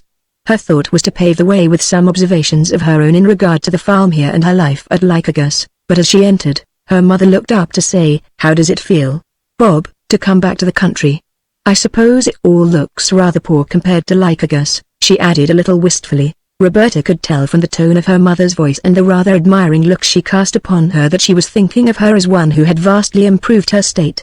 At once she went over to her and, putting her arms about her affectionately, exclaimed, "Oh, Mama, wherever you are is just the nicest place. Don't you know that?" For answer her mother merely looked at her with affectionate and well-wishing eyes and patted her on the back. "Well, Bobby," she added, quietly, "you know how you are about me." Something in her mother's voice which epitomized the long years of affectionate understanding between them, an understanding based, not only on a mutual desire for each other's happiness, but a complete frankness in regard to all emotions and moods which had hitherto dominated both, touched her almost to the point of tears. Her throat tightened and her eyes moistened, although she sought to overcome any show of emotion whatsoever. She longed to tell her everything. At the same time the compelling passion she retained for Clyde, as well as the fact that she had compromised herself as she had, now showed her that she had erected a barrier which could not easily be torn down. The conventions of this local world were much too strong even where her mother was concerned. She hesitated a moment, wishing that she could quickly and clearly present to her mother the problem that was weighing upon her and receive her sympathy, if not help. But instead she merely said, "Oh, I wish you could have been with me all the time in Lycurgus, Mama." Maybe she paused, realizing that she had been on the verge of speaking without due caution. Her thought was that with her mother near at hand she might have been able to have resisted Clyde's insistent desires. "Yes, I suppose you do miss me," her mother went on, "but it's better for you, don't you think? You know how it is over here, and you like your work. You do like your work, don't you?" "Oh, the work is nice enough. I like that part of it. It's been so nice to be able to help here a little, but it's not so nice living all alone." "Why did you leave the Newtons, Bob? Was Grace so disagreeable? I should have thought she would have been company for you." "Oh, she was at first," replied Roberta. "Only she didn't have any men friends of her own, and she was awfully jealous of anybody that paid the least attention to me. I couldn't go anywhere but she had to go along, or if it wasn't that then she always wanted me to be with her, so I couldn't go anywhere by myself. You know how it is, Mama. Two girls can't go with one young man." "Yes, I know how it is, Bob." Her mother laughed a little, then added, "Who is he?" "It's Mr. Griffiths, Mother," she added, after a moment's hesitation, a sense of the exceptional nature of her contact as contrasted with this very plain world here passing like a light across her eyes. For all her fears, even the bare possibility of joining her life with Clyde's was marvelous. "But I don't want you to mention his name to anybody yet," she added. "He doesn't want me to. His relatives are so very rich, you know. They own the company, that is. His uncle does. But there's a rule there about anyone who works for the company, anyone in charge of a department. I mean not having anything to do with any of the girls. And he wouldn't with any of the others. But he likes me and I like him, and it's different with us. Besides, I'm going to resign pretty soon and get a place somewhere else, I think, and then it won't make any difference. I can't tell anybody, and so can he." Roberta was thinking now that, in the face of her recent treatment at the hands of Clyde, as well as because of the way in which she had given herself to him without due precaution as to her ultimate rehabilitation via marriage, that perhaps this was not exactly true. He might not have vague, almost formless, fear this, as yet want her to tell anybody now ever. And unless he were going to continue to love her and marry her, she might not want anyone to know of it, either. The wretched, shameful, difficult position in which she had placed herself by all this. On the other hand, Mrs. Alden, learning thus casually of the odd and seemingly clandestine nature of this relationship, was not only troubled but puzzled, so concerned was she for Roberta's happiness. For, although, as she now said to herself, Roberta was such a good, pure and careful girl, the best and the most unselfish and wisest of all her children, still might it not be possible? But, no one was likely to either easily or safely compromise or betray Roberta. She was too conservative and good, and so now she added, a relative of the owner. You say they're Mr. Samuel Griffiths you wrote about? Yes, Mama. He's his nephew. The young man at the factory? Her mother asked, at the same time wondering just how Roberta had come to attract a man of Clyde's position, for, from the very first she had made it plain that he was a member of the family who owned the factory. This in itself was a troublesome fact. The traditional result of such relationships, common the world over, naturally caused her to be intensely fearful of just such an association as Roberta seemed to be making. Nevertheless, she was not at all convinced that a girl of Roberta's looks and practicality would not be able to negotiate an association of the sort without harm to herself. Yes, Roberta replied simply. What's he like, Bob? Oh, awfully nice. So good-looking, and he's been so nice to me. I don't think the place would be as nice as it is except that he is so refined, he keeps those factory girls in their place. He's a nephew of the president of the company, you see, and the girls just naturally have to respect him. Well, that is nice, isn't it? I think it's so much better to work for refined people than just anybody. I know you didn't think so much of the work over at Trippett's Mills. Does he come to see you often, Bob? Well, yes, pretty often, Roberta replied, flushing slightly, for she realized that she could not be entirely frank with her mother. Mrs. Alden, looking up at the moment, noticed this, and, mistaking it for embarrassment, asked teasingly, You like him, don't you? Yes, I do, Mother, Roberta replied, simply and honestly. What about him? Does he like you? Roberta crossed to the kitchen window. Below it, at the base of the slope which led to the spring house, and the one most productive field of the farm, were ranged all the dilapidated buildings which more than anything else about the place bespoke the meager material condition to which the family had fallen. In fact, during the last 10 years these things has become symbols of inefficiency and lack. Somehow at this moment, bleak and covered with snow, they identified themselves in her mind as the antithesis of all to which her imagination aspired. And, not strangely either, the last was identified with Clyde. Somberness as opposed to happiness, success in love or failure in love. Assuming that he truly loved her now and would take her away from all this, then possibly the bleakness of it all for her and her mother would be broken. But assuming that he did not, then all the results of her yearning, but possibly mistaken, dreams would be not only upon her own head, but upon those of these others, her mother's first. She troubled what to say, but finally observed, Well, he says he does. Do you think he intends to marry you? Mrs. Alden asked, timidly and hopefully, because of all her children her heart and hopes rested most with Roberta. Well, I'll tell you, Mama. The sentence was not finished, for just then Emily, hurrying in from the front door, called, Oh, Gift's here. He came in an automobile. Somebody drove him over, I guess, and he's got 4 or 5 big bundles. And immediately after came Tom with the elder brother, who, in a new overcoat, the first result of his career with the General Electric Company in Schenectady, greeted his mother affectionately, and after her, Roberta. Why, Gifford! His mother exclaimed. We didn't expect you until the 9 o'clock. How did you get here so soon? Well, I didn't think I would be. I ran into Mr. Rearick down in Schenectady and he wanted to know if I didn't want to drive back with him. I see old Pop Myers over at Trippett's Mills has got the second story to his house at last. Bob, he turned and added to Roberta, I suppose it'll be another year before he gets the roof on. I suppose so, replied Roberta, who knew the old Trippett's Mills character well. In the meantime she had relieved him of his coat and packages which, piled on the dining room table, were being curiously eyed by Emily. Hands off, Em. Call Gifford to his little sister. Nothing doing with those until Christmas morning. Has anybody cut a Christmas tree yet? That was my job last year. It still is, Gifford. His mother replied. I told Tom to wait until you came, 'cause you always get such a good one. And just then through the kitchen door Titus entered, bearing an armload of wood, his gaunt face and angular elbows and knees contributing a sharp contrast to the comparative hopefulness of the younger generation. Roberta noticed it as he stood smiling upon his son, and, because she was so eager for something better than ever had been to come to all, now went over to her father and put her arms around him. "I know something Santi has brought my dad that he'll like." It was a dark red plaid mackinaw that she was sure would keep him warm while executing his chores about the house, and she was anxious for Christmas morning to come so that he could see it. She then went to get an apron in order to help her mother with the evening meal. No additional moment for complete privacy occurring, the opportunity to say more concerning that which both were so interested in, the subject of Clyde, did not come up again for several hours, after which length of time she found occasion to say, "Yes, but you mustn't ever say anything to anybody yet. I told him I wouldn't tell, and you mustn't." "No, I won't, dear. But I was just wondering." "But I suppose you know what you're doing. You're old enough now to take care of yourself, Bob, aren't you?" "Yes, I am, Ma. And you mustn't worry about me, dear," she added, seeing a shadow, not of distrust but worry, passing over her beloved mother's face.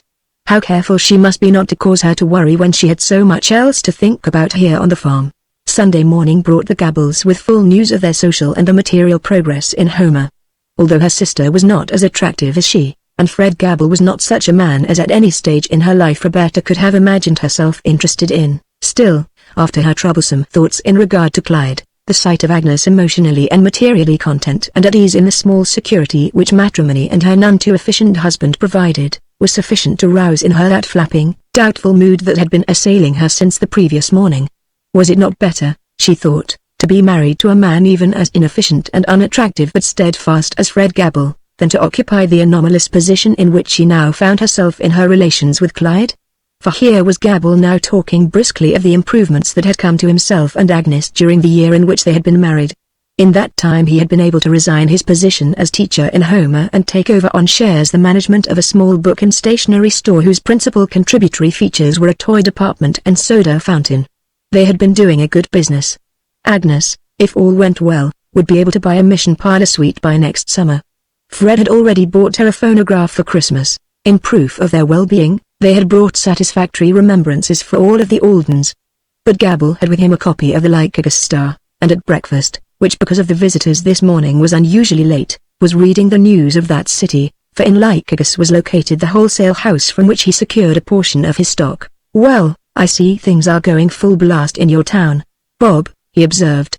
"The Star here says the Griffiths Company have got an order for 120,000 collars from the Buffalo trade alone. They must be just coining money over there." "There's always plenty to do in my department, I know that," replied Roberta, briskly. "We never seem to have any the less to do whether business is good or bad.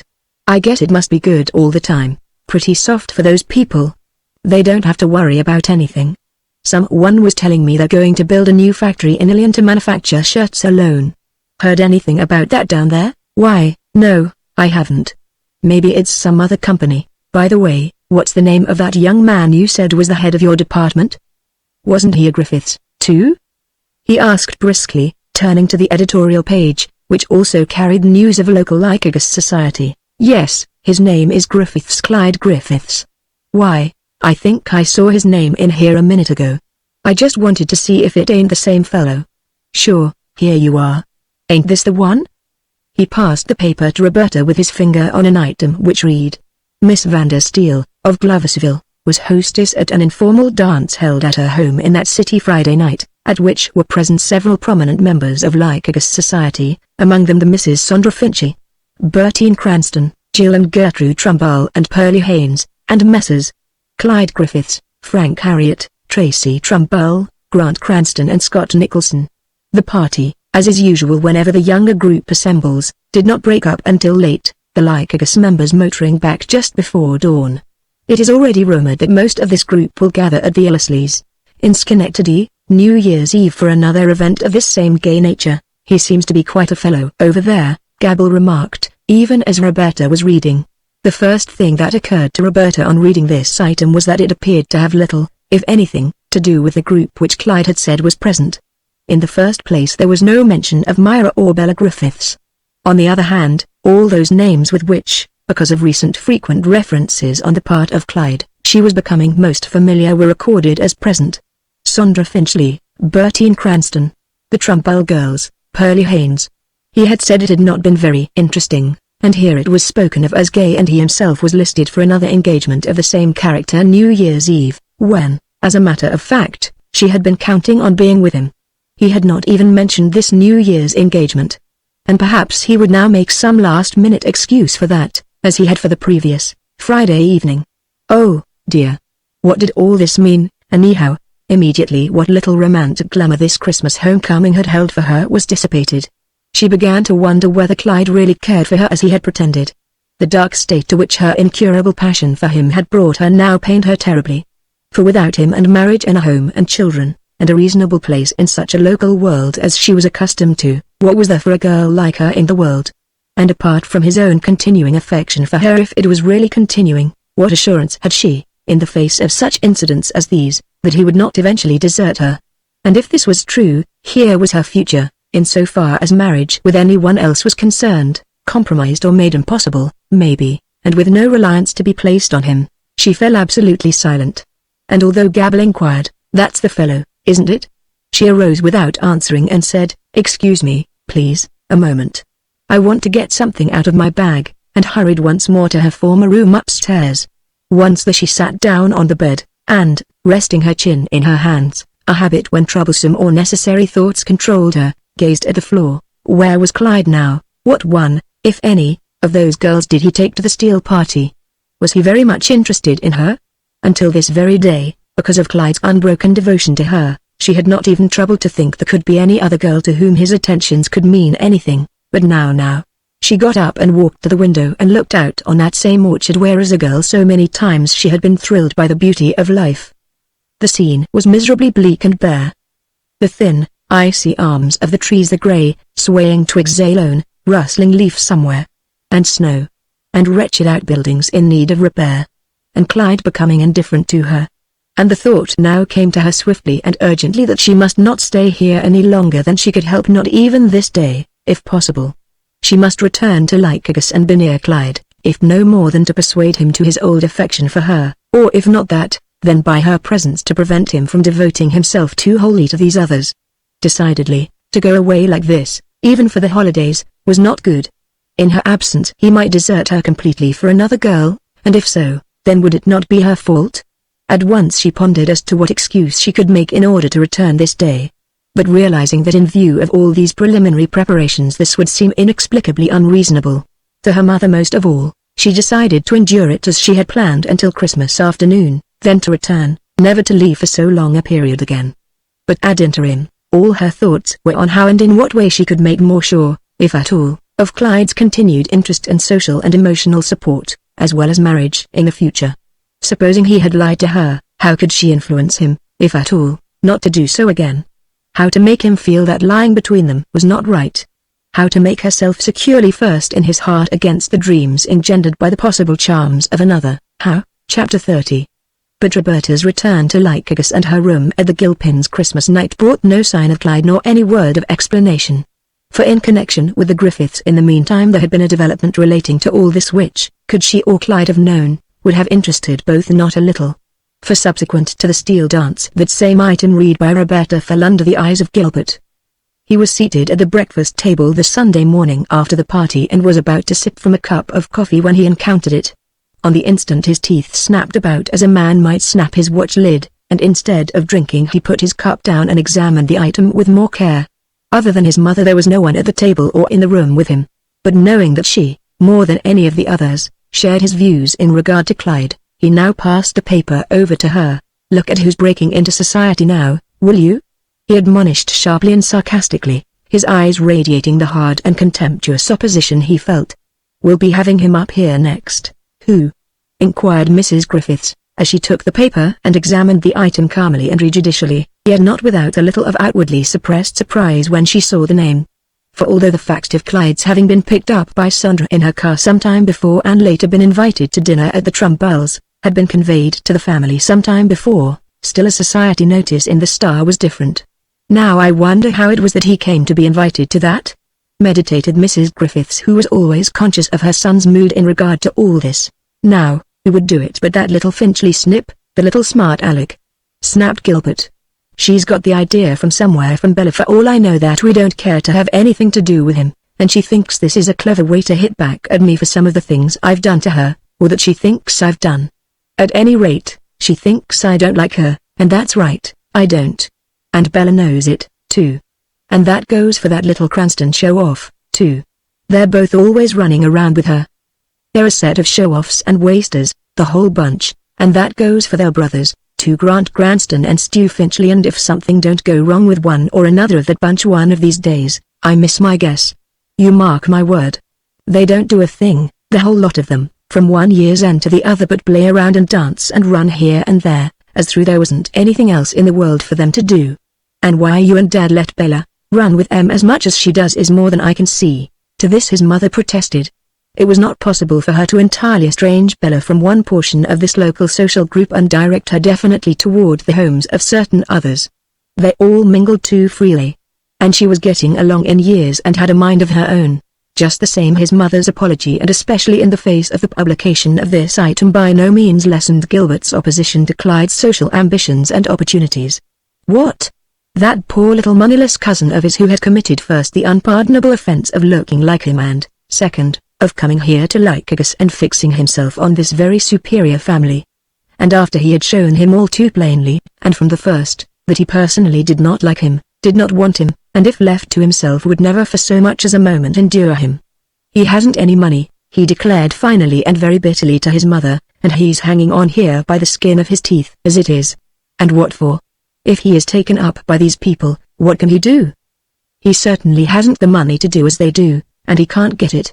And if he could, his job here wouldn't let him go anywhere much, unless someone troubled to pay his way.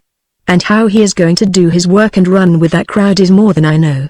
That bunch is on the go all the time. Actually, he was wondering whether Clyde would be included from now on, and if so, what was to be done about it. If he were to be taken up in this way, how was he, or the family, either, to escape from being civil to him?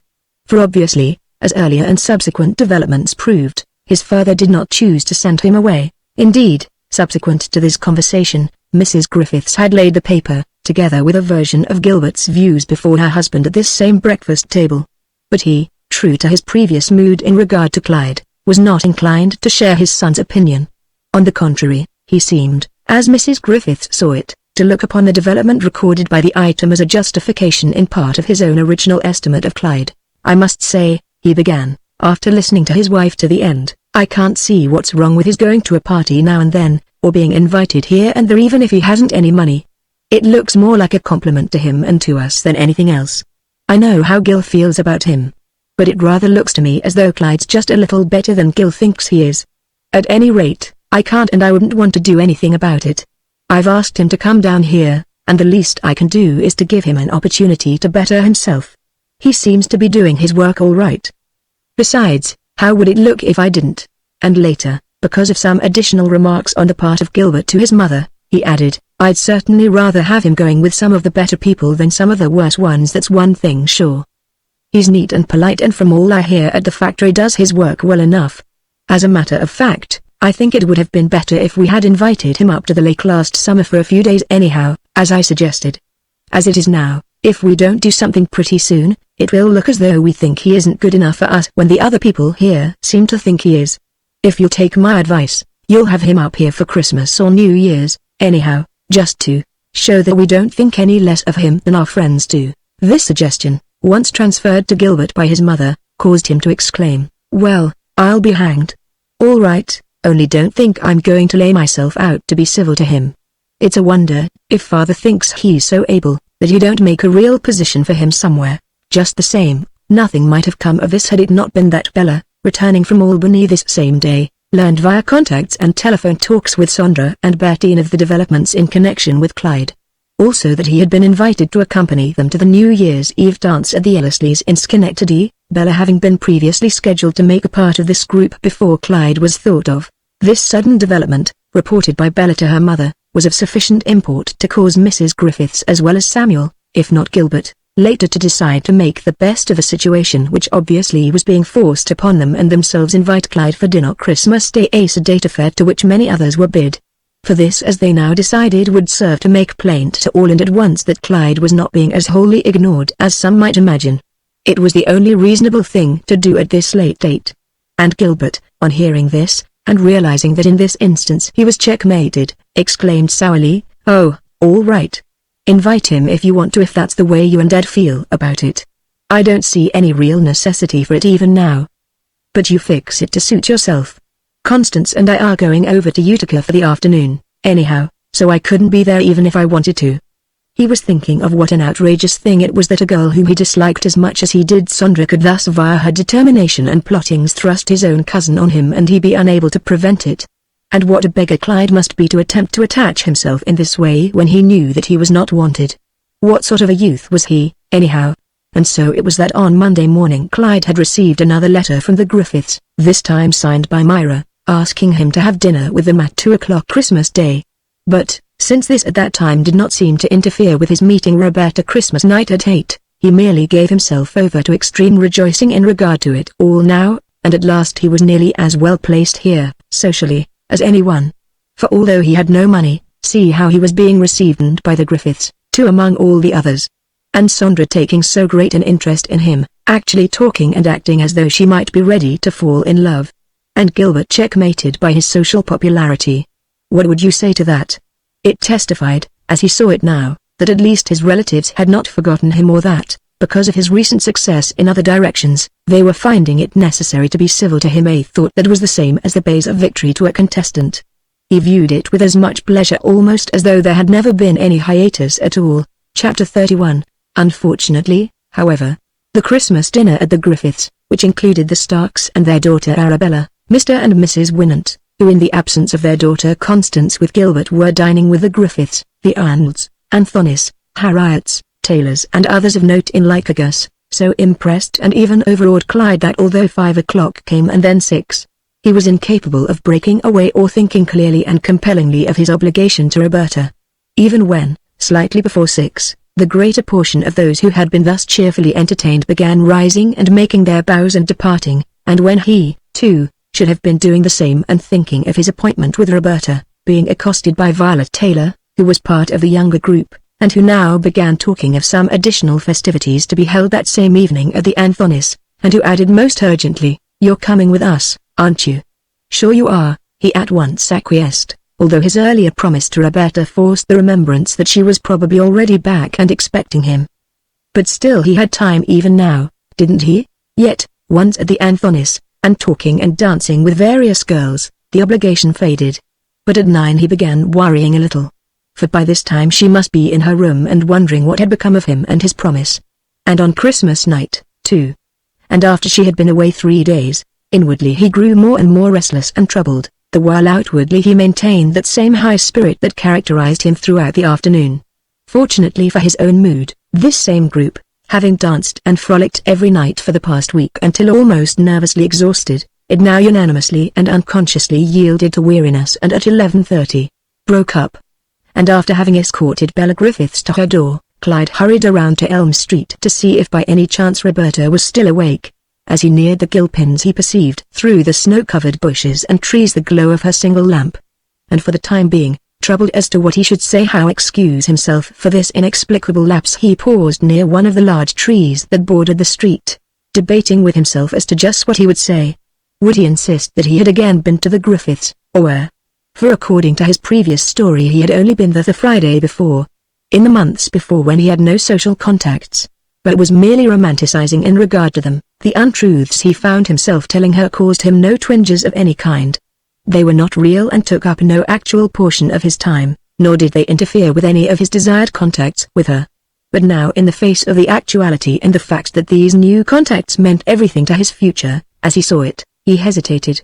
His quick conclusion was to explain his absence this evening by a second invitation which had come later, also by asseverating that the Griffiths being potentially in charge of his material welfare, it was becoming more and more of a duty rather than an idle, evasive pleasure to desert her in this way at their command. Could he help it? And with this half-truth permanently fixed in his mind, he crossed the snow and gently tapped at her window.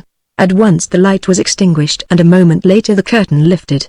Then Roberta, who had been mournfully brooding, opened the door and admitted him, having previously lit a candle as was her custom in order to avoid detection as much as possible, and at once he began in a whisper. "Gee, but this society business here is getting to be the dizzy thing, honey. I never saw such a town as this. Once you go with these people one place to do one thing, they always have something else they want you to do. They're on the go all the time. When I went there Friday, he was referring to his lie about having gone to the Griffiths. I thought that would be the last until after the holidays, but yesterday, and just when I was planning to go somewhere else, I got a note saying they expected me to come there again today for dinner. Sure. And today when I thought the dinner would begin at 2, he continued to explain, and end in time for me to be around here by 8 like I said. It didn't start until 3 and only broke up a few minutes ago. Isn't that the limit? And I just couldn't get away for the last 4 hours. Have you been, honey? Did you have a good time? I hope so. Did they like the present I gave you? He rattled off these questions, to which she made brief and decidedly terse replies, all the time looking at him as much as to say, "Oh, Clyde, how can you treat me like this?" But Clyde was so much interested in his own alibi, and how to convince Roberto of the truth of it, that neither before nor after slipping off his coat, muffler and gloves and smoothing back his hair, did he look at her directly, or even tenderly, or indeed do anything to demonstrate to her that he was truly delighted to see her again. On the contrary, he was so fidgety and in part flustered that despite his past professions and actions she could feel that apart from being moderately glad to see her again he was more concerned about himself and his own partially explained defection than he was about her. And although after a few moments he took her in his arms and pressed his lips to hers, still, as on Saturday, she could feel that he was only partially united to her in spirit. Other things, the affairs that had kept him from her on Friday and tonight, were disturbing his thoughts and hers. She looked at him, not exactly believing and yet not entirely wishing to disbelieve him. He might have been at the Griffiths, as he said, and they might have detained him. And yet he might not have, either. For she could not help recalling that on the previous Saturday he had said he had been the Friday, and the paper on the other hand had stated that he was in Gloversville. But if she questioned him in regard to these things now, would he not get angry and lie to her still more? For after all she could not help thinking that apart from his love for her she had no real claim on him. But she could not possibly imagine that he could change so quickly. "So that was why you didn't come tonight, was it?" she asked, with more spirit and irritation than she had ever used with him before. "I thought you told me sure you wouldn't let anything interfere," she went on, a little heavily. "Well, so I did," he admitted. "And I wouldn't have either, except for the letter I got. You know I wouldn't let anyone but my uncle interfere, but I couldn't turn them down when they asked me to come there on Christmas Day. It's too important. It wouldn't look right, would it, especially when you weren't going to be here in the afternoon?" The manner and tone in which he said this conveyed to Roberta more clearly than anything that he had ever said before how significant he considered this connection with his relatives to be, and how unimportant anything she might value in regard to this relationship was to him. It came to her now that in spite of all his enthusiasm and demonstrativeness in the first stages of this affair, possibly she was much more trivial in his estimation than she had seemed to herself. And that meant that her dreams and sacrifices thus far had been in vain. She became frightened. "Well, anyhow," she went on dubiously in the face of this, "don't you think you might have left a note here, Clyde, so I would have got it when I got in?" She asked this mildly, not wishing to irritate him too much. "But didn't I just tell you, honey, I didn't expect to be so late. I thought the thing would all be over by 6, anyhow." "Yes, well anyhow I know, but still."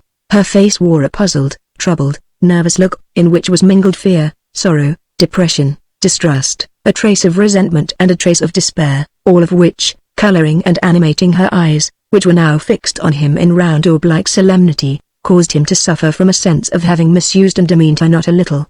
And because her eyes seemed to advertise this, he flushed a dark red flush that colored deeply his naturally very pale cheeks.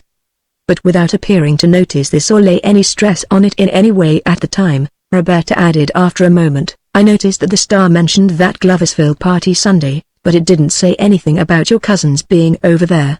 Were they?" For the first time in all her questioning of him, she asked this as though she might possibly doubt him, a development which Clyde had scarcely anticipated in connection with her up to this time, and more than anything else, it troubled and irritated him. "Of course they were," he replied falsely.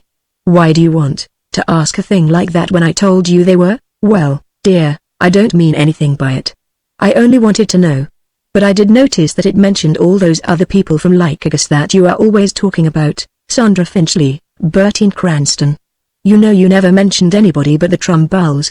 Her tone tended to make him bristle and grow cross, as she saw. "Yes, I saw that, too, but it ain't so. If they were there, I didn't see them. The papers don't always get everything right. In spite of a certain crossness and irritation at being trapped in this fashion, his manner did not carry conviction, and he knew it. And he began to resent the fact that she should question him so. Why should she? Wasn't he of sufficient importance to move in this new world without her holding him back in this way? Instead of denying or approaching him further, she merely looked at him, her expression one of injured wistfulness. She did not believe him now entirely, and she did not utterly disbelieve him. A part of what he said was probably true. More important was it that he should care for her enough not to want to lie to her or to treat her badly. But how was that to be effected if he did not want to be kind or truthful? She moved back from him a few steps and with a gesture of helplessness said, "Oh, Clyde, you don't have to story to me. Don't you know that? I wouldn't care where you went if you would just tell me beforehand and not leave me like this all alone on Christmas night. It's just that hurts so, but I'm not storying to you, Bert," he reiterated crossly. "I can't help how things look even if the paper did say so. The Griffiths were over there, and I can prove it. I got around here as soon as I could today. What do you want to get so mad about all at once? I've told you how things are. I can't do just as I want to hear. They call me up at the last minute and want me to go. And I just can't get out of it. What's the use of being so mad about it?" He stared defiantly while Roberta, checkmated in this general way, was at a loss as to how to proceed. The item about New Year's Eve was in her mind, but she felt that it might not be wise to say anything more now. More poignantly than ever now she was identifying him with that gay life of which he, but not she, was a part. And yet she hesitated even now to let him know how sharp were the twinges of jealousy that were beginning to assail her. They had such a good time in that fine world, he and those he knew, and she had so little. And besides, now he was always talking about that Sondra Finchley and that Bertine Cranston, or the papers were. Was it in either of those that he was most interested? "Do you like that Miss Finchley very much?" she suddenly asked, looking up at him in the shadow, a desire to obtain some slight satisfaction, some little light on all this trouble still torturing her. At once Clyde sensed the importance of the question, a suggestion of partially suppressed interest and jealousy and helplessness, more in her voice even than in the way she looked. There was something so soft, coaxing and sad about her voice at times, especially when she was most depressed. At the same time he was slightly taken back by the shrewd or telepathic way in which she appeared to fix on Sondra. Immediately he felt that she should not know that it would irritate her. At the same time, vanity in regard to his general position here, which hourly was becoming more secure apparently, caused him to say, "Oh, I like her some, sure. She's very pretty, and a dandy dancer. And she has lots of money and dresses well." He was about to add that outside of that Sondra appealed to him in no other way, when Roberta, sensing something of the true interest he felt in this girl perhaps and the wide gulf that lay between herself and all his world, suddenly exclaimed, "Yes, and he wouldn't, with all the money she has. If I had as much money as that, I could too." And to his astonishment and dismay even, at this point her voice grew suddenly vibrant and then broke, as on a sob. And as he could both see and feel, she was deeply hurt, terribly and painfully hurt, heartsore and jealous, and at once, although his first impulse was to grow angry and defiant again, his mood as suddenly softened. For it now pained him not a little to think that someone of whom he had once been so continuously fond up to this time should be made to suffer through jealousy of him, for he himself well knew the pangs of jealousy in connection with Hortense. He could for some reason almost see himself in Roberta's place. And for this reason, if no other, he now said, and quite softly, "Oh, now, Bert, as though I couldn't tell you about her or anyone else without your getting mad about it. I didn't mean that I was especially interested in her.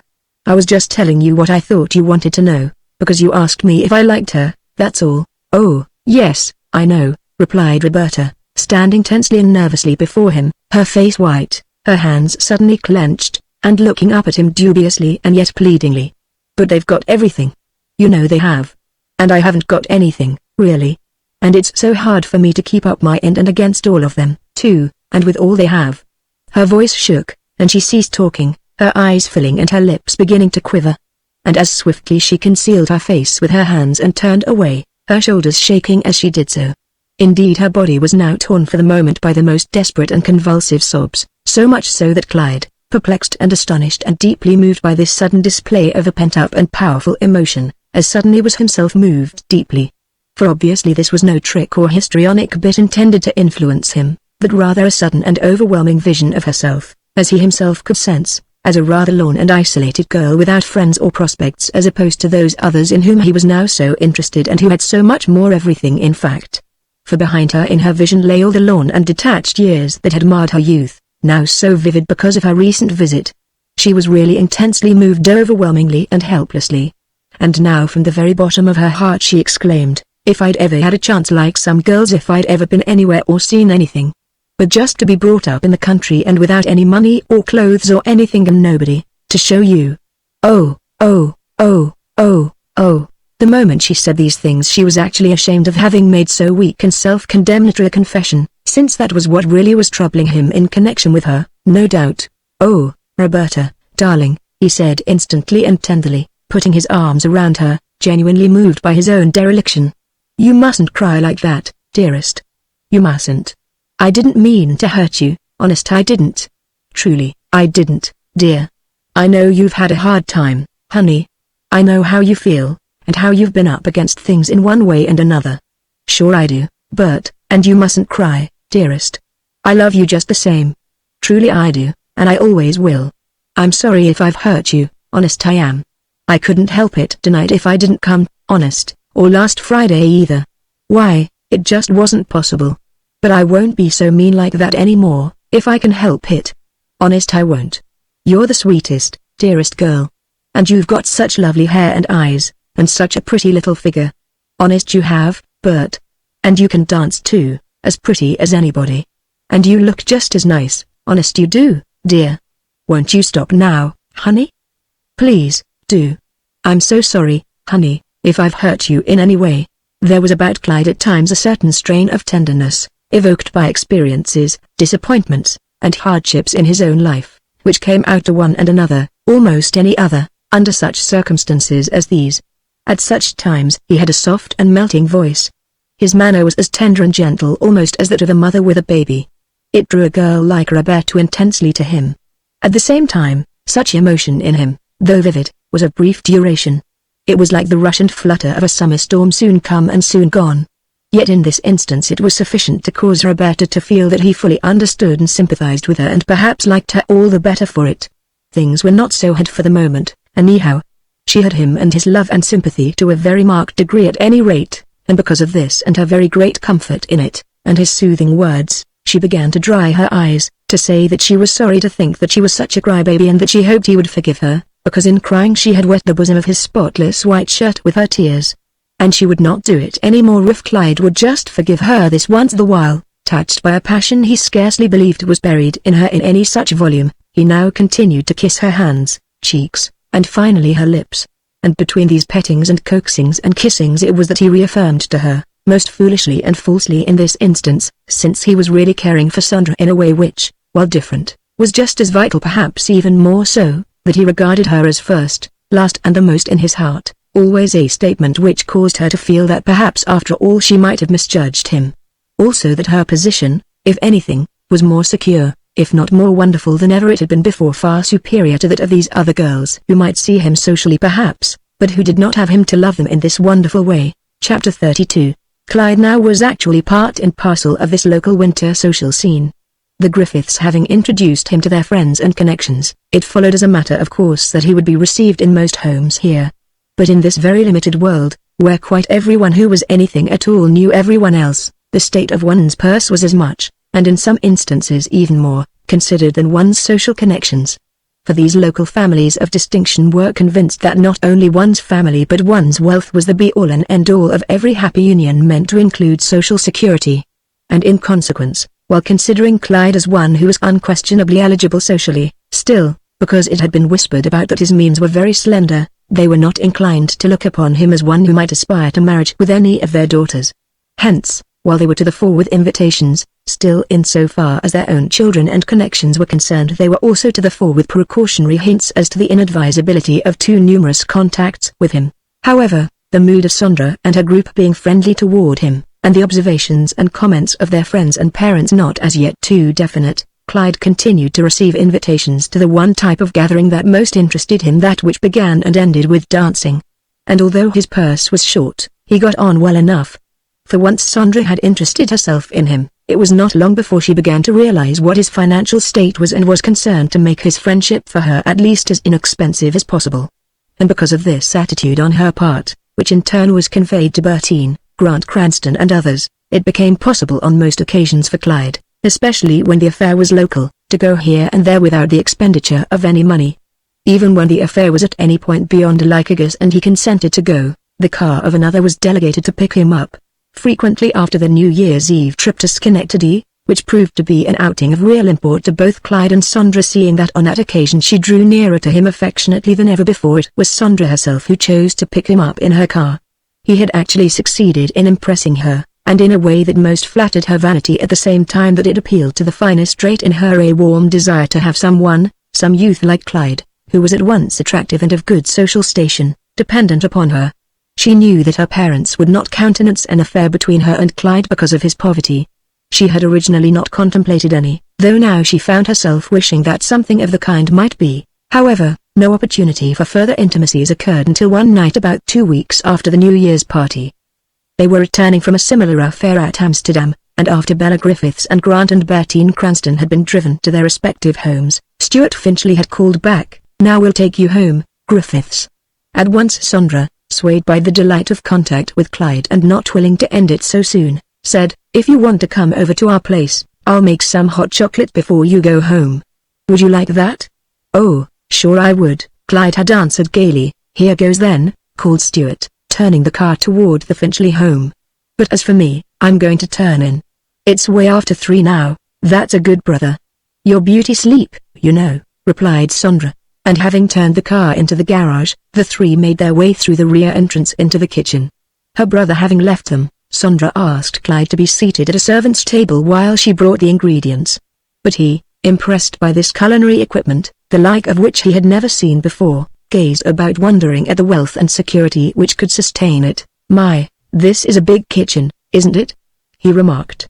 "What a lot of things you have here to cook with, haven't you?" And she, realizing from this that he had not been accustomed to equipment of this order before coming to Lycurgus and hence was all the more easily to be impressed, replied, "Oh, I don't know. Aren't all kitchens as big as this?" Clyde, thinking of the poverty he knew, and assuming from this that she was scarcely aware of anything less than this, was all the more overawed by the plethora of the world to which she belonged. What means? Only to think of being married to such a girl, when all such as this would become an everyday state. One would have a cook and servants, a great house and car, no one to work for, and only orders to give, a thought which impressed him greatly. It made her various self-conscious gestures and posings all the more entrancing. And she, sensing the import of all this to Clyde, was inclined to exaggerate her own inseparable connection with it. To him, more than anyone else, as she now saw, she shone as a star, a paragon of luxury and social supremacy. Having prepared the chocolate in a commonplace aluminum pan, to further impress him she sought out a heavily chased silver service which was in another room. She poured the chocolate into a highly ornamented urn and then carried it to the table and put it down before him. Then swinging herself up beside him, she said, "Now, isn't this chummy? I just love to get out in the kitchen like this, but I can only do it when the cook's out. He won't let anyone near the place when he's here." "Oh, is that so?" asked Clyde, who was quite unaware of the ways of cooks in connection with private homes, an inquiry which quite convinced Sondra that there must have been little if any real means in the world from which he sprang. Nevertheless, because he had come to mean so much to her, she was by no means inclined to turn back. And so when he finally exclaimed, "Isn't it wonderful to be together like this, Sondra? Just think, I hardly got a chance to say a word to you all evening, alone," she replied, without in any way being irritated by the familiarity. "You think so? I'm glad you do," and smiled in a slightly supercilious though affectionate way.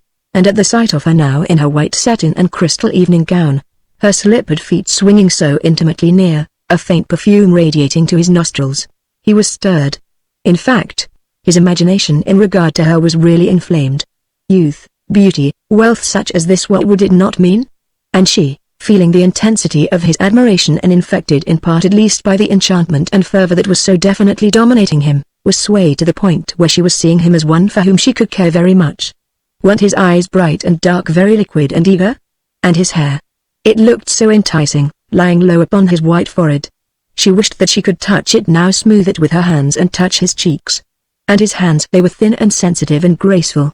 like Roberta, and Hortense and Rita before her. She noticed them, but he was silent now, with a tightly restrained silence which he was afraid to liberate in words. For he was thinking, oh, if only I could say to her how beautiful I really think she is. If I could just put my arms around her and kiss her, and kiss her, and kiss her, and have her kiss me in the same way. And strangely, considering his first approaches toward Roberta, the thought was without lust, just the desire to constrain and fondle a perfect object. Indeed, his eyes fairly radiated this desire and intensity. And while she noted this and was in part made dubious by it, since it was the thing in Clyde she most feared, still she was intrigued by it to the extent of wishing to know its further meaning, and so she now said, teasingly, was there anything very important you wanted to say? I'd like to say a lot of things to you, Sandra, if you would, only let me, he returned eagerly. But you told me not to. Oh, so I did. Well, I meant that, too. I'm glad you mind so well. There was a provoking smile upon her lips and she looked at him as much as to say, but you don't really believe I meant all of that, do you? Overcome by the suggestion of her eyes, Clyde got up and, taking both her hands in his and looking directly into her eyes, said, you didn't mean all of it, then, did you, Sandra? Not all of it, anyhow. Oh, I wish I could tell you all that I am thinking. His eyes spoke, and now sharply conscious again of how easy it was to inflame him, and yet anxious to permit him to proceed as he wished, she leaned back from him and said, oh, yes, I'm sure I did. You take almost everything too seriously, don't you? But at the same time, and in spite of herself, her expression relaxed and she once more smiled. I can't help it, Sandra. I can't. I can't. He began, eagerly and almost vehemently. You don't know what effect you have on me. You're so beautiful. Oh, you are. You know you are. I think about you all the time. Really I do, Sandra. You've made me just crazy about you, so much so that I can hardly sleep for thinking about you. Gee, I'm wild. I never go anywhere or see you any place but what I think of you all the time afterward. Even tonight when I saw you dancing with all those fellows I could hardly stand it. I just wanted you to be dancing with me, no one else. You've got such beautiful eyes, Sandra, and such a lovely mouth and chin, and such a wonderful smile. He lifted his hands as though to caress her gently, yet holding them back, and at the same time dreamed into her eyes as might a devotee into those of a saint, then suddenly put his arms about her and drew her close to him. She, thrilled and in part seduced by his words, instead of resisting as definitely as she would have in any other case, now gazed at him, fascinated by his enthusiasms. She was so trapped and entranced by his passion for her that it seemed to her now as though she might care for him as much as he wished. Very, very much, if she only dared. He, too, was beautiful and alluring to her. He, too, was really wonderful, even if he were poor, so much more intense and dynamic than any of these other youths that she knew here. Would it not be wonderful if, her parents and her state permitting, she could share with him completely such a mood as this? Simultaneously the thought came to her that should her parents know of this it might not be possible for her to continue this relationship in any form, let alone to develop it or enjoy it in the future. Yet regardless of this thought now, which arrested and stilled her for a moment, she continued to yearn toward him. Her eyes were warm and tender, her lips wreathed with a gracious smile. I'm sure I oughtn't to let you say all these things to me. I know I shouldn't, she protested weakly, yet looking at him affectionately. It isn't the right thing to do, I know, but still, why not? Why isn't it right, Sandra? Why mayn't I when I care for you so much? His eyes became clouded with sadness, and she, noting it, exclaimed, oh, well, then paused. She was about to add, don't think they would ever let us go on with it, but instead she only replied, I guess I don't know you well enough. Oh, Sandra, when I love you so much and I'm so crazy about you. Don't you care at all like I care for you? Because of the uncertainty expressed by her, his eyes were now seeking, frightened, sad. The combination had an intense appeal for her. She merely looked at him dubiously, wondering what could be the result of such an infatuation as this. And he, noting the wavering something in her own eyes, pulled her closer and kissed her. Instead of resenting it, she lay for a moment willingly, joyously, in his arms, then suddenly sat up, the thought of what she was permitting him to do, kiss her in this way, and what it must mean to him, causing her on the instant to recover all her poise. I think you'd better go now, she said definitely, yet not unkindly. Don't you? And Clyde, who himself had been surprised and afterwards a little startled, and hence reduced by his own boldness, now pleaded rather weakly, and yet submissively. Angry? And she, in turn sensing his submissiveness, that of the slave for the master, and in part liking and in part resenting it, since like Roberta and Hortense, even she preferred to be mastered rather than to master, shook her head negatively and a little sadly. "It's very late," was all she said, and smiled tenderly, and Clyde, realizing that for some reason he must not say more, had not the courage or persistence or the background to go further with her now, went for his coat and, looking sadly but obediently back at her, departed. Chapter 33. One of the things that Roberta soon found was that her intuitive notions in regard to all this were not without speedy substantiation. For exactly as before, though with the usual insistence afterward that there was no real help for it, there continued to be these same last-moment changes of plan and unannounced absences. And although she complained at times, or pleaded, or merely contented herself with quite silent and not always obvious blues, still these same effected no real modification or improvement. For Clyde was now hopelessly enamored of Sandra and by no means to be changed, or moved even, by anything in connection with Roberta. Sandra was too wonderful. At the same time, because she was there all of the working hours of each day in the same room with him, he could not fail instinctively to feel some of the thoughts that employed her mind, such dark, sad, despairing thoughts. And these seized upon him at times as definitely and poignantly as though they were voices of accusation or complaint, so much so that he could not help but suggest by way of amelioration that he would like to see her and that he was coming around that night if she were going to be home. And so distrait was she, and still so infatuated with him, that she could not resist admitting that she wanted him to come.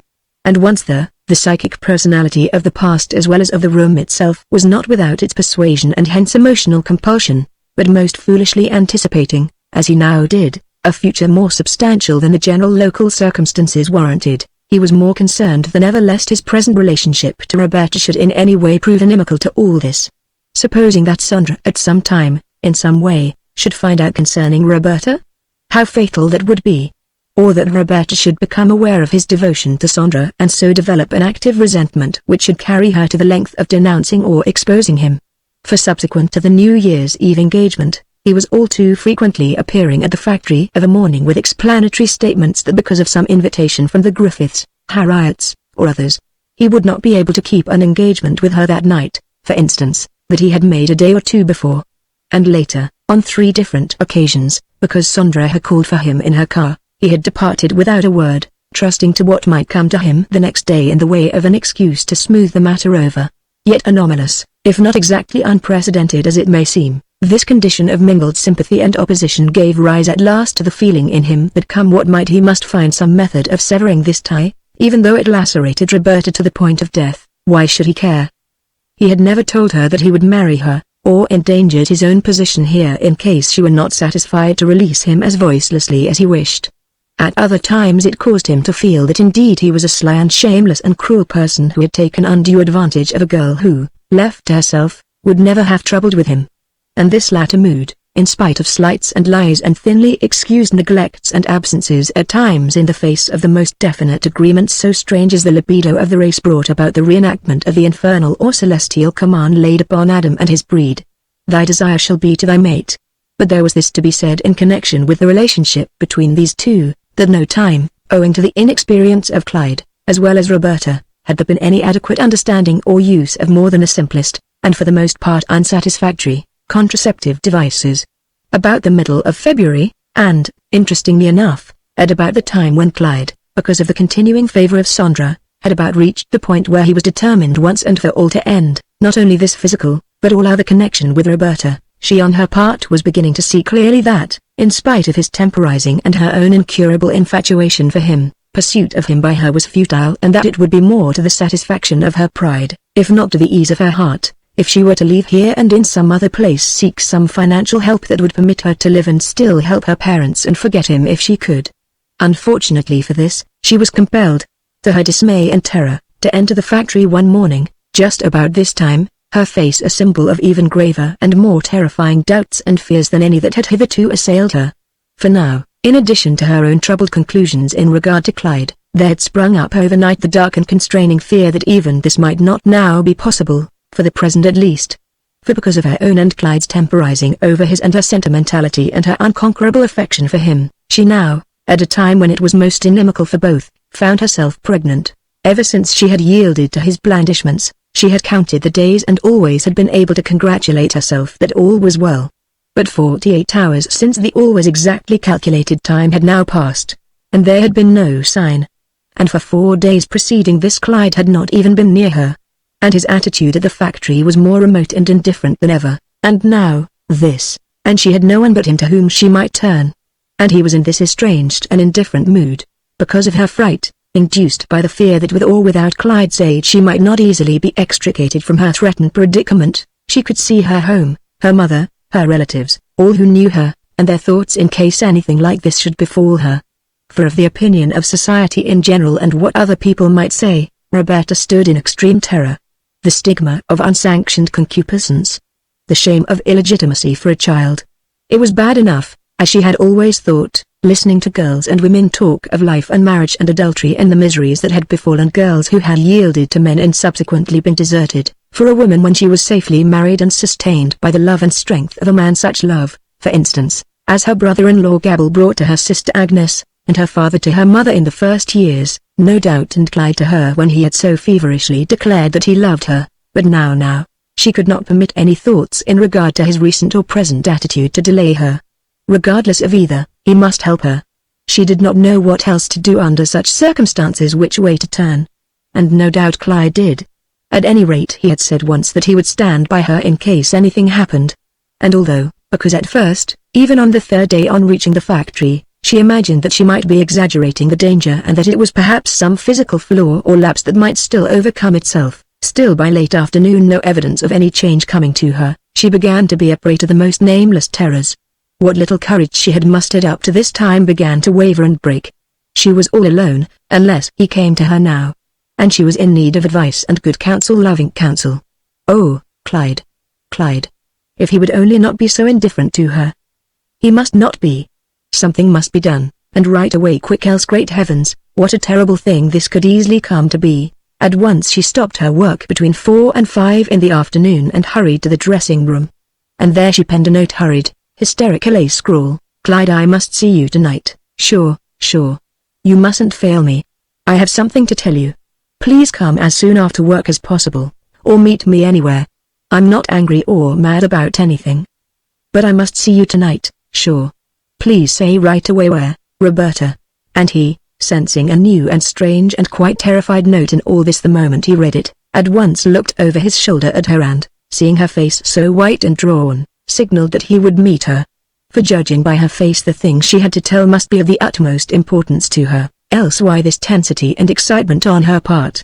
And although he had another engagement later, as he now troublesomely recalled, at the Starks for dinner, still it was necessary to do this first. Yet, what was it anyhow? Was anybody dead or hurt, or what, her mother or father or brother or sister? At 5:30, he made his way to the appointed place, wondering what it could be that could make her so pale and concerned. Yet at the same time saying to himself that if this other dream in regard to Sandra were to come true, he must not let himself be re-entangled by any great or moving sympathy, must maintain his new poise and distance so that Roberta could see that he no longer cared for her as he had. Reaching the appointed place at 6 o'clock, he found her leaning disconsolately against a tree in the shadow. She looked distraught, despondent. Why, what's the matter, Bert? What are you so frightened about? What's happened? Even his obviously dwindling affection was re-stimulated by her quite visible need of help. Oh, Clyde, she said at last, I hardly know how to tell you. It's so terrible for me if it's so. Her voice, tense and yet low, was in itself a clear proof of her anguish and uncertainty. Why, what is it, Bert? Why don't you tell me? He reiterated, briskly and yet cautiously, essaying an air of detached assurance which he could not quite manage in this instance. What's wrong? What are you so excited about? You're all trembly. Because of the fact that never before in all his life had he been confronted by any such predicament as this, it did not even now occur to him just what the true difficulty could be. At the same time, being rather estranged and hence embarrassed by his recent treatment of her, he was puzzled as to just what attitude to assume in a situation where obviously something was wrong. Being sensitive to conventional or moral stimuli as he still was, he could not quite achieve a discreditable thing, even where his own highest ambitions were involved, without a measure of regret or at least shame. Also he was so anxious to keep his dinner engagement and not to be further involved that his manner was impatient. It did not escape Roberta. You know, Clyde, she pleaded, both earnestly and eagerly, the very difficulty of her state encouraging her to be bold and demanding. You said if anything went wrong you'd help me, at once, because of those recent few and, as he now saw them, foolish visits to her room, on which occasions because of some remaining sentiment and desire on the part of both he had been betrayed into sporadic and decidedly unwise physical relations with her. He now realized what the difficulty was. And that it was a severe, compelling, dangerous difficulty, if it were true. Also that he was to blame and that here was a real predicament that must be overcome, and that quickly, unless a still greater danger was to be faced. Yet, simultaneously, his very recent and yet decidedly compelling indifference dictating, he was almost ready now to assume that this might be little more than a ruse or lovelorn device or bit of strategy intended to retain or re-enlist his interest in spite of himself, a thought which he was only in part ready to harbor. Her manner was too dejected and despairing. And with the first dim realization of how disastrous such a complication as this might prove to be in his case, he began to be somewhat more alarmed than irritated. So much so that he exclaimed, "Yes, but how do you know that there is anything wrong? You can't be sure so soon as all this, can you? How can you? You'll probably be all right tomorrow, won't you?" At the same time his voice was beginning to suggest the uncertainty that he felt. "Oh, no, I don't think so, Clyde. I wish I did. It's 2 whole days, and it's never been that way before." Her manner as she said this was so obviously dejected and self-commiserating that at once he was compelled to dismiss the thought of intrigue. At the same time, unwilling to face so discouraging a fact so soon, he added, "Oh, well, that might not mean anything, either.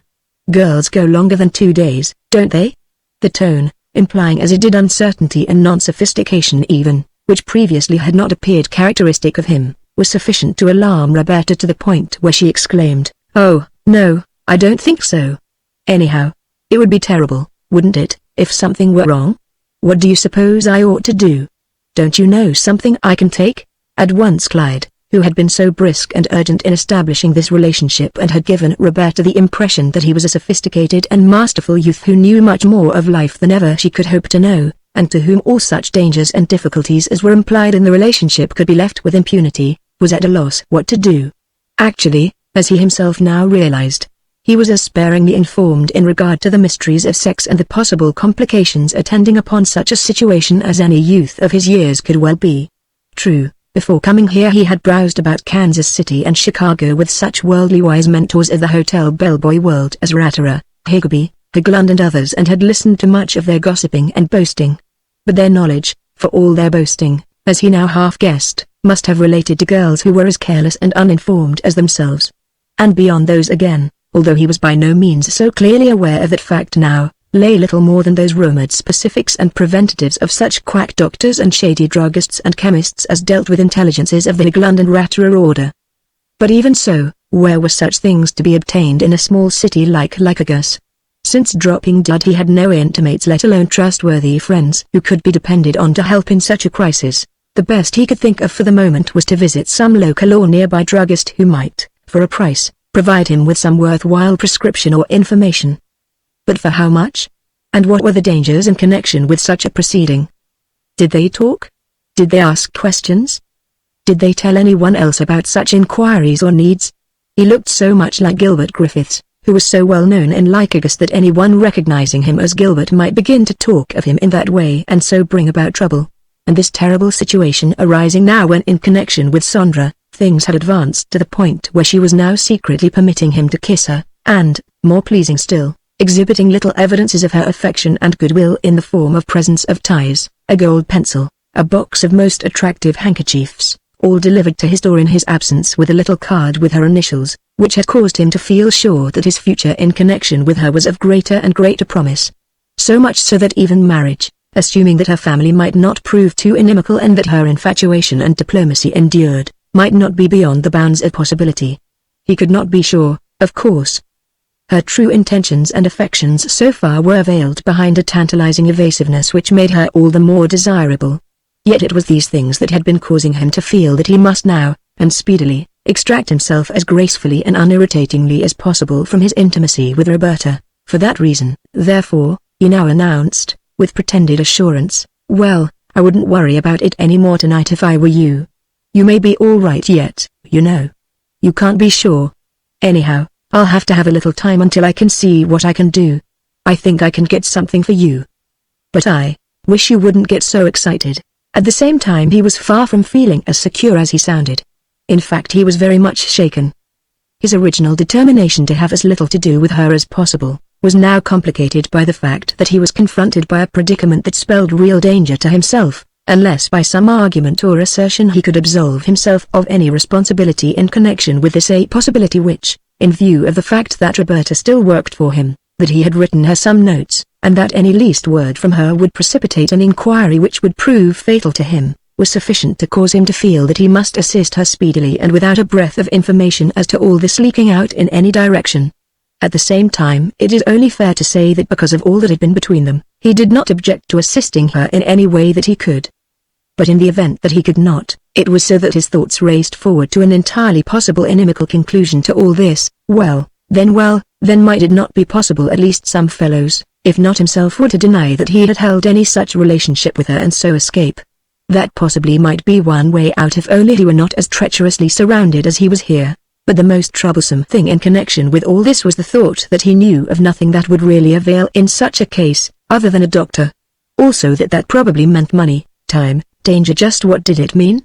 He would see her in the morning, and if she weren't all right by then he would act, and Roberta, for the first time forsaken in this rather casual and indifferent way, and in such a crisis as this, returned to her room with her thoughts and fears, more stricken and agonized than ever before she had been in all her life. Chapter 34.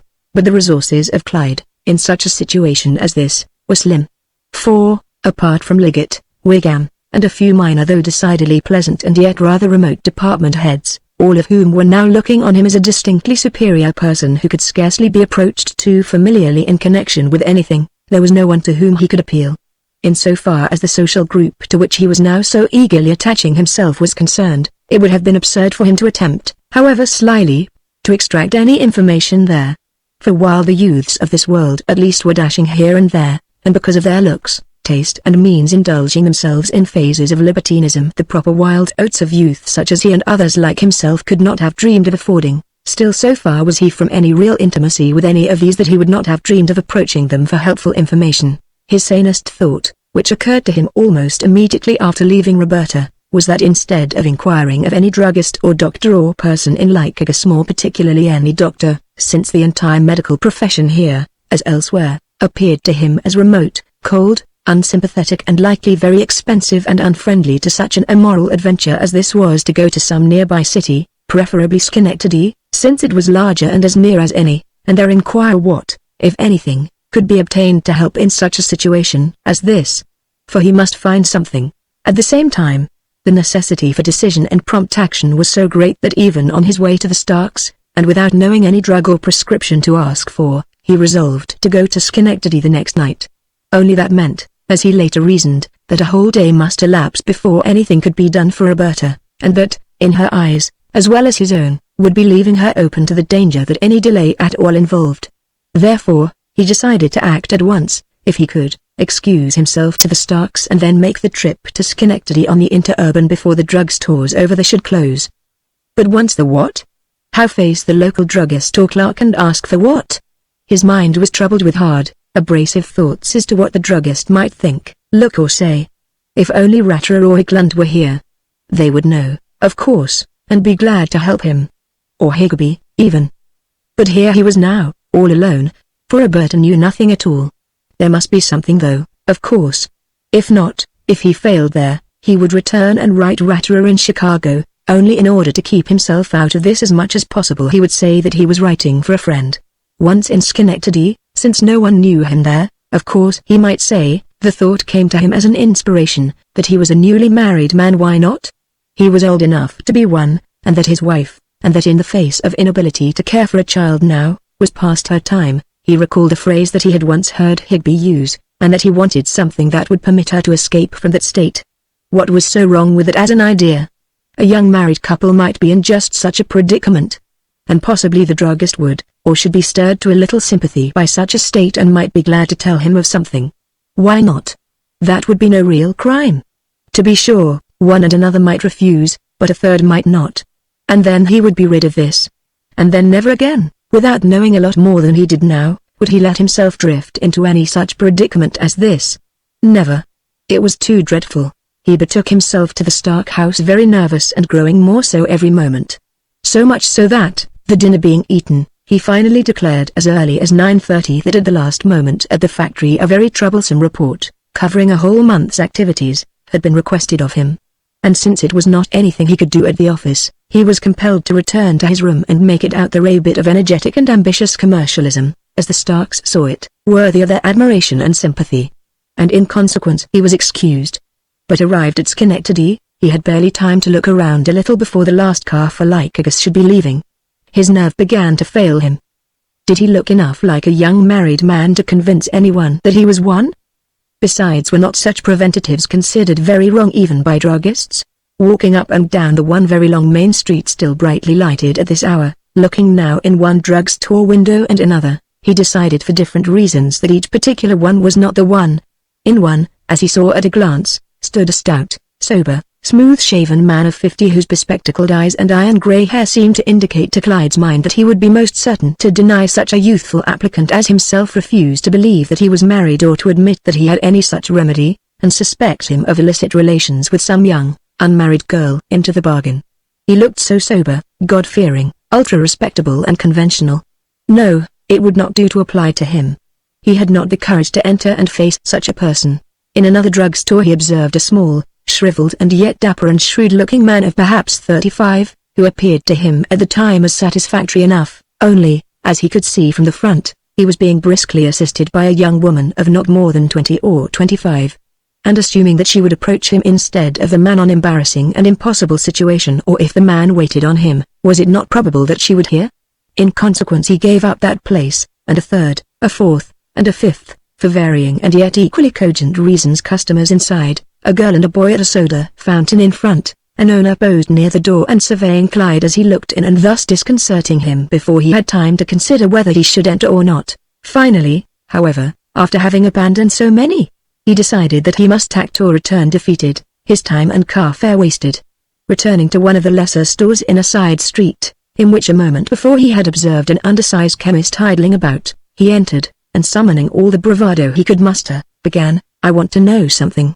I want to know if you know of anything. Well, you see, it's this way. I'm just married and my wife is past her time and I can't afford to have any children now if I can help it. Is there anything a son can get that will get her out of it?" His manner was brisk and confidential enough, although tinged with nervousness and the inner conviction that the druggist must guess that he was lying. At the same time, although he did not know it, he was talking to a confirmed religionist of the Methodist group who did not believe in interfering with the motives or impulses of nature. Any such trifling was against the laws of God, and he carried nothing in stock that would in any way interfere with the ways of the Creator. At the same time he was too good a merchant to wish to alienate a possible future customer, and so he now said, "I'm sorry, young man, but I'm afraid I can't help you in this case. I haven't a thing of that kind in stock here. Never handle anything of that kind because I don't believe in M. It may be, though, that some of the other stores here in town carry something of the sort. I wouldn't be able to tell you." His manner as he spoke was solemn, the convinced and earnest tone and look of the moralist who knows that he is right. And at once Clyde gathered, and fairly enough in this instance, that this man was reproachful. It reduced to a much smaller quantity the little confidence with which he had begun his quest. And yet, since the dealer had not directly reproached him and had even said that it might be possible that some of the other druggists carried such a thing, he took heart after a few moments, and after a brief fit of pacing here and there in which he looked through one window and another, he finally espied a seventh dealer alone. He entered, and after repeating his first explanation he was informed, very secretively and yet casually, by the thin, dark, casuistic person who waited on him, not the owner in this instance, that there was such a remedy. Yes. Did he wish a box? That, because Clyde asked the price, would be $6, a staggering sum to the salaried inquirer. However, since the expenditure seemed unescapable to find anything at all a great relief, he at once announced that he would take it, and the clerk, bringing him something which he hinted ought to prove effectual and wrapping it up, he paid and went out. And then actually so relieved was he, so great had been the strain up to this moment, that he could have danced for joy. Then there was a cure, and it would work, of course. The excessive and even outrageous price seemed to indicate as much. And under the circumstances, might he not even consider that sum moderate, seeing that he was being let off so easily? However, he forgot to inquire as to whether there was any additional information or special direction that might prove valuable, and instead, with the package in his pocket, some central and detached portion of the ego within himself congratulating him upon his luck and undaunted efficiency in such a crisis as this, he at once returned to Lycurgus, where he proceeded to Roberta's room. And she, like himself, impressed by his success in having secured something which both he and she had feared did not exist, or if it did, might prove difficult to procure, felt enormously relieved.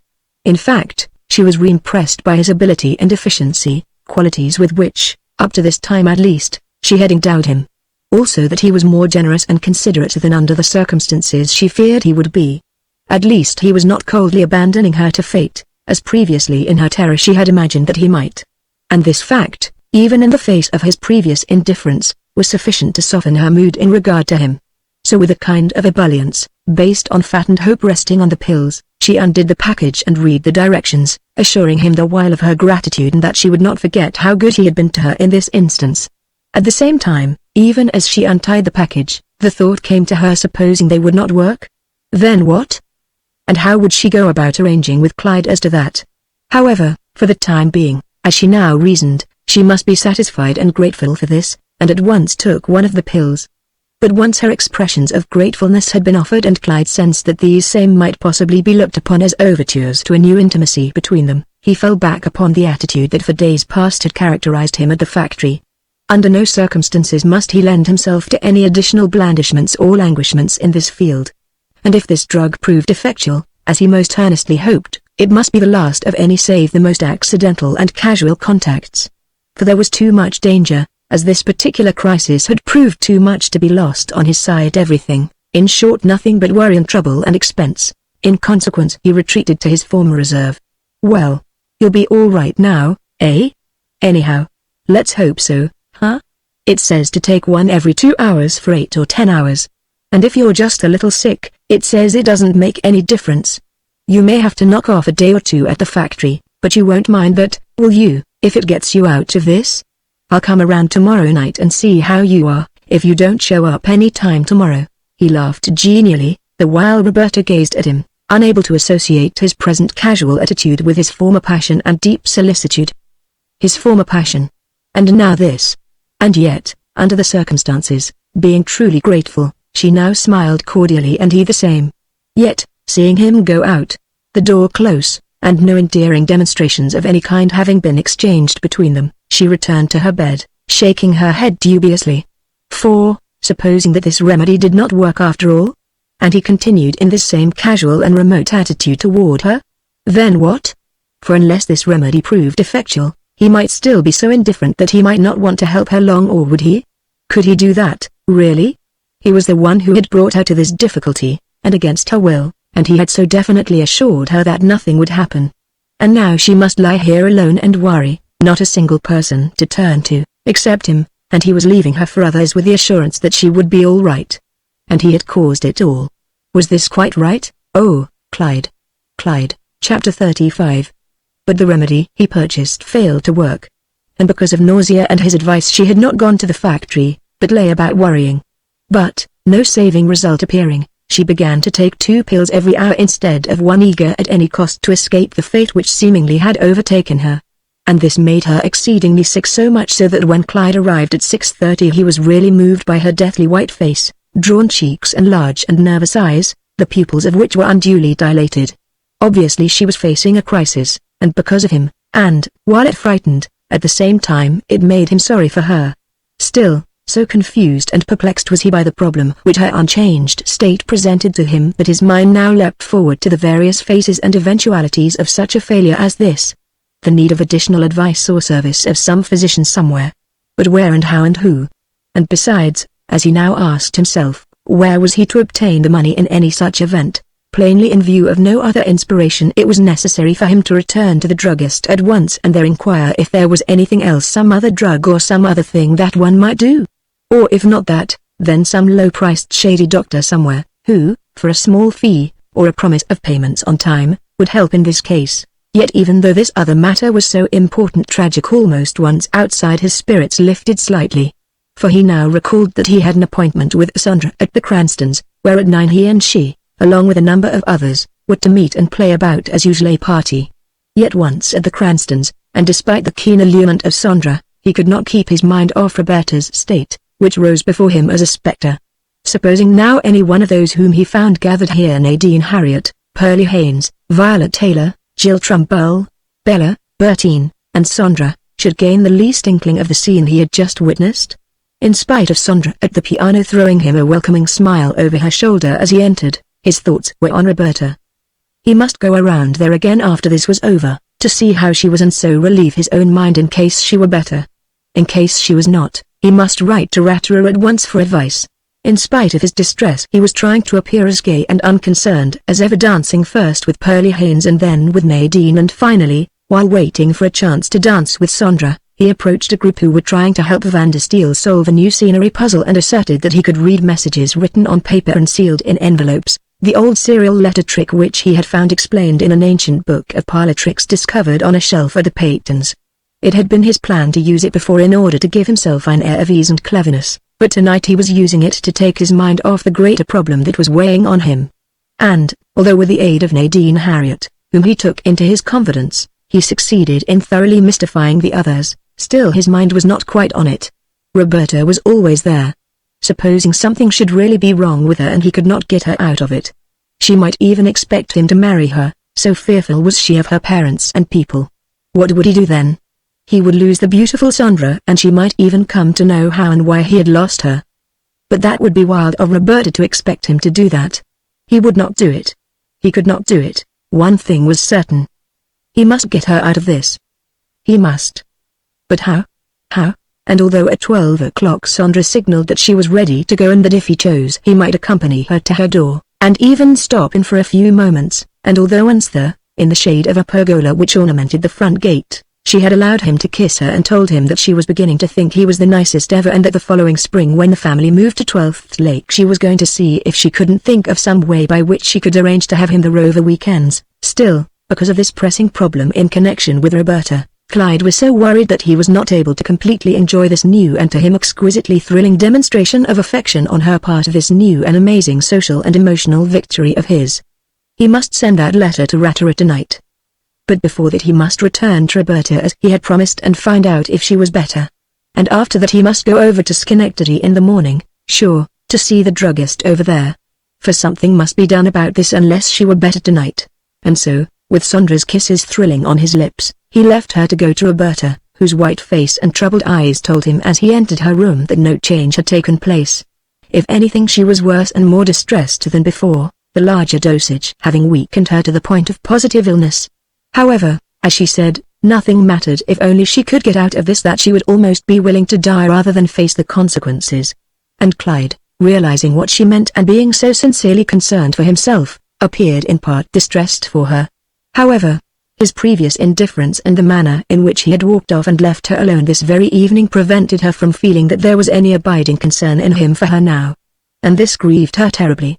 For she sensed now that he did not really care for her anymore, even though now he was saying that she mustn't worry and that it was likely that if these didn't work he would get something else that would, that he was going back to the druggist at Schenectady the first thing in the morning to see if there wasn't something else that he could suggest. But the Gilpins had no telephone, and since he never ventured to call at her room during the day and he never permitted her to call him at Mrs. Peyton's, his plan in this instance was to pass by the following morning before work. If she were all right, the two front shades would be raised to the top, if not, then lowered to the center. In that case he would depart for Schenectady at once, telephoning Mr. Liggett that he had some outside duties to perform. Just the same, both were terribly depressed and fearful as to what this should mean for each of them. Clyde could not quite assure himself that, in the event that Roberta was not extricated, he would be able to escape without indemnifying her in some form which might not mean just temporary efforts to aid her, but something more, marriage, possibly, since already she had reminded him that he had promised to see her through. But what had he really meant by that at the time that he said it, he now asked himself. Not marriage, most certainly, since his thought was not that he had ever wanted to marry her, but rather just to play with her happily in love, although, as he well knew, she had no such conception of his eager mood at that time. He was compelled to admit to himself that she had probably thought his intentions were more serious or she would not have submitted to him at all. But reaching home, and after writing and mailing the letter to Ratterer, Clyde passed a troubled night. Next morning he paid a visit to the druggist at Schenectady, the curtains of Roberta's windows having been lowered to the center when he passed. But on this occasion the latter had no additional aid to offer other than the advisability of a hot and hence weakening bath, which he had failed to mention in the first instance. Also some wearying form of physical exercise. But noting Clyde's troubled expression and judging that the situation was causing him great worry, he observed, "Of course, the fact that your wife has skipped a month doesn't mean that there is anything seriously wrong, you know. Women do that sometimes. Anyhow, you can't ever be sure until the second month has passed. Any doctor will tell you that. If she's nervous, let her try something like this. But even if it fails to work, you can't be positive. She might be all right next month just the same." Thinly cheered by this information, Clyde was about to depart. For Roberta might be wrong. He and she might be worrying needlessly. Still he was brought up with a round turn as he thought of it. There might be real danger, and waiting until the end of the second period would only mean that a whole month had elapsed and nothing helpful accomplished. A freezing thought. In consequence, he now observed, in case things don't come right, you don't happen to know of a doctor she could go to, do you? This is rather a serious business for both of us, and I'd like to get her out of it if I could. Something about the way in which Clyde said this, his extreme nervousness as well as his willingness to indulge in a form of malpractice which the pharmacist by some logic called his own, considered very different from just swallowing a preparation intended to achieve the same result, caused him to look suspiciously at Clyde, the thought stirring in his brain that very likely after all Clyde was not married, also that this was one of those youthful affairs which spelled license and future difficulty for some unsophisticated girl. Hence his mood now changed, and instead of being willing to assist, he now said coolly, "Well, there may be a doctor around here, but if so I don't know. And I wouldn't undertake to send anyone to a doctor like that. It's against the law. It would certainly go hard with any doctor around here who was caught doing that sort of thing. That's not to say, though, that you aren't at liberty to look around for yourself, if you want to," he added gravely, giving Clyde a suspicious and examining glance, and deciding it were best if he had nothing further to do with such a person.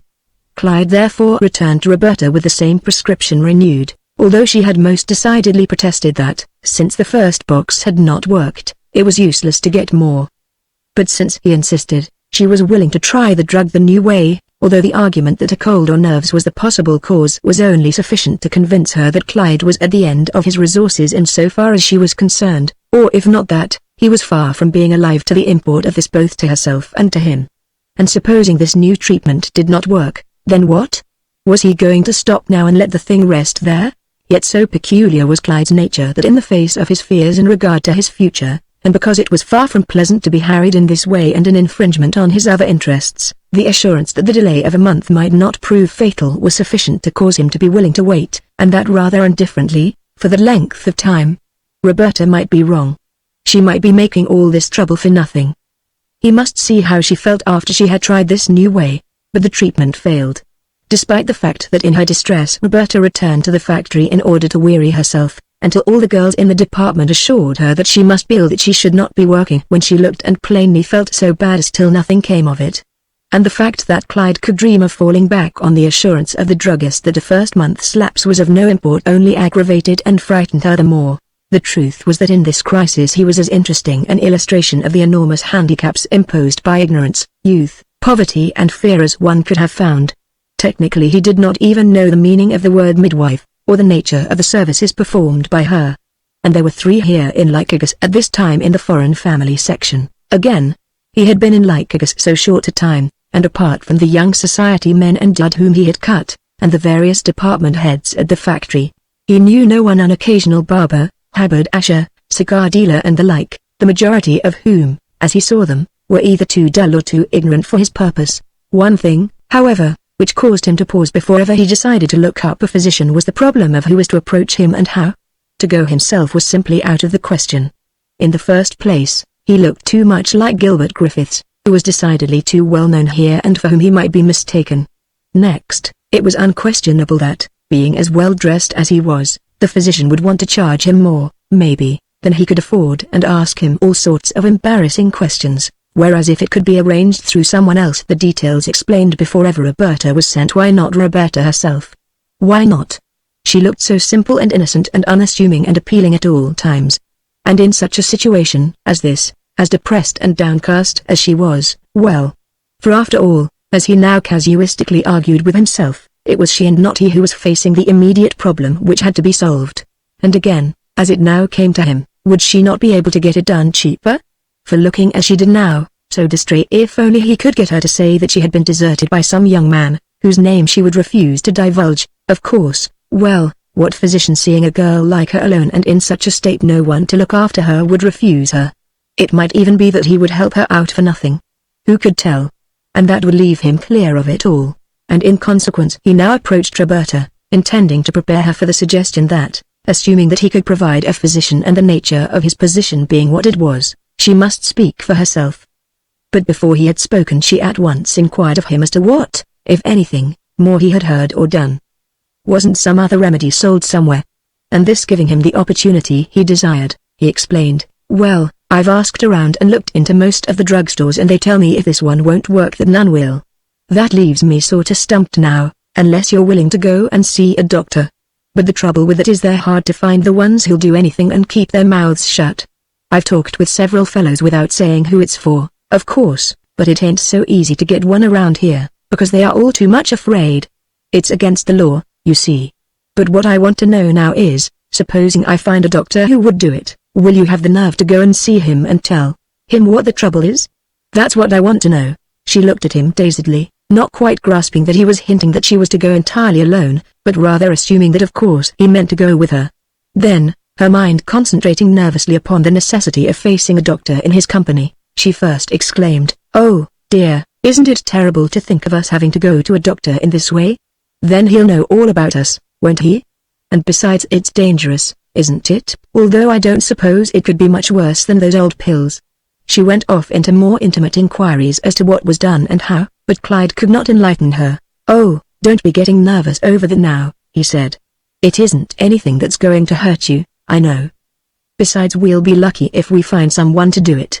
What I want to know is, if I do find a doctor, will you be willing to go to him alone?" She started as if struck, but unabashed now he went on, "As things stand with me here, I can't go with you, that's sure. I'm too well known around here, and besides I look too much like Gilbert and he's known to everybody. If I should be mistaken for him, or be taken for his cousin or relative, well, then the jig's up."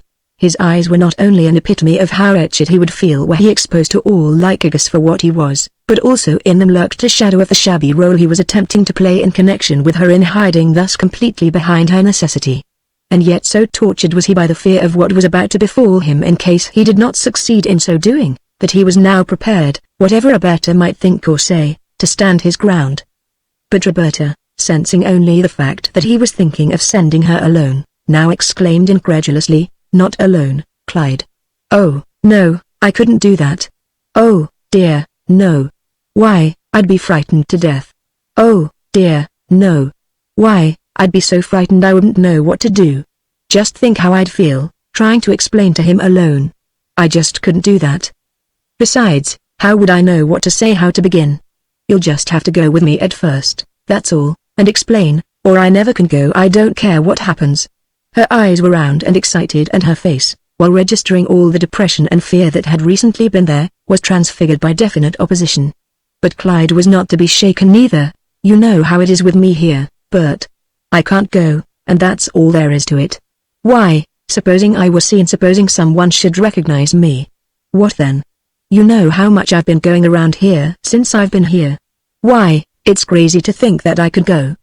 Besides, it will be a lot easier for you than for me. No doctor's going to think anything much of your coming to him, especially if you're alone.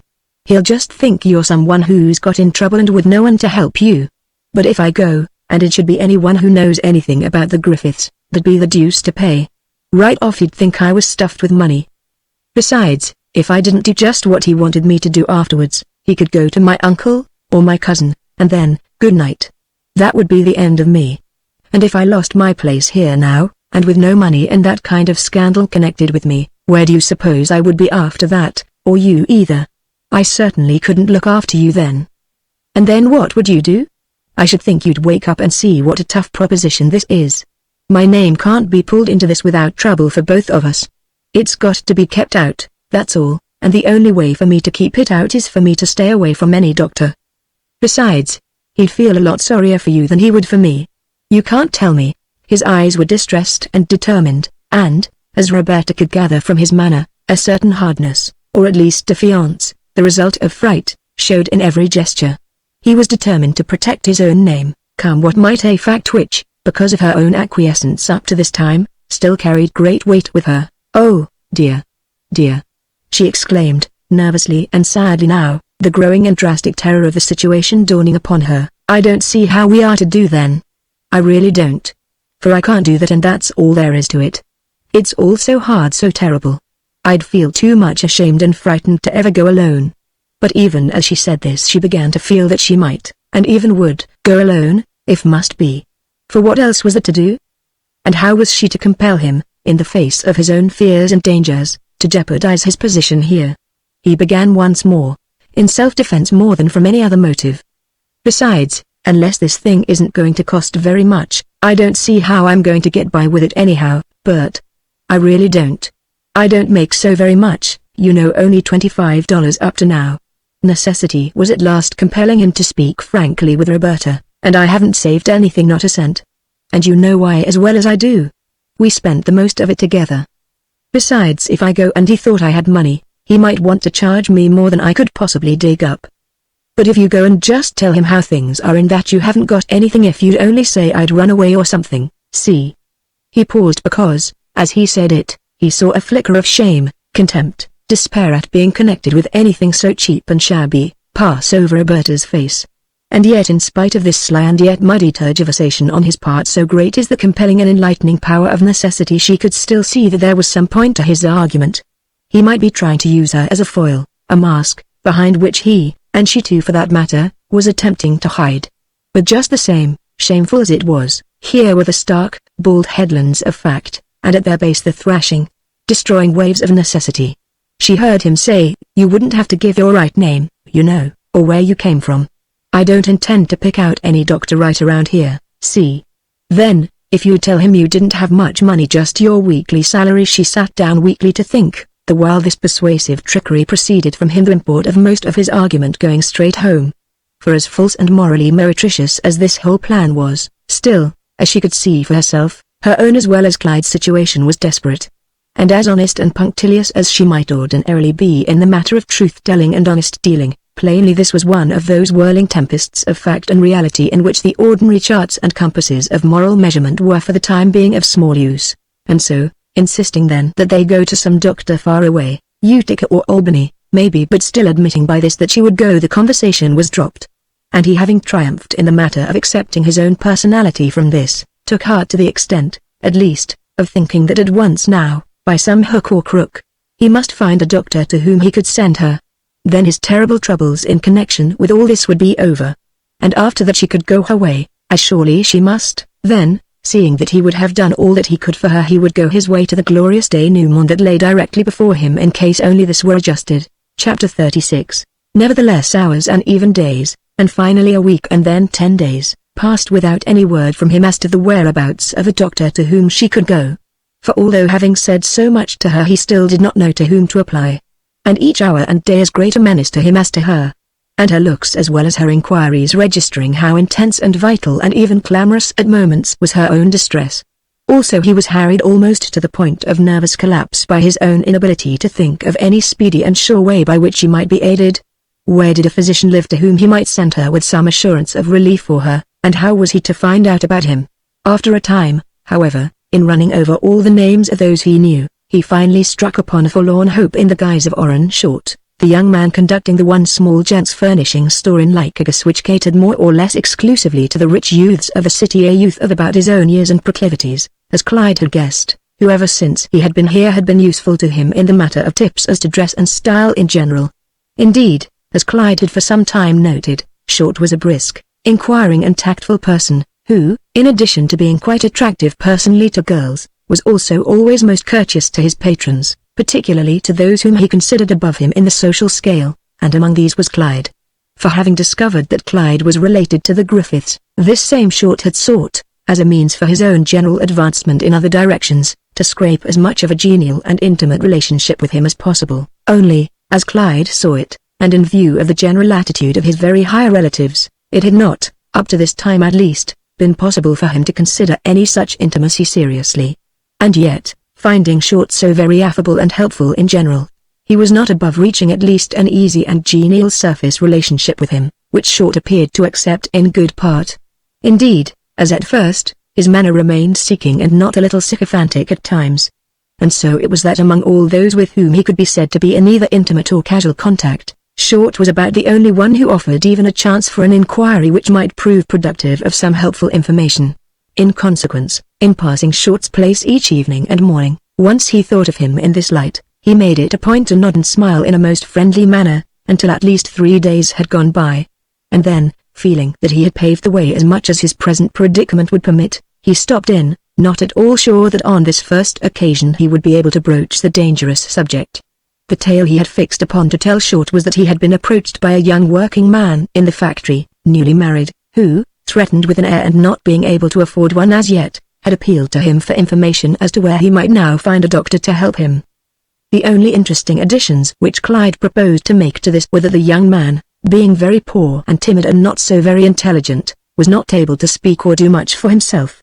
Also that he, Clyde, being better informed, although so new locally as not to be able to direct him to any physician, an afterthought intended to put the idea into Short's mind that he himself was never helpless and so not likely ever to want such advice himself, had already advised the young man of a temporary remedy.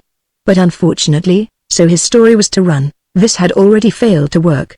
Hence something more certain, a physician, no less, was necessary.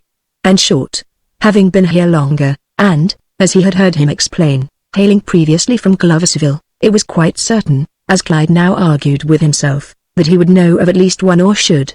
But in order to divert suspicion from himself, he was going to add that of course he probably could get news of some one in his own set, only, the situation being so unusual, any reference to any such thing in his own world being likely to set his own group talking, he preferred to ask someone like Short, who as a favor would keep it quiet.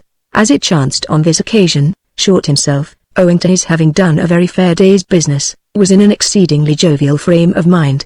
And Clyde having entered, to buy a pair of socks, perhaps, he began, "Well, it's good to see you again, Mr. Griffiths. How are you? I was just thinking it's about time you stopped in and let me show you some of the things I got in since you were here before. How are things with the Griffiths Company anyhow?" Short's manner, always brisk, was on this occasion doubly reassuring, since he liked Clyde. Only now the latter was so intensely keyed up by the daring of his own project that he could scarcely bring himself to carry the thing off with the air he would have liked to have employed. Nevertheless, being in the store and so, seemingly, committed to the project, he now began, "Oh, pretty fair. Can't kick a bit. I always have all I can do, you know." At the same time he began nervously fingering some ties hung upon movable nickeled rods. But before he had wasted a moment on these, Mr. Short, turning and spreading some boxes of very special ties from a shelf behind him on the glass case, remarked, "Never mind looking at those, Mr. Griffiths. Look at these. These are what I want to show you and they won't cost you any more. Just got 'em in from New York this morning." He picked up several bundles of 6 each, the very latest, as he explained. "See anything else like this anywhere around here yet? I'll say you haven't." He eyed Clyde smilingly, the while he wished sincerely that such a young man, so well connected, yet not rich like the others, would be friends with him. It would place him here. Clyde, fingering the offerings and guessing that what Short was saying was true, was now so troubled and confused in his own mind that he could scarcely think and speak as planned. "Very nice, sure," he said, turning them over, feeling that at another time he would have been pleased to possess at least 2.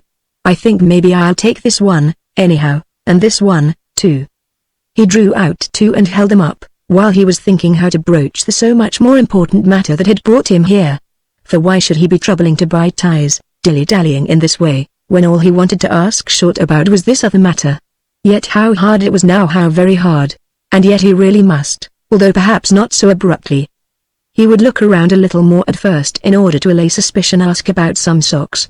Only why should he be doing that, since he did not need anything, Sandra only recently having presented him with a dozen handkerchiefs, some collars, ties and socks.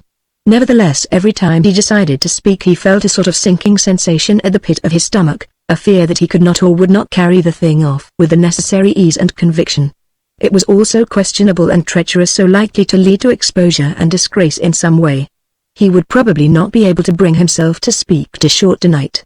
And yet, as he argued with himself, how could the occasion ever be more satisfactory? Short, In the meantime, having gone to the rear of the store and now returning, with a most engaging and even sycophantic smile on his face, began with, "Saw you last Tuesday evening about 9 o'clock going into the Finchleys' place, didn't I?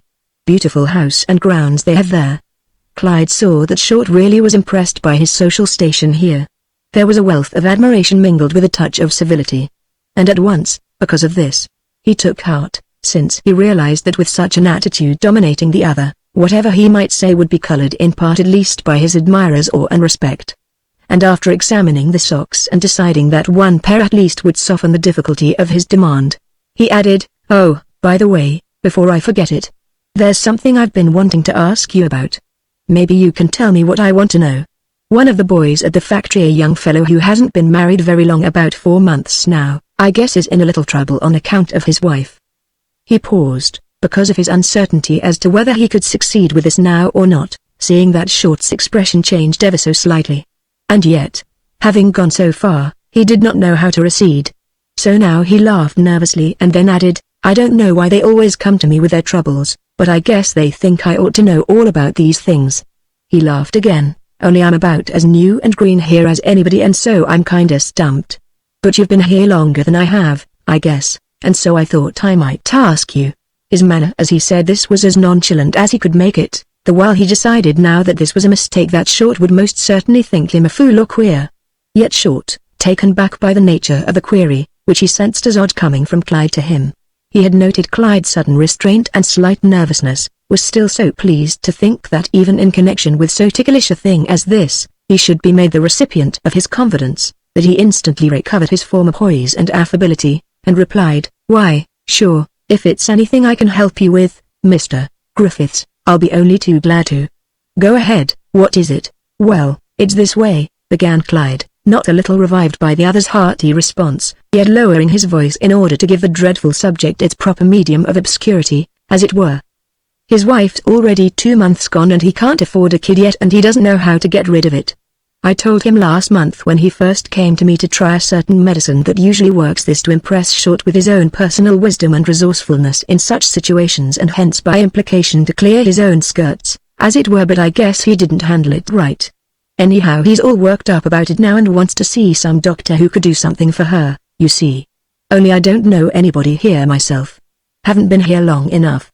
If it were Kansas City or Chicago now," he interpolated securely, "I'd know what to do. I know 3 or 4 doctors out there." To impress Short he attempted a wise smile, "But down here it's different. And if I started asking around in my crowd and it ever got back to my relatives, they wouldn't understand. But I thought if you knew of anyone you wouldn't mind telling me. I wouldn't really bother myself, only, I'm sorry for this fellow." He paused, his face, largely because of a helpful and interested expression on Short's, expressing more confidence than when he had begun.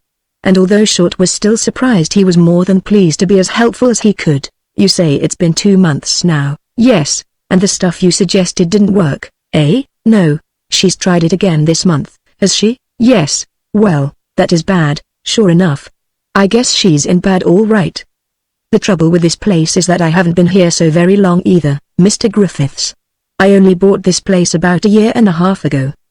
Now, if I were over in Gloversville." He paused for a moment, as though, like Clyde, he too were dubious of the wisdom of entering upon details of this kind, but after a few seconds continued, "You see, a thing like that's not so easy, wherever you are. Doctors are always afraid of getting in trouble. I did hear once of a case over there, though, where a girl went to a doctor, a fellow who lived a couple miles out. But she was of pretty good family too, and the fellow who took her to him was pretty well known about there. So I don't know whether this doctor would do anything for a stranger, although he might at that. But I know that sort of thing is going on all the time, so you might try. If you want to send this fellow to him, tell him not to mention me or let on who sent him, 'cause I'm pretty well known around there and I wouldn't want to be mixed up in it in case anything went wrong, you see. You know how it is." And Clyde, in turn, replied gratefully, "Oh, sure, he'll understand all right. I'll tell him not to mention any names." And getting the doctor's name, he extracted a pencil and notebook from his pocket in order to be sure that the important information should not escape him. Short, sensing his relief, was inclined to wonder whether there was a working man, or whether it was not Clyde himself who was in this scrape. Why should he be speaking for a young working man at the factory? Just the same, he was glad to be of service, though at the same time he was thinking what a bit of local news this would be, assuming that any time in the future he should choose to retail it. Also that Clyde, unless he was truly playing about with some girl here who was in trouble, was foolish to be helping anybody else in this way, particularly a working man. You bet he wouldn't. Nevertheless he repeated the name, with the initials, and the exact neighborhood, as near as he could remember, giving the car stop and a description of the house. Clyde, having obtained what he desired, now thanked him, and then went out while the haberdasher looked after him genially and a little suspiciously. These rich young bloods, he thought. That's a funny request for a fellow like that to make of me. You'd think with all the people he knows and runs with here he'd know someone who would tip him off quicker than I could. Still, maybe, it's just because of them that he is afraid to ask around here. You don't know who he might have got in trouble, that young Finchley girl herself, even. You never can tell. I see him around with her occasionally, and she's gay enough. But, gee, wouldn't that be the... Chapter 37. The information thus gained was a relief, but only partially so. For both Clyde and Roberta there was no real relief now until this problem should be definitely solved. And although within a few moments after he had obtained it, he appeared and explained that at last he had secured the name of someone who might help her, still there was yet the serious business of heartening her for the task of seeing the doctor alone, also for the story that was to exculpate him and at the same time win for her sufficient sympathy to cause the doctor to make the charge for his service merely nominal. But now, instead of protesting as at first he feared that she might, Roberta was moved to acquiesce. So many things in Clyde's attitude since Christmas had so shocked her that she was bewildered and without a plan other than to extricate herself as best she might without any scandal attaching to her or him and then going her own way, pathetic and abrasive though it might be. For since he did not appear to care for her any more and plainly desired to be rid of her, she was in no mood to compel him to do other than he wished. Let him go. She could make her own way. She had, and she could too, without him, if only she could get out of this. Yet, as she said this to herself, however, and a sense of the full significance of it all came to her, the happy days that would never be again, she put her hands to her eyes and brushed away uncontrollable tears. To think that all that was should come to this. Yet when he called the same evening after visiting Short, his manner redolent of a fairly worthwhile achievement, she merely said, after listening to his explanation in as receptive a manner as she could, "Do you know just where this is, Clyde? Can we get there on the car without much trouble, or will we have to walk a long way?" And after he had explained that it was but a little way out of Gloversville, in the suburbs really, an interurban stop being but a quarter of a mile from the house, she had added, "Is he home at night, or will we have to go in the daytime? It would be so much better if we could go at night. There'd be so much less danger of anyone seeing us." And being assured that he was, as Clyde had learned from Short, she went on, "But do you know, is he old or young? I'd feel so much easier and safer if he were old. I don't like young doctors. We've always had an old doctor up home and I feel so much easier talking to someone like him." Clyde did not know. He had not thought to inquire, but to reassure her he ventured that he was middle-aged, which chanced to be the fact. The following evening the two of them departed, but separately as usual, for Fonda, where it was necessary to change cars. And once within the approximate precincts of the physician's residence, they stepped down and made their way along a road, which in this mid-state winter weather was still covered with old and dry-packed snow. It offered a comparatively smooth floor for their quick steps. For in these days, there was no longer that lingering intimacy which formerly would have characterized both. In those other and so recent days, as Roberta was constantly thinking, he would have been only too glad in such a place as this, if not on such an occasion, to drag his steps, put an arm about her waist, and talk about nothing at all: the night, the work at the factory, Mr. Liggett, his uncle, the current movies, some place they were planning to go, something they would love to do together if they could. But now, and on this particular occasion, when most of all, and if ever, she needed the full strength of his devotion and support. Yet now, as she could see, he was most nervously concerned as to whether, going alone in this way, she was going to get scared and back out, whether she was going to think to say the right thing at the right time and convince the doctor that he must do something for her, and for a nominal fee. "Well, Bert, how about you? All right? You're not going to get cold feet now, are you? Gee, I hope not, because this is going to be a good chance to get this thing done and over with. And it isn't like you were going to someone who hadn't done anything like this before, you know, because this fellow has. I got that straight. All you have to do now, is to say, well, you know, that you're in trouble, see, and that you don't know how you're going to get out of it unless he'll help you in some way, because you haven't any friends here you can go to. And besides, as things are, you couldn't go to M if you wanted to. They'd tell on you, see. Then if he asks where I am or who I am, you just say that I was a fellow here but that I've gone. Give any name you want to. But that I've gone, and you don't know where I've gone to run away, see. Then you'd better say, too, that you wouldn't have come to him, only that you heard of another case in which he helped someone else that a girl told you, see. Only you don't want to let on that you're paid much, I mean, because if you do he may want to make the bill more than I can pay, see, unless he'll give us a few months in which to do it, or something like that, you see. Clyde was so nervous and so full of a necessity of charging Roberta with sufficient energy and courage to go through with this and succeed, now that he had brought her this far along with it, that he scarcely realized how inadequate and trivial, even, in so far as her predicament and the doctor's mood and temperament were concerned, his various instructions and bits of inexperienced advice were. And she on her part was not only thinking how easy it was for him to stand back and make suggestions, while she was confronted with the necessity of going forward, and that alone, but also that he was really thinking more of himself than he was of her, some way to make her get herself out of it inexpensively and without any real trouble to him. At the same time, even here and now, in spite of all this, she was still decidedly drawn to him, his white face, his thin hands, nervous manner. And although she knew he talked to encourage her to do what he had not the courage or skill to do himself, she was not angry. Rather, she was merely saying to herself in this crisis that although he advised so freely she was not going to pay attention to him much. What she was going to say was not that she was deserted, for that seemed too much of a disagreeable and self-incriminating remark for her to make concerning herself, but rather that she was married and that she and her young husband were too poor to have a baby as yet. The same story Clyde had told the druggist in Schenectady, as she recalled. For after all, what did he know about how she felt? And he was not going with her to make it easier for her. Yet dominated by the purely feminine instinct to cling to someone for support, she now turned to Clyde, taking hold of his hands and standing quite still, wishing that he would hold and pet her and tell her that it was all right and that she must not be afraid. And although he no longer cared for her, now in the face of this involuntary evidence of her former trust in him, he released both hands and putting his arms about her, the more to encourage her than anything else, observed, "Come on now, Bert. Gee, you can't act like this, you know. You don't want to lose your nerve now that we're here, do you?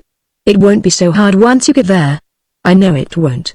All you got to do is to go up and ring the bell, see, and when he comes, or whoever comes, just say you want to see the doctor alone, see, then he'll understand it's something private and it'll be easier." He went on with more advice of the same kind, and she, realizing from his lack of spontaneous enthusiasm for her at this moment how desperate was her state, drew herself together as vigorously as she could, and saying, "Well, wait here, then, will you? Don't go very far away, will you? I may be right back," hurried along in the shadow through the gate and up a walk which led to the front door. In answer to her ring the door was opened by one of those exteriorly as well as mentally sober, small-town practitioners who, Clyde's and Short's notion to the contrary notwithstanding, was the typical and fairly conservative physician of the countryside, solemn, cautious, moral, semi-religious to a degree, holding some views which he considered liberal and others which a fairly liberal person would have considered narrow and stubborn into the bargain. Yet because of the ignorance and stupidity of so many of those about him, he was able to consider himself at least fairly learned. In constant touch with all phases of ignorance and dereliction as well as sobriety, energy, conservatism, success and the like, he was more inclined, where fact appeared to nullify his early conclusion in regard to many things, to suspend judgment between the alleged claims of heaven and hell and leave it there suspended and undisturbed. Physically he was short, stocky, bullet-headed and yet interestingly featured, with quick grey eyes and a pleasant mouth and smile. His short iron grey hair was worn bangs fashion, a bit of rural vanity. And his arms and hands, the latter fat and pudgy, yet sensitive, hung limply at his sides.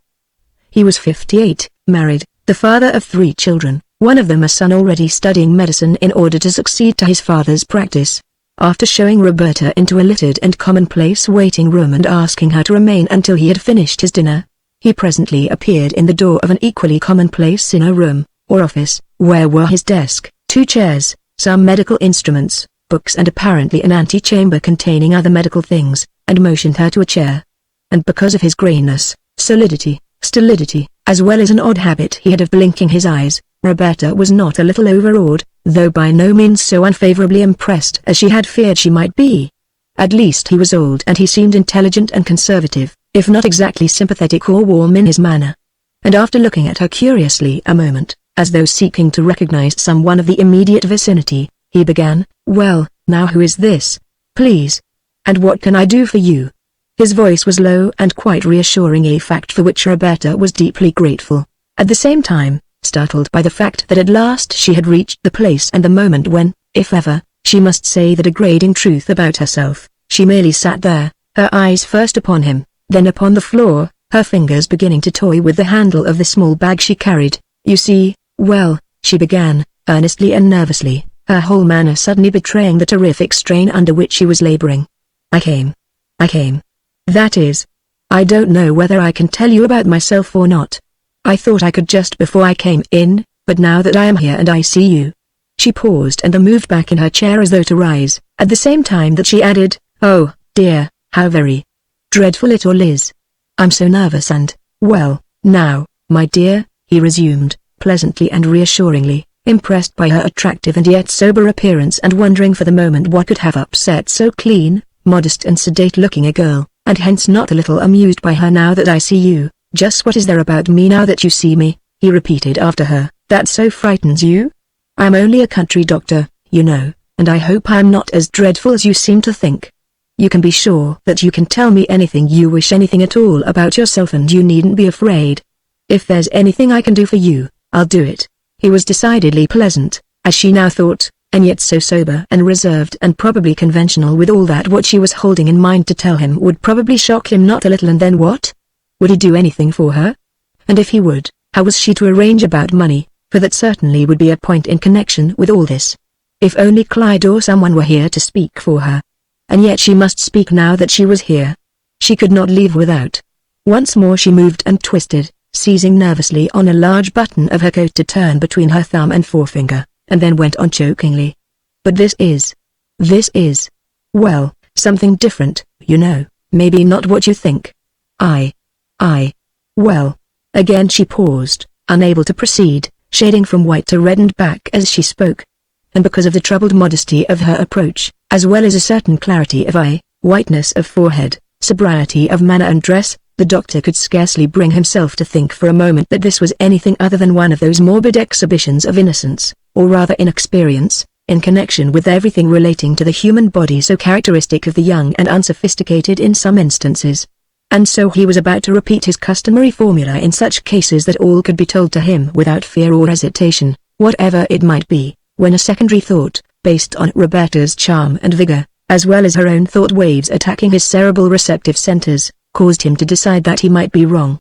After all, why might not this be another of those troublesome youthful cases in which possibly immorality and illegitimacy was involved? She was so young, healthy and attractive. Besides, they were always cropping up, these cases, in connection with the most respectable-looking girls at times. And invariably they spelled trouble and distress for doctors. And, for various reasons connected with his own temperament, which was retiring and recessive, as well as the nature of this local social world, he disliked and hesitated to even trifle with them. They were illegal, dangerous, involved little or no pay as a rule, and the sentiment of this local world was all against them, as he knew. Besides, he personally was more or less irritated by these young scamps of boys and girls who were so free to exercise the normal functions of their natures in the first instance, but so ready to refuse the social obligations which went with the marriage afterwards. And so, although in several cases in the past 10 years where family and other neighborhood and religious considerations had made it seem quite advisable, he had assisted in extricating from the consequences of their folly several young girls of good family who had fallen from grace and could not otherwise be rescued, still he was opposed to aiding, either by his own countenance or skill, any lapses or tangles not heavily sponsored by others. It was too dangerous. Ordinarily it was his custom to advise immediate and unconditional marriage. Or, where that was not possible, the perpetrator of the infamy having decamped, it was his general and self-consciously sanctioned practice to have nothing at all to do with the matter. It was too dangerous and ethically and socially wrong and criminal into the bargain. In consequence, he now looked at Roberta in an extremely sober manner. By no means, he now said to himself, must he allow himself to become emotionally or otherwise involved here. And so, in order to help himself as well as her to attain and maintain a balance which would permit of both extricating themselves without too much trouble, He drew toward him his black leather-cased record book and, opening it, said, "Now, let's see if we can't find out what the trouble is here. What is your name?" "Ruth Howard." "Mrs. Howard," replied Roberta nervously and tensely, at once fixing upon a name which Clyde had suggested for her use. And now, interestingly enough, at mention of the fact that she was married, he breathed easier. But why the tears then? What reason could a young married woman have for being so intensely shy and nervous? "And your husband's first name?" he went on, as simple as the question was, and as easy as it should have been to answer. Roberta nevertheless hesitated before she could bring herself to say, "Gifford, her older brother's name. You live around her, I presume, in Fonda?" "Yes." "And how old are you?" 22. "How long have you been married?" This inquiry being so intimately connected with the problem before her, she again hesitated before saying, "Let me see, 3 months." At once Dr. Glenn became dubious again, though he gave her no sign. Her hesitancy arrested him. Why the uncertainty? He was wondering now again whether he was dealing with a truthful girl or whether his first suspicions were being substantiated. In consequence he now asked, "Well, now what seems to be the trouble, Mrs. Howard? You need have no hesitancy in telling me, none whatsoever. I am used to such things year in and out, whatever they are. That is my business, listening to the troubles of people." "Well," began Roberta, nervously once more, this terrible confession drying her throat and thickening her tongue almost, while once more she turned the same button of her coat and gazed at the floor. "It's like this. You see, my husband hasn't much money, and I have to work to help out with expenses, and neither of us make so very much." She was astonishing herself with her own shameful power to lie in this instance, she, who had always hated to lie, so. "Of course, we can't afford to have, well, any children, you see, so soon, anyhow," and, she paused, her breath catching, and really unable to proceed further with this wholesale lying. The doctor, realizing from this, as he thought, what the true problem was, that she was a newly married girl who was probably faced by just such a problem as she was attempting to outline, yet not wishing to enter upon any form of malpractice, and at the same time not wishing to appear too discouraging to a young couple just starting out in life, gazed at her somewhat more sympathetically. The decidedly unfortunate predicament of these young people, as well as her appropriate modesty in the face of such a conventionally delicate situation, appealing to him. It was too bad. Young people these days did have a rather hard time of it, getting started in some cases, anyhow. And they were no doubt faced by some pressing financial situations. Nearly all young people were. Nevertheless, this business of a contraceptal operation or interference with the normal or God-arranged life processes, well, that was a ticklish and unnatural business at best, which he wanted as little as possible to do with. Besides, young, healthy people, even though poor, when they undertook marriage, knew what they were about. And it was not impossible for them to work, the husband anyhow, and hence manage in some way. And now, straightening himself around in his chair very soberly and authoritatively, he began, "I think I understand what you want to say to me, Mrs. Howard. But I'm also wondering if you have considered what a very serious and dangerous thing it is you have in mind.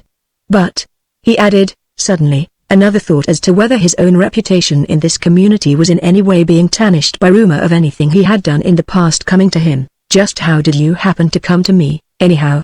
Something about the tone of his voice, the manner in which he asked the question, the caution of it, as well as the possibly impending resentment in case it should turn out that anyone suspected him of a practice of this sort, caused Roberta to hesitate and to feel that any statement to the effect that she had heard of or been sent by anyone else, Clyde to the contrary notwithstanding, might be dangerous. Perhaps she had better not say that she had been sent by anyone. He might resent it as an insult to his character as a reputable physician.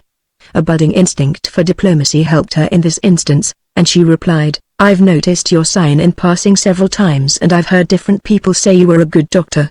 His uncertainty allayed, he now continued, "In the first place, the thing you want done is something my conscience would not permit me to advise.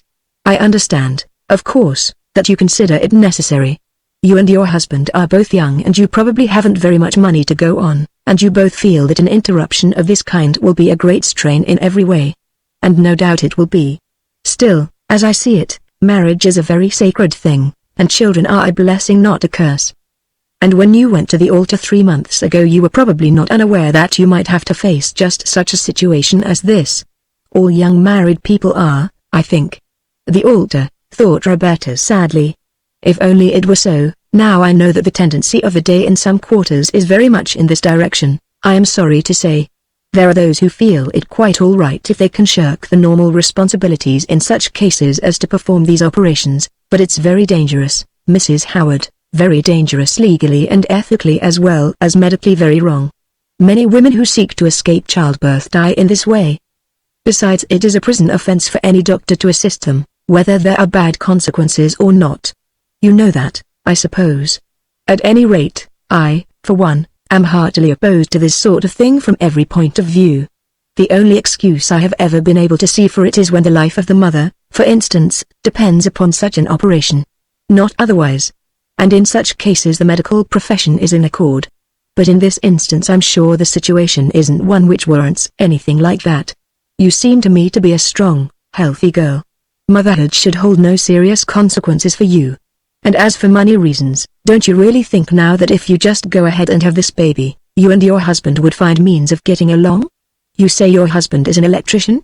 Yes, replied Roberta, nervously, not a little overawed and subdued by his solemn moralizing. Well, now, there you are, he went on. That's not such an unprofitable profession. At least all electricians charge enough. And when you consider, as you must, how serious a thing you are thinking of doing, that you are actually planning to destroy young life that has as good a right to its existence as you have to yours. He paused in order to let the substance of what he was saying sink in. Well, then, I think you might feel called upon to stop and consider both you and your husband.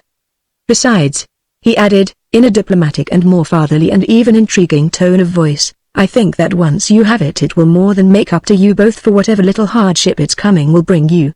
Tell me, he added curiously at this point, does your husband know of this? Or is this just some plan of yours to save him and yourself from too much hardship?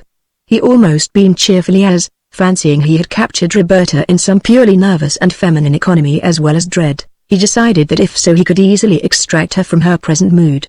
And she, sensing his present drift and feeling that one lie more or less could neither help nor harm her, replied quickly, he knows. Well, then, he went on, slightly reduced by the fact that his surmise was incorrect, but nonetheless resolved to dissuade her and him, too. I think you two should really consider very seriously before you go further in this matter. I know when young people first face a situation like this they always look on the darkest side of it, but it doesn't always work out that way. I know my wife and I did with our first child. But we got along. And if you will only stop now and talk it over, you'll see it in a different light, I'm sure. And then you won't have your conscience to deal with afterwards, either. He ceased, feeling reasonably sure that he had dispelled the fear, as well as the determination that had brought Roberta to him that, being a sensible, ordinary wife, she would now desist, of course think nothing more of her plan and leave, but instead of either acquiescing cheerfully or rising to go, as he thought she might, she gave him a wide-eyed terrified look and then as instantly burst into tears. For the total effect of his address had been to first revive more clearly than ever the normal social or conventional aspect of the situation which all along she was attempting to shut out from her thoughts and which, under ordinary circumstances, assuming that she was really married, was exactly the attitude she would have taken. But now the realization that her problem was not to be solved at all, by this man at least, caused her to be seized with what might best be described as morbid panic, suddenly beginning to open and shut her fingers and at the same time beating her knees. While her face contorted itself with pain and terror, she exclaimed, "But you don't understand, Doctor, you don't understand. I have to get out of this in some way. I have to. It isn't like I told you at all. I'm not married. I haven't any husband at all. But, oh, you don't know what this means to me. My family. My father. My mother. I can't tell you. But I must get out of it. I must. I must. Oh, you don't know, you don't know. I must. I must." She began to rock backward and forward, at the same time swaying from side to side as in a trance, and Glenn, surprised and startled by this sudden demonstration as well as emotionally affected, and yet at the same time advised thereby that his original surmise had been correct, and hence that Roberta had been lying, as well as that if he wished to keep himself out of this he must now assume a firm and even heartless attitude, asked solemnly, "You are not married, you say?" Now Roberta merely shook her head negatively and continued to cry. And at last gathering the full import of her situation, Dr. Glenn got up, his face a study of troubled and yet conservative caution and sympathy. But without saying anything at first he merely looked at her as she wept. Later he added, well, this is too bad. I'm sorry. but fearing to commit himself in any way, he merely paused, adding after a time soothingly and dubiously, "You mustn't cry. That won't help you any." He then paused again, still determined not to have anything to do with this case. Yet a bit curious as to the true nature of the story, he finally asked, "Well, then where is the young man who is the cause of your trouble? Is he here?" Still too overcome by shame and despair to speak, Roberta merely shook her head negatively. "But he knows that you're in trouble, doesn't he?" "Yes," replied Roberta faintly. "And he won't marry you? He's gone away." "Oh, I see.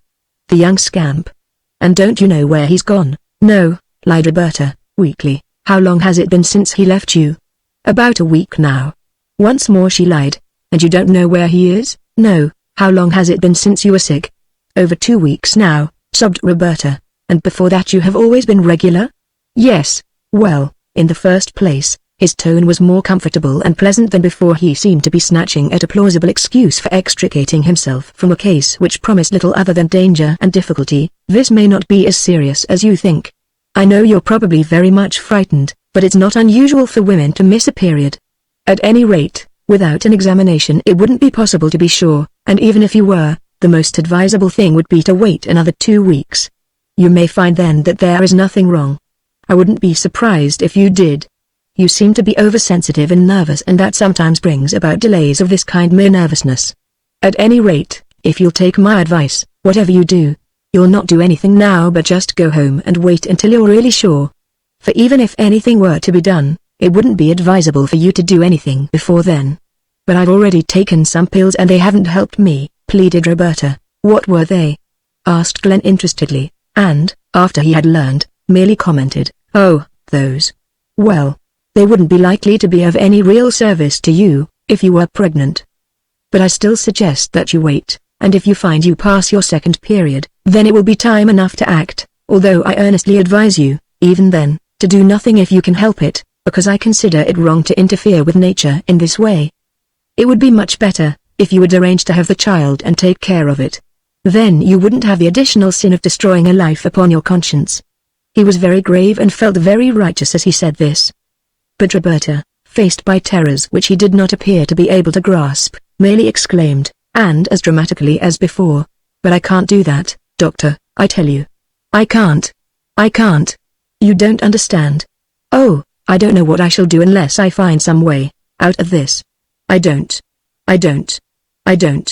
She shook her head and clenched her fingers and rocked to and fro while Glenn, impressed by her own terrors, the pity of the folly which, as he saw it, had led her to this dreadful pass, yet professionally alienated by a type of case that spelled nothing but difficulty for him, stood determinedly before her and added, "As I told you before, miss."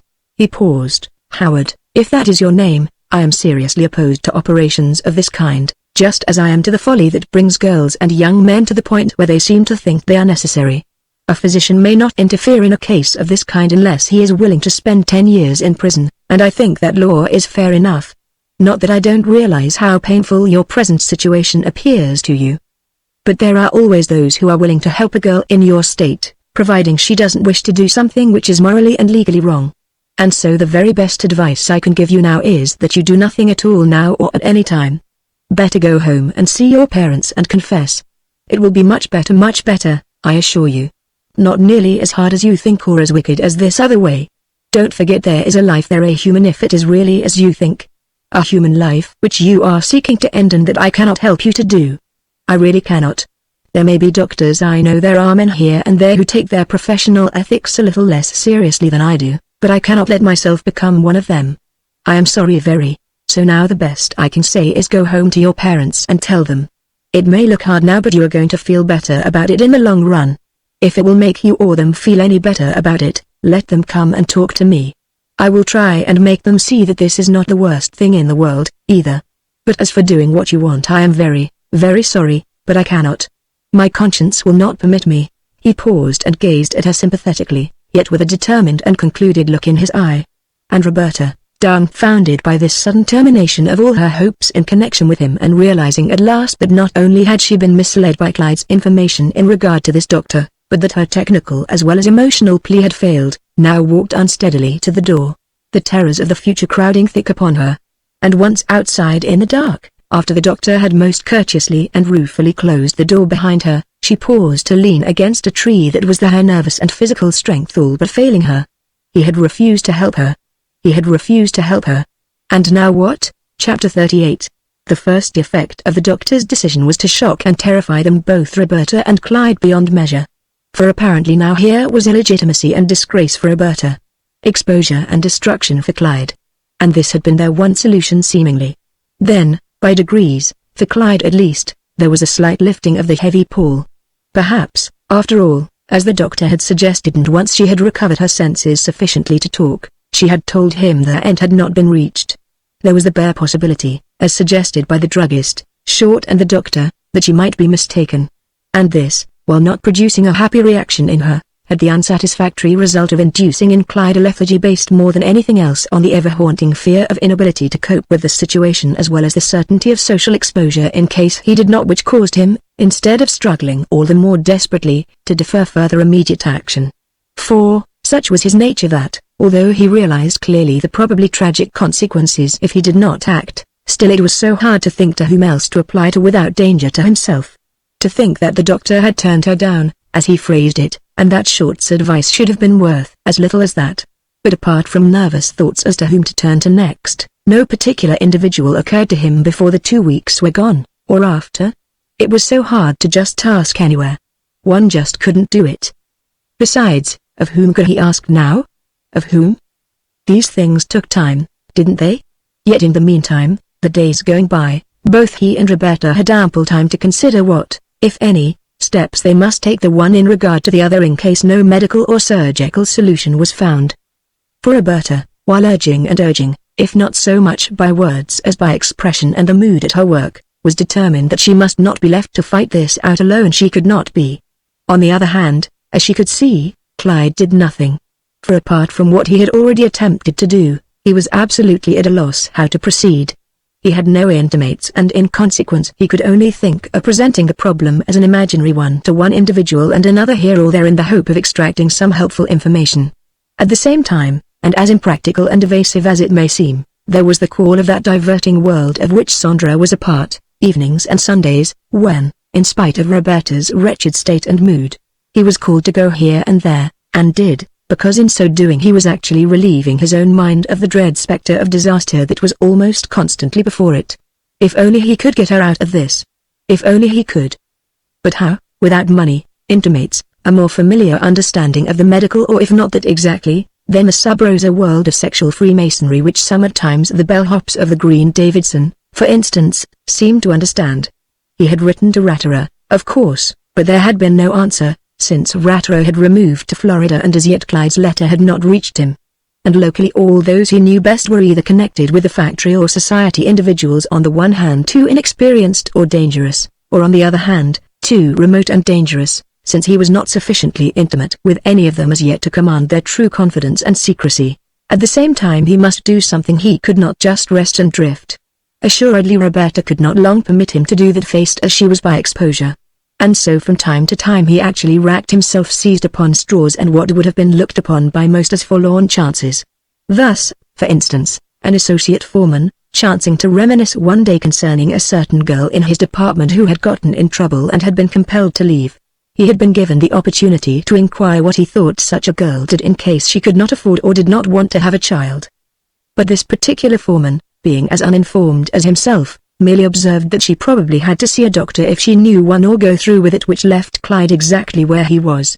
On another occasion, in connection with a conversation in a barber shop, relating to a local case reported in the Star where a girl was suing a local ne'er-do-well for breach of promise, the remark was made that she would never have sued that guy, you bet, unless she had to.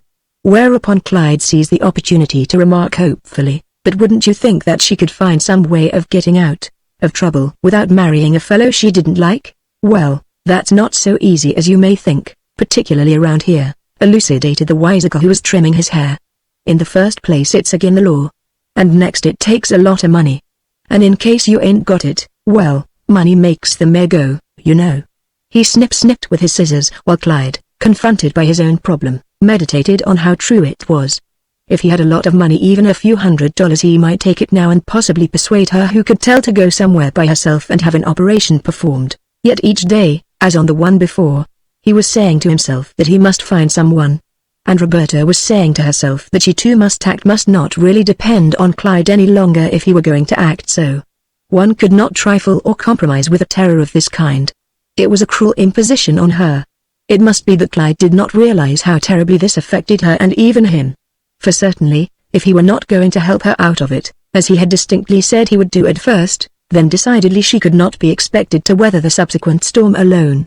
Never, never, never. For, after all, as Roberta saw it, Clyde was a man. He had a good position. It was not he, but she, who was in this treacherous position and unable to extricate herself alone. And beginning with the second day after the second period, when she discovered for once and all that her worst suspicions were true, she not only emphasized the fact in every way that she could that she was distressed beyond all words, but on the third day announced to him in a note that she was again going to see the doctor near Gloversville that evening, regardless of his previous refusal. So great was her need, and also asking Clyde whether he would accompany her, a request which, since he had not succeeded in doing anything, and although he had an engagement with Sondra, he instantly acceded to, feeling it to be of greater importance than anything else. He must excuse himself to Sondra on the ground of work, and accordingly this second trip was made, a long and nervous conversation between himself and Roberta on the way, resulting in nothing more than some explanations as to why thus far he had not been able to achieve anything, plus certain encomiums addressed to her concerning her courage in acting for herself in this way. Yet the doctor again would not and did not act. After waiting nearly an hour for his return from somewhere, she was merely permitted to tell him of her unchanged state and her destroying fears in regard to herself, but with no hint from him that he could be induced to act as indeed he could act. It was against his prejudices and ethics, and so once more Roberta returned, this time not crying, actually too sad to cry, choked with the weight of her impending danger and the anticipatory fears and miseries that attended it. And Clyde, hearing of this defeat, was at last reduced to a nervous, gloomy silence, absolutely devoid of a helpful suggestion. He could not think what to say and was chiefly fearful lest Roberta now make some demand with which socially or economically he could not comply. However, in regard to this she said little on the way home. Instead she sat and stared out of the window thinking of her defenseless predicament that was becoming more real and terrible to her hourly. By way of excuse she pleaded that she had a headache. She wanted to be alone only to think more, to try to work out a solution. She must work out some way. That she knew. But what? How? What could she do? How could she possibly escape?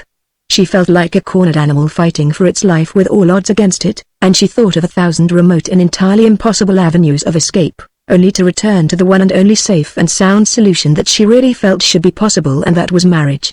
And why not? Hadn't she given him all, and that against her better judgment? Hadn't he overpersuaded her? Who was he anyway to so cast her aside? For decidedly at times, and especially since this latest crisis had developed, his manner, because of Sondra and the Griffiths and what he felt to be the fatal effect of all this on his dreams here, was sufficient to make plain that love was decidedly dead, and that he was not thinking nearly so much of the meaning of her state to her, as he was of its import to him, the injury that was most certain to accrue to him.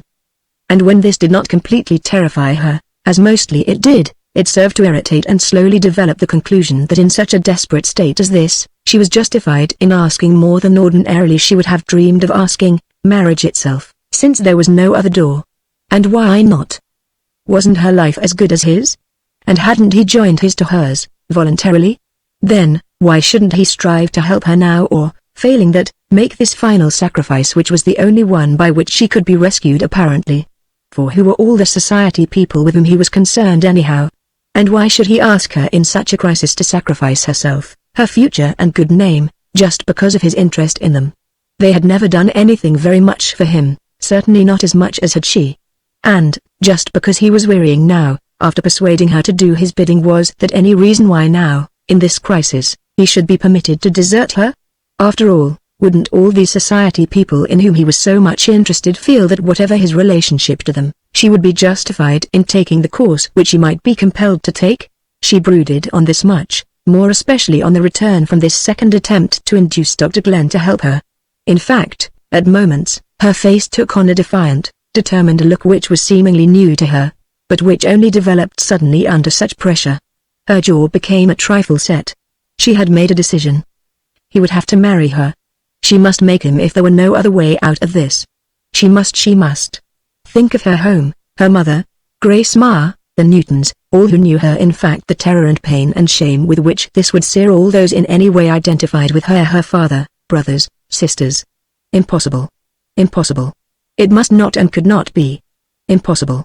It might seem a little severe to her, even now, to have to insist on this, considering all the emphasis Clyde had hitherto laid upon his prospects here. But how else was she to do? Accordingly the next day, and not a little to his surprise, since for so many hours the night before they had been together, Clyde received another note telling him that he must come again that night.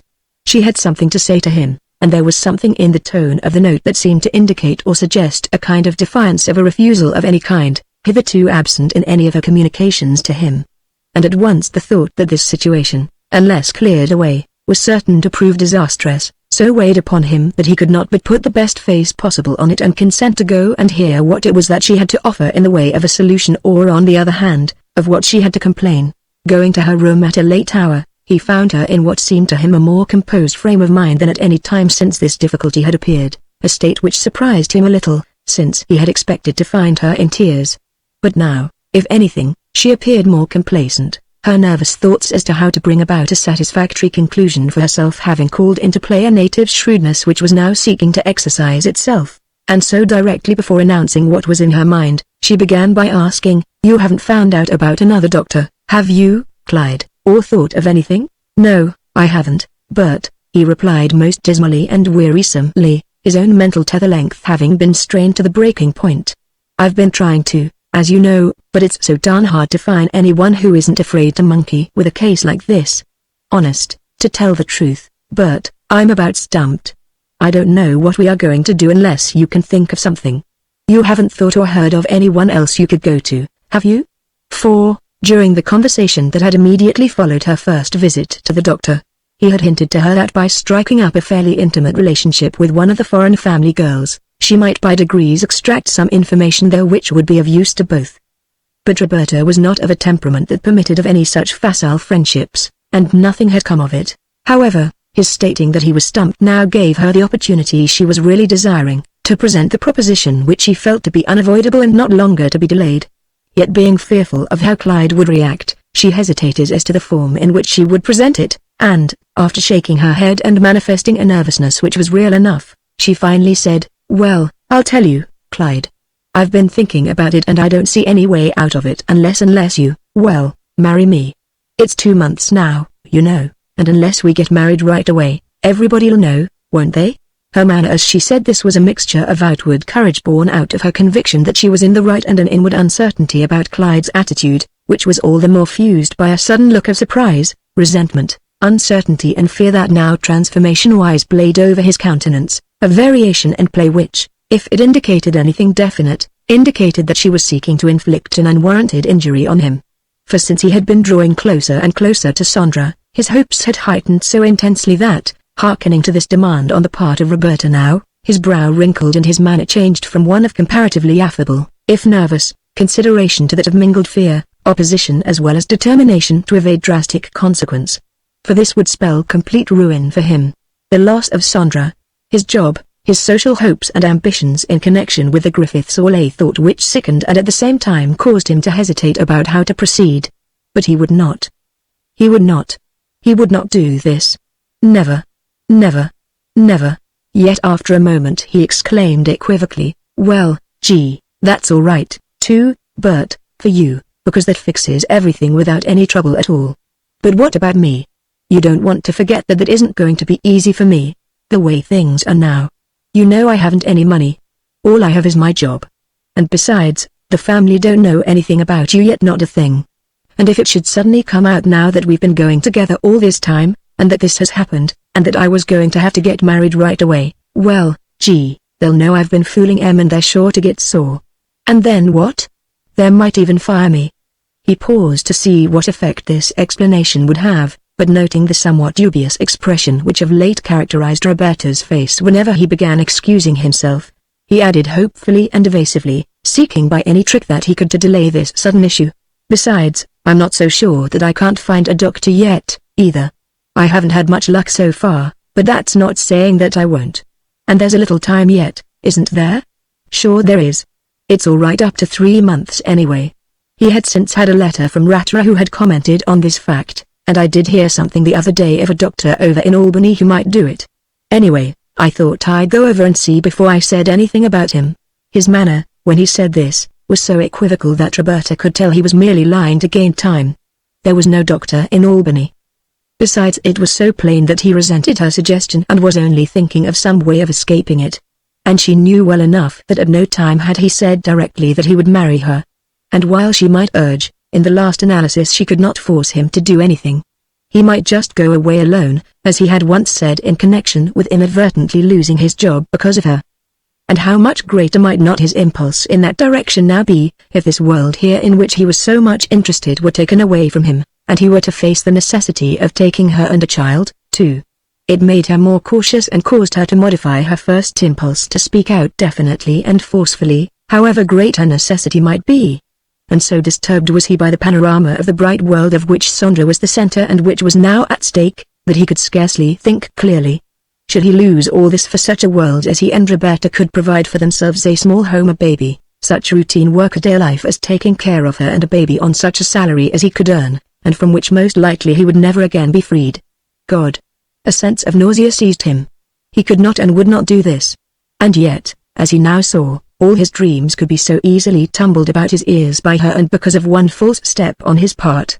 It made him cautious, and for the first time in his life caused tact and cunning to visualize itself as a profound necessity. And at the same time, Clyde was sensing inwardly and somewhat shamefacedly all of this profound change in himself. But Roberta was saying, "Oh, I know, Clyde, but you yourself said just now that you were stumped, didn't you? And every day that goes by just makes it so much the worse for me, if we're not going to be able to get a doctor. You can't get married and have a child born within a few months, you know that. Everyone in the world would know. Besides, I have myself to consider as well as you know. And the baby, too." At the mere mention of a coming child, Clyde winced and recoiled as though he had been slapped. She noted it. "I just must do one of two things right away, Clyde: get married or get out of this, and you don't seem to be able to get me out of it, do you? If you're so afraid of what your uncle might think or do in case we get married," she added nervously and yet suavely, "why couldn't we get married right away and then keep it a secret for a while, as long as we could, or as long as you thought we ought to," she added shrewdly. "Meanwhile I could go home and tell my parents about it, that I am married, but that it must be kept a secret for a while. Then when the time came, when things got so bad that we couldn't stay here any longer without telling, why we could either go away somewhere, if we wanted to, that is, if you didn't want your uncle to know, or we could just announce that we were married some time ago. Lots of young couples do that nowadays. And as for getting along," she went on, noting a sudden shadow that passed over Clyde's face like a cloud, "why, we could always find something to do. I know I could, anyhow, once the baby is born." When first she began to speak, Clyde had seated himself on the edge of the bed, listening nervously and dubiously to all she had to offer. However, when she came to that part which related to marriage and going away, he got up an irresistible impulse to move, overcoming him. And when she concluded with the commonplace suggestion of going to work as soon as the baby was born, he looked at her with little less than panic in his eyes. To think of marrying and being in a position where it would be necessary to do that, when with a little luck and without interference from her, he might marry Sandra. "Oh, yes, that's all right for you, Bert. That fixes everything up for you. But how about me? Why, gee whiz, I've only got started here now as it is, and if I have to pack up and get out, and I would have to, if ever they found out about this, why, I don't know what I'd do. I haven't any business or trade that I could turn my hand to. It might go hard with both of us. Besides, my uncle gave me this chance because I begged him, too, and if I walked off now he never would do anything for me." In his excitement he was forgetting that at one time and another in the past he had indicated to Roberta that the state of his own parents was not wholly unprosperous, and that if things did not go just to his liking here, he could return west and perhaps find something to do out there. And it was some general recollection of this that now caused her to ask, "Couldn't we go out to Denver or something like that? Wouldn't your father be willing to help you get something for a time, anyhow?" Her tone was very soft and pleading, an attempt to make Clyde feel that things could not be as bad as he was imagining. But the mere mention of his father in connection with all this, the assumption that he, of all people, might prove an escape from drudgery for them both, was a little too much. It showed how dreadfully incomplete was her understanding of his true position in this world. Worse, she was looking for help from that quarter. And, not finding it, later might possibly reproach him for that. Who could tell for his lies in connection with it? It made so very clear now the necessity for frustrating, if possible, and that at once, any tendency toward this idea of marriage. It could not be ever. And yet how was he to oppose this idea with safety, since she felt that she had this claim on him? How say to her openly and coldly that he could not and would not marry her? And unless he did so now, she might think it would be fair and legitimate enough for her to compel him to do so. She might even feel privileged to go to his uncle, his cousin. He could see Gilbert's cold eyes, and expose him. And then destruction. Ruin. The end of all his dreams in connection with Sondra and everything else here. But all he could think of saying now was, "But I can't do this, Bert, not now, anyway," a remark which at once caused Roberta to assume that the idea of marriage, as she had interjected it here, was not one which, under the circumstances, he had the courage to oppose his saying, "Not now, anyway." Yet even as she was thinking this, he went swiftly on with, "Besides, I don't want to get married so soon. It means too much to me at this time. In the first place, I'm not old enough and I haven't got anything to get married on. And I can't leave here. I couldn't do half as well anywhere else. You don't realize what this chance means to me. My father's all right, but he couldn't do what my uncle could and he wouldn't. You don't know, or you wouldn't ask me to do this." He paused, his face a picture of puzzled fear and opposition. He was not unlike a harried animal, deftly pursued by hunter and hound. But Roberta, imagining that his total defection had been caused by the social side of Lycurgus as opposed to her own low state and not because of the superior lure of any particular girl, now retorted resentfully, although she desired not to appear so, "Oh, yes, I know well enough why you can't leave. It isn't your position here, though, half as much as it is those society people you are always running around with. I know. You don't care for me anymore, Clyde, that's it, and you don't want to give these other people up for me. I know that's it and nothing else. But just the same, it wasn't so very long ago that you did, although you don't seem to remember it now." Her cheeks burned and her eyes flamed as she said this. She paused a moment while he gazed at her, wondering about the outcome of all this. "But you can't leave me to make out any way I can, just the same, because I won't be left this way, Clyde. I can't. I can't. I tell you." She grew tense and staccato, "It means too much to me. I don't know how to do alone and I, besides, have no one to turn to but you and you must help me. I've got to get out of this, that's all, Clyde, I've got to. I'm not going to be left to face my people and everybody without any help or marriage or anything." As she said this, her eyes turned appealingly and yet savagely toward him and she emphasized it all with her hands, which she clenched and unclenched in a dramatic way. "And if you can't help me out in the way you thought," she went on most agonizedly as Clyde could see, "then you've got to help me out in this other, that's all. At least until I can do for myself I just won't be left. I don't ask you to marry me forever," she now added, the thought that if by presenting this demand in some modified form, she could induce Clyde to marry her, it might be possible afterwards that his feeling toward her would change to a much more kindly one. "You can leave me after a while if you want to. After I'm out of this. I can't prevent you from doing that and I wouldn't want to if I could. But you can't leave me now. You can't. You can't. Besides," she added, "I didn't want to get myself in this position and I wouldn't have, but for you. But you made me and made me let you come in here. And now you want to leave me to shift for myself, just because you think you won't be able to go in society anymore, if they find out about me." She paused, the strain of this contest proving almost too much for her tired nerves. At the same time she began to sob nervously and yet not violently, a marked effort at self-restraint and recovery marking her every gesture. And after a moment or two in which both stood there, he gazing dumbly and wondering what else he was to say in answer to all this, she struggling and finally managing to recover her poise, she added, "Oh, what is it about me that's so different to what I was a couple of months ago, Clyde? Will you tell me that? I'd like to know. What is it that has caused you to change so? Up to Christmas, almost, you were as nice to me as any human being could be. You were with me nearly all the time you had, and since then I've scarcely had an evening that I didn't beg for. Who is it? What is it?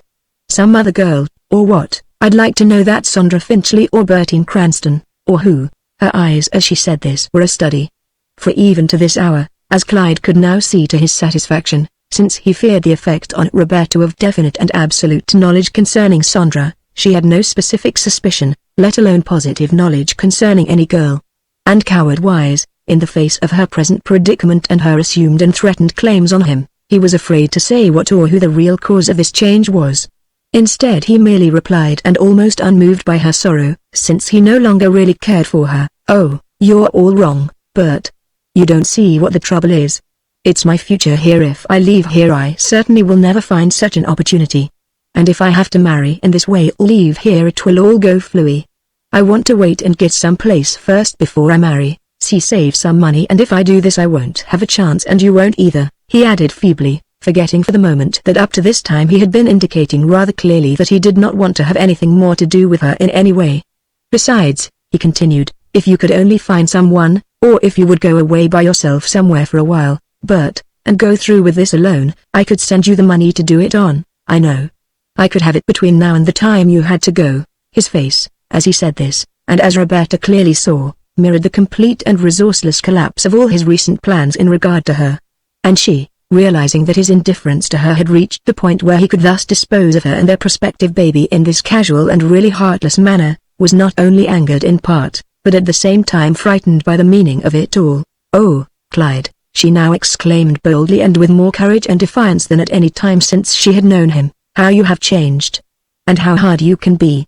To want me to go off all by myself and just to save you so you can stay here and get along and marry someone here when I am out of the way and you don't have to bother about me anymore. Well, I won't do it. It's not fair. And I won't, that's all. I won't. And that's all there is to it. You can get someone to get me out of this or you can marry me and come away with me, at least long enough for me to have the baby and place myself right before my people and everyone else that knows me.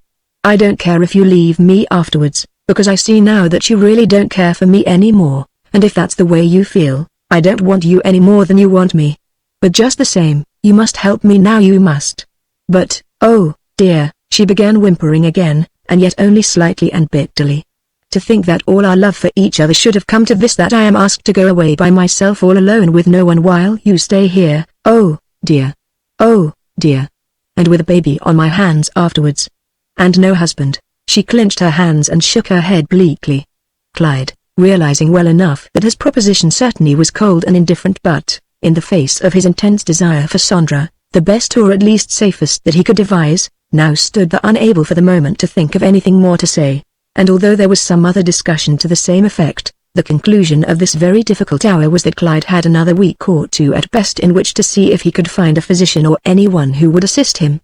After that the implied, if not openly expressed, threat which lay at the bottom of this was, unless so extricated and speedily, that he would have to marry her, if not permanently, then at least temporarily, but legally just the same, until once again she was able to look after herself, a threat which was as crushing and humiliating to Roberta as it was torturing to him. Chapter 39. Opposing views such as these, especially where no real skill to meet such a situation existed, could only spell greater difficulty and even eventual disaster unless chance in some form should aid. And chance did not aid. And the presence of Roberta in the factory was something that would not permit him to dismiss it from his mind. If only he could persuade her to leave and go somewhere else to live and work so that he should not always see her, he might then think more calmly. For with her asking continuously, by her presence if no more, what he intended to do, it was impossible for him to think. And the fact that he no longer cared for her as he had, tended to reduce his normal consideration of what was her due. He was too infatuated with, and hence disarranged by his thoughts of Sandra. For in the very teeth of this grave dilemma he continued to pursue the enticing dream in connection with Sandra, the dark situation in connection with Roberta seeming no more at moments than a dark cloud which shadowed this other. And hence nightly, or as often as the exigencies of his still unbroken connection with Roberta would permit, he was availing himself of such opportunities as his flourishing connections now afforded. Now, and to his great pride and satisfaction, it was a dinner at the Harriets or Taylors to which he was invited, or a party at the Finchleys or the Cranstons, to which he would either escort Sandra or be animated by the hope of encountering her. And now, also without so many of the former faces or attempts at subterfuge, which had previously characterized her curiosity in regard to him, she was at times openly seeking him out and making opportunities for social contact. And, of course, these contacts being identical with this typical kind of group gathering, they seemed to have no special significance with the more conservative elders. For although Mrs. Finchley, who was of an especially shrewd and discerning turn socially, had at first been dubious over the attentions being showered upon Clyde by her daughter and others, still still observing that Clyde was more and more being entertained, not only in her own home by the group of which her daughter was a part, but elsewhere, everywhere, was at last inclined to imagine that he must be more solidly placed in this world than she had heard, and later to ask her son and even Sandra concerning him. But receiving from Sandra only the equivocal information that, since he was Gil and Bella Griffith's cousin, and was being taken up by everybody because he was so charming even if he didn't have any money, she couldn't see why she and Stuart should not be allowed to entertain him also, her mother rested on that for the time being, only cautioning her daughter under no circumstances to become too friendly. And Sandra, realizing that in part her mother was right, yet being so drawn to Clyde, was now determined to deceive her, at least to the extent of being as clandestinely free with Clyde as she could contrive. And was, so much so that everyone who was privy to the intimate contacts between Clyde and Sandra might have reported that the actual understanding between them was assuming an intensity which most certainly would have shocked the elder Finchleys, could they have known. For apart from what Clyde had been, and still was dreaming in regard to her, Sandra was truly being taken with thoughts and moods in regard to him which were fast verging upon the most destroying aspects of the very profound chemistry of love. Indeed, in addition to handclasps, kisses and looks of intense admiration always bestowed when presumably no one was looking, there were those nebulous and yet strengthening and lengthening fantasies concerning a future which in some way or other, not clear to either as yet, was still always to include each other. Summer days perhaps, and that soon, in which he and she would be in a canoe at 12th Lake, the long shadows of the trees on the bank lengthening over the silvery water, the wind rippling the surface while he paddled and she idled and tortured him with hints of the future, a certain forest path, grass-sodden and sun-mottled to the south and west of the Cranston and Fant estates, near theirs, through which they might canter in June and July to a wonderful view known as Inspiration Point some 7 miles west, the country fair at Sharon, at which, in a gypsy costume, the essence of romance itself, she would superintend a booth, or, in her smartest riding habit, give an exhibition of her horsemanship teas, dances in the afternoon and in the moonlight at which, languishing in his arms, their eyes would speak. None of the compulsion of the practical. None of the inhibitions which the dominance and possible future opposition of her parents might imply. Just love and summer, and idyllic and happy progress toward an eventual secure and unopposed union which should give him to her forever. And in the meantime, in so far as Roberta was concerned, 2 more long, dreary, terrifying months going by without that meditated action on her part which must result once it was taken in Clyde's undoing. For, as convinced as she was that apart from meditating and thinking of some way to escape his responsibility, Clyde had no real intention of marrying her, still, like Clyde, she drifted, fearing to act really. For in several conferences following that in which she had indicated that she expected him to marry her, he had reiterated, if vaguely, a veiled threat that in case she appealed to his uncle he would not be compelled to marry her, after all, for he could go elsewhere. The way he put it was that unless left undisturbed in his present situation he would be in no position to marry her and furthermore could not possibly do anything to aid her at the coming time when most of all she would stand in need of aid, a hint which caused Roberta to reflect on a hitherto not fully developed vein of hardness in Clyde, although had she but sufficiently reflected, it had shown itself at the time that he compelled her to admit him to her room. In addition and because she was doing nothing and yet he feared that at any moment she might, he shifted in part at least from the attitude of complete indifference, which had availed him up to the time that she had threatened him, to one of at least simulated interest and goodwill and friendship. For the very precarious condition in which he found himself was sufficiently terrifying to evoke more diplomacy than ever before had characterized him. Besides he was foolish enough to hope, if not exactly believe, that by once more conducting himself as though he still entertained the lively sense of the problem that afflicted her and that he was willing, in case no other way was found, to eventually marry her. Though he could never definitely be persuaded to commit himself as to this, he could reduce her determination to compel him to act soon at least to a minimum, and so leave him more time in which to exhaust every possibility of escape without marriage, and without being compelled to run away. And although Roberta sensed the basis of this sudden shift, still she was so utterly alone and distrait that she was willing to give ear to Clyde's mock genial, if not exactly affectionate observations and suggestions. It caused her, at his behest, to wait a while longer, the while, as he now explained, he would not only have saved up some money, but devised some plan in connection with his work which would permit him to leave for a time anyhow, marry her somewhere and then establish her and the baby as a lawful married woman somewhere else, while, although he did not explain this just now, he returned to Lycurgus and sent her such aid as he could. But on condition, of course, that never anywhere, unless he gave her permission, must she assert that he had married her, or point to him in any way as the father of her child. Also it was understood that she, as she herself had asserted over and over that she would, if only he would do this, marry her, take steps to free herself on the ground of desertion, or something, in some place sufficiently removed from Lycurgus for no one to hear. And that within a reasonable time after her marriage to him, although he was not at all satisfied that, assuming that he did marry her, she would. But Clyde, of course, was insincere in regard to all his overtures at this time, and really not concerned as to her sincerity or insincerity. Nor did he have any intention of leaving Lycurgus even for the moderate length of time that her present extrication would require unless he had to. For that meant that he would be separated from Sandra, and such absence, for whatever period, would most definitely interfere with his plans. And so, on the contrary, he drifted thinking most idly at times of some possible fake or mock marriage such as he had seen in some melodramatic movie, a fake minister and witnesses combining to deceive some simple country girl such as Roberta was not, but at such expense of time, resources, courage and subtlety as Clyde himself, after a little reflection, was wise enough to see was beyond him. Again, knowing that, unless some hitherto unforeseen aid should eventuate, he was heading straight toward a disaster which could not much longer be obviated. He even allowed himself to dream that, once the fatal hour was at hand and Roberta, no longer to be put off by any form of subterfuge, was about to expose him, he might even flatly deny that he had ever held any such relationship with her, as then she would be charging rather that at all times his relationship with her had been that of a department manager to employee, no more, terror no less. But at the same time, early in May, when Roberta, because of various gestative signs and ailments, was beginning to explain, as well as insist, to Clyde that by no stretch of the imagination or courage could she be expected to retain her position at the factory or work later than June 1st, because by then the likelihood of the girls beginning to notice something, would be too great for her to endure. Sandra was beginning to explain that not so much later than the 4th or 5th of June she and her mother and Stuart, together with some servants, would be going to their new lodge at 12th Lake in order to supervise certain installations then being made before the regular season should begin.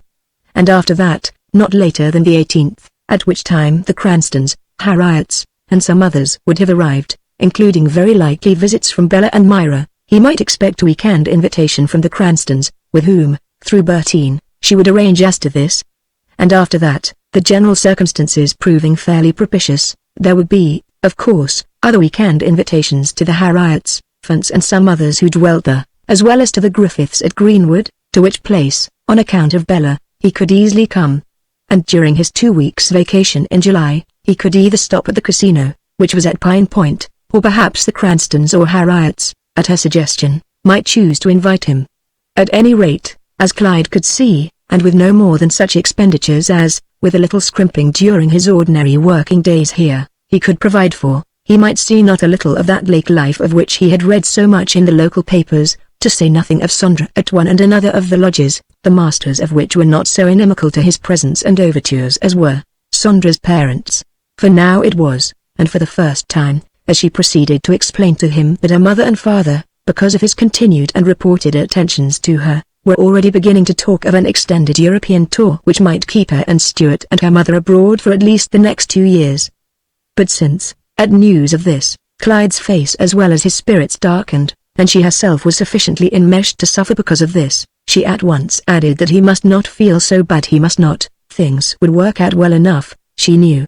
For at the proper time, and unless between then and now, something her own subtle attack if not her at present feverish interest in Clyde should have worked to alter her mother's viewpoint in regard to him, she might be compelled to take some steps of her own in order to frustrate her mother. Just what, she was not willing to say at this time, although to Clyde's overheated imagination it took the form of an elopement and marriage, which could not then be gainsaid by her parents whatever they might think. And it was true that in a vague and as yet repressed way some such thought was beginning to form in Sandra's mind. For, as she now proceeded to explain to Clyde, it was so plain that her mother was attempting to steer her in the direction of a purely social match, the one with the youth who had been paying her such marked attention the year before.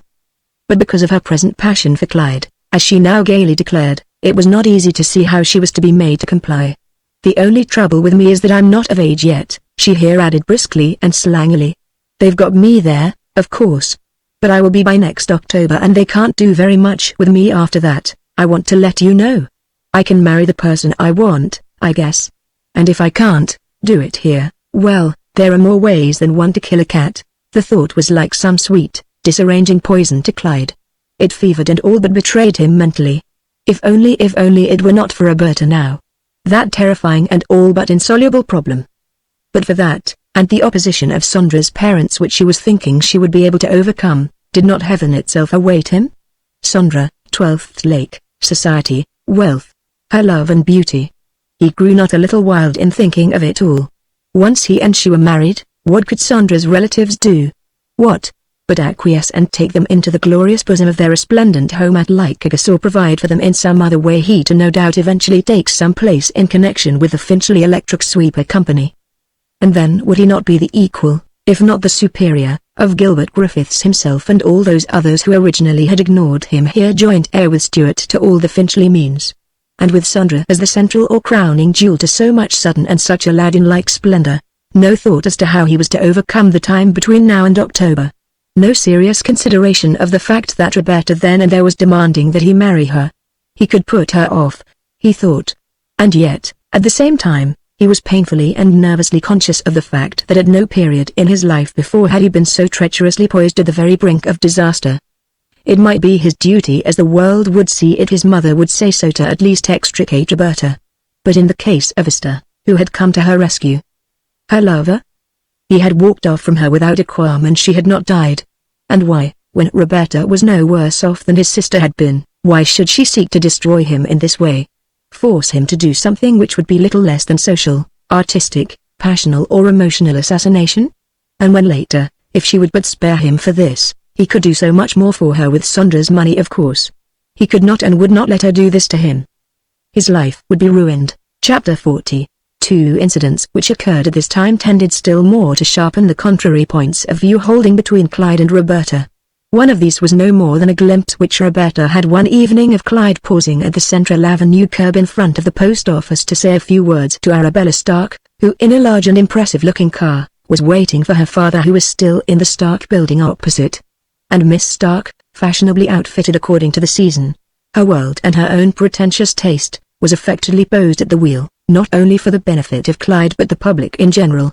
And to Roberta, who by now was reduced to the verge of distraction between Clyde's delay and her determination to compel him to act in her behalf, she appeared to be little less than an epitome of all the security, luxury and freedom from responsibility which so enticed and hence caused Clyde to delay and be as indifferent as possible to the dire state which confronted her. For, alas, apart from this claim of her condition, what had she to offer him comparable to all he would be giving up in case he acceded to her request? Nothing, a thought which was far from encouraging. Yet, at this moment, contrasting her own wretched and neglected state with that of this Miss Stark, for example, she found herself a prey to an even more complaining and antagonistic mood than had hitherto characterized her.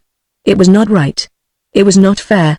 For during the several weeks that had passed since last they had discussed this matter, Clyde had scarcely said a word to her at the factory or elsewhere, let alone called upon her at the room, fearing as he did the customary inquiry which he could not satisfy.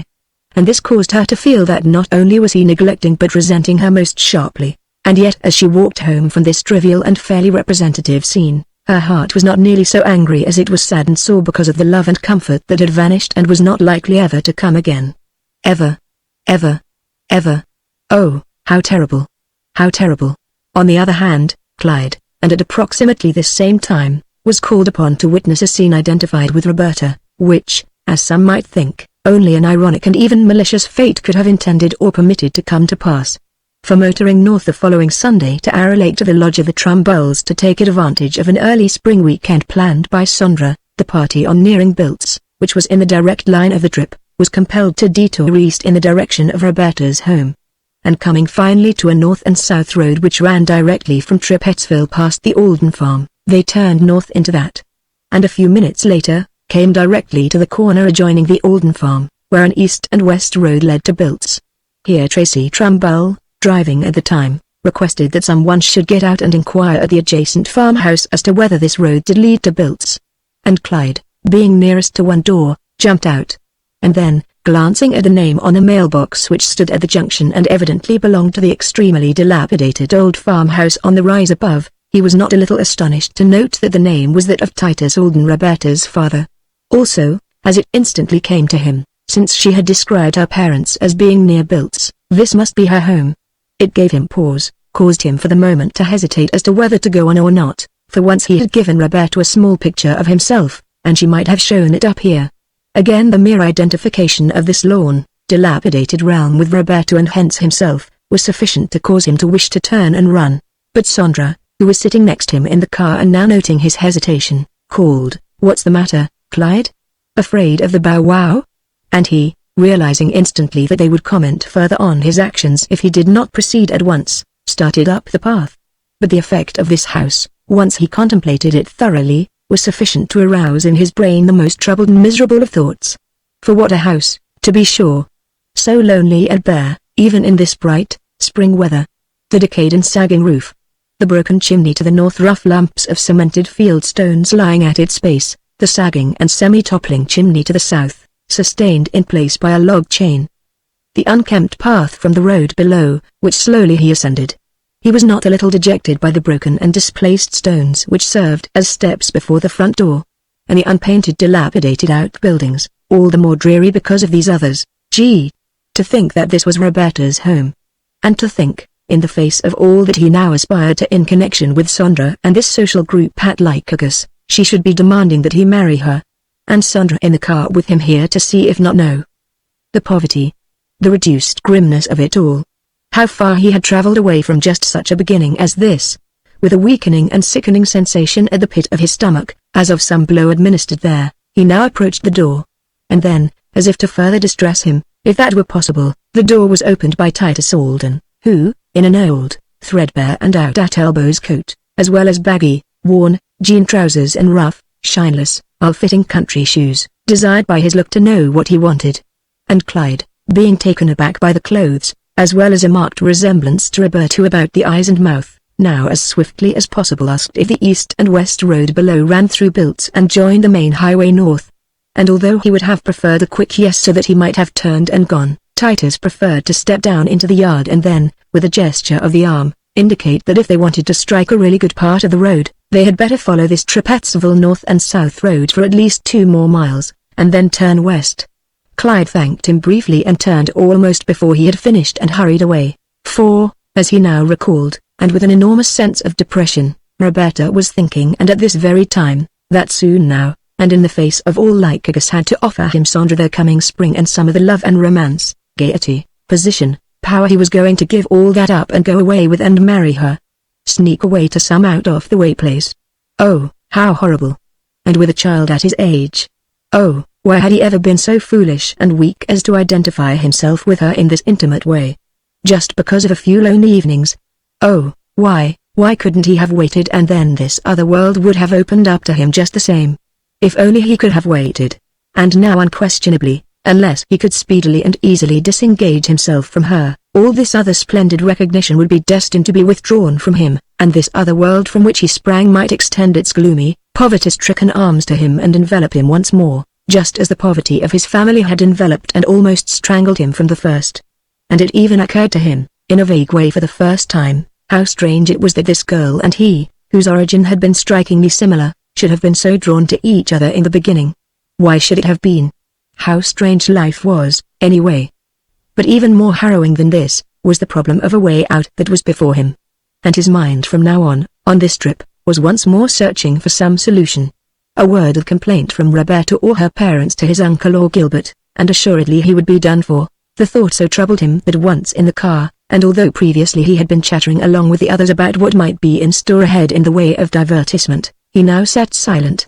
And Sandra, who sat next to him and who previously had been whispering at intervals of her plans for the summer, now, instead of resuming the patter, whispered, "What come over the sweet thing?" When Clyde appeared to be the least reduced in mind, she most affected this patter with him, since it had an almost electric, if sweetly tormenting effect on him.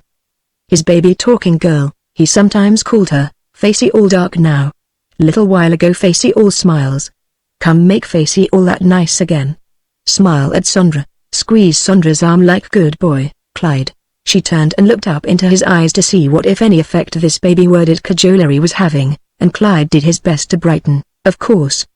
But even so, and in the face of all this amazingly wonderful love on her part for him, the spectre of Roberta and all that she represented now in connection with all this, was ever before him her state, her very recent edict in regard to it. The obvious impossibility of doing anything now but go away with her. Why rather than let himself in for a thing like that, would it not be better, and even though he lost Sandra once and for all, for him to decamp as in the instance of the slain child in Kansas City and be heard of nevermore here? But then he would lose Sandra, his connections here, and his uncle this world. The loss. The loss. The misery of once more drifting about here and there, of being compelled to write his mother once more concerning certain things about his flight, which someone writing from here might explain to her afterwards and so much more damagingly. And the thoughts concerning him on the part of his relatives. And of late he had been writing his mother that he was doing so well. What was it about his life that made things like this happen to him? Was this what his life was to be like? Running away from one situation and another just to start all over somewhere else, perhaps only to be compelled to flee from something worse. No, he could not run away again. He must face it and solve it in some way. He must. God. Chapter 41. The 5th of June arriving, the Finchleys departed as Sandra had indicated, but not without a most urgent request from her that he be prepared to come to the Cranstons either the second or third weekend following, she to advise him definitely later a departure which so affected Clyde that he could scarcely think what to do with himself in her absence, depressed as he was by the tangle which Roberta's condition presented. And exactly at this time also, Roberta's fears and demands had become so urgent that it was really no longer possible for him to assure her that if she would but wait a little while longer, he would be prepared to act in her behalf. Plead as he might, her case, as she saw it, was at last critical and no longer to be trifled with in any way. Her figure, as she insisted, although this was largely imaginative on her part, had altered to such an extent that it would not be possible for her longer to conceal it, and all those who worked with her at the factory were soon bound to know. She could no longer work or sleep with any comfort. She must not stay here any more. She was having preliminary pains, purely imaginary ones, in her case. He must marry her now, as he had indicated he would, and leave with her at once for some place, any place, really near or far, so long as she was extricated from this present terrible danger. And she would agree, as she now all but pleaded, to let him go his way again as soon as their child was born truly, and would not ask any more of him ever. But now, this very week, not later than the 15th at the latest, he must arrange to see her through with this as he had promised. But this meant that he would be leaving with her before ever he should have visited Sandra at 12th Lake at all, and without ever seeing her any more really. And, besides, as he so well knew, he had not saved the sum necessary to make possible the new venture on which she was insisting. In vain it was that Roberta now explained that she had saved over 100, and they could make use of that once they were married, or to help in connection with whatever expenses might be incurred in getting to wherever he should decide they were going. All that he would see or feel was that this meant the loss of everything to him, and that he would have to go away with her to some relatively nearby place and get work at anything he could, in order to support her as best he might. But the misery of such a change, the loss of all his splendid dreams, and yet, racking his brains, he could think of nothing better than that she should quit and go home for the time being, since, as he now argued, and most shrewdly, as he thought, he needed a few more weeks to prepare for the change which was upon them both. For, in spite of all his efforts, as he now falsely asserted, he had not been able to save as much as he had hoped. He needed at least 3 or 4 more weeks in which to complete the sum, which he had been looking upon as advisable in the face of this meditated change. Was not she herself guessing, as he knew, that it could not be less than $150 or $200, quite large sums in her eyes, whereas, above his current salary, Clyde had no more than $40 and was dreaming of using that and whatever else he might secure in the interim to meet such expenses as might be incurred in the anticipated visit to 12th Lake. But to further support his evasive suggestion that she now return to her home for a short period, he added that she would want to fix herself up a little, wouldn't she? She couldn't go away on a trip like this, which involved marriage and a change of social contacts in every way, without some improvements in her wardrobe.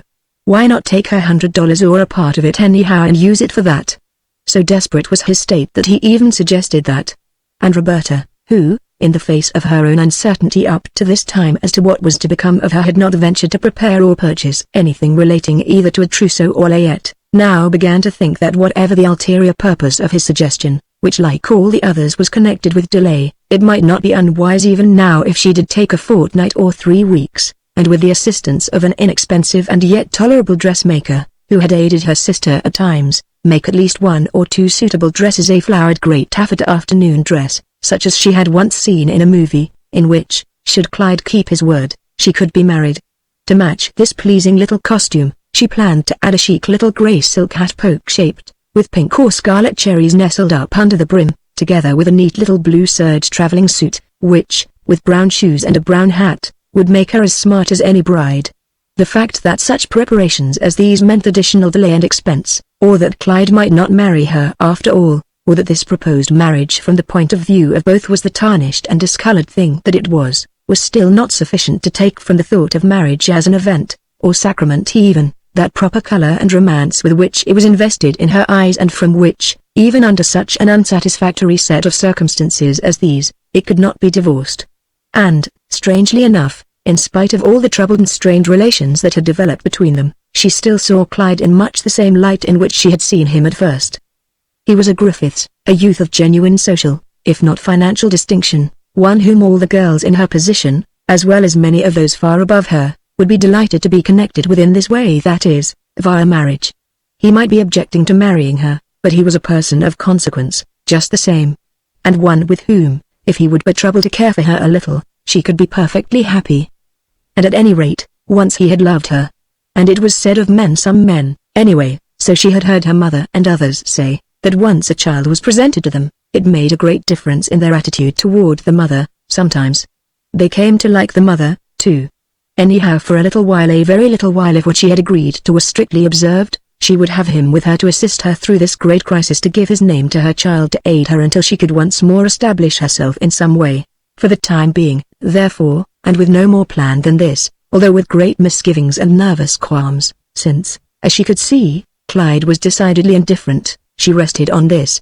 And it was in this mood that 5 days later, and after Roberta had written to her parents that she was coming home for 2 weeks at least, to get a dress or two made and to rest a little, because she was not feeling very well, that Clyde saw her off for her home in Biltz, riding with her as far as Fonda.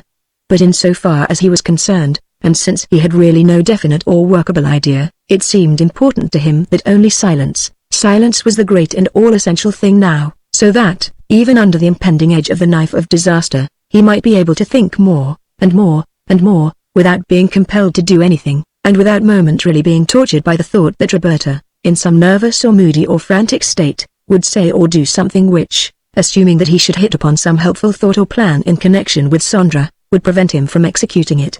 And about the same time, Sandra was writing him gay notes from 12th Lake as to what he might expect upon his arrival a little later. Blue water, white sails, tennis, golf, horseback riding, driving. She had it all arranged with Bertine, as she said. And kisses, kisses, kisses. Chapter 42, 2 letters, which arrived at this time and simultaneously, but accentuated the difficulty of all this. Pine Point Landing, June 10th. Clyde, my dear. How is my feet thing? All righty. It's just glorious up here. Lots of people already here and more coming every day. The casino and golf course over at Pine Point are open and lots of people about. I can hear Stewart and Grant with their launches going up toward Gray's Inlet now. You must hurry and come up, dear. It's too nice for words. Green roads to gallop through, and swimming and dancing at the casino every afternoon at 4. Just back from a wonderful gallop on Dickie and going again after luncheon to mail these letters. Bertine says she'll write you a letter today or tomorrow, good for any weekend or any old time, so when Sonder says come, you hear, else Sonder whip hard. You baddie, good boy. Is he working hard in the baddie old factory? Sonder wishes he was here, wish her instead. We ride and drive and swim and dance. Don't forget your tennis racket and golf clubs. There's a dandy course on the casino grounds. This morning when I was riding, a bird flew right up under Dickie's heels. It scared him so that he bolted, and Sonder got all switched and squatched. Isn't Clyde sorry for his Sonder? She is writing lots of notes today. After lunch and the ride to catch the down mail, Sonder and Bertine and Nina going to the casino. Don't you wish you were going to be there? We could dance to Tawdy. Sonder just loves that song. But she has to dress now. More tomorrow, baddie boy. And when Bertine writes, answer right away. See all those dots? Kisses. Big and little ones. All for baddie boy. And white Sonder every day, and she'll write to her, more kisses, to which Clyde responded eagerly and in kind in the same hour. But almost the same mail, at least the same day, brought the following letter from Roberta, Biltz, June 10th. Dear Clyde, I am nearly ready for bed, but I will write you a few lines. I had such a tiresome journey coming up that I was nearly sick. In the first place, I didn't want to come much alone, as you know. I feel too upset and uncertain about everything, although I try not to feel so now that we have our plan and you are going to come for me as you said. At this point, while nearly sickened by the thought of the wretched country world in which she lived, still, because of Roberta's unfortunate and unavoidable relation to it, he now experienced one of his old-time twinges of remorse and pity in regard to her. For after all, this was not her fault. She had so little to look forward to, nothing but her work or a commonplace marriage. For the first time in many days, really, and in the absence of both, he was able to think clearly and to sympathize deeply, if gloomily. For the remainder of the letter read: "But it's very nice here now. The trees are so beautifully green and the flowers in bloom. I can hear the bees in the orchard whenever I go near the south windows. On the way up, instead of coming straight home, I decided to stop at home to see my sister and brother-in-law, since I am not so sure now when I shall see them again, if ever, for I am resolved that they shall see me respectable, or never at all any more. You mustn't think I mean anything hard or mean by this. I am just sad. They have such a cute little home there, Clyde, pretty furniture, a Victrola and all, and Agnes is so very happy with Fred. I hope she always will be. I couldn't help thinking of what a dear place we might have had, if only my dreams had come true. And nearly all the time I was there Fred kept teasing me as to why I don't get married, until I said, 'Oh, well, Fred, you mustn't be too sure that I won't one of these days. All good things come to him who waits, you know.' Yes, unless you just turn out to be a waiter," was the way he hit me back. But I was truly glad to see Mother again, Clyde. She's so loving and patient and helpful. The sweetest, dearest mother that ever was. And I just hate to hurt her in any way. And Tom and Emily, too. They have had friends here every evening since I've been here and they want me to join in, but I hardly feel well enough now to do all the things they want me to do: play cards and games, dance." At this point Clyde could not help emphasizing in his own mind the shabby home world of which he was a part and which so recently he had seen that rickety house. Those toppling chimneys. Her uncouth father. And that in contrast to such a letter as this other from Sondra. Father and Mother and Tom and Emily just seem to hang around and try to do things for me. And I feel remorseful when I think how they would feel if they knew, for, of course, I have to pretend that it is work that makes me feel so tired and depressed as I am sometimes. Mother keeps saying that I must stay a long time or quit entirely and rest and get well again, but she just don't know, of course, poor dear. If she did. I can't tell you how that makes me feel sometimes, Clyde. Oh, dear. But there, I mustn't put my sad feelings over on you either. I don't want to, as I told you, if you will only come and get me as we've agreed. And I won't be like that either, Clyde. I'm not that way all the time now. I've started to get ready and do all the things it'll take to do in 3 weeks, and that's enough to keep my mind off everything but work. But you will come for me, won't you, dear?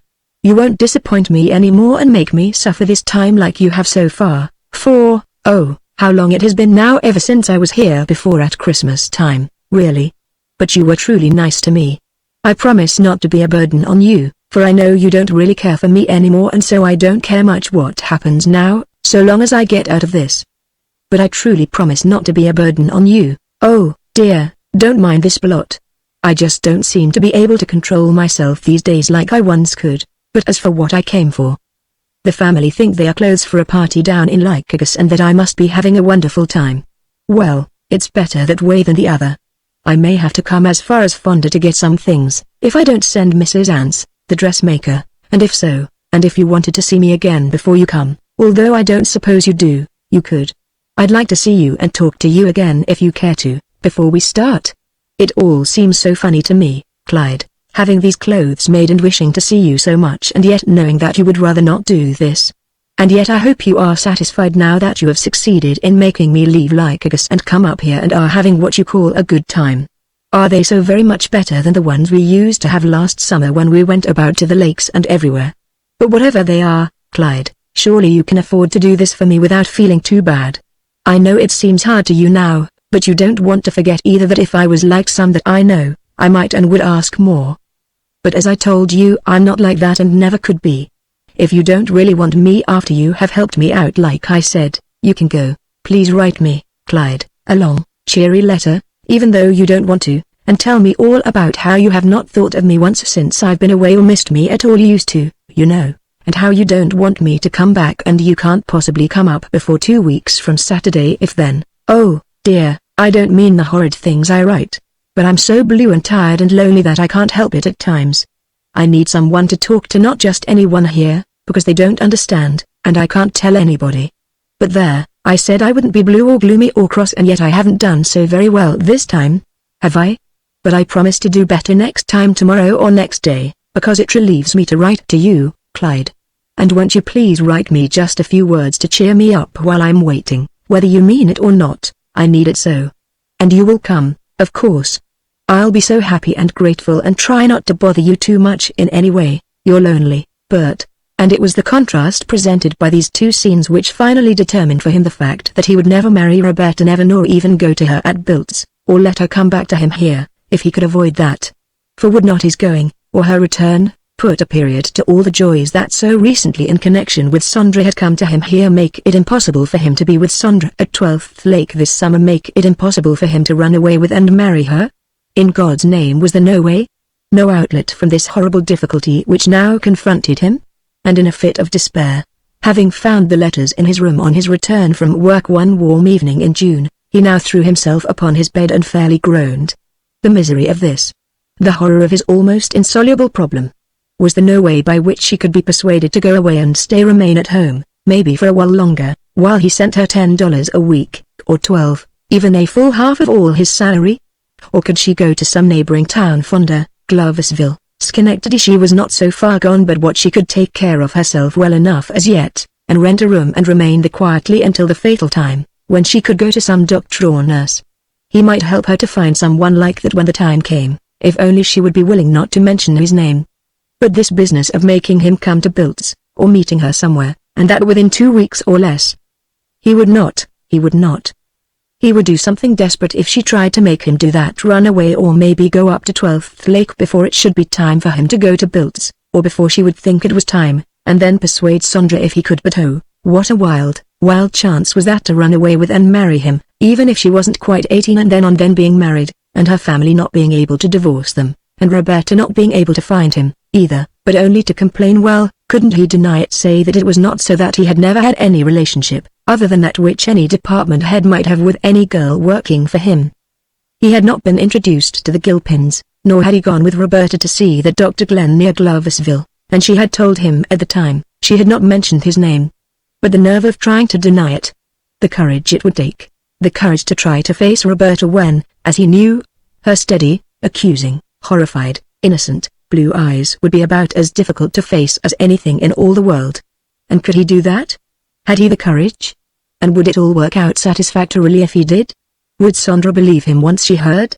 But just the same, in pursuance of this idea, whether finally he executed it or not, even though he went to 12th Lake, he must write Sondra a letter saying that he was coming. And this he did at once, writing her passionately and yearningly. At the same time he decided not to write Roberta at all. Maybe call her on long distance, since she had recently told him that there was a neighbor nearby who had a telephone, and if for any reason he needed to reach her, he could use that. For writing her in regard to all this, even in the most guarded way, would place in her hands, and at this time, exactly the type of evidence in regard to this relationship which she would most need, and especially when he was so determined not to marry her. The trickery of all this. It was low and shabby, no doubt. Yet if only Roberta had agreed to be a little reasonable with him, he would never have dreamed of indulging in any such low and tricky plan as this. But, oh, Sondra. And the great estate that she had described, lying along the west shore of 12th Lake. How beautiful that must be. He could not help it. He must act and plan as he was doing. He must, and forthwith he arose and went to mail the letter to Sondra.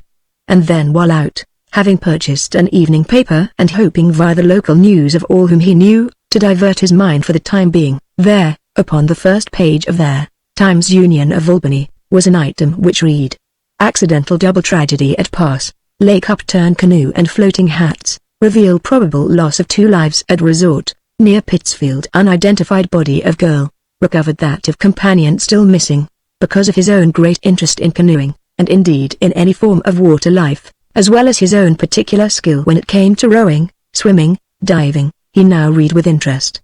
Pancoast, Mass., June 7th. What proved to be a fatal boat ride for 2, apparently, was taken here day before yesterday by an unidentified man and girl who came presumably from Pittsfield to spend the day at Pass Lake, which is 14 miles north of this place. Tuesday morning a man and a girl, who said to Thomas Lucas, who conducts the casino lunch and boat house there, that they were from Pittsfield, rented a small rowboat about 10 o'clock in the morning and with a basket, presumably containing lunch, departed for the northern end of the lake. At 7 o'clock last evening, when they did not return, Mr. Lucas, in company with his son Jeffrey, made a tour of the lake in his motorboat and discovered the rowboat upside down in the shallows near the north shore, but no trace of the occupants. Thinking at the time that it might be another instance of renters having decamped in order to avoid payment, he returned the boat to his own dock. But this morning, doubtful as to whether or not an accident had occurred, he and his assistant, Fred Walsh, together with his son, made a second tour of the north shore and finally came upon the hats of both the girl and the man floating among some rushes near the shore. At once a dredging party was organized, and by 3 o'clock today the body of the girl, concerning whom nothing is known here, other than that she came here with her companion, was brought up and turned over to the authorities. That of the man has not yet been found. The water in the immediate vicinity of the accident in some places being over 30 feet deep, it is not certain whether the trolling and dredging will yield the other body or not. In the case of a similar accident which took place here some 15 years ago, neither body was ever recovered. To the lining of the small jacket which the girl wore was sewed the tag of a Pittsfield dealer. Also in her shoe lining was stamped the name of Jacobs of this same city. But other than these there was no evidence as to her identity. It is assumed by the authorities here that if she carried a bag of any kind it lies at the bottom of the lake. The man is recalled as being tall, dark, about 35 years of age, and wore a light green suit and straw hat with a white and blue band. The girl appears to be not more than 25, 5 feet 5 inches tall, and weighs 130 pounds. She wore her hair, which was long and dark brown, in braids about her forehead. On her left middle finger is a small gold ring with an amethyst setting. The police of Pittsfield and other cities in this vicinity have been notified, but as yet no word as to her identity has been received. This item, commonplace enough in the usual grist of summer accidents, interested Clyde only slightly. It seemed odd, of course, that a girl and a man should arrive at a small lake anywhere, and setting forth in a small boat in broad daylight thus lose their lives. Also it was odd that afterwards no one should be able to identify either of them. And yet here it was. The man had disappeared for good. He threw the paper down, little concerned at first, and turned to other things, the problem that was confronting him, really how he was to do. But later, and because of that, and as he was putting out the light before getting into bed, and still thinking of the complicated problem which his own life here presented, he was struck by the thought, what devil's whisper ? What evil hint of an evil spirit? Supposing that he and Roberta know, say he and Sondra know, Sondra could swim so well, and so could he and Roberta were in a small boat somewhere and it should capsize at the very time, say, of this dreadful complication which was so harassing him? What an escape! What a relief from a gigantic and by now really destroying problem. On the other hand, hold not so fast! For could a man even think of such a solution in connection with so difficult a problem as his without committing a crime in his heart, really a horrible, terrible crime? He must not even think of such a thing. It was wrong, terribly wrong. And yet, supposing, by accident, of course such a thing as this did occur? That would be the end, then, wouldn't it, of all his troubles in connection with Roberta? No more terror as to her, no more fear and heartache even as to Sondra. A noiseless, pathless, querulous solution of all his present difficulties, and only joy before him forever. Just an accidental, unpremeditated drowning and then the glorious future which would be his. But the mere thinking of such a thing in connection with Roberta at this time, why was it that his mind persisted in identifying her with it? Was terrible, and he must not, allow such a thought to enter his mind. Never, never, never. He must not. It was horrible. Terrible. A thought of murder, no less. Murder? Yet so wrought up had he been, and still was, by the letter which Roberta had written him, as contrasted with the one from Sondra. So delightful and enticing was the picture of her life and his as she now described it, that he could not for the life of him quite expel that other and seemingly easy and so natural a solution of all his problem if only such an accident could occur to him and Roberta. For after all he was not planning any crime, was he?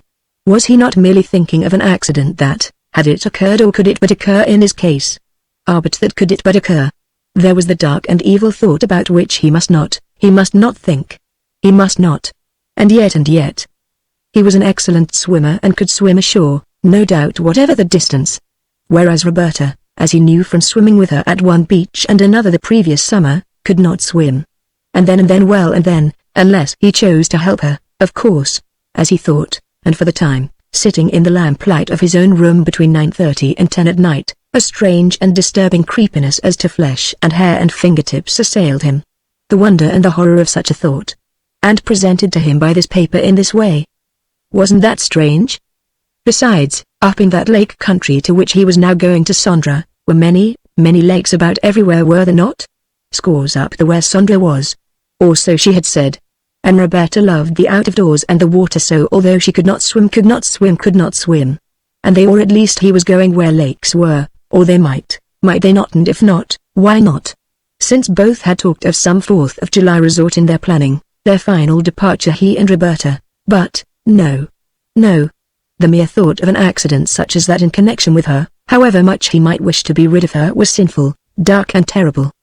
He must not let his mind run on any such things for even a moment. It was too wrong, too vile, too terrible. Oh, dreadful thought. To think it should have come to him. And at this time of all times, when she was demanding that he go away with her, death, murder. The murder of Roberta, but to escape her, of course, this unreasonable, unshakable, unchangeable demand of hers. Already he was quite cold, quite damp with the mere thought of it. And now when? But he must not think of that. The death of that unborn child, too. But how could anyone even think of doing any such thing with calculation deliberately? And yet many people were drowned like that, boys and girls, men and women, here and there, everywhere the world over in the summertime. To be sure, he would not want anything like that to happen to Roberta. And especially at this time. He was not that kind of a person, whatever else he was. He was not. The mere thought now caused a damp perspiration to form on his hands and face. He was not that kind of a person. Decent, sane people did not think of such things. And so he would not either from this hour on. In a tremulous state of dissatisfaction with himself that any such grisly thought should have dared to obtrude itself upon him in this way, he got up and lit the lamp, reread this disconcerting item in as cold and reprobative way as he could achieve, feeling that in so doing he was putting anything at which it hinted far from him once and for all.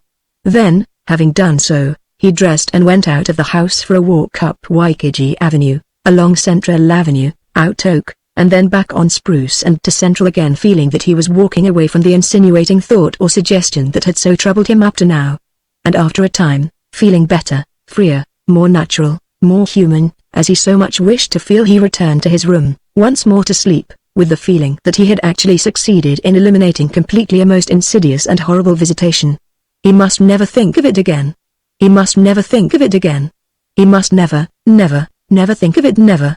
And then, falling into a nervous, feverish doze soon thereafter, he found himself dreaming of a savage black dog that was trying to bite him. Having escaped from the fangs of the creature by waking in terror, he once more fell asleep. But now he was in some very strange and gloomy place, a wood or a cave or narrow canyon between deep hills, from which a path, fairly promising at first, seemed to lead. But soon the path, as he progressed along it, became narrower and darker, and finally disappeared entirely. And then, turning to see if he could not get back as he had come, there directly behind him were arrayed an entangled mass of snakes that at first looked more like a pile of brush.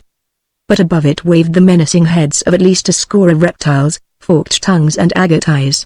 And in front now, as he turned swiftly, a horned and savage animal, huge, it was its heavy tread crushing the brush, blocked the path in that direction. And then, horrified and crying out in hopeless desperation, once more he awoke not to sleep again that night. Chapter 43. Yet a thought such as that of the lake, connected as it was with the predicament by which he was being faced, and shrink from it though he might, was not to be dismissed as easily as he desired. Born as it was of its accidental relation to this personal problem that was shaking and troubling and all but disarranging his own none too forceful mind, this smooth, seemingly blameless, if dreadful, blotting out of two lives at Pass Lake, had its weight. That girl's body, as some peculiar force in his own brain now still compelled him to think, being found, but the man's not. In that interesting fact, and this quite in spite of himself, lurked a suggestion that insisted upon obtruding itself on his mind, to wit, that it might be possible that the man's body was not in that lake at all.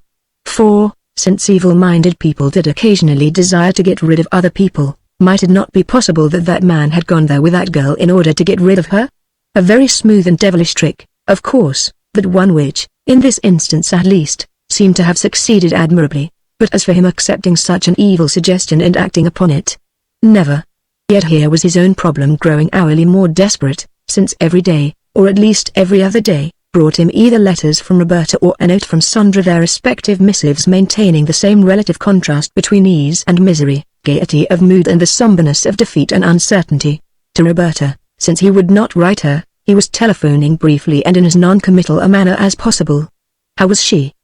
He was so glad to hear from her and to know that she was out in the country and at home, where it must be much nicer than in the factory here in this weather.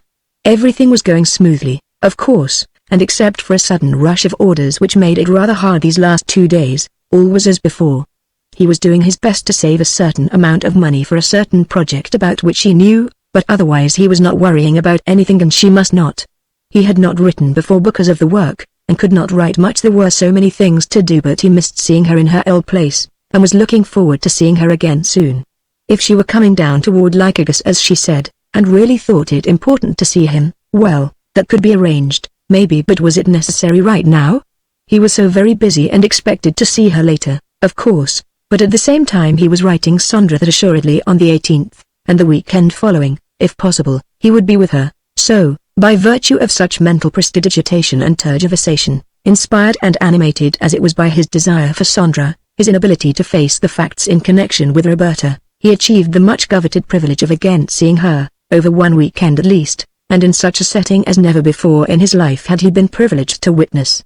For as he came down to the public dock at Sharon, adjoining the veranda of the inn at the foot of 12th Lake, he was met by Bertine and her brother as well as Sandra, who, in Grant's launch, had motored down the chain to pick him up.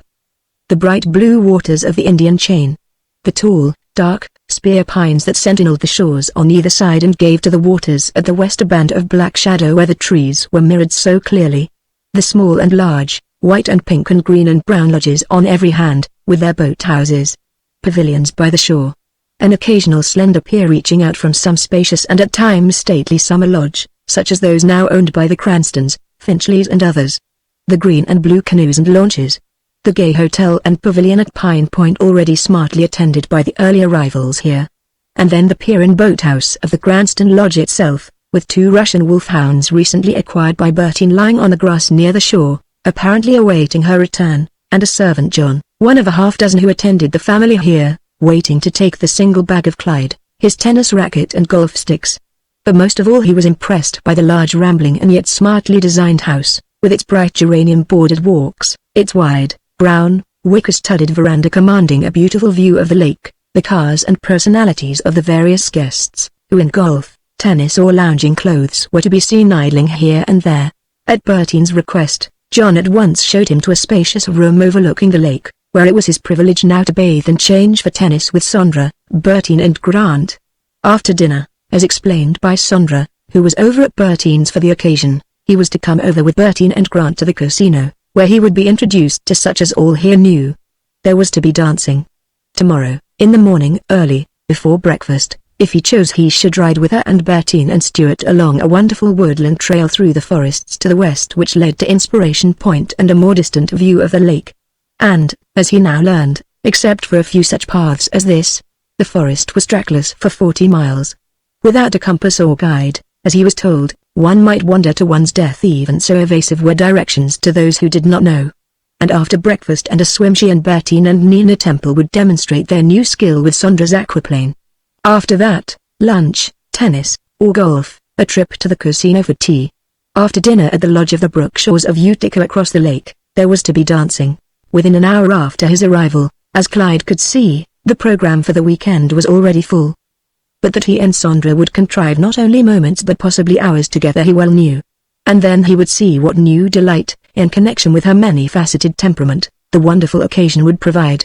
To him, in spite of the burden of Roberta, which for this one weekend at least he could lay aside, it was as though he were in paradise. And on the tennis grounds of the Cranstons, it seemed as though never before had Sandra, attired in a short, severe white tennis skirt and blouse, with a yellow and green dotted handkerchief tied about her hair, seemed so gay, graceful and happy. The smile that was upon her lips. The gay, laughing light of promise that was in her eyes whenever she glanced at him. And now and then, in running to serve him, it was as though she were poised bird-like in flight, her racket arm high, a single toe seeming barely to touch the ground, her head thrown back, her lips parted and smiling always. And in calling 20 love, 30 love, 40 love, it was always with a laughing accent on the word love, which at once thrilled and saddened him, as he saw, and rejoiced in. From one point of view, she was his to take, if only he were free to take her now. But this other black barrier which he himself had built, and then this scene, where a bright sun poured a flood of crystal light upon a greensward that stretched from tall pines to the silver rippling waters of the lake. And offshore in a half-dozen different directions the bright white sails of small boats, the white and green and yellow splashes of color, where canoes paddled by idling lovers were passing in the sun. Summertime leisure, warmth, color, ease, beauty, love, all that he had dreamed of the summer before, when he was so very much alone. At moments it seemed to Clyde that he would reel from very joy of the certain fulfillment of a great desire, that was all but immediately within his control. At other times, the thought of Roberta sweeping down upon him as an icy wind, as though nothing could be more sad, terrible, numbing to the dreams of beauty, love and happiness than this which now threatened him. That terrible item about the lake and those two people drowned. The probability that in spite of his wild plan within a week, or 2 or 3 at most, he would have to leave all this forever. And then of a sudden he would wake to realize that he was fumbling or playing badly, that Bertine or Sandra or Grant was calling. "Oh, Clyde, what are you thinking of, anyhow?" And from the darkest depths of his heart he would have answered, had he spoken, "Roberta." At the Brookshires, again that evening, a smart company of friends of Sandra's, Bertine's and others. On the dance floor a re-encounter with Sandra, all smiles, for she was pretending for the benefit of others here, her mother and father in particular, that she had not seen Clyde before, did not even know that he was here. "You up here? That's great. Over at the Cranstons? Oh, isn't that dandy? Right next door to us. Well, we'll see a lot of each other, what? How about a canter tomorrow before 7? Bertine and I go nearly every day. And we'll have a picnic tomorrow, if nothing interferes, canoeing and motoring. Don't worry about not riding well. I'll get Bertine to let you have Jerry, he's just a sheep. And you don't need to worry about dogs, either. Grant has scads of things. I'll dance the next 2 dances with others. But you sit out the 3rd one with me, will you? I know a beach of a place outside on the balcony." She was off with fingers extended but with a wound to stand each other look in her eye.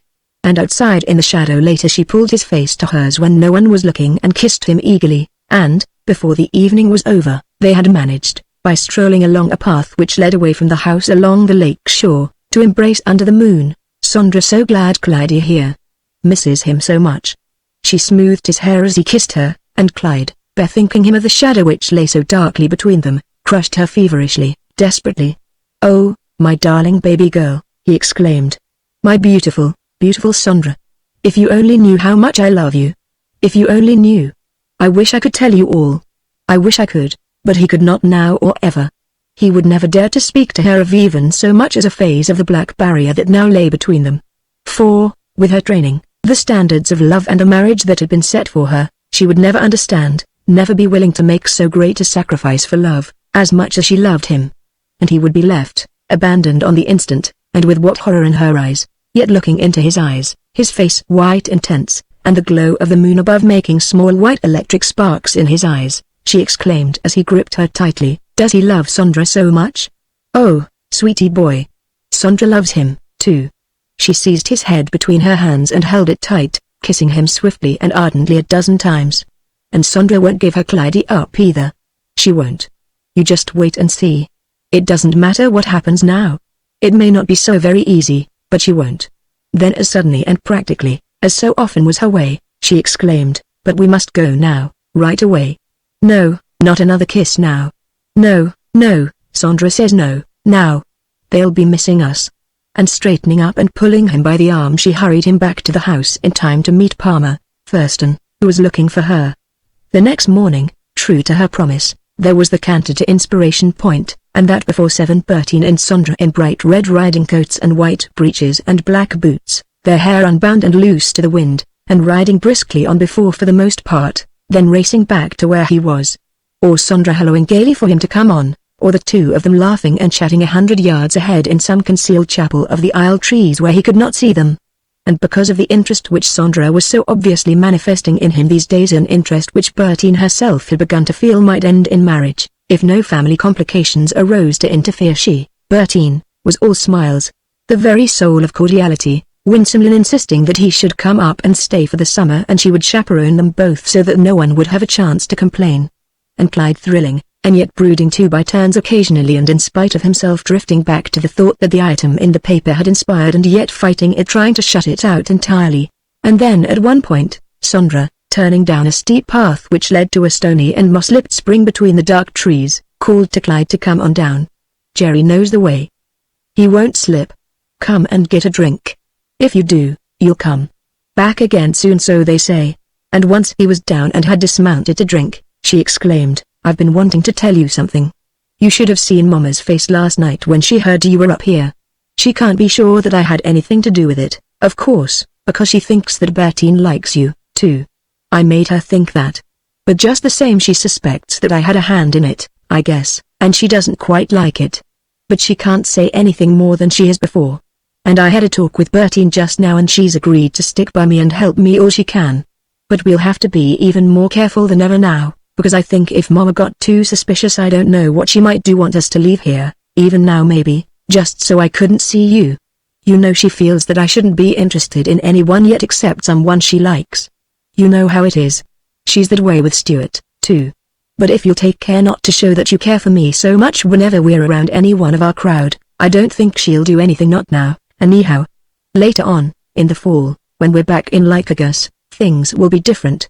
I'll be of age then, and I'm going to see what I can do. I never loved anyone before, but I do love you, and, well, I won't give you up, that's all. I won't. And they can't make me, either." She stamped her foot and struck her boot, the while the two horses looked idly and vacantly about. And Clyde, enthused and astonished by this second definite declaration in his behalf, as well as fired by the thought that now, if ever, he might suggest the elopement and marriage and so rid himself of the sword that hung so threateningly above him, now gazed at Sandra, his eyes filled with a nervous hope and a nervous fear. For she might refuse, and change, too, shocked by the suddenness of his suggestion. And he had no money and no place in mind where they might go either, in case she accepted his proposal. But she had, perhaps, or she might have. And having once consented, might she not help him? Of course. At any rate, he felt that he must speak, leaving luck or ill luck to the future. And so he said, "Why couldn't you run away with me now, Sandra, darling? It's so long until fall and I want you so much. Why couldn't we? Your mother's not likely to want to let you marry me then, anyhow. But if we went away now, she couldn't help herself, could she? And afterwards, in a few months or so, you could write her and then she wouldn't mind. Why couldn't we, Sandra?" His voice was very pleading, his eyes full of a sad dread of refusal and of the future that lay unprotected behind that. And by now so caught was she by the tremor with which his mood invested him, that she paused, not really shocked by the suggestion at all but decidedly moved, as well as flattered by the thought that she was able to evoke in Clyde so eager and headlong a passion. He was so impetuous, so blazing now with a flame of her own creating, as she felt, yet which she was incapable of feeling as much as he, as she knew such a flame as she had never seen in him or anyone else before. And would it not be wonderful if she could run away with him now secretly to Canada or New York or Boston, or anywhere? The excitement her elopement would create here and elsewhere in Lycurgus, Albany, Utica. The talk and feeling in her own family as well as elsewhere. And Gilbert would be related to her in spite of him, and the Griffiths, too, whom her mother and father so much admired. For a moment there was written in her eyes the desire and the determination almost, to do as he suggested, run away, make a great lark of this, her intense and true love. For, once married, what could her parents do? And was not Clyde worthy of her and them, too? Of course, even though nearly all in her set fancied that he was not quite all he should be, just because he didn't have as much money as they had. But he would have, or would he not, after he was married to her, and get as good a place in her father's business as Gil Griffiths had in his father's? Yet a moment later, thinking of her life here and what her going off in such a way would mean to her father and mother just then in the very beginning of the summer season, as well as how it would disrupt her own plans and cause her mother to feel especially angry, and perhaps even to bring about the dissolution of the marriage on the ground that she was not of age, she paused, that gay light of adventure replaced by a marked trace of the practical and the material that so persistently characterized her. What difference would a few months make, anyhow? It might, and no doubt would, save Clyde from being separated from her forever, whereas their present course might ensure separation. Accordingly she now shook her head in a certain, positive and yet affectionate way, which by now Clyde had come to know spelled defeat, the most painful and irremediable defeat that had yet come to him in connection with all this. She would not go. Then he was lost, and she to him forever maybe. Oh, God. For while her face softened with a tenderness which was not usually there even when she was most moved emotionally, she said, "I would, honey, if I did not think it best not to, now. It's too soon. Mama isn't going to do anything right now. I know she isn't. Besides, she has made all her plans to do a lot of entertaining here this summer, and for my particular benefit. She wants me to be nice to, well, you know who I mean. And I can be, without doing anything to interfere with us in any way, I'm sure, so long as I don't do anything to really frighten her." She paused to smile a reassuring smile. "But you can come up here as often as you choose, don't you see, and she and these others won't think anything of it, because you won't be our guest, don't you see? I've fixed all that with Bertine. And that means that we can see each other all summer long up here, just about as much as we want to, don't you see? Then in the fall, when I come back, and if I find that I can't make her be nice to you at all, or consider our being engaged, why, I will run away with you. Yes, I will, darling, really and truly, darling."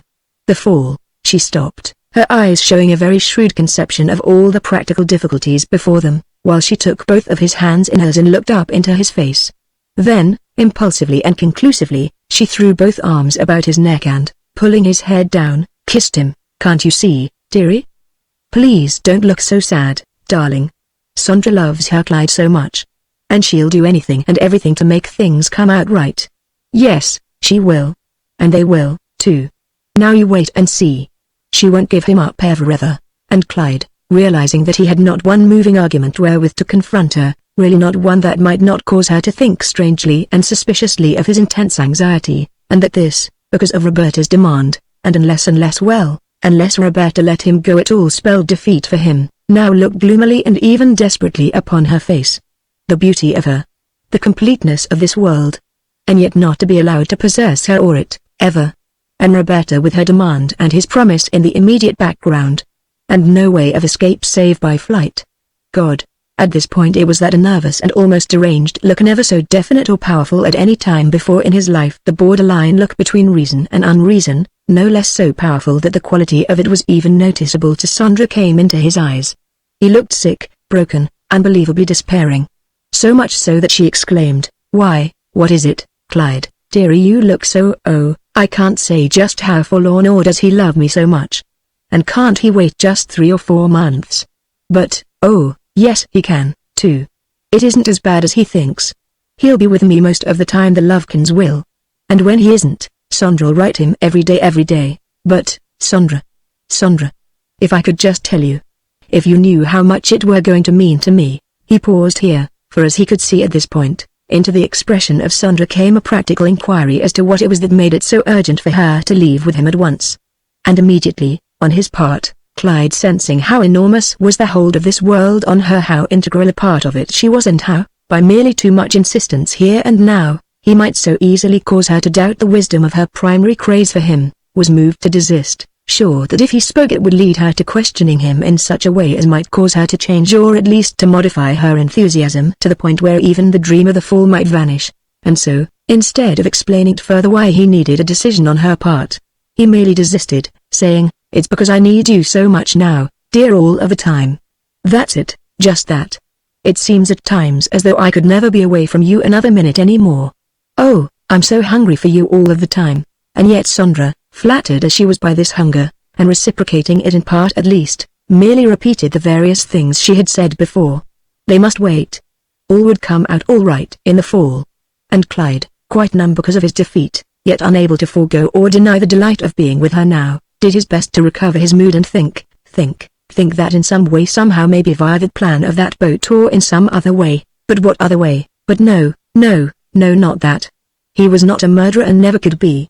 He was not a murderer, never, and yet this loss, this impending disaster, how to avoid that and win to Sandra after all, how? Chapter 44. And then on his return to Lycurgus early Monday morning, there, following letter from Roberta. Dear Clyde. My dear, I have often heard the saying, It never ends but it pours, but I never knew what it meant until today. About the first person I saw this morning was Mr. Wilcox, a neighbor of ours, who came to say that Mrs. Ants would not be out today on account of some work she had to do for Mrs. Dinwiddie in Biltz, although when she left yesterday everything had been prepared for her so that I could help her a little with the sewing and so hurry things up a bit. And now she won't be here until tomorrow.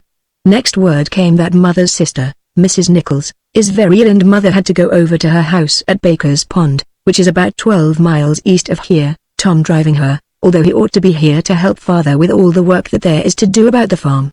And I don't know if Mother will be able to get back before Sunday. If I were better and didn't have all this work of my own on my hands I would have to go too, I suppose, although Mother insists not. Next, Emily and Tom, thinking all is going so well with me and that I might enjoy it, were having 4 girls and 4 boys come here tonight for a sort of June moon party, with ice cream and cake to be made by Emily and Mother and myself.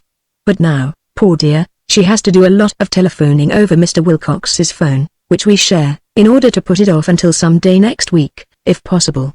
And she's just heartsick and gloomy, of course. As for myself, I'm trying to keep a stiff upper lip, as the saying is. But it's pretty hard, dear, I'll tell you.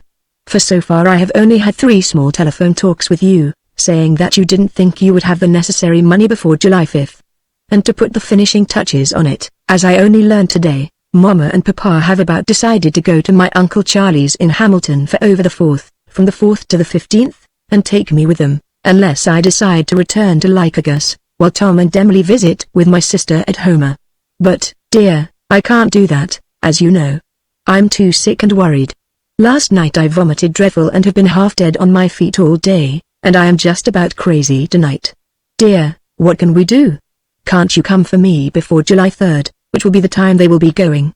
You will have to come for me before then, really, because I just can't go up there with them. It's 50 miles from here. I could say I would go up there with them if only you would be sure to come for me before they start.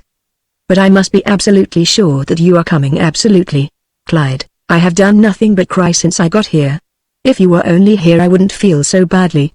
I do try to be brave, dear, but how can I help thinking at times that you will never come for me when you haven't written me one single note and have only talked to me 3 times since I've been up here. But then I say to myself you couldn't be so mean as that, and especially since you have promised. Oh, you will come, won't you? Everything worries me so now, Clyde, for some reason, and I'm so frightened, dear.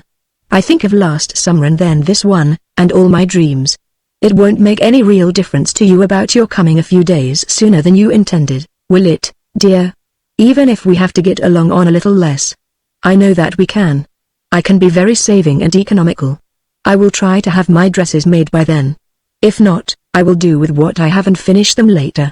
And I will try and be brave, dear, and not annoy you much, if only you will come. You must, you know, Clyde. It can't be any other way, although for your sake now I wish it could.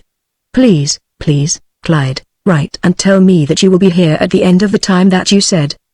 I worry so and get so lonesome off here all by myself. I will come straight back to you if you don't come by the time you said. I know you will not like me to say this, but, Clyde, I can't stay here and that's all there is to it. And I can't go away with Mama and Papa either, so there is only one way out. I don't believe I will sleep a wink tonight. So please write me and in your letter tell me over and over not to worry about your not coming for me. If you could only come today, dear, or this weekend, I wouldn't feel so blue. But nearly 2 weeks more. Everyone is in bed and the house is still, so I will stop. But please write me, dear, right away, or if you won't do that call me up short tomorrow, because I just can't rest one single minute until I do hear from you. Your miserable Roberta, P.S. This is a horrid letter, but I just can't write a better one. I'm so blue. But the day this letter arrived in Lycurgus Clyde was not there to answer it at once. And because of that, Roberta being in the darkest and the most hysterical mood and thought, sat down on Saturday afternoon and, half convinced as she was that he might already have departed for some distant point without any word to her, almost shrieked or screamed, if one were to properly characterize the mood that animated the following. Biltz, Saturday, June 14th, my dear Clyde. I am writing to tell you that I am coming back to Lycurgus. I simply can't stay here any longer. Mama worries and wonders why I cry so much, and I am just about sick. I know I promised to stay until the 25th or 26th, but then you said you would write me, But you never have, only an occasional telephone message when I am almost crazy. I woke up this morning and couldn't help crying right away, and this afternoon my headache is dreadful. I'm so afraid you won't come, and I'm so frightened, dear. Please come and take me away someplace, anywhere, so I can get out of here and not worry like I do. I'm so afraid in the state that I'm in that Papa and Mama may make me tell the whole affair, or that they will find it out for themselves. Oh, Clyde, you will never know. You have said you would come, and sometimes I just know you will. But at other times I get to thinking about other things, and I'm just as certain you won't, especially when you don't write or telephone. I wish you would write and say that you will come, just so I can stand to stay here. Just as soon as you get this, I wish you would write me and tell me the exact day you can come, not later than the 1st, really, because I know I cannot stand to stay here any longer than then. Clyde, there isn't a girl in the whole world as miserable as I am, and you have made me so. But I don't mean that, either, dear. You were good to me once, and you are now, offering to come for me. And if you will come right away, I will be so grateful. And when you read this, if you think I am unreasonable, please do not mind it, Clyde, but just think I am crazy with grief and worry, and that I just don't know what to do. Please write me, Clyde. If you only knew how I need a word, Roberta. This letter, coupled as it was with a threat to come to Lycurgus, was sufficient to induce in Clyde a state not unlike Roberta's. To think that he had no additional, let alone plausible, excuse to offer Roberta whereby she could be induced to delay her final and imperative demand. He racked his brains. He must not write her any long and self-incriminating letters. That would be foolish in the face of his determination not to marry her. Besides, his mood at the moment, so fresh from the arms and kisses of Sandra, was not for anything like that. He could not, even if he would. At the same time, something must be done at once, as he could see, in order to allay her apparently desperate mood. And 10 minutes after he had finished reading the last of these 2 letters, he was attempting to reach Roberta over the telephone. And finally getting her after a troublesome and impatient half-hour. He heard her voice, thin and rather querulous as it seemed to him at first, but really only because of a poor connection, saying, "Hello, Clyde, hello. Oh, I'm so glad you called. I've been terribly nervous. Did you get my 2 letters? I was just about to leave here in the morning if I didn't hear from you by then. I just couldn't stand not to hear anything. Where have you been, dear? Did you read what I said about my parents going away? That's true. Why don't you write, Clyde, or call me up anyhow? What about what I said in my letter about the 3rd? Will you be sure and come then? Or shall I meet you somewhere? I've been so nervous the last 3 or 4 days, but now that I hear you again, maybe I'll be able to quiet down some. But I do wish you would write me a note every few days anyhow. Why won't you, Clyde? You haven't even written me one since I've been here. I can't tell you what a state I'm in and how hard it is to keep calm now." Plainly Roberta was very nervous and fearsome as she talked. As a matter of fact, except that the home in which she was telephoning was deserted at the moment she was talking very indiscreetly, it seemed to Clyde. And it aided but little in his judgment for her to explain that she was all alone and that no one could hear her. He did not want her to use his name or refer to letters written to him. Without talking too plainly, he now tried to make it clear that he was very busy and that it was hard for him to write as much as she might think necessary. Had he not said that he was coming on the 28th or thereabouts if he could?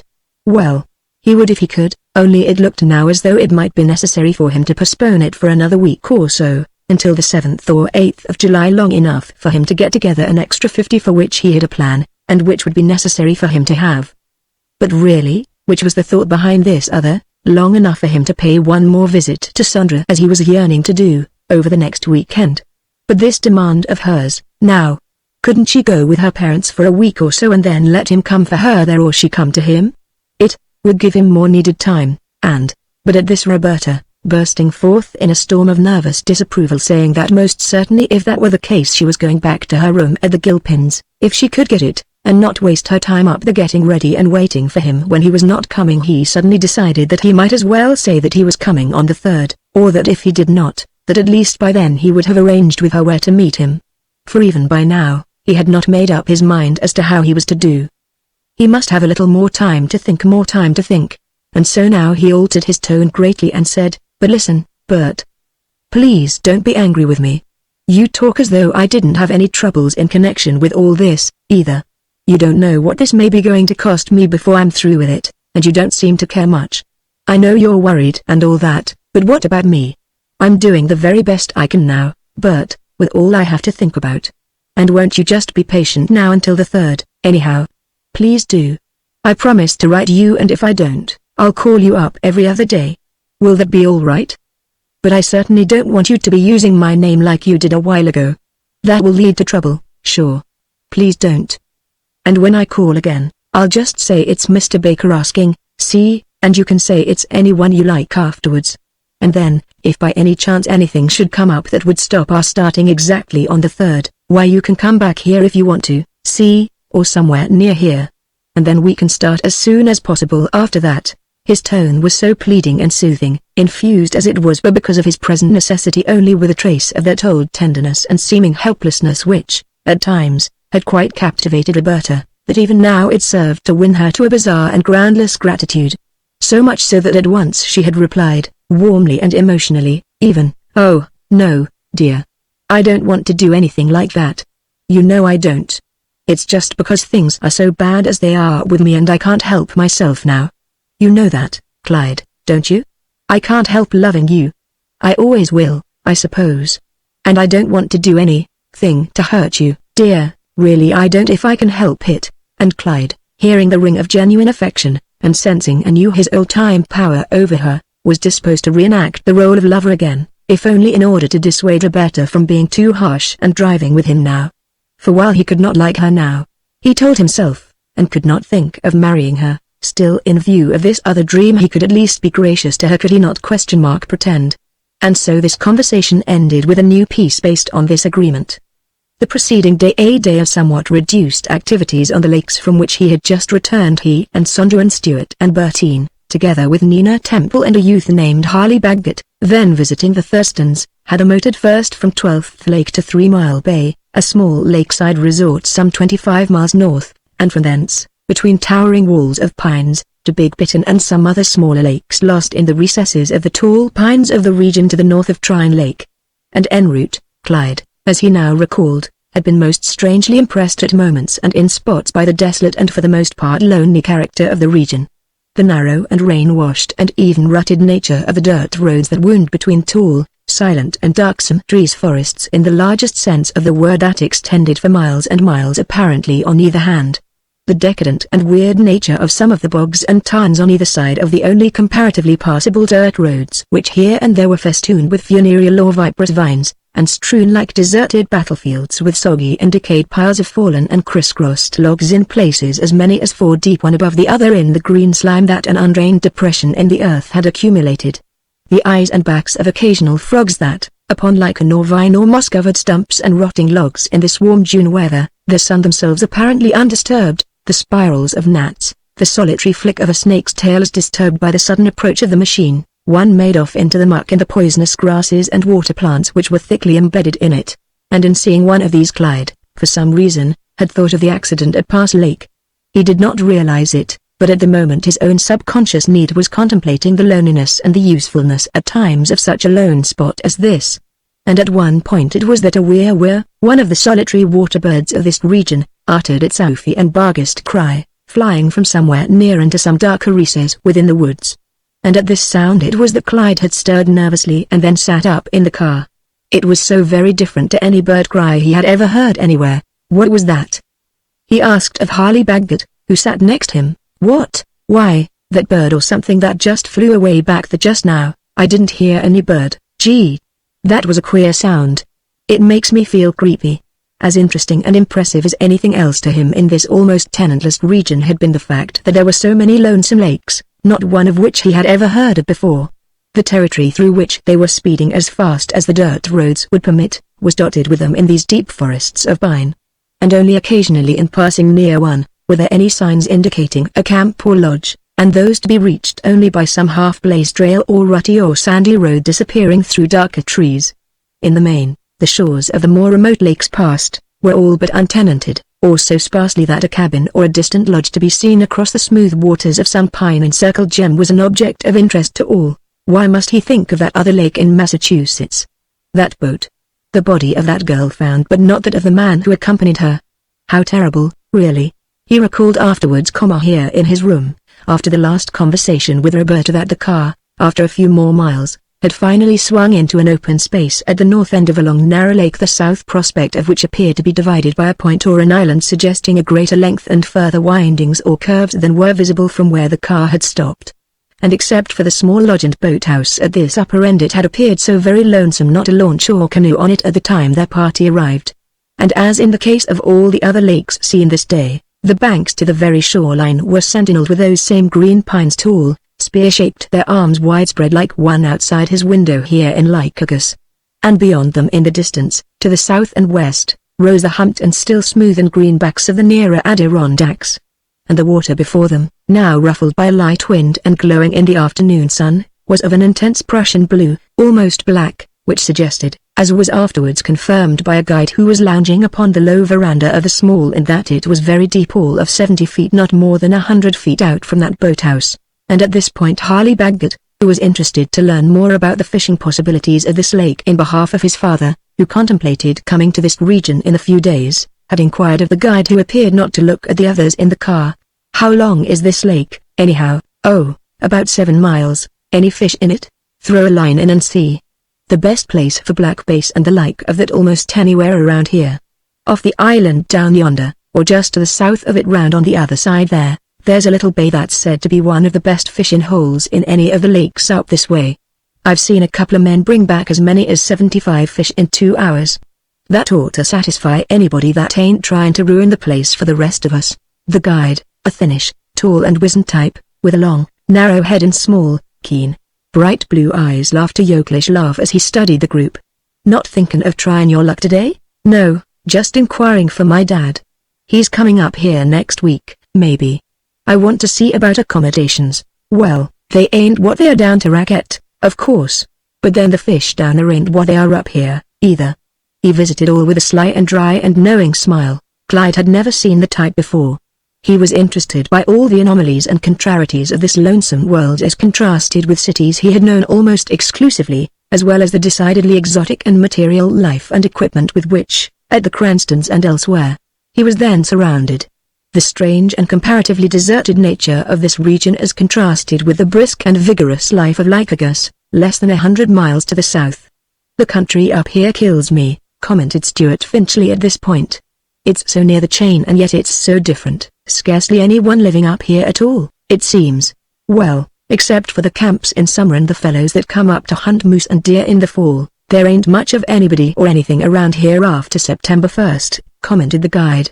"I've been huntin' and trappin' for nigh on to 17 years now around here, and except for more and more people around some of the lakes below here, the chain principally in summer, I ain't seen much change.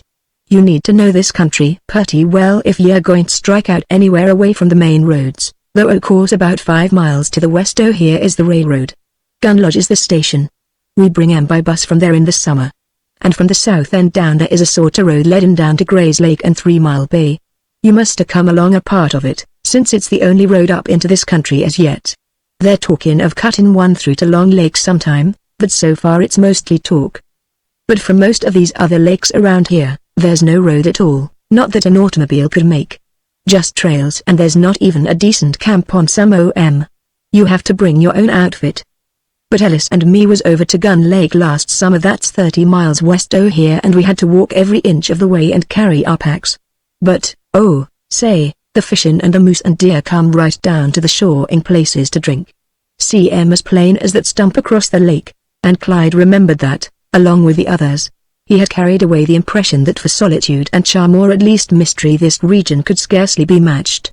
And to think it was also comparatively near Lycurgus, not more than 100 miles by road, not more than 70 by rail, as he eventually came to know. But now once more in Lycurgus and back in his room after just explaining to Roberta, as he had, he once more encountered on his writing desk the identical paper containing the item concerning the tragedy at Pass Lake. And in spite of himself, his eye once more followed nervously and yet unwaveringly to the last word all the suggestive and provocative details. The uncomplicated and apparently easy way in which the lost couple had first arrived at the boathouse, the commonplace and entirely unsuspicious way in which they had hired a boat and set forth for a row, the manner in which they had disappeared to the north end, and then the upturned boat, the floating oars and hats near the shore. He stood reading in the still strong evening light.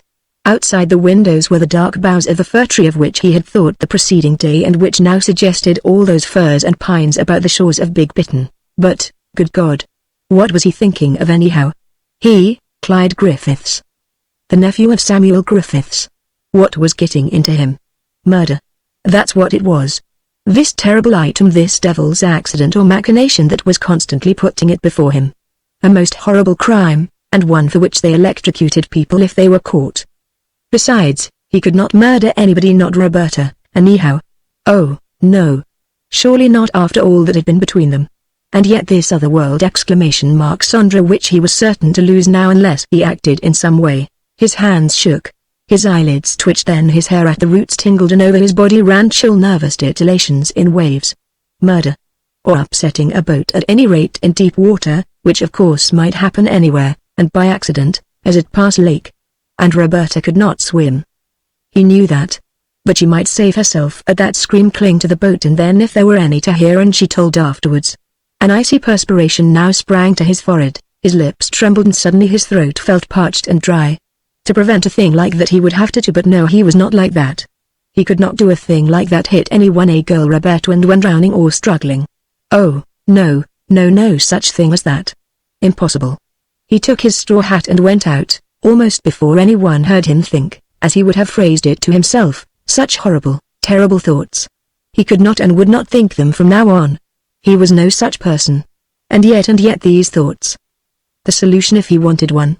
The way to stay here, not leave, marry Sandra, be rid of Roberta, and all for the price of a little courage or daring. But no. He walked and walked away from Lycurgus out on a road to the southeast which passed through a poor and decidedly unfrequented rural section, and so left him alone to think, or, as he felt, not to be heard in his thinking. Day was fading into dark. Lamps were beginning to glow in the cottages here and there. Trees in groups in fields or along the road were beginning to blur or smokily blend. And although it was warm, their air lifeless and lethargic, he walked fast, thinking, and perspiring as he did so, as though he was seeking to outwalk and outthink or divert some inner self that preferred to be still and think. That gloomy, lonely lake up there, that island to the south, who would see, who could hear, that station at Gun Lodge with a bus running to it at this season of the year. He remembered that. Did he? The deuce, a terrible thing, to remember a thing like that in connection with such a thought as this. But if he were going to think of such a thing as this at all, he had better think while he could tell himself that, or stop thinking about it now once and forever. But Sandra. Roberta. If ever he were caught electrocuted. And yet the actual misery of his present state. The difficulty. The danger of losing Sandra. And yet, murder. He wiped his hot and wet face, and paused and gazed at a group of trees across a field which somehow reminded him of the trees of... Well. He didn't like this road. It was getting too dark out here. He had better turn and go back. But that road at the south and leading to 3 Mile Bay and Gray's Lake, if one chose to go that way to Sharon and the Cranston Lodge, were there he would be going afterwards if he did go that way. God. Big Bit and the trees along there after dark would be like that, blurred and gloomy. It would have to be toward evening, of course. No one would think of trying to. Well. In the morning, when there was so much light. Only a fool would do that. But at night, toward dusk, as it was now, or a little later. But, damn it, he would not listen to such thoughts. Yet no one would be likely to see him or Roberta either, would they there? It would be so easy to go to a place like Big Bittern for an alleged wedding trip, would it not, over the 4th, say, or after the 4th or 5th, when there would be fewer people. And to register as someone else, not himself, so that he could never be traced that way. And then, again, it would be so easy to get back to Sharon and the Cranstons by midnight. Or the morning of the next day, maybe, and then, once there, he could pretend also that he had come north on that early morning train that arrived about 10 o'clock. And then, confound it, why should his mind keep dwelling on this idea? Was he actually planning to do a thing like this? But he was not. He could not be. He, Clyde Griffiths, could not be serious about a thing like this. That was not possible. He could not be. Of course. It was all too impossible, too wicked, to imagine that he, Clyde Griffiths, could bring himself to execute a deed like that. And yet, and forthwith an uncanny feeling of wretchedness and insufficiency for so dark a crime insisted on thrusting itself forward. He decided to retrace his steps toward Lycurgus, where at least he could be among people. Chapter 45. There are moments when in connection with the sensitively imaginative or morbidly anachronistic the mentality assailed and the same not of any great strength and the problem confronting it of sufficient force and complexity the reason not actually toppling from its throne, still totters or is warped or shaken the mind befuddled to the extent that for the time being, at least, unreason or disorder and mistaken or erroneous counsel would appear to hold against all else. In such instances the will and the courage confronted by some great difficulty which it can neither master nor endure, appears in some to recede and precipitate flight, leaving only panic and temporary unreason in its wake. And in this instance, the mind of Clyde might well have been compared to a small unrooted army in full flight before a major one, yet at various times in its precipitate departure, pausing for a moment to meditate on some way of escaping complete destruction and in the coincident panic of such a state, resorting to the weirdest and the most haphazard of schemes of escaping from an impending and yet wholly unescapable fate.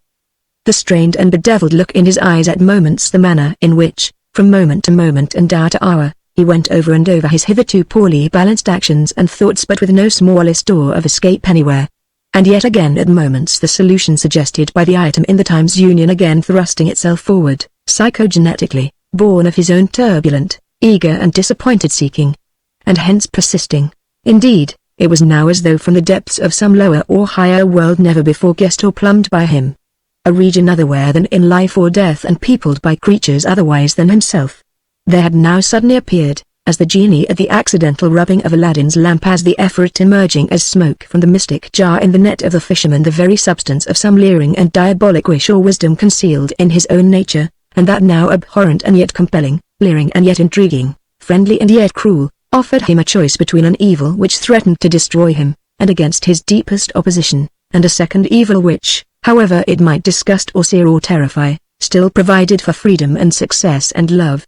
Indeed the central mentating section of his brain at this time might well have been compared to a sealed and silent hall in which alone and undisturbed, and that in spite of himself, he now sat thinking on the mystic or evil and terrifying desires or advice of some darker or primordial and unregenerate nature of his own, and without the power to drive the same forth or himself to decamp, and yet also without the courage to act upon anything. For now the genie of his darkest and weakest side was speaking. And it said, "And would you escape from the demands of Roberta that but now and unto this hour have appeared unescapable to you? Behold, I bring you away. It is the way of the lake past lake.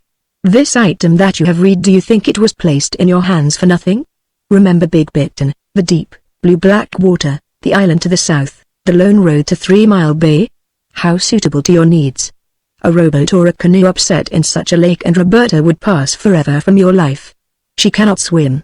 The lake that you have seen that I have shown you, is it not ideal for the purpose?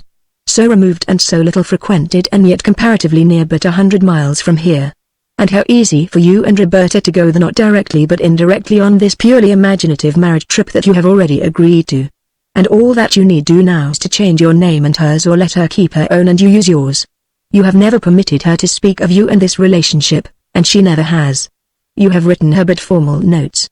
And now if you should meet her somewhere as you have already agreed to, and without anyone seeing you, you might travel with her, as in the past to Fonda, to Big Bittern or some point near there.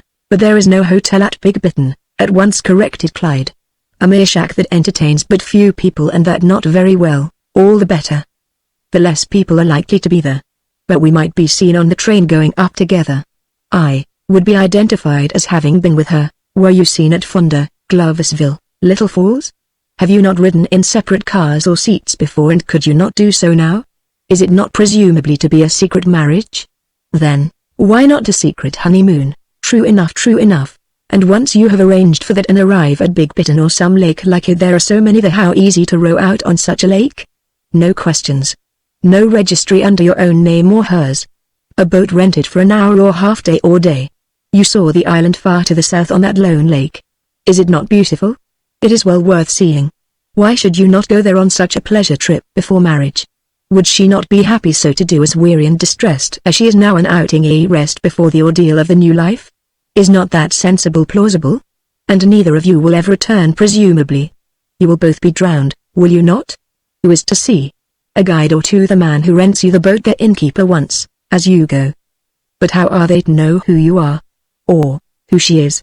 And you heard the depth of the water, but I do not want to kill her. I do not want to kill her. I do not want to injure her in any way. If she will but let me go and she go her own way, I will be so glad and so happy never to see her more, but she will not let you go or go her way unless you accompany her. And if you go yours, it will be without Sandra and all that she represents, as well as all this pleasant life here you're standing with your uncle, his friends, their cars, the dances, visits to the lodges on the lakes. And what then? A small job. Small pay. Another such period of wandering as followed that accident at Kansas City. Never another chance like this anywhere. Do you prefer that? But might there not be some accident here, destroying all my dreams, my future, as there was in Kansas City? An accident, to be sure, but not the same. In this instance the plan is in your hands. You can arrange it all as you will. And how easy. So many boats upsetting every summer, the occupants of them drowning, because in most cases they cannot swim. And will it ever be known whether the man who was with Roberta Alden on Big Bittern could swim? And of all deaths, drowning is the easiest. No noise, no outcry, perhaps the accidental blow of an oar, the side of a boat. And then silence. Freedom, a body that no one may ever find.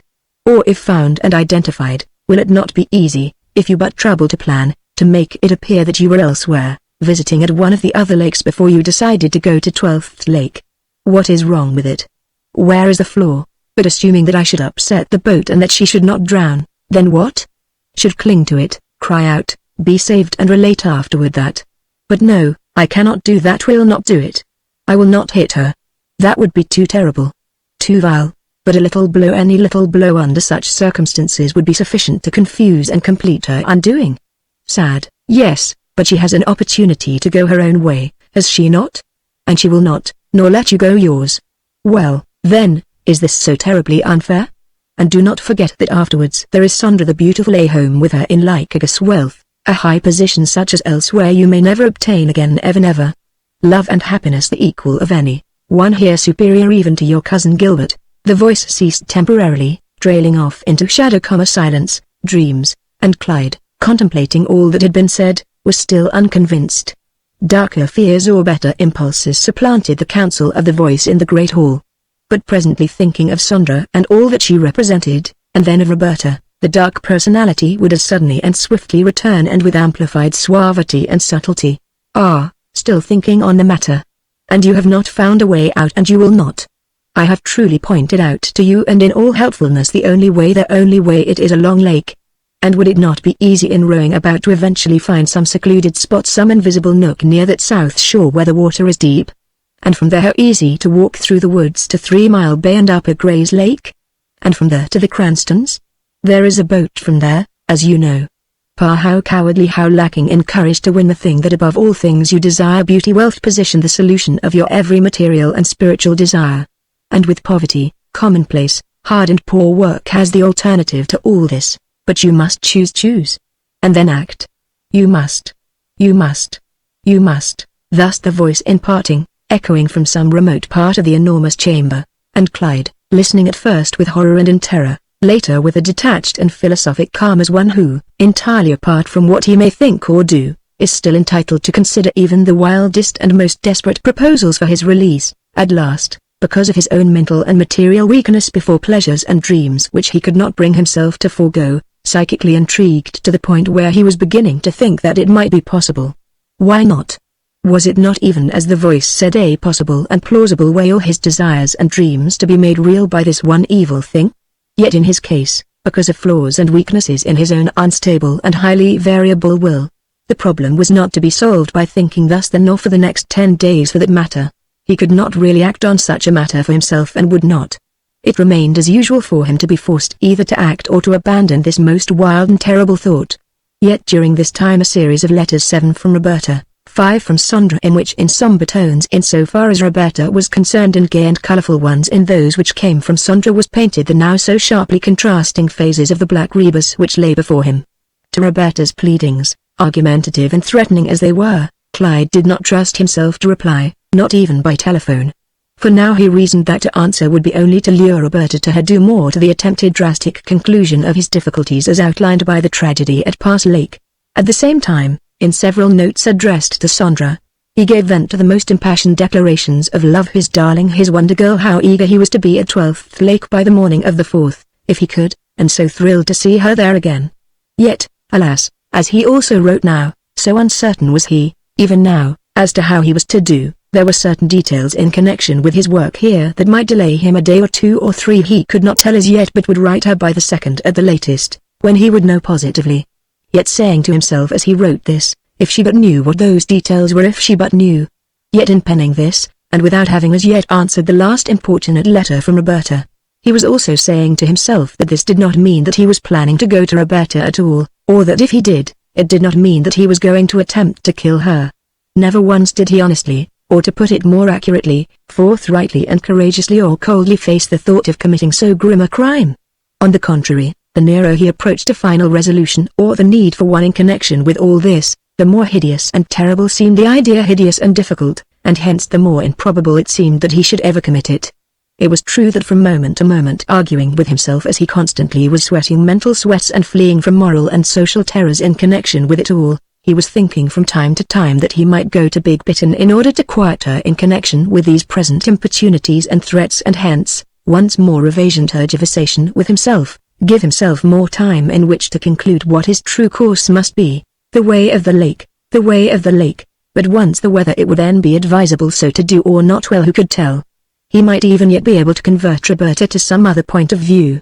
For, say what you would, she was certainly acting very unfairly and captiously in all this. She was, as he saw it in connection with his very vital dream of Sandra, making a mountain an immense terror out of a state that when all was said and done, was not so different from Esther's.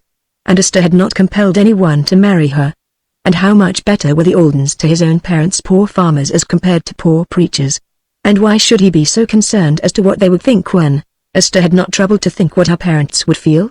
In spite of all that Roberta had said about blame, was she so entirely lacking in blame herself? To be sure, he had sought to entice or seduce her, as you will. But even so, could she be held entirely blameless? Could she not have refused, if she was so positive at the time that she was so very moral? But she had not. And as to all this, all that he had he not done all he could to help her out of it? And he had so little money, too. And was placed in such a difficult position. She was just as much to blame as he was. And yet now she was so determined to drive him this way. To insist on his marrying her, whereas if she would only go her own way as she could with his help, she might still save both of them all this trouble. But no, she would not, and he would not marry her, and that was all there was to it. She need not think that she could make him. No, no, no. At times, when in such moods, he felt that he could do anything, drown her easily enough, and she would only have herself to blame. Then again his more cowering sense of what society would think and do, if it knew, what he himself would be compelled to think of himself afterwards, fairly well satisfied him that as much as he desired to stay, he was not the one to do anything at all, and in consequence must flee. And so it was that Tuesday, Wednesday and Thursday following Roberta's letter received on Monday, had passed. And then, on Thursday night, following a most torturous mental day on his and Roberta's part for that matter, this is what he received. Built, Wednesday, June 30th, Dear Clyde. This is to tell you that unless I hear from you either by telephone or letter before noon, Friday, I shall be in Lycurgus that same night, and the world will know how you have treated me. I cannot and will not wait and suffer one more hour. I regret to be compelled to take this step, but you have allowed all this time to go in silence really, and Saturday is the 3rd, and without any plans of any kind. My whole life is ruined, and so will yours be in a measure, but I cannot feel that I am entirely to blame. I have done all I possibly could to make this burden as easy for you as possible, and I certainly regret all the misery it will cause my parents and friends and all whom you know and hold dear. But I will not wait and suffer 1 hour more, Roberta. And with this in his hands, he was finally all but numbed by the fact that now decidedly he must act. She was actually coming. Unless he could soothe or restrain her in some manner, she would be here tomorrow the 2nd. And yet the 2nd, or the 3rd, or any time until after the 4th, was no time to leave with her. The holiday crowds would be too great. There would be too many people to see to encounter. There must be more secrecy. He must have at least a little more time in which to get ready. He must think now quickly and then act. Great God! Get ready. Could he not telephone her and say that he had been sick or so worried on account of the necessary money or something that he could not write, and that besides his uncle had sent for him to come to Greenwood Lake over the 4th? His uncle. His uncle. No, that would not do. He had used his name too much. What difference should it make to him or her now, whether he saw his uncle once more or not? He was leaving once and for all, or so he had been telling her, on her account, was he not?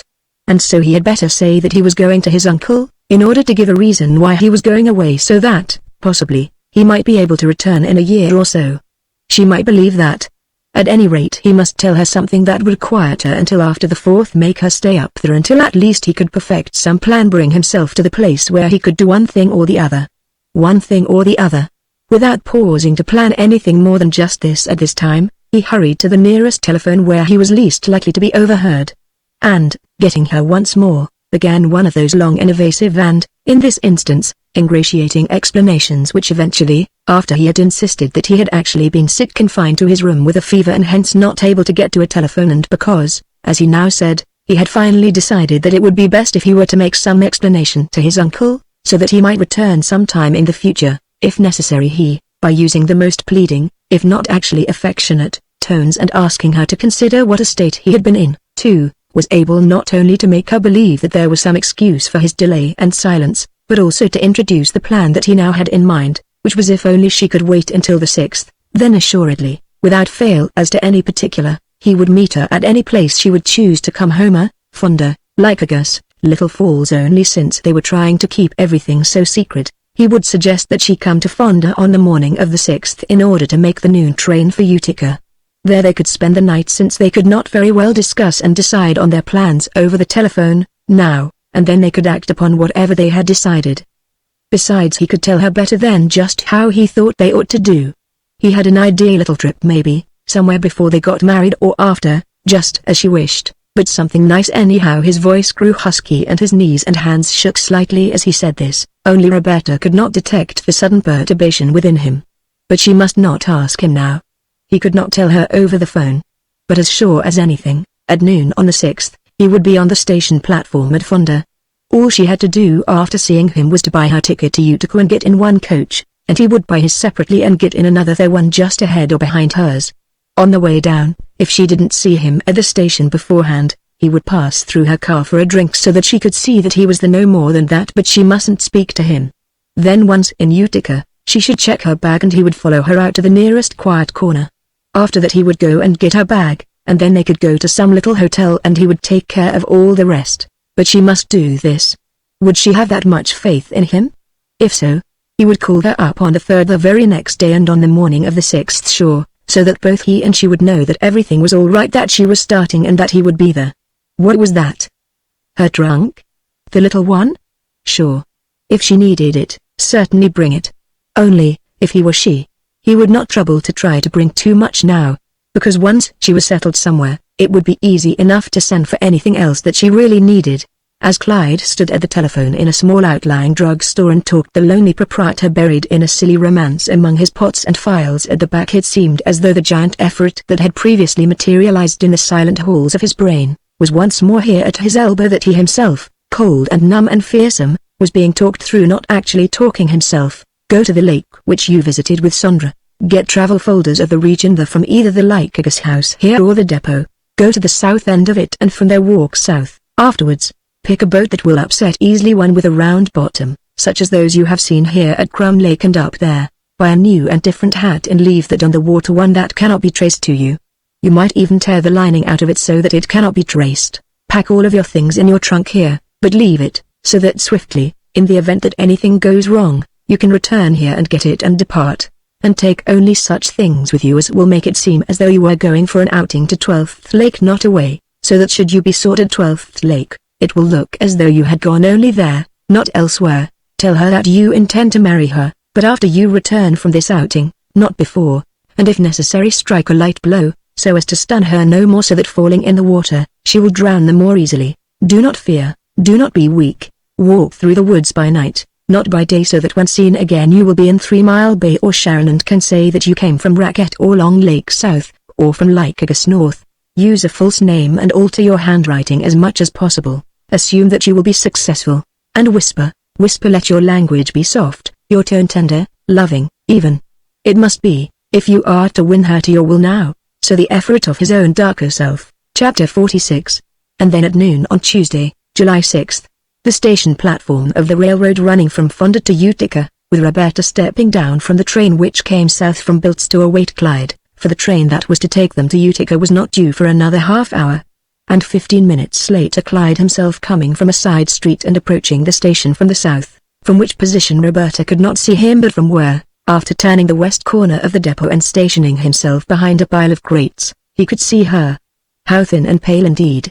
By contrast with Sandra, howily dressed in the blue traveling suit and small brown hat with which she had equipped herself for this occasion, the promise of a restricted and difficult life as contrasted with that offered by Sandra. And she was thinking of compelling him to give up Sandra in order to marry her, and from which union he might never be able to extricate himself until such time as would make Sandra and all she represented a mere recollection. The difference between the attitudes of these two girls, Sandra with everything offering all asking nothing of him, Roberta, with nothing, asking all. A feeling of dark and bitter resentment swept over him and he could not help but feel sympathetic toward that unknown man at Pass Lake and secretly wish that he had been successful. Perhaps he, too, had been confronted by a situation just like this. And perhaps he had done right, too, after all. And that was why it had not been found out. His nerves twitched. His eyes were somber, resentful and yet nervous. Could it not happen again successfully in this case? But here he was now upon the same platform with her as the result of her persistent and illogical demands, and he must be thinking how, and boldly, he must carry out the plans which, for 4 days, or ever since he had telephoned her, and in a dimmer way for the 10 preceding those, he had been planning. This settled course must not be interfered with now. He must act. He must not let fear influence him to anything less than he had now planned, and so it was that he now stepped forth in order that she might see him, at the same time giving her a wise and seemingly friendly and informative look as if to say, "You see I am here." But behind the look, if only she could have pierced beneath the surface and sensed the dark and tortured mood, how speedily she would have fled. But now seeing him actually present, a heavy shadow that was lurking in her eyes lifted, the somewhat downturned corners of her mouth reversed themselves, and without appearing to recognize him, she nevertheless brightened and at once proceeded to the window to purchase her ticket to Utica, as he had instructed her to do, and she was now thinking that at last he had come, and he was going to take her away, and hence a kind of gratefulness for this welling up in her, for they were to be together for 7 or 8 months at the least. And while it might take tact and patience to adjust things, still it might and probably could be done. From now on she must be the very soul of caution, not do or say anything that would irritate him in any way, since naturally he would not be in the best mood because of this. But he must have changed some. Perhaps he was seeing her in a more kindly light, sympathizing with her a little, since he now appeared at last to have most gracefully and genially succumbed to the unavoidable. And at the same time noting his light grey suit, his new straw hat, his brightly polished shoes and the dark tan suitcase and, strange, equivocal, frivolous erraticism of his in this instance, the tripod of a recently purchased camera together with his tennis racket in its canvas case strapped to the side more than anything to conceal the initials C. G. She was seized with much of her old-time mood and desire in regard to his looks and temperament. He was still, and despite his present indifference to her Clyde. Having seen her secure her ticket, he now went to get his own, and then, with another knowing look in her direction, which said that everything was now all right, he returned to the eastern end of the platform, while she returned to her position at the forward end.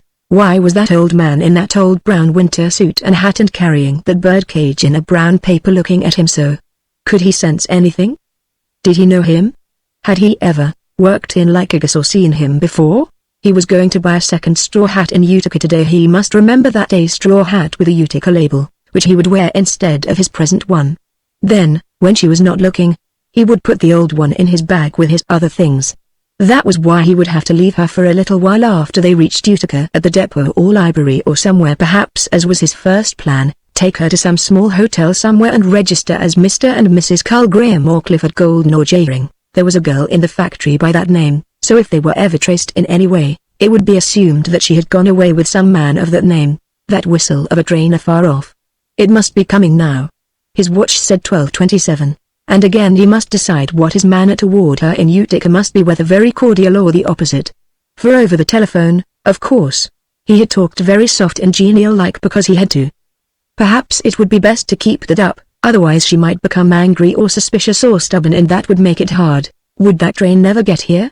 At the same time it was going to be very hard on him to be so very pleasant when, after all, she was driving him as she was expecting him to do all that she was asking him to do and yet be nice to her. Damn.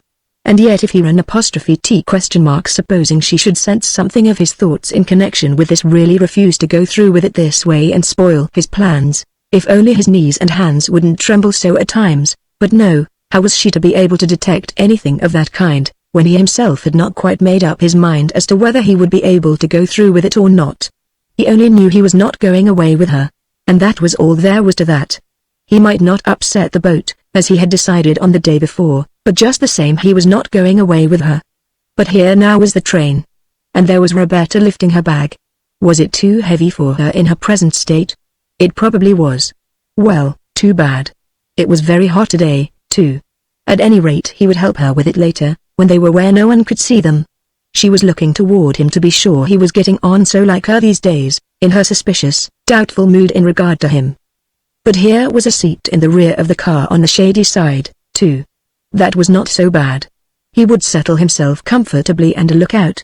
For just outside Fonda, a mile or two beyond, was that same mohawk that ran through Lycurgus and past the factory, and along the banks of which the year before, he and Roberta had walked about this time. But the memory of that being far from pleasant now, he turned his eyes to a paper he had bought, and behind which he could shield himself as much as possible, while he once more began to observe the details of the more inward scene which now so much more concerned him, the nature of the lake country around Big Bittern, which ever since that final important conversation with Roberta over the telephone, had been interesting him more than any other geography of the world. For on Friday, after the conversation, he had stopped in at the Lycurgus house and secured 3 different folders relating to hotels, lodges, inns and other camps in the more remote region beyond Big Bittern and Long Lake. If only there were some way to get to one of those completely deserted lakes described by that guide at Big Bittern only, perhaps, there might not be any rowboats on any of these lakes at all, and again on Saturday, had he not secured 4 more circulars from the rack at the depot. They were in his pocket now? Had they not proved how many small lakes and inns there were along this same railroad, which ran north to Big Bittern, to which he and Roberta might resort for a day or two if she would a night, anyhow? Before going to Big Bittern and Grass Lake had he not noted that in particular a beautiful lake it had said near the station, and with at least 3 attractive lodges or country home inns where 2 could stay for as low as $20 a week. That meant that 2 could stay for one night surely for as little as $5. It must be so surely, and so he was going to say to her, as he had already planned these several days, that she needed a little rest before going away to a strange place. That it would not cost very much, about $15 for fares and all. So the circulars said if they went to Grass Lake for a night this same night after reaching Utica or on the morrow, anyhow. And he would have to picture it all to her as a sort of honeymoon journey, a little pleasant outing before getting married. And it would not do to succumb to any plan of hers to get married before they did this. That would never do. Those 5 birds winging toward that patch of trees over the below that hill. It certainly would not do to go direct to Big Bittern from Utica for a boat ride just one day 70 miles. That would not sound right to her, or to anyone. It would make her suspicious, maybe. It might be better, since he would have to get away from her, to buy a hat in Utica, to spend this first night there at some inexpensive, inconspicuous hotel, and once there, suggest going up to Grass Lake. And from there they could go to Big Bittern in the morning. He could say that Big Bittern was nicer, or that they would go down to 3 Mile Bay, a hamlet really, as he knew where they could be married, but en route stop at Big Bittern as a sort of lark. He would say that he wanted to show her the lake, take some pictures of her and himself. He had brought his camera for that and for other pictures of Sandra later.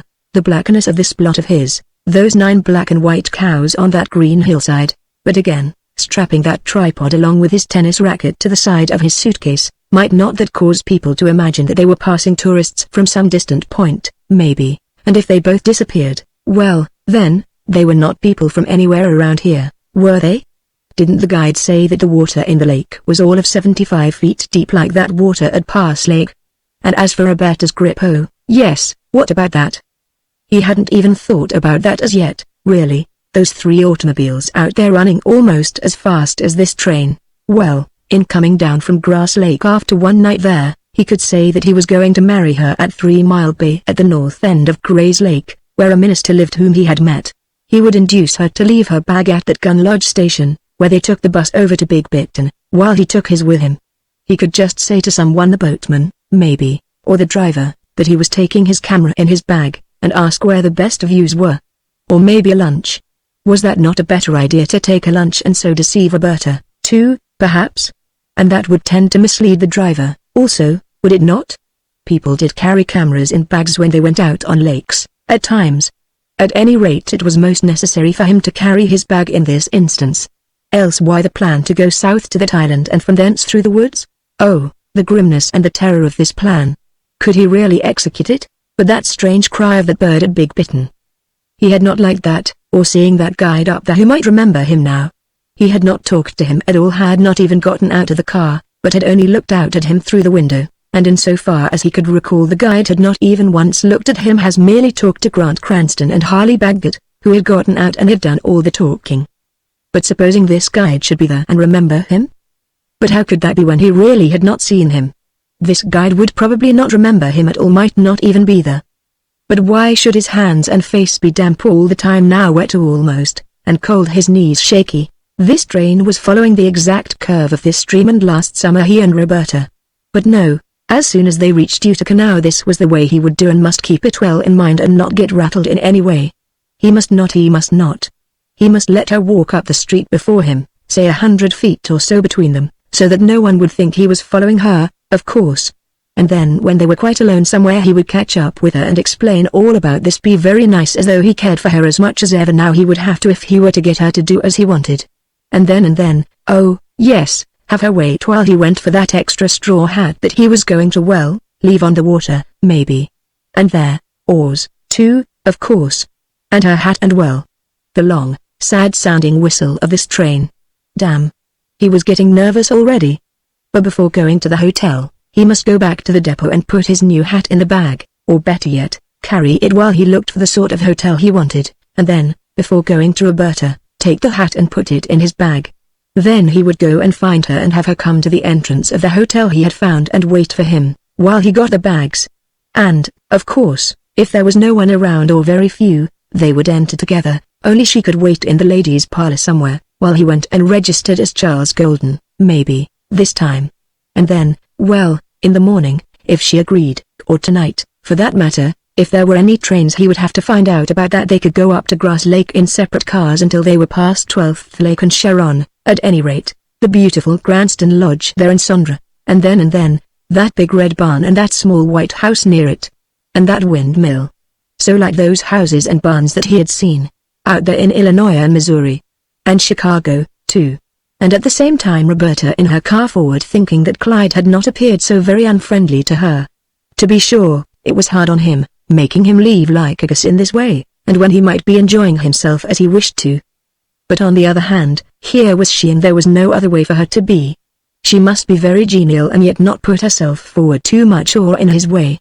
And yet she must not be too receding or weak, either, for, after all, Clyde was the one who had placed her in this position. And it was only fair, and little enough for him to do. She would have a baby to look after in the future, and all that trouble to go through with from now on. And later, she would have to explain to her parents this whole mysterious proceeding, which covered her present disappearance and marriage, if Clyde really did marry her now. But she must insist upon that, and soon in Utica, perhaps certainly at the very next place they went to, and get a copy of her marriage certificate, too, and keep it for her own as well as the baby's sake. He could get a divorce as he pleased after that. She would still be Mrs. Griffiths. And Clyde's baby and hers would be a Griffiths, too.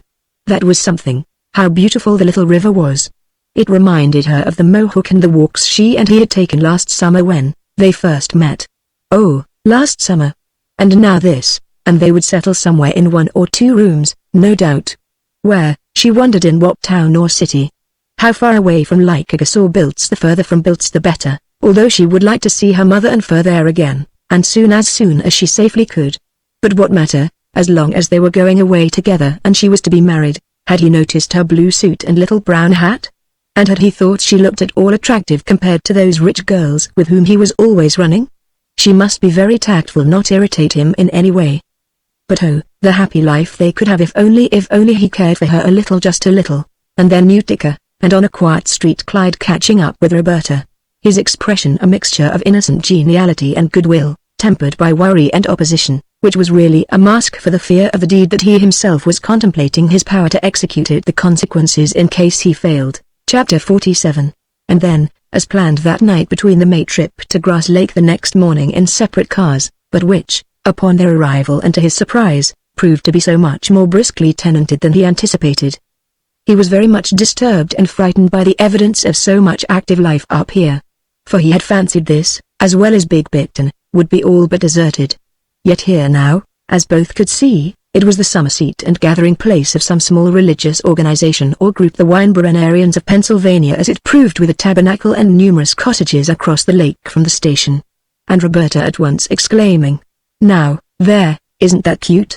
Why couldn't we be married, over there by the minister of that church?" And Clyde, puzzled and shaken by this sudden and highly unsatisfactory development, at once announced, "Why, sure, I'll go over after a bit and see," yet his mind busy with schemes for circumventing her. He would take her out in a boat after registering and getting settled and remain too long. Or should a peculiarly remote and unobserved spot be found? But no, there were too many people here. The lake was not large enough, and probably not very deep. It was black or dark like tar, and sentinelled to the east and north by tall, dark pines, the serried spears of armed and watchful giants, as they now seemed to him, ogres almost so gloomy, suspicious and fantastically erratic was his own mood in regard to all this. But still there were too many people, as many as 10 on the lake, the weirdness of it, the difficulty. But one could not walk from here through any woods to 3 Mile Bay. Oh, no. That was all of 30 miles to the south now. And besides, this lake was less lonely, probably continually observed by members of this religious group. Oh, no, he must say, but what could he say? That he had inquired, and that no license could be procured here? Or that the minister was away, or that he required certain identifications which he did not have, or, well, anything that would serve to still Roberta until such hour tomorrow, as the train south from here left for Big Biton in Sharon, where, of course, they would surely be married. Why should she be so insistent? And why, anyhow, and except for her crass determination to force him in this way, should he be compelled to track here and there with her every hour, every minute of which was torture and unending mental crucifixion, really, when, if he were but rid of her? Oh, Sondra, if but now from your high estate, you might bend down and aid me. No more lies. No more suffering. No more misery of any kind, but instead, more lies. A long and aimless and pestilential search for water lilies, which because of his own restless mood, bored Roberta as much as it did him. For why, she was now thinking to herself as they rode about, this indifference to this marriage possibility, which could have been arranged before now and given this outing the dream quality it would and should have had, if only he had arranged for everything in Utica, even as she had wanted. But this waiting evasion, and so like Clyde, his vacillating, indefinite, uncertain mood, always. She was beginning to wonder now as to his intentions again, whether really and truly he did intend to marry her as he had promised. Tomorrow, or the next day at most, would show. So why worry now? And then the next day at noon, Gun Lodge and Big Biton itself, and Clyde climbing down from the train at Gun Lodge and escorting Roberta to the waiting bus. The while he assured her that since they were coming back this way, it would be best if she were to leave her bag here, while he, because of his camera as well as the lunch done up at Grass Lake and crowded into his suitcase, would take his own with him, because they would lunch on the lake. But on reaching the bus, he was dismayed by the fact that the driver was the same guide whom he had heard talk at Big Biton. What if it should prove now that this guide had seen and remembered him? Would he not at least recall the handsome Finchley car, Bertine and Stuart on the front seat, himself and Sondra at the back, and that Harley Baggett talking to him outside? At once that cold perspiration that had marked his more nervous and terrified moods for weeks past, now burst forth on his face and hands. Of what had he been thinking, anyhow? How planning? In God's name, how expect to carry a thing like this through, if he were going to think so poorly? It was like his failing to wear his cap from Lycurgus to Utica, or at least getting it out of his bag before he tried to buy that straw hat. It was like not buying the straw hat before he went to Utica at all. Yet the guide did not remember him, thank God. On the contrary, he inquired rather curiously, and as of a total stranger, "Going over to the lodge at Big Biton? First time up here?" And Clyde, enormously relieved and yet really tremulous, replied, "Yes," and then in his nervous excitement asked, "Many people over there today?" A question which the moment he had propounded it, seemed almost insane. Why, of all questions, should he ask that? Oh, God, would his silly, self-destructive mistakes never cease? So troubled was he indeed, now, that he scarcely heard the guide's reply, or, if at all, as a voice speaking from a long way off. "Not so many. About 7 or 8, I guess. We did have about 30 over the 4th, but most o' them went down yesterday." The stillness of these pines lining this damp yellow road along which they were traveling, the cool and the silence, the dark shadows and purple and grey depths and nooks in them, even at high noon. If one were slipping away at night or by day, you would encounter one here. A blue jay far in the depths somewhere uttered its metallic shriek, a field sparrow, tremulous upon some distant twig, filled the silver shadows with its perfect song. And Roberta, as this heavy, covered bus crossed trill and thin stream, and then rough wooden bridges here and there, commented on the clarity and sparkle of the water. "Isn't that wonderful in there? Do you hear the tinkling of that water, Clyde? Oh, the freshness of this air. And yet she was going to die so soon, God. But supposing now, at Big Bit and the Lodgent boathouse there were many people. Or that the lake, peradventure, was literally dotted with those that were there, all fishermen and all fishing here and there, each one separate and alone, no privacy or a deserted spot anywhere. And how strange he had not thought of that. This lake was probably not nearly as deserted as he had imagined, or would not be today, any more than Grass Lake had proved. And then what? Well, flight then, flight, and let it go at that. This strain was too much. Hell, he would die, thinking thoughts like these. How could he have dreamed to better his fortunes by any so wild and brutal a scheme as this, anyhow, to kill and then run away, or rather to kill and pretend that he and she had drowned while he, the real murderer, slipped away to life and happiness? What a horrible plan. And yet how else? How? Had he not come all this way to do this? And was he going to turn back now?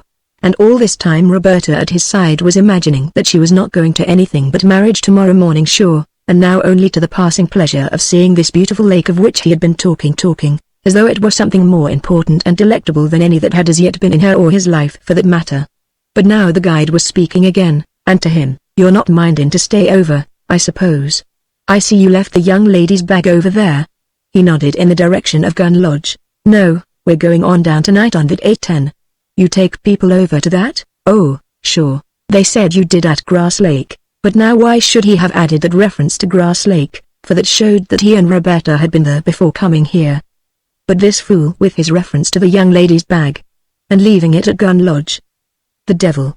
Why shouldn't he mind his own business? Or why should he have decided that he and Roberta were not married? Or had he so decided? At any rate, why such a question when they were carrying 2 bags and he had brought one? Strange. The effrontery. How should he know or guess or what? But what harm could it do, married or unmarried? If she were not found married or unmarried would make no difference, would it? And if she were, and it was discovered that she was not married, would that not prove that she was off with someone else? Of course. So why worry over that now? And Roberta asking, "Are there any hotels or boarding houses on the lake besides this one we're going to?" "Not a one, miss, outside o' the inn that we're going to. There was a crowd of young fellows and girls camping over on the east shore, yesterday, I believe, about a mile from the inn, but whether they're there now or not, I dunno. Ain't seen none of 'em today. A crowd of young fellows and girls. For God's sake. And might not they now be out on the water, all of them rowing or sailing or what? And he here with her. Maybe some of them from 12th Lake. Just as he and Sondra and Harriet and Stuart and Bertine had come up 2 weeks before, some of them friends of the Cranstons, Harriets, Finchleys, or others who had come up here to play and who would remember him, of course. And again, then, there must be a road to the east of this lake. And all this knowledge and their presence that now might make this trip of his useless. Such silly plotting. Such pointless planning as this, when at least he might have taken more time, chosen a lake still farther away, and should have only so tortured had he been for these last many days, that he could scarcely think how to think. Well, all he could do now was to go and see. If there were many, he must think of some way to row to some real lonely spot, or maybe turn and return to Grass Lake, or where? Oh, what could or would he do if there were many over here? But just then a long aisle of green trees giving out at the far end, as he now recalled, upon a square of lawn, and the lake itself, the little inn with its pillared veranda, facing the dark blue waters of Big Bittern. And that low, small red-roofed boathouse to the right on the water that he had seen before when he was here. And Roberta exclaiming on sight, "Oh, it is pretty, isn't it just beautiful?" And Clyde surveying that dark, low island in the distance, to the south, and seeing but few people about, none on the lake itself, exclaiming nervously, "Yes, it is, you bet." But feeling half choked as he said it. And now the host of the inn himself appearing and approaching, a medium-sized, red-faced, broad-shouldered man who was saying most intriguingly, "Staying over for a few days?" But Clyde, irritated by this new development, and after paying the guide $1, replying crustily and irritably, "No, No, just came over for the afternoon. We're going on down tonight. You'll be staying over for dinner then, I suppose? The train doesn't leave till 8:15. Oh, yes, that's so. Sure. Yes, well, in that case, we will. For, of course, Roberta on her honeymoon a day before her wedding and on a trip like this, would be expecting her dinner. Damn this stocky, red-faced fool. Anyway, well, then, I'll just take your bag and you can register.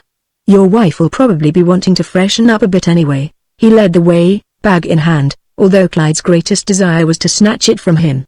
For he had not expected to register here nor leave his bag either. And would not. He would recapture it and hire a boat. But on top of that, being compelled for the register's sake, as Boniface phrased it, to sign Clifford Golden and wife before he could take his bag again.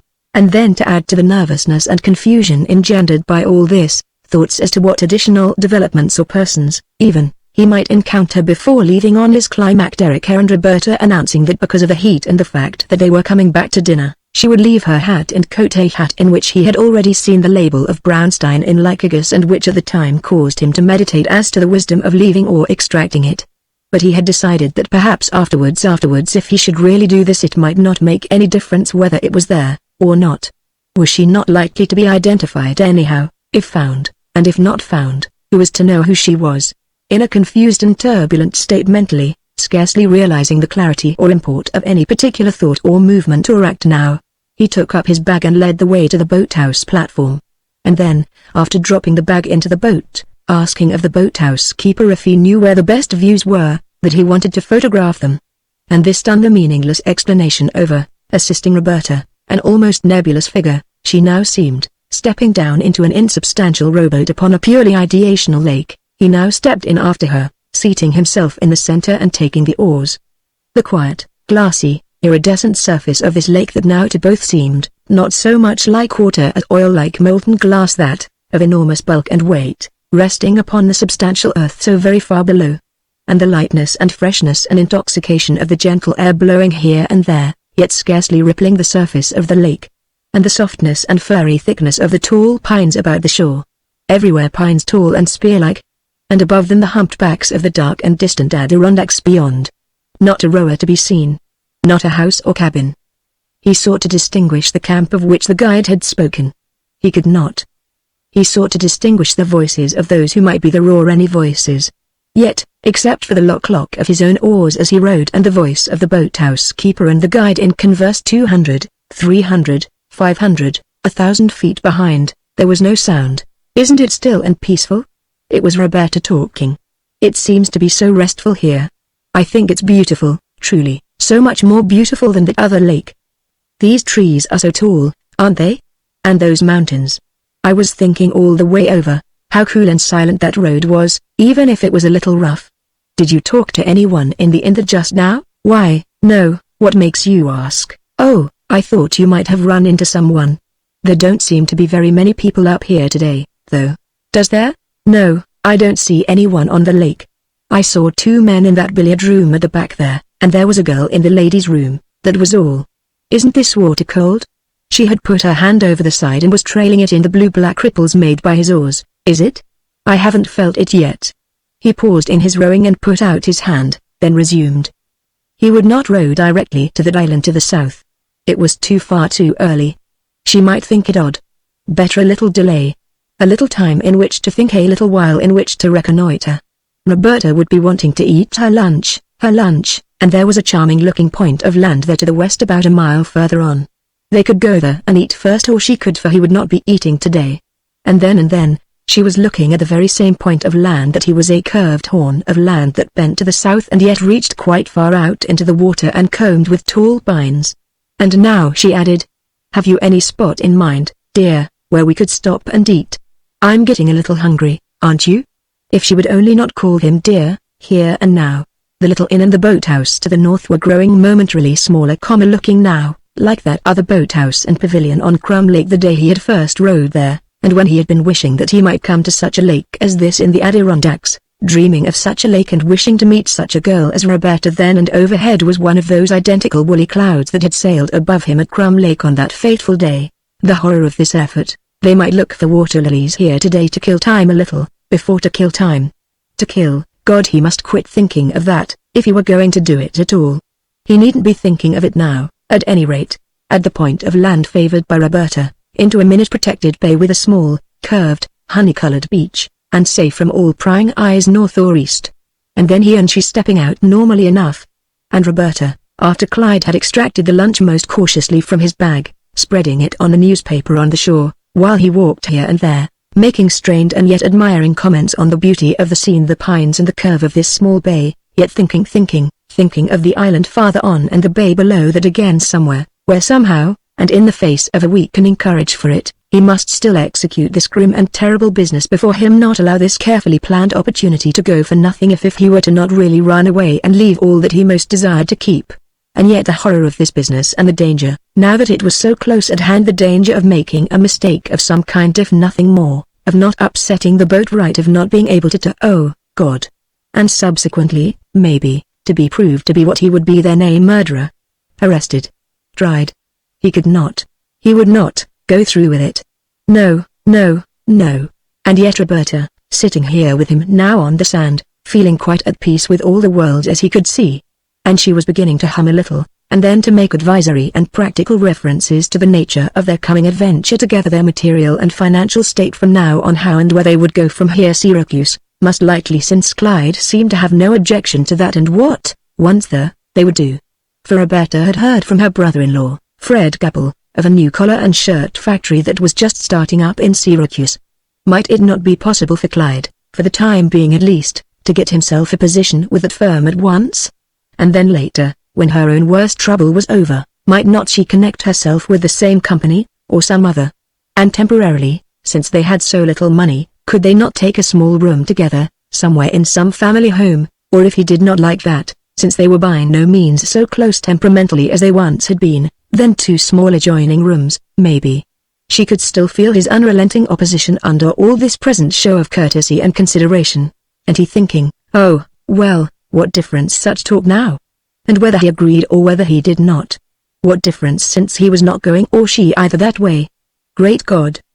But here he was talking as though tomorrow she would be here still. And she would not be, if only his knees would not tremble so, his hands and face and body continue so damp. And after that, farther on down the west shore of this small lake in this little boat, to that island, with Clyde looking nervously and wearily here and there to see that there was no one, not anywhere in sight on land or water, no one. It was so still and deserted here, thank God. Here or anywhere near here might do, really, if only he had the courage so to do now, which he had not, yet. Roberta trailing her hand in the water, asking him if he thought they might find some water lilies or wildflowers somewhere on shore. Water lilies. Wildflowers.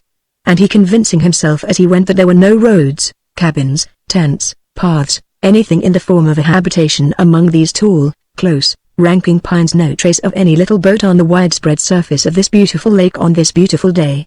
Yet might there not be some lone, solitary hunter and trapper or guide or fisherman in these woods or along these banks? Might there not be? And supposing there were one here now somewhere, and watching, fate, destruction, death. Yet no sound and no smoke. Only these tall, dark, green pines, spear-shaped and still, with here and there a dead one ashen pale in the hard afternoon sun, its gaunt, sapless arms almost menacingly outstretched, death, and the sharp metallic cry of a blue jay speeding in the depths of these woods. Or the lone and ghostly tap-tap-tap of some solitary woodpecker, with now and then the red line of a flying tanager, the yellow and black of a yellow-shouldered blackbird. Oh, the sun shines bright in my old Kentucky home. It was Roberta singing cheerfully, one hand in the deep blue water. And then a little later, I'll be there Sunday if you will, one of the popular dance pieces of the day. And then at last, after fully an hour of rowing, brooding, singing, stopping to look at some charming point of land, reconnoitering some receding inlet which promised water lilies, and with Roberta already saying that they must watch the time and not stay out too long, the bay, south of the island itself, a beautiful and yet most funereally pine-encircled inland delimited bit of water, more like a smaller lake, connected by an inlet or passage to the larger one, and yet itself a respectable body of water of perhaps 20 acres of surface and almost circular in form. The manner in which to the east, the north, the south, the west, even, except for the passage by which the island to the north of it was separated from the mainland, this pool or tarn was encircled by trees, and cattails and water lilies here and there, a few along its shores. and somehow suggesting an especially arranged pool or tarn to which one who was weary of life and cares, anxious to be away from the strife and contentions of the world, might most wisely and yet gloomily repair. And as they glided into this still dark water seemed to grip Clyde as nothing here or anywhere before this ever had to change his mood. For once here he seemed to be fairly pulled or lured along into it, and having encircled its quiet banks, to be drifting in endless space where was no end of anything, no plots, no plans, no practical problems to be solved, nothing. The insidious beauty of this place. Truly, it seemed to mock him, this strangeness, this dark pool, surrounded on all sides by those wonderful, soft, fir trees. And the water itself looking like a huge, black pearl cast by some mighty hand, in anger possibly, in sport or fantasy maybe, into the bosom of this valley of dark, green plush, and which seemed bottomless as he gazed into it. And yet, what did it all suggest so strongly? Death. Death. More definitely than anything he had ever seen before. Death. But also a still, quiet, unprotesting type of death into which one, by reason of choice or hypnosis or unutterable weariness, might joyfully and gratefully sink. So quiet, so shaded, so serene. Even Roberto exclaimed over this. And he now felt for the first time the grip of some seemingly strong, and yet friendly, sympathetic, hands laid firmly on his shoulders. The comfort of them. The warmth. The strength. For now they seemed to have a steadying effect on him, and he liked them, their reassurance, their support. If only they would not be removed. If only they would remain always the hands of this friend. For where had he ever known this comforting and almost tender sensation before in all his life? Not anywhere, and somehow this calmed him and he seemed to slip away from the reality of all things. To be sure, there was Roberta over there, but by now she had faded to a shadow, or thought really, a form of illusion more vaporous than real. And while there was something about her in color, form that suggested reality, still she was very insubstantial, so very, and once more now he felt strangely alone. For the hands of the friend of firm grip had vanished also. And Clyde was alone, so very much alone and forlorn, in this somber, beautiful realm to which apparently he had been led, and then deserted. Also he felt strangely cold, the spell of this strange beauty overwhelming him with a kind of chill. He had come here for what? And he must do what? Kill Roberta? Oh, no. And again he lowered his head and gazed into the fascinating and yet treacherous depths of that magnetic, bluish, purple pool, which, as he continued to gaze, seemed to change its form kaleidoscopically to a large, crystalline ball. But what was that moving about in this crystal? A form. It came nearer, clearer, and as it did so, he recognized Roberta struggling and waving her thin white arms out of the water and reaching toward him. God! How terrible! The expression on her face. What in God's name was he thinking of anyway? Death? Murder? And suddenly becoming conscious that his courage, on which he had counted so much this long while to sustain him here, was leaving him, and he instantly and consciously plumbing the depths of his being in a vain search to recapture it. Kit, Kit, Kit, Kar-A-R, Kit, Kit, Kit, Kar-A-R, Kit, Kit, Kit, Kar-A-R, the weird, haunting cry of that unearthly bird again. So cold, so harsh. Here it was once more to startle him out of his soul flight into a realization of the real or unreal immediate problem with all of its tortuous angles that lay before him. He must face this thing. He must. Kit, Kit, Kit, Kar-A-R, Kit, Kit, Kit, Kar-A-R. What was it sounding? A warning, a protest, condemnation. The same bird that had marked the very birth of this miserable plan. For there it was now upon that dead tree, that wretched bird. And now it was flying to another one as dead a little farther inland and crying as it did so. God! And then to the shore again in spite of himself. For Clyde, in order to justify his having brought his bag, now must suggest that pictures of this be taken, and of Roberta and of himself, possibly on land and water. For that would bring her into the boat again, without his bag, which would be safe and dry on land. And once on shore, actually pretending to be seeking out various special views here and there, while he fixed in his mind the exact tree at the base of which he might leave his bag against his return, which must be soon, now must be soon. They would not come on shore again together. Never. Never. And that in spite of Roberta protesting that she was getting tired, and did he not think they ought to be starting back pretty soon? It must be after 5, surely. And Clyde, assuring her that presently they would, after he had made 1 or 2 more pictures of her in the boat with those wonderful trees, that island, and this dark water around and beneath her, his wet, damp, nervous hands, and his dark, liquid, nervous eyes, looking anywhere but at her. and then once more on the water again about 500 feet from shore. The while he fumbled aimlessly with the hardened heavy and yet small camera that he now held, as the boat floated out nearer the center. And then, at this point in time looking fearfully about. For now in spite of himself, the long evaded and yet commanding moment. And no voice or figure or sound on shore. No road or cabin or smoke. And the moment which he or something had planned for him, and which was now to decide his fate at hand. The moment of action of crisis. All that he needed to do now was to turn swiftly and savagely to one side or the other, leap up upon the left whale or right and upset the boat, or, failing that, rock it swiftly, and if Roberta protested too much, strike her with the camera in his hand, or one of the oars at his right. It could be done swiftly and simply, were he now of the mind and heart, or lack of it, with him swimming swiftly away thereafter to freedom, to success, of course, to Sandra and happiness, a new and greater and sweeter life than any he had ever known. Yet why was he waiting now? What was the matter with him, anyhow? Why was he waiting?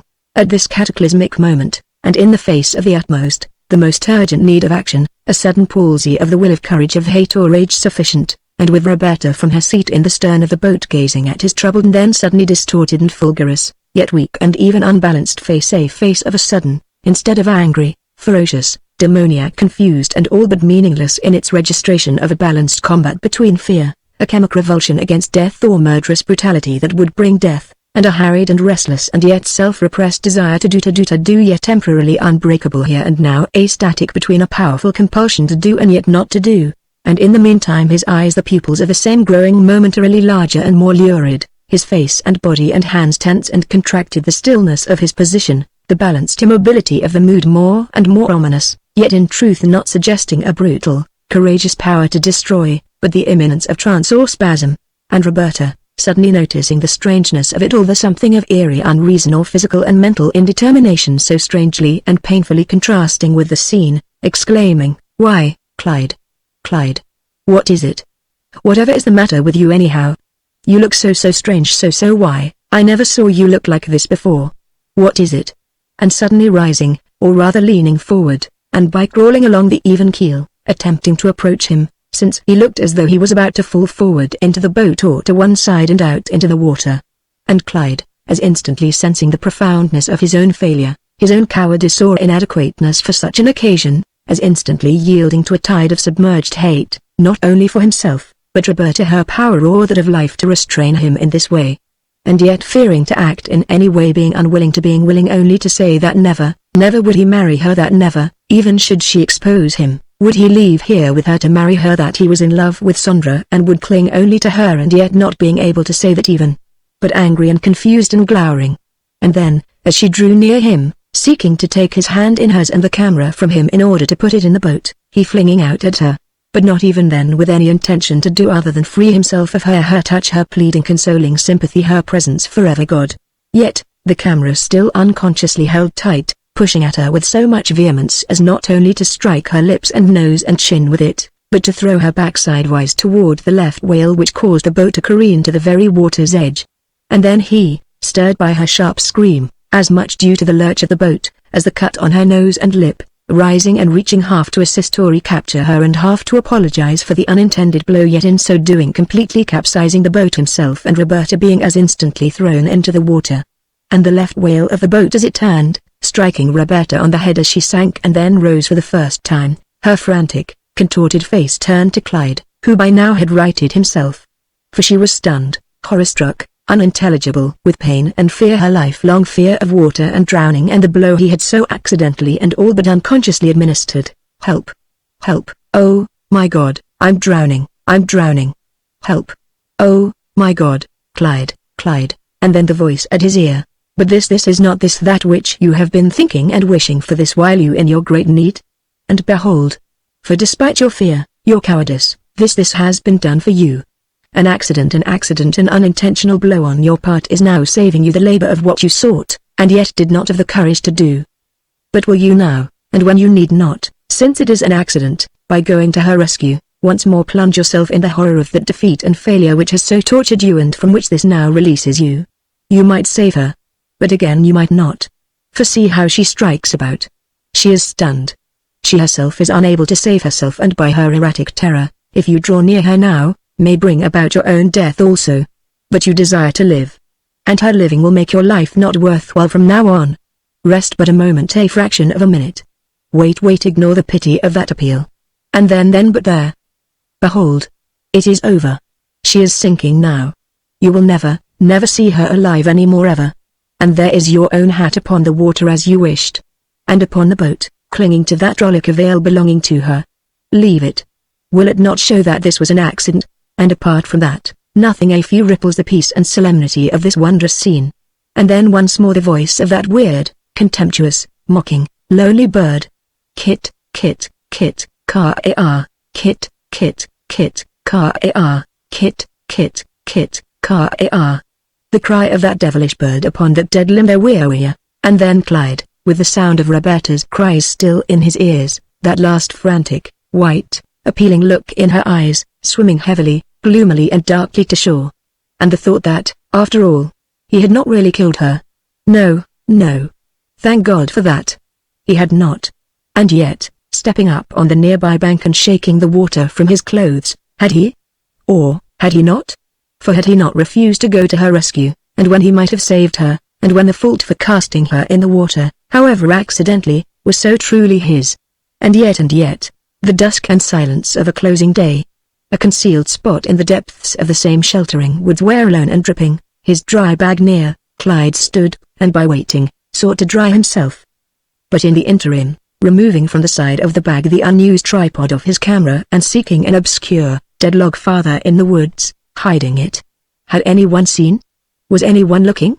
Then returning and wondering as to the direction. He must go west and then south. He must not get turned about. But the repeated cry of that bird, harsh, nerve-shaking.